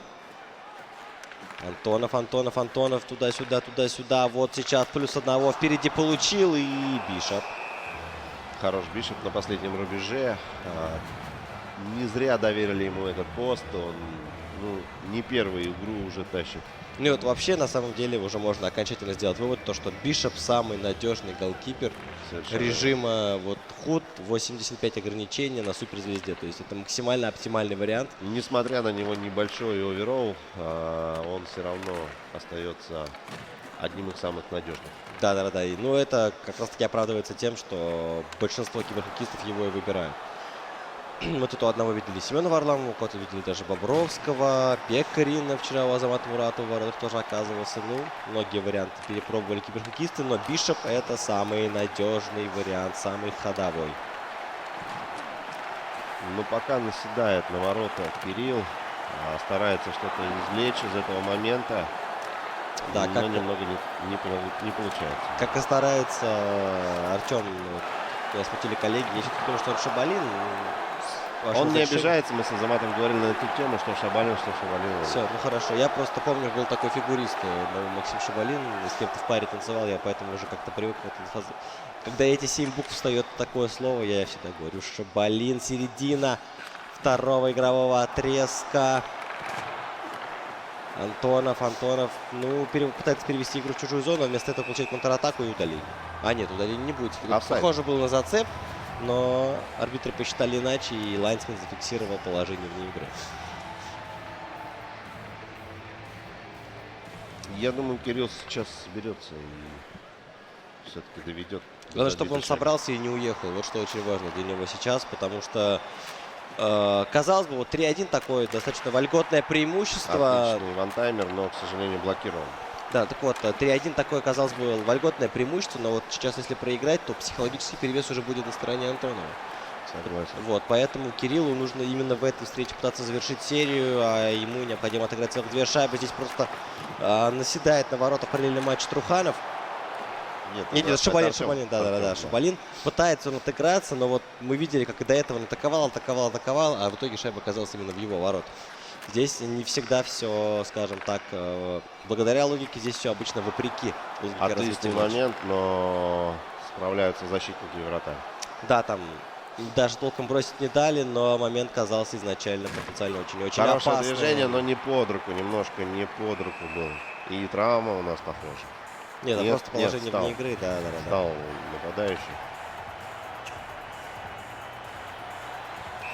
Здесь попытки Артема Шаблина увенчались успехом в том смысле, что его соперник будет играть в меньшинстве. Максим Труханов сейчас, главное, должен не трухануть, скажем так, играть в меньшинстве против своего соперника. Ну и учитывая пока текущий счет серии, думаю, он, в принципе, чувствует себя достаточно уверенно. Переслетанг накручивает Кренделя и отдает пас, но, к сожалению, не замыкает, к сожалению, для Станислава Антонова. Да, конечно, и для его, я думаю, огромной орды болельщиков из Свердловской области. Сейчас прекрасно просто разыграно. Антонов 3-0. 3-0. Николас Бэкстрем, вот интересно, от кого он обратную передачу получил. Да, это Джонатан Друин. Ну, честно, вот я еще раз повторюсь, когда смотрю матч Антонова, я вот эту последнюю передачу не могу предугадать. Она всегда идет не туда, куда она, казалось бы, скорее всего, пойдет. Ну, вот для меня, по крайней мере. Вот сейчас, если мы повтор посмотрим, там был вариант слева, вот то и вот сюда. А вот, видите, он обратно отдал. Да. Для меня непредсказуемо очень. А это специально, чтобы, мне кажется, немножечко запутать соперника, потому что он свою защиту переводит немножко правее и освобождает игрока свободного с левого края.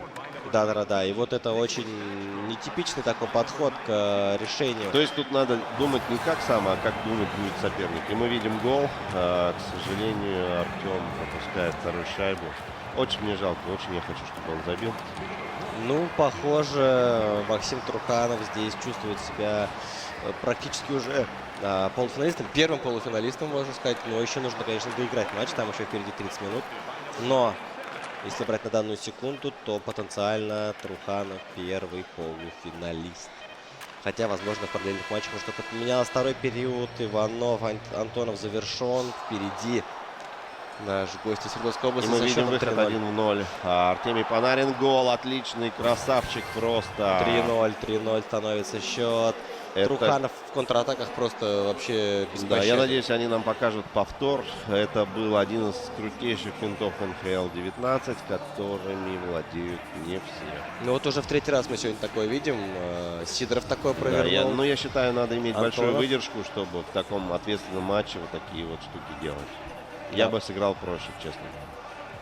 Как проще? Бросил, добил? Нет, проще, но надежнее. Просто шатнул вратаря вот без этих финтов. Но при счете 2-0, конечно, может себе. Ну тут просто уже мастерюги у нас остаются на турнире, которые, мне кажется, вот у них то самый момент, когда уже чувство страха потерялось. То есть оно ушло куда-то, хладнокровие там только такое бешеное, что они себе позволяют делать даже вот такие рисковые вещи. 3-0 и там, и тут, и там.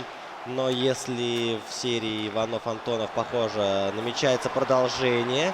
Кирилл хотел сейчас между щитков вратаря отправить шайбу, но, к сожалению, для него Бен Бишоп соседней команды не позволил. Да, вот не того Бишопа поставил, похоже, в свои ворота. Надо было в другой команде найти Бишопа. Просто Бишоп за всех сейчас играет, по-моему, за всех четверых. Суперзвезда. Да. НХЛ-19. Сразу в 4 воротах стоит и всего лишь 6 шайб пропустил параллельно. Здесь Антонов хочет с кистей в 9, да, у него это удается 4-0. Ну, я понимаю Иванова, он просто отпускает этот матч. Он дает сейчас сопернику вкусить вот этот успех, вдоволь почувствовать. Забить все голы. Да, отстрелять всю обойму сейчас, да, чтобы потом, как вот бывает у злодея в конце нет патрона, да, когда он уже почти выиграл. Чтобы вот эту ситуацию хочет приблизить Иванов. 4-0. Труханов здесь спокойненько в контратаку убегает. И опять этот финт никчемный, но иногда действенный. Ну вот да, ну просто чувствуется уже, что Труханов здесь играет на большом-большом таком запасе голевом, и в серии. То есть здесь уже, скажем так, мы наблюдаем И сейчас... мы видим гол. Кирилл забивает все-таки шайбу. Да. Надеюсь, не престижа, а просто шайбу первую из всех, которые он забьет в этой игре. Маленький шаг к своему сопернику он сейчас уже сделал с этим. В этом я с Дмитрием Помкиным, конечно же, полностью согласен. Ну, я так понимаю, в этом матче здесь, конечно, я пока, честно говоря, не видел таких камбэков за такой короткий срок. С 4 шайб. Ну, когда-то же это должно случиться, возможно, в этом матче. Возможно, да. Но Да. у них очень равное противостояние, очень хорошие игры. Вообще просто мне нравится. Я получаю эстетическое удовольствие именно от этой серии. А приходилось ли вам с кем-то на этом турнире сыграть из них, Дмитрий? Да, с Кириллом приходилось сыграть. Мы с ним были в одной группе, но, к сожалению, я не осилил. Какой счет? Не помните? Счет 3-2, да, я вел 2-0, но потом Кирилл меня поддавил, и я поддавился. Поддавился, да? Да. Ну так вот, да, более молодой киберхоккеист нашел ниточки, за которые нужно дернуть. Дмитрия Помкина, это потрясающий да, гол. Красивый гол, да, с переложением на неудобную, как раз вот как я люблю. Вот в такие моменты, когда вот последний игрок уже получает передачу, все сразу бросают. А вот у него есть еще одно движение, и этим все, просто вратарь дезориентирован. Но это признак мастерства, я вам скажу, Влад. И как раз ты понимаешь, что когда делаешь пас, ты в этот момент уже понимаешь, что вратарь поехал в тот угол. И твоя задача красиво переложить, и ему просто ничего не оставалось, как вынимать шайбу из ворот. Ну, Антонова сейчас, по-моему, залетает все то, что не залетало в последних, по крайней мере, 2-3 матчах. Нет, 2 все-таки. Предпоследний он до этого там выиграл. 5-1. Ну, думаем, что Кириллу нужно отпустить ситуацию, сейчас просто доиграть этот матч.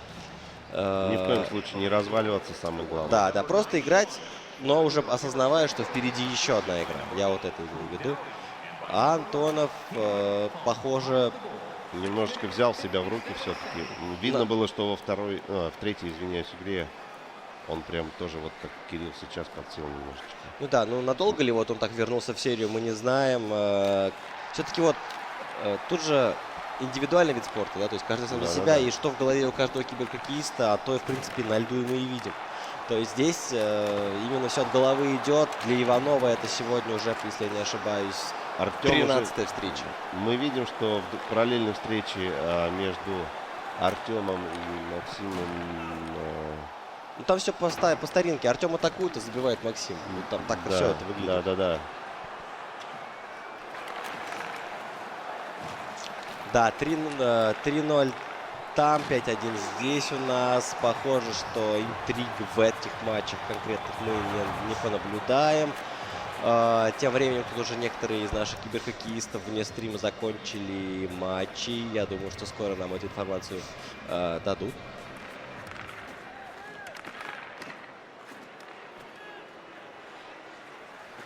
У нас продолжается встреча, а Станислав атакует.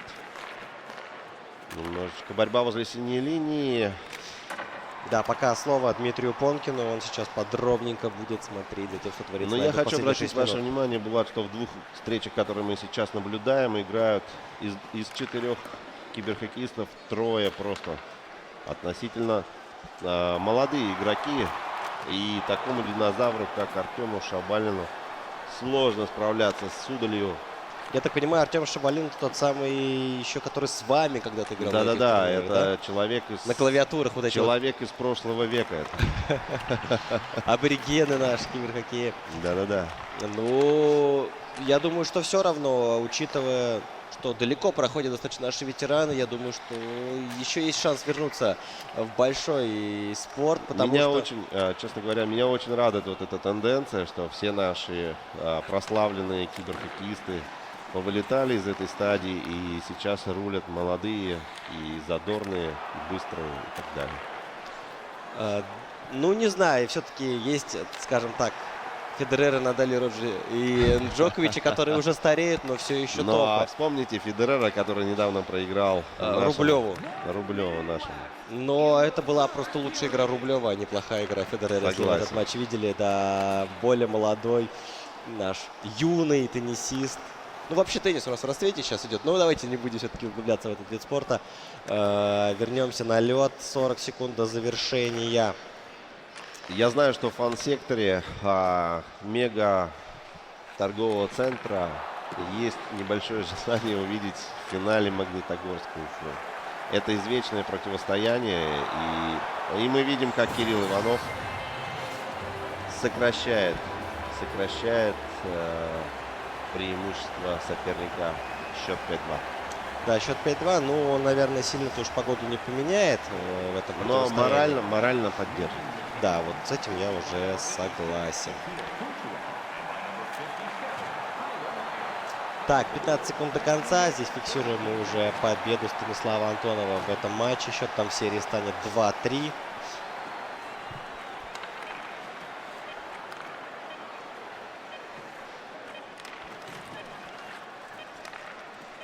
Две секунды в атаке Иванов.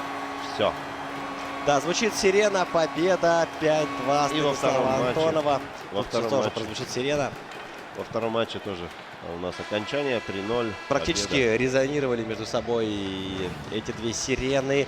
Ну что ж, спасибо Артему Шабалину за участие на чемпионате России. Браво, четвертьфиналист турнира. Неизменно Артем становится, выходит в плей-офф и становится одним из высоких, в рейтинге остается одним из самых высочайших. Да, Максим Труханов тем временем получает звание первого полуфиналиста чемпионата России по киберхоккею.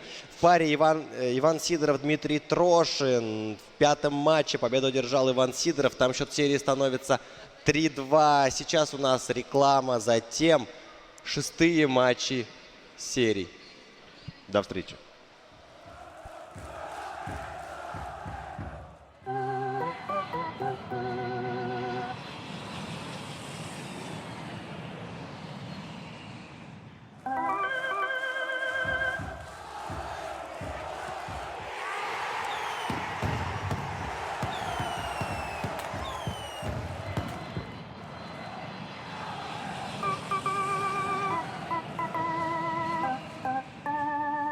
Sky Group. Счет 2-0 в вашу пользу.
Август. Не спеши. В Меге спокойно и легко. Легко и быстро все найдется. Освежит. Освежит и будет хорошо сидеть. Август, не спеши. Все успеешь с Мегой.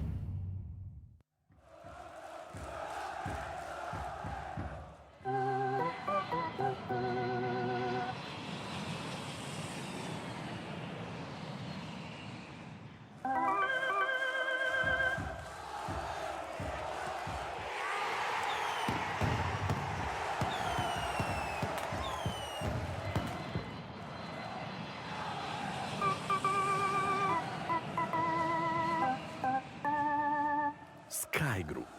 Счет 2-0 в вашу пользу.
А рядом со мной первый покинувший четвертьфинал участник Артем Шабалин. Артем, в чем дело? Мы все в шоке. Как так произошло? Почему? Ну, это игра. Как получилось, так получилось. Вот. Старался, но проиграл. Какие у тебя ощущения сейчас? Да, никаких, все хорошо. Бывает. Я не ради результата играю. 3 матча сухих, ни одного гола. Почему так случилось? Не знаю. Старался забить, но шайба не шла в ворота. Нет пока объяснения. Играл как обычно, игра получалась, но в последней стадии не залетал. Ты был последним представителем Old School на турнире. Расскажи свои ощущения. Как тебе это новая кровь, новые ребята? Они как-то по-другому играют. Что они делают? Почему такого успеха добиваются? Не вижу особо каких-то отличий. Всегда строю свою игру. Ни под кого не подстраиваюсь, ни под чью игру. Поэтому каких-то новых идей или прорывов для себя пока не нашел. А как у тебя в общем от турнира ощущения? Отличный турнир. Все классно. Вот. Проводите почаще, приглашайте в гости. За кого будешь болеть? За Виктора Митракова, конечно.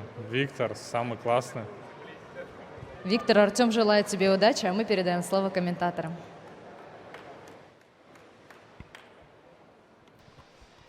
Ну что, еще раз доброго хоккейного вечера, уважаемые друзья. Я не знаю, закончим ли мы или еще не закончим, но у меня такое ощущение, что еще пару туров мы будем наблюдать за хоккеем. С вами ваш комментатор Азамат Муратов, который играет за команду Мегафон даже в том случае, если выпадает из соревнования, потому что это самый быстрый скоростной интернет. Ну и представитель команды Жилстройинвеста Дмитрий Понкин, один из самых титулованных игроков нашей республики. Мы вот сидим сейчас, смотрим за тем, как играют молодые товарищи, и чуть не плачем, да, слезу. Да, скупую. последний из мастодонтов нашего времени вылетел из плей-офф. Мы и плачем, и радуемся одновременно, потому что... Идет смена поколений. Смена поколений, да, действительно. Ну, у меня есть небольшое объяснение тому, что вот в шаге от бронзовой награды нашего чемпионата России оступился наш уважаемый Артем Шабалин. Дело в том, что... Наверное, переключить на трансляцию нужно, уже начинается матч. Да, уже начинается матч, уже можно переключиться на трансляцию. Дело в том, что...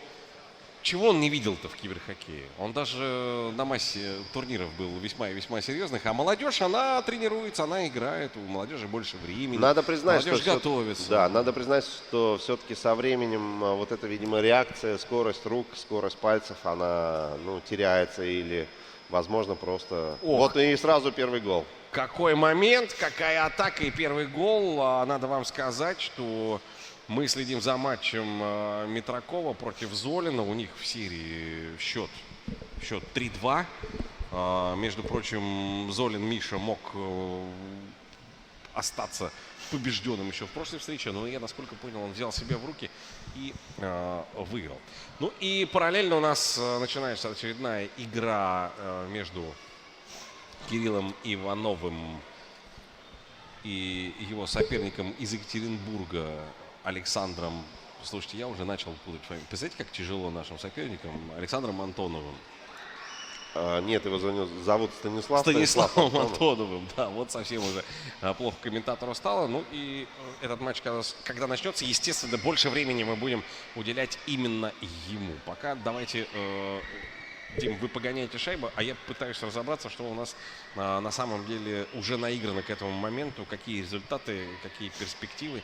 Куда ну, отличный бросок, просто опять отличный вантаймер. И сейчас счет мог увеличиться до 2-0. И, между прочим, в счете ведет Виктор. Все как положено. Петербург или Пермь? Нет, у нас Михаил. Михаил ведет в счете, да. Ну, хорошо, да, Панишер это Миша, да. Михаил Золин против Виктора Митракова, за которого будет болеть. Я играл с Михаилом в одной группе и скажу, что он такой напористый достаточно игрок. Способный гнуть свою линию. Мы сейчас видим прям, что он с самых первых минут взялся за дело и начинает поддавливать своего оппонента. Идет вперед. Пас на Пастернака. Подкрутки, закрутки. И не точно. Но мы знаем, что Виктор тоже не лыком шит. Он выбил такого мастодонта, как Вадим Пономарев, многократного призера всех турниров, в том числе чемпионатов России, Кубков Урала. Не счесть просто его титулов. И причем со счетом 4-0 в сухую. Нет, он выиграл 4-1. 4-1 практически в сухую по партиям. Но это действительно для Пономарева сильный удар. Как бы он долго нам не рассказывал в своих интервью, что совсем не готовился. И я вам открою секрет, это одноклубник Вадима Пономарева. То есть все друг друга знают. Вау! А вот и ответная шайба 1-1. А посмотрим теперь, что происходит в матче, где играет представитель команды Subaru. Кирилл Иванов. Там у нас сейчас счет 0-0 и определяющий момент в игре. Поскольку счет равный. И сейчас любое преимущество — это просто заявка на победу.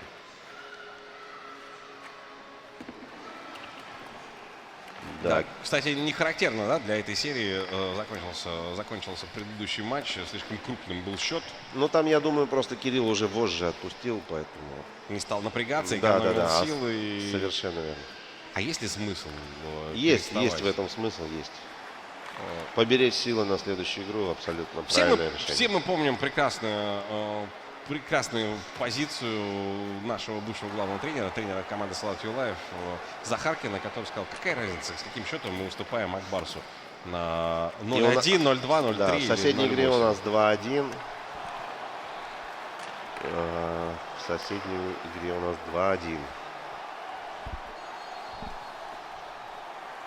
А я все-таки буду с большим вниманием смотреть за тем, что происходит в матче с участием Уфимца. Там 3-2 в серии, пока 0-0, и мы все очень хотим.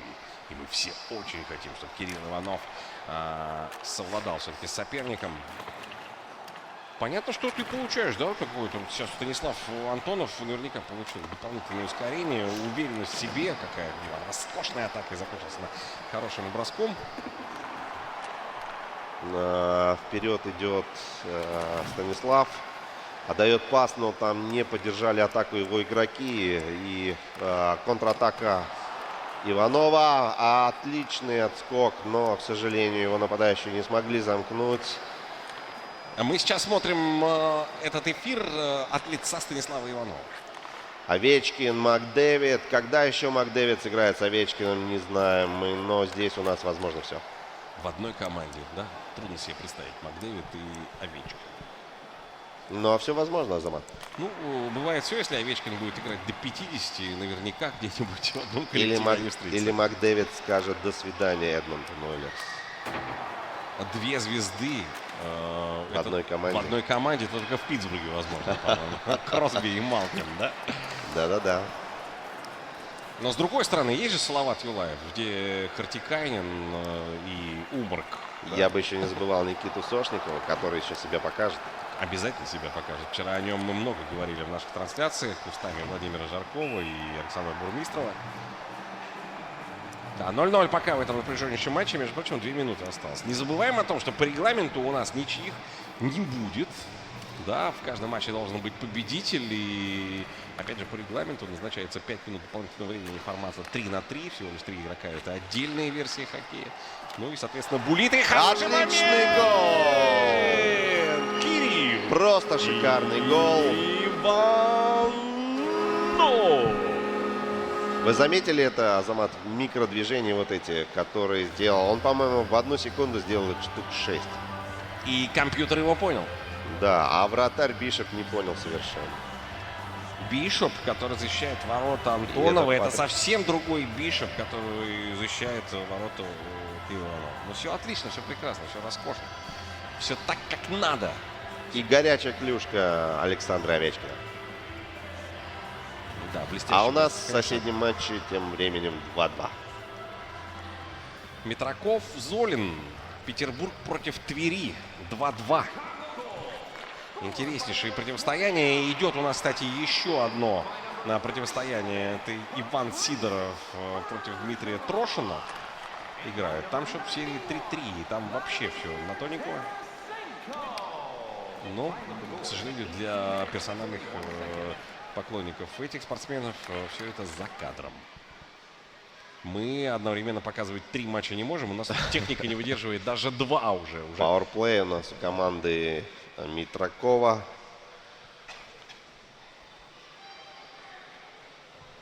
И насколько он будет успешным, да?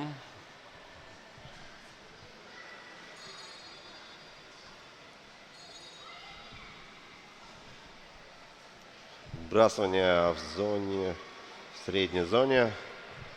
Таварес, Даути. Как Таварес оказался на позиции защитника, непонятно. Клод Жиру. Неточная передача. И идет вперед Михаил. И теперь у нас вперед идет уже Виктор. И бросок. Не получился бросок, блокирован. Разгоняет атаку Стемка с Кросби. Какие имена? Какие имена, такой и хоккей. Большие мастера управляют большими мастерами. И вот из этого что получается? Получается, между прочим, 1/4 финала чемпионата России. И ребята действительно борются сейчас за бронзу. По регламенту нашего чемпионата, еще раз скажем о том, 2 бронзовых награды. Матча за 3-е место нет. Серии за 3-е место нет. Все как во взрослой жизни. Завтра здесь, в торговом центре Мега, мы будем вручать 4 награды. Золотую, серебряную и 2 бронзовых. Вот победители этих серий как минимум бронзу себе зарабатывают. И от того и вся упорная борьба. И Кросби под управлением Иванова входит в зону соперника. Бросок. Нужен. Блокирован бросок. Да, блок броска и ответная атака. что будет передача. Пройдет ли она? Да, разворот, передача. Нет, Ой-ой-ой, попытка выйти на бросок. Продолжается атака Антонова. Антонов.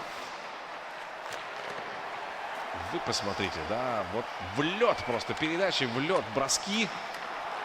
И все это на фоне усталости в 10 часу вечера. Если кто-то не знает, все спортсмены, которых вы сейчас наблюдаете на нашей спортивной, хоккейной, киберхоккейной площадке, пришли на свои матчи в 10:30, еще до полудня. И вот такой сверхнапряженный марафон. Ну, нет броска. Выискивает лучшее положение для броска. Да, мне кажется, там Кирилл. Маккинон под управлением Кирилла Иванова был не самой выгодной ситуации. Там, по-моему, все блокировалось. Но в итоге все равно не нашел ничего лучше. Какая потеря. Столкнулись друг с другом два хоккеиста Станислава Антонова.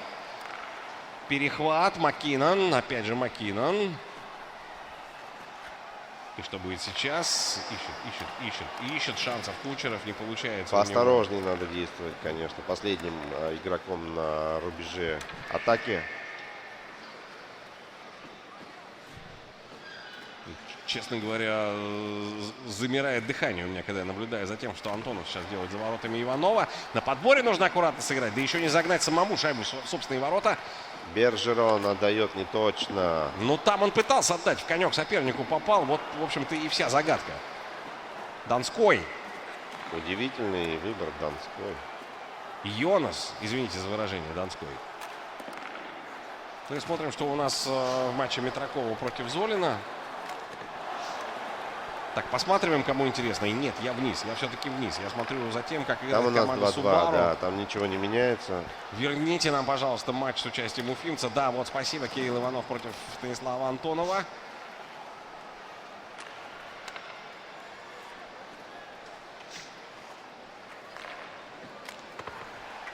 Ой-ой-ой. Да, тут только ойкать и остается по такой игре. Любая шайба направлена в сторону ворот. Какой отскок! Да, но, к сожалению, для Кирилла не было там второго игрока. А зато какой перехват, вы посмотрите, отсюда можно бросить. Нет, заблокирован бросок. Более того, перехватывает шайбу Станислав Антонов, сам устремляется в атаку. Пас под синюю линию с разворота. Даути. Обратная передача. Будет бросок? Нет, будет поиск. Поиск партнера на дальнюю штангу. А как ты на дальнюю штангу сделаешь? Посмотрите, сколько хоккеистов. До верного стараются соперники довести до верного. Сколько хоккеистов, не тратить свои моменты и удаления. Кирилла Иванова было сейчас на собственном пятаке. Вчетвером пятак закрывали, доигрались до того, что свалил соперник в атаке. Мы сейчас в отложенном штрафе. Можно бросить. Нет, бросать не надо. Нужно искать лучшего продолжения. Отлично! Лично у меня уже кружилась голова, но он все-таки сделал это. Вы посчитайте, сколько передач было сделано Ивановым в зоне соперника в ситуации отложенного штрафа. 6-5. Вы посмотрите, что происходило. Покажите, я вас умоляю. Я прошу вас, покажите повтор. За 4 секунды, Азамат. За 4 секунды терпение и труд, все перетрут. И Овечкин бросал уже в неприкрытый угол. Мы видим только финальную стадию этой атаки. Кросби делал передачу на Овечкина, и тот бросал неотразимо со своей любимой позиции прямо с точки практически. Вбрасывание, ну, посмотрите, да. Ох, дела. У вас не кружилась голова, Дмитрий, когда вы за всем этим блином? Мне, честно говоря, сейчас Станислава Антонова стало жалко. Я, честно говоря, этот пас предвидел. Вы предвидели, да, но до этого что происходило? До этой ситуации нужно было еще довести это все. Нужна такая выдержка, что просто радуется глаз. Да, Золин против Митракова. У них счет 2-2, и тоже заканчивается второй период. Я думаю, что здесь еще борьба будет. Так-то вот на самом деле Митраков ведет в этой серии со счетом 3-2. И я могу со своей колокольни сказать, что вот этот ничейный результат сейчас в его пользу. Да? Счет в пользу того, кто ведет серию. У него меньше нервов, лучше ситуация, больше пространства и моментов для маневра. Иванов. Очень дорожит шайбой, и это радует. Очень дорожит шайбой Кирилл. Ну где? Не там, за шиворот в капюшон не попала шайба? Нет, Бишоп устоял. Сейчас очень важно, хорошо и грамотно отработать в обороне, и это получается. Опять большинство будет у нашего киберхоккеиста. Вот так вот, да, уже нервничает Станислав Антонов. Он уже в зоне соперника зарабатывает себе проблемы, зарабатывает себе штрафы. И мы смотрим, что получится в большинстве у киберхоккеиста из Уфы. Кирилл Иванов против Станислава Антонова. Нельзя расслабляться, даже играя в большинстве. Вот в этой версии хоккея абсолютно точно. Посмотрите, вчетвером, да, как много и какой опасный бросок был в меньшинстве. Невероятное спасение Бишопа. Да, в реальном хоккее, конечно, такое увидеть можно только при игре дворовых команд, когда вот такое преимущество получает команда, в которой на одного игрока меньше. Но нужно навязать борьбу сопернику в его зоне при игре в большинстве, но не получается в позиционную атаку перейти. И посмотрите, как себя уверенно чувствует, несмотря на то, что проигрывает в счете 2 шайбы. Станислав Антонов пошел вперед. Так, куда ему деваться? Куда еще идти? Отступать некуда, позади забор. Мы вот так же шутим в этих ситуациях. Даути! Но последний период, я думаю, сейчас Станиславу просто необходимо раскрываться и агрессивную атаку ставить. Не проходит. Это пас был, попытка удара или попытка силового паса. Я, честно говоря, по этому монитор разобрать не могу. Я могу только понять, что снова у Антонова есть шанс. Вау! Отлегло от сердца уфимских киберхоккейных болельщиков. И снова Антонов идет сейчас все силы в атаку. Только об атаке должен думать хоккеист из Санкт-Петербурга. Перехвачена шайба. Нет, 1-0 не получится. Стоит притормозить, ждать подкрепления. 2-1, 3-1. Хедман 3-3. Все, уже позиционочка, разворот. Поиск пространства, который заканчивается ничем, а точнее потерей шайбы. Но и соперник не может сделать хорошую передачу. Снова перехват. Снова мы в зоне соперника. Нет, не удалось. Но мы должны успокаиваться тем, что за воротами шайбу подхватывает именно обороняющийся игрок Кирилла Иванова. Что будет дальше? Дмитрий Дюшен. Сейчас скорости, по-моему, возросли настолько, что просто страшно себе представить, на каком напряжении мозговых извилин сейчас работает спортсмен. Тарасенко, шайба не доходит. Бишоп не фиксирует ее, отдает Даути. Даути устремляет своих хоккеистов вперед в атаку. 0-2 проигрывает Станислав Антонов. И мы понимаем, что ему нужно идти вперед. При любых раскладах очень мало времени остается. Очень мало, но более чем достаточно для того, чтобы сравнять счет. Но при этом Кирилл Иванов не хочет отдавать инициативу и продолжает атаковать. Опаснейший бросок! Гол!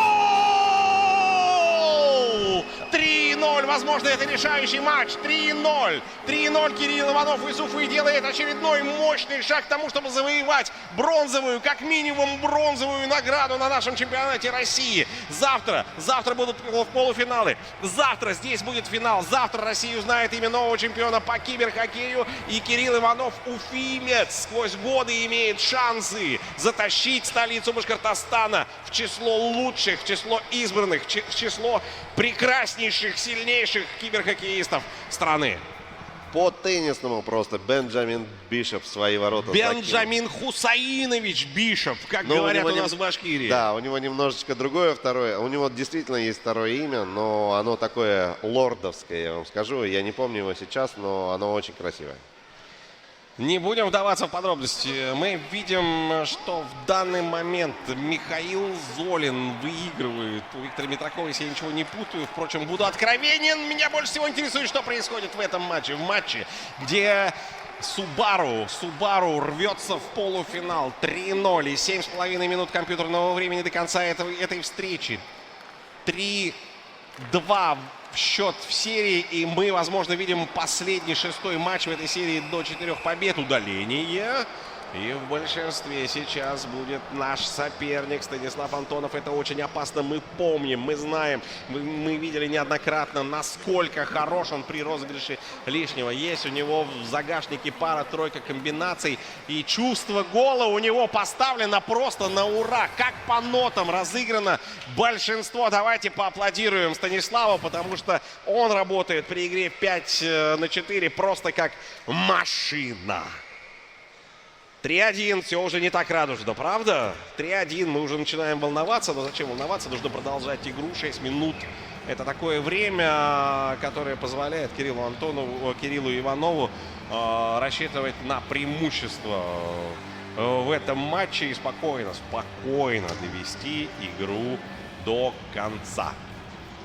Что будешь делать ты, Дмитрий, в подобной ситуации, в ситуации, в которой оказался сейчас Станислав Антонов или Кирилл Иванов? Вот давай про Иванова поговорим. Антонов, понятно, сейчас пойдет вперед. Что делать Иванову? Я бы на месте Иванова сейчас паниковал, но он не такой, он будет сейчас собрано играть. Я не защиту. верю, что Дмитрий Танков-Понкин, у тебя же не зря прозвище киберхоккейное Танков, ты же танк, будет паниковать. Такое просто невозможно!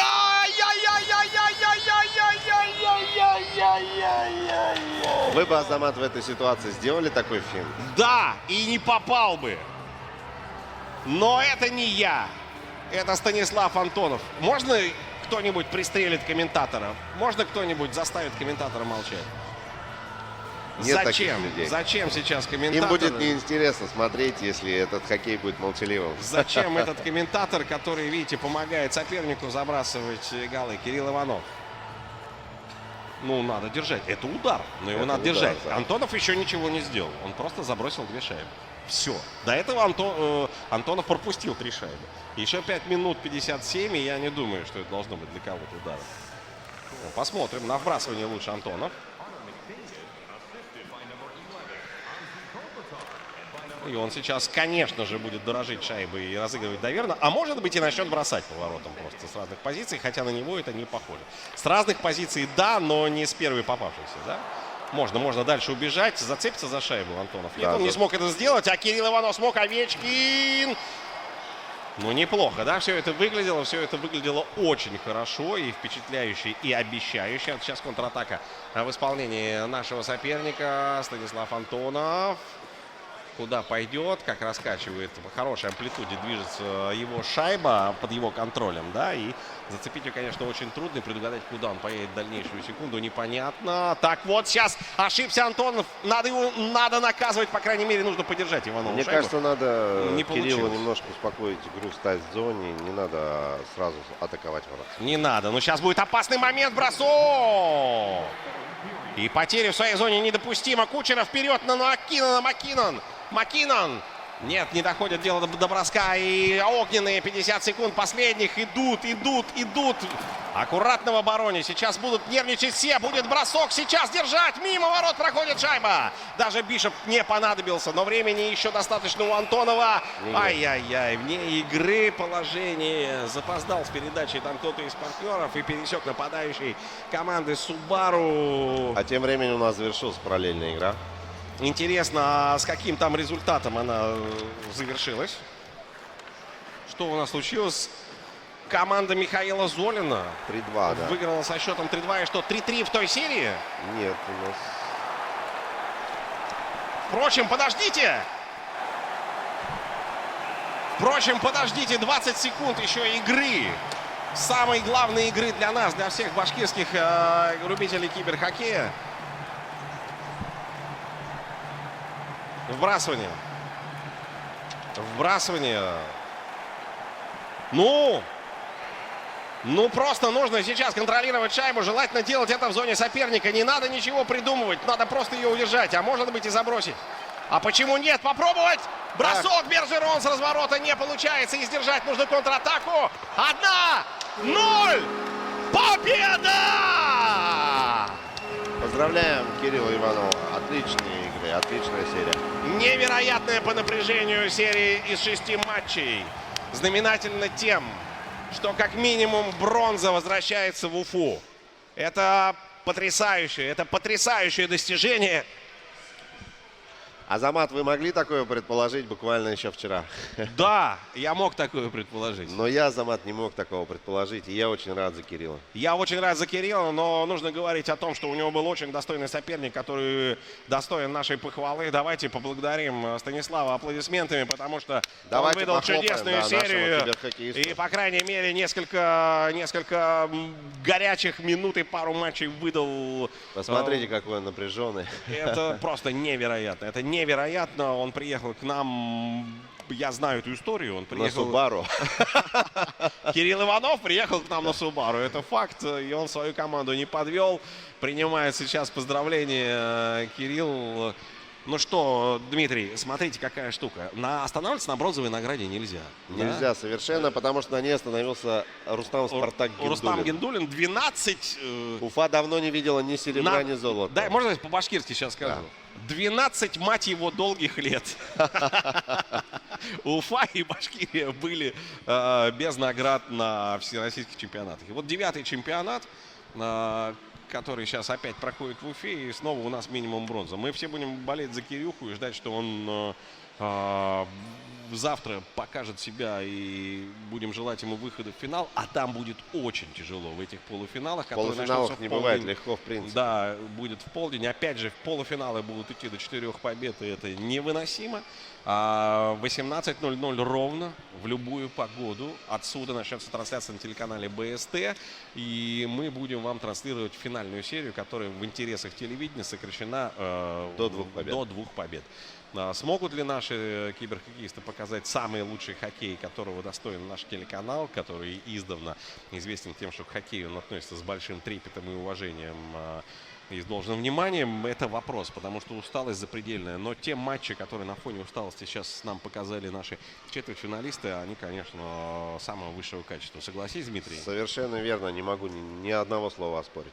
Ну что, через минуту мы возвращаемся в эфир или у нас все решено? Дайте нам 2 минуты, мы возвратимся в эфир и кое-что вам интересно еще расскажем. Дмитрий Понкин, представляющий команду «Жилстройинвест», и Азамат Муратов, команда «Мегафон». Увидимся. Самый быстрый интернет. Вау!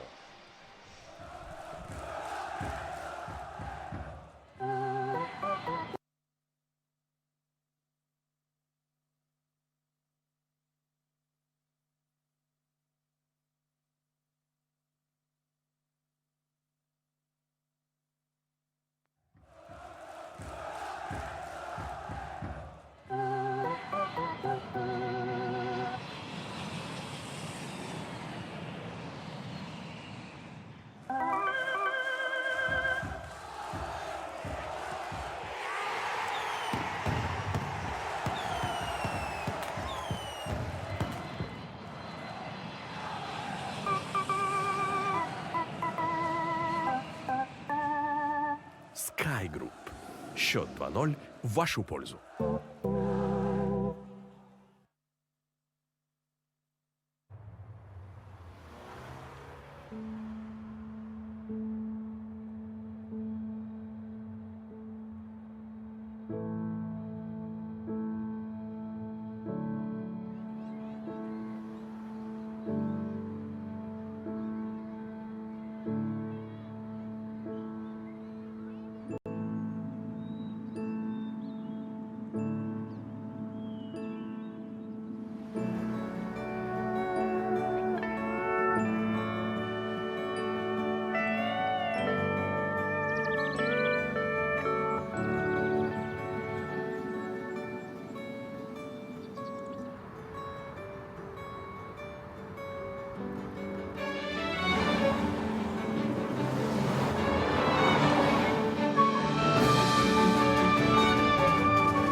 Стартовал 7-й матч серии между Виктором Митраковым и Михаилом Золиным. И 1-0. Михаил Золин.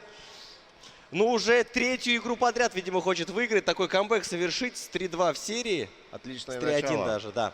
Вот как раз-таки тот самый случай. 3-1 в серии вел у нас Виктор Митраков. Я еще ходил и думал. Это тот самый участник, который с 4-го места в своей группе забрался в четвертьфинал. Он просто сегодня удивляет всех. Да, вот в итоге Михаил Золин все-таки переворачивает ход этой серии. И не просто уже сравнял счет он в ней, но и сделал заявку на участие в полуфинале, открыв счет в этой встрече.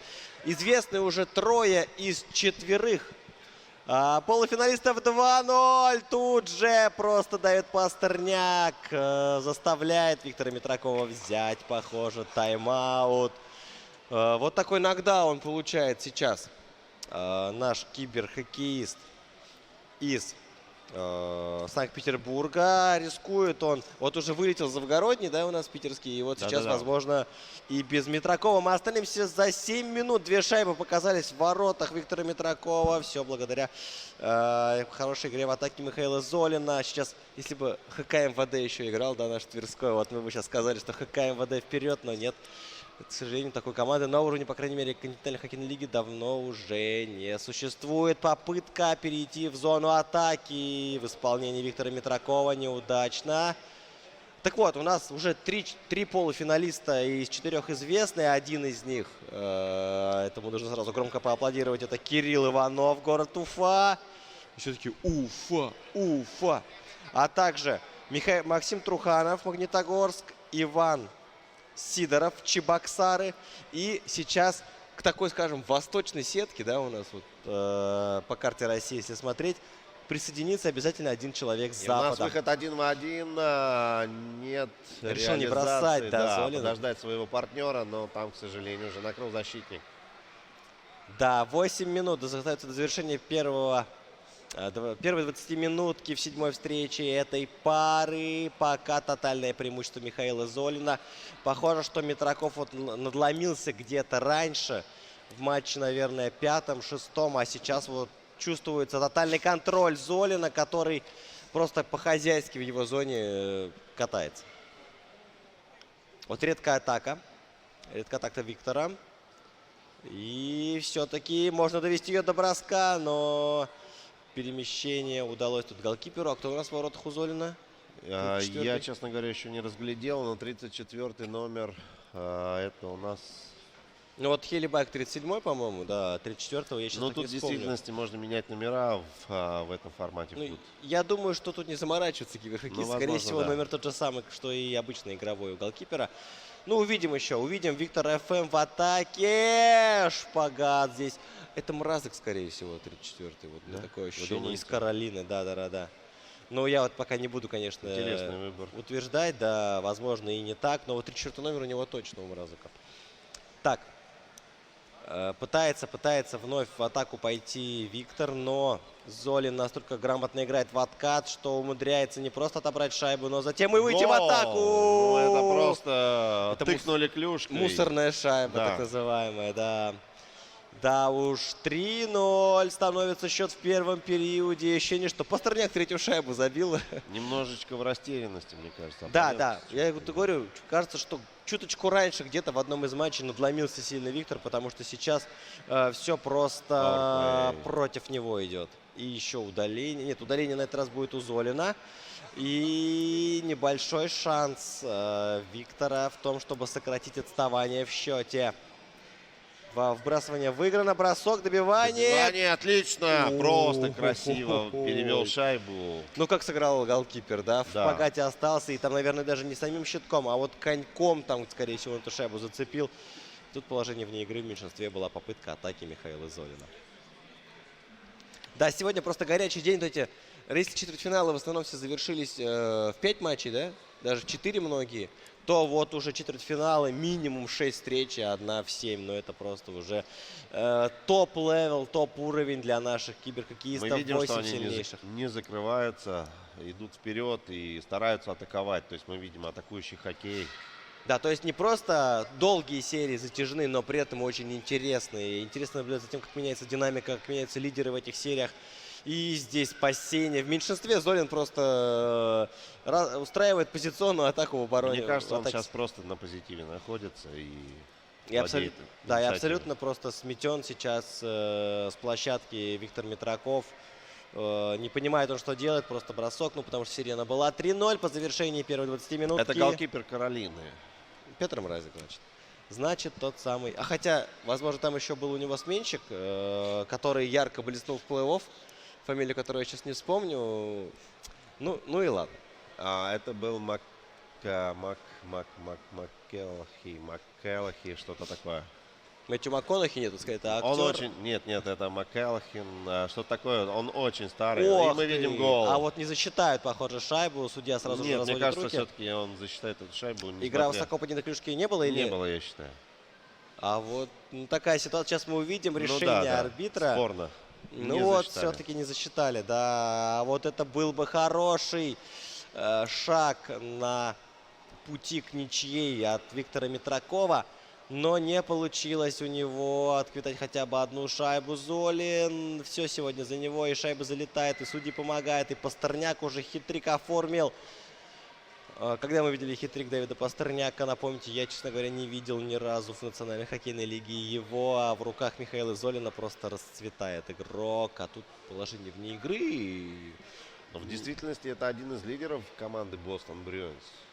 И он сейчас задает тон игре, и я думаю, что это будущее хоккея в Бостоне.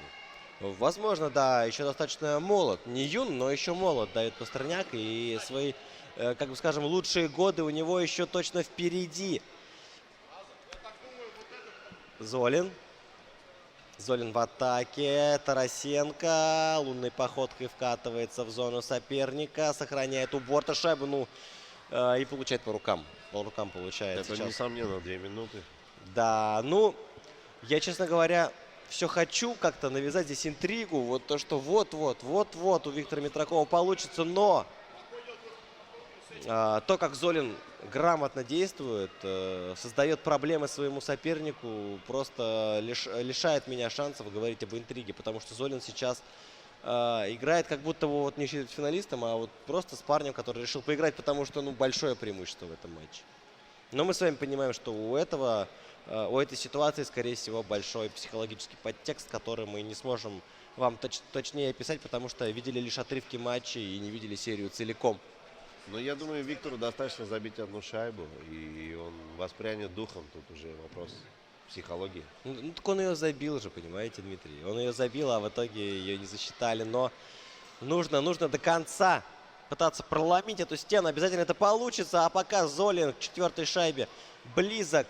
Охотник за забитыми голами. Михаил Золин играет в большинстве еще до сих пор. Но вот его уже команды будут играть в равных составах. Неплохо Отличный Митраков. Момент, но вратарь успел сместиться. Да, похоже, что Мразок зафиксировать. Нет, зафиксировать шайбу он решил этого не делать. Тейлор Холл.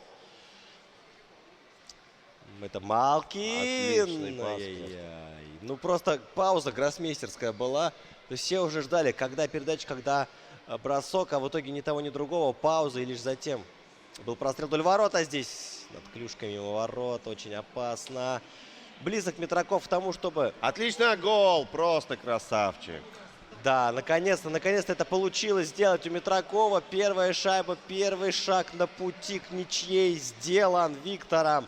1-3. Его соперник сумел сделать камбэк, выиграв 2 матча подряд. Тогда какие проблемы могут быть, чтобы просто забить еще 2 шайбы? Это же проще или нет, Дмитрий? Ну, это достаточно сложно в решающем матче сделать, потому что... просто сложно. Да. Ну, просто сядьте и сыграйте в четвертьфинале в 7-м матче, да, и поймете, что это такое. Совершенно верно. Да. Тут уже спортивные эмоции порой возобладают над хладнокровием наших киберхоккеистов, которые, несмотря на усталость, головные боли и так далее, весь день сегодня на арене вместе с нашими зрителями и вашими, друзья, комментаторами. 9 минут остается до завершения второго игрового отрезка. Золин немножечко теряет нить игры, это чувствуется. Да, Да. А Митраков. Виктору нужно немножечко дорожить шайбой, я считаю, не бросать вот эти вот сомнительные вот эти вантаймеры. Ну да, потому что статистика не обманывает, вантаймеры здесь не так-то часто залетают. Золин, если сейчас одну забьет, то, скорее всего, уже отправит своего соперника в нокаут. Поэтому Виктору Митракову в своей зоне нужно быть осторожным. И Тарасенко не должен терять шайбу. Дальше Бержерон, Кучеров, Бержерон. С плакидочкой такая передачка на Стемкоса. В итоге в зоне Виктор. Гол! 2-3! О чем я вам, Булат, и говорил. Ему достаточно одной шайбы, чтобы воспрять духом. Да, и вот сейчас вроде бы -1, но при этом преимущество у Виктора. Чисто Совершенно психологическое. Потому что Золин, выиграв первый период 3-0, просто положил себе уже в карман эту победу, представил себя полуфиналистом. Но нашлись веские доводы у его оппонента. И в этих небольших дебатах сейчас оказался впереди Виктор Митраков.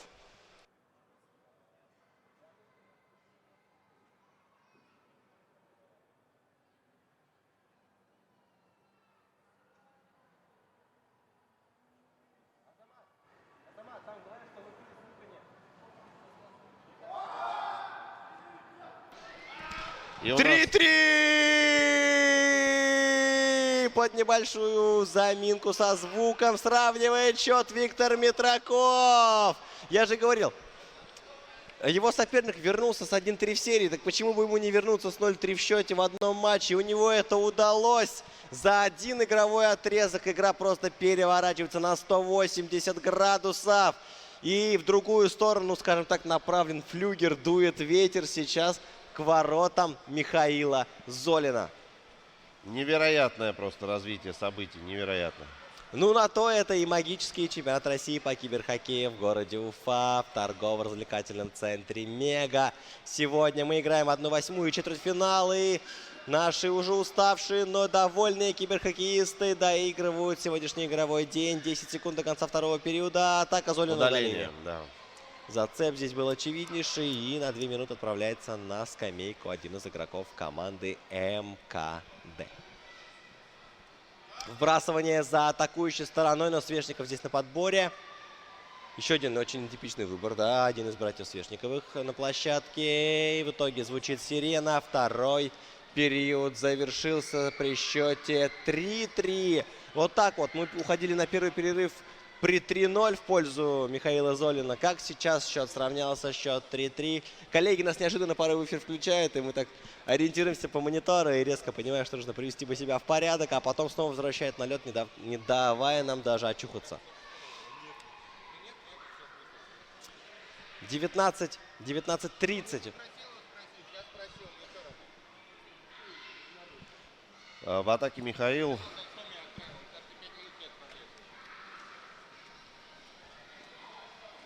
Да. Пауэрплей у нас продолжается, но пока ничего не получается сделать. Или стать в зоне, или разыграть шайбу. Ну, Золин еще под эффектом вот это, скажем так, да, он еще небольшой эффект нокаут. Митракова. Эффект Митракова как бы на нем еще сказывается. А Виктор идет вперед. И его передача не достигает партнера. 2 в 1. Кросби и Тарасенко. Кросби сам решает, штанга.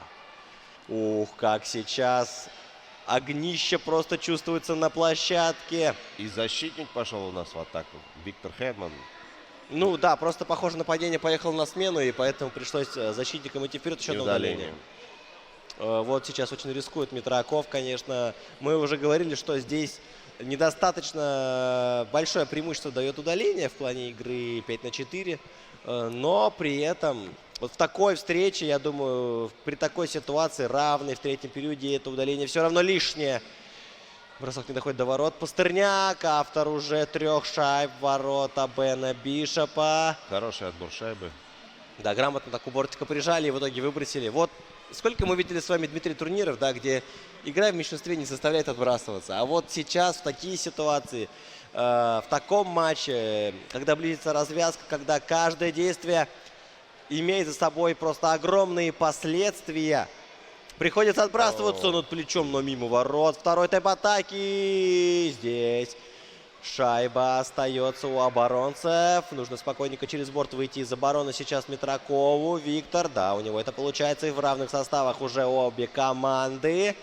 Митраков в атаке. Можно сразу же со скамеечки отправить. Противоход, бросок, но Мразок чуть свои ворота шайбу не выкинул затем. Очень опасный, да. Очень опасный выброс был. Что бы сейчас было с Золиным, если бы он отправил шайбу в свои ворота? Я не представляю, здесь тоже мимо. Ну, такие броски, которые уже вратари, казалось бы, отбить не могут. Приходится чуточку мимо створа ворот и заставляет схватиться за голову тех, кто бросал. МакДэвид получает от Кросби. Обратная передача на Сидни. Ой-ой-ой.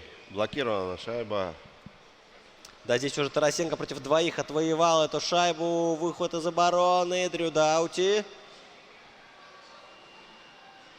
В итоге, похоже, будет потеря. Нет, все-таки Золин с шайбой в чужой зоне. Михаил крутит, вертит, бросок. Тверской бросок мимо ворот. Виктор Хедман. Витя надо выйти, похоже, с площадки, потому что он сейчас привез удаление на ровном месте. Да, вот как бы судьи говорят, остановите, Вите надо выйти. И Витя выходит на 2 минуты. Виктор Хедман подводит свою команду.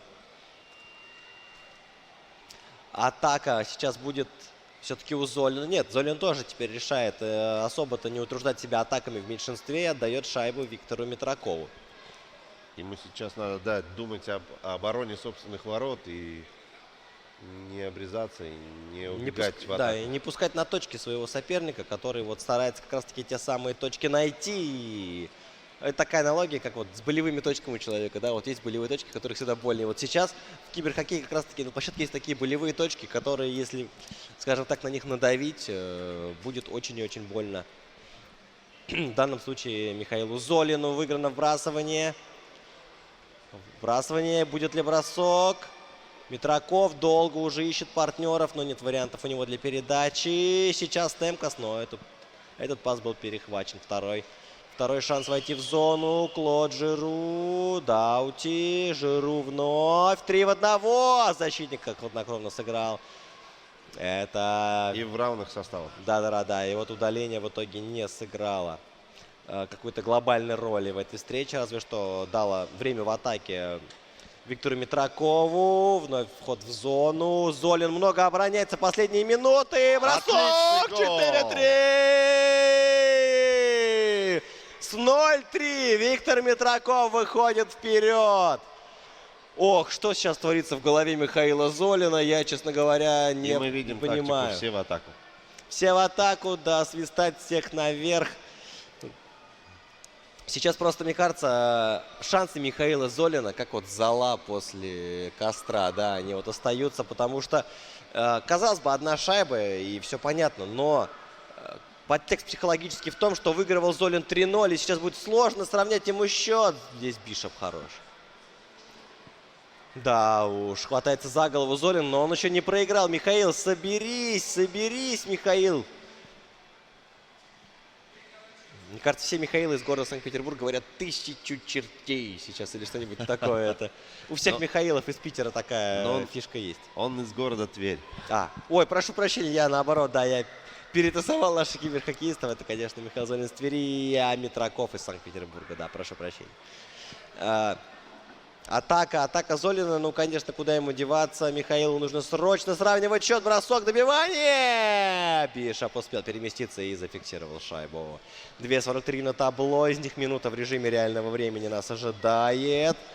Ох, сегодня жарко на льду торгово-развлекательного центра «Мега». И нам подсказывают полное имя, которое мы пытались найти в эфире. Его зовут Бенджамин Мэннинг Бишоп III. Вот так вот. Бенджамин Мэннинг Бишоп III. Спасибо человеку, который нас... Алексей его зовут Черногородов. Алексей Черногородов нас осветил этой информацией. Теперь мы знаем чуточку больше, как и вы, наши уважаемые зрители. Минута 60 секунд остается лишь у Михаила Золина, чтобы сравнять счет. Хотим ли мы овертайм? Ну, наверное, хотим. Хочет ли его Виктор Митраков? Конечно, нет. Хочет ли его Золин? Да он просто о нем сейчас... грезит. Атака. Экман Ларсен. Пас вдоль ворот. Не проходит. 40 секунд до конца третьего периода.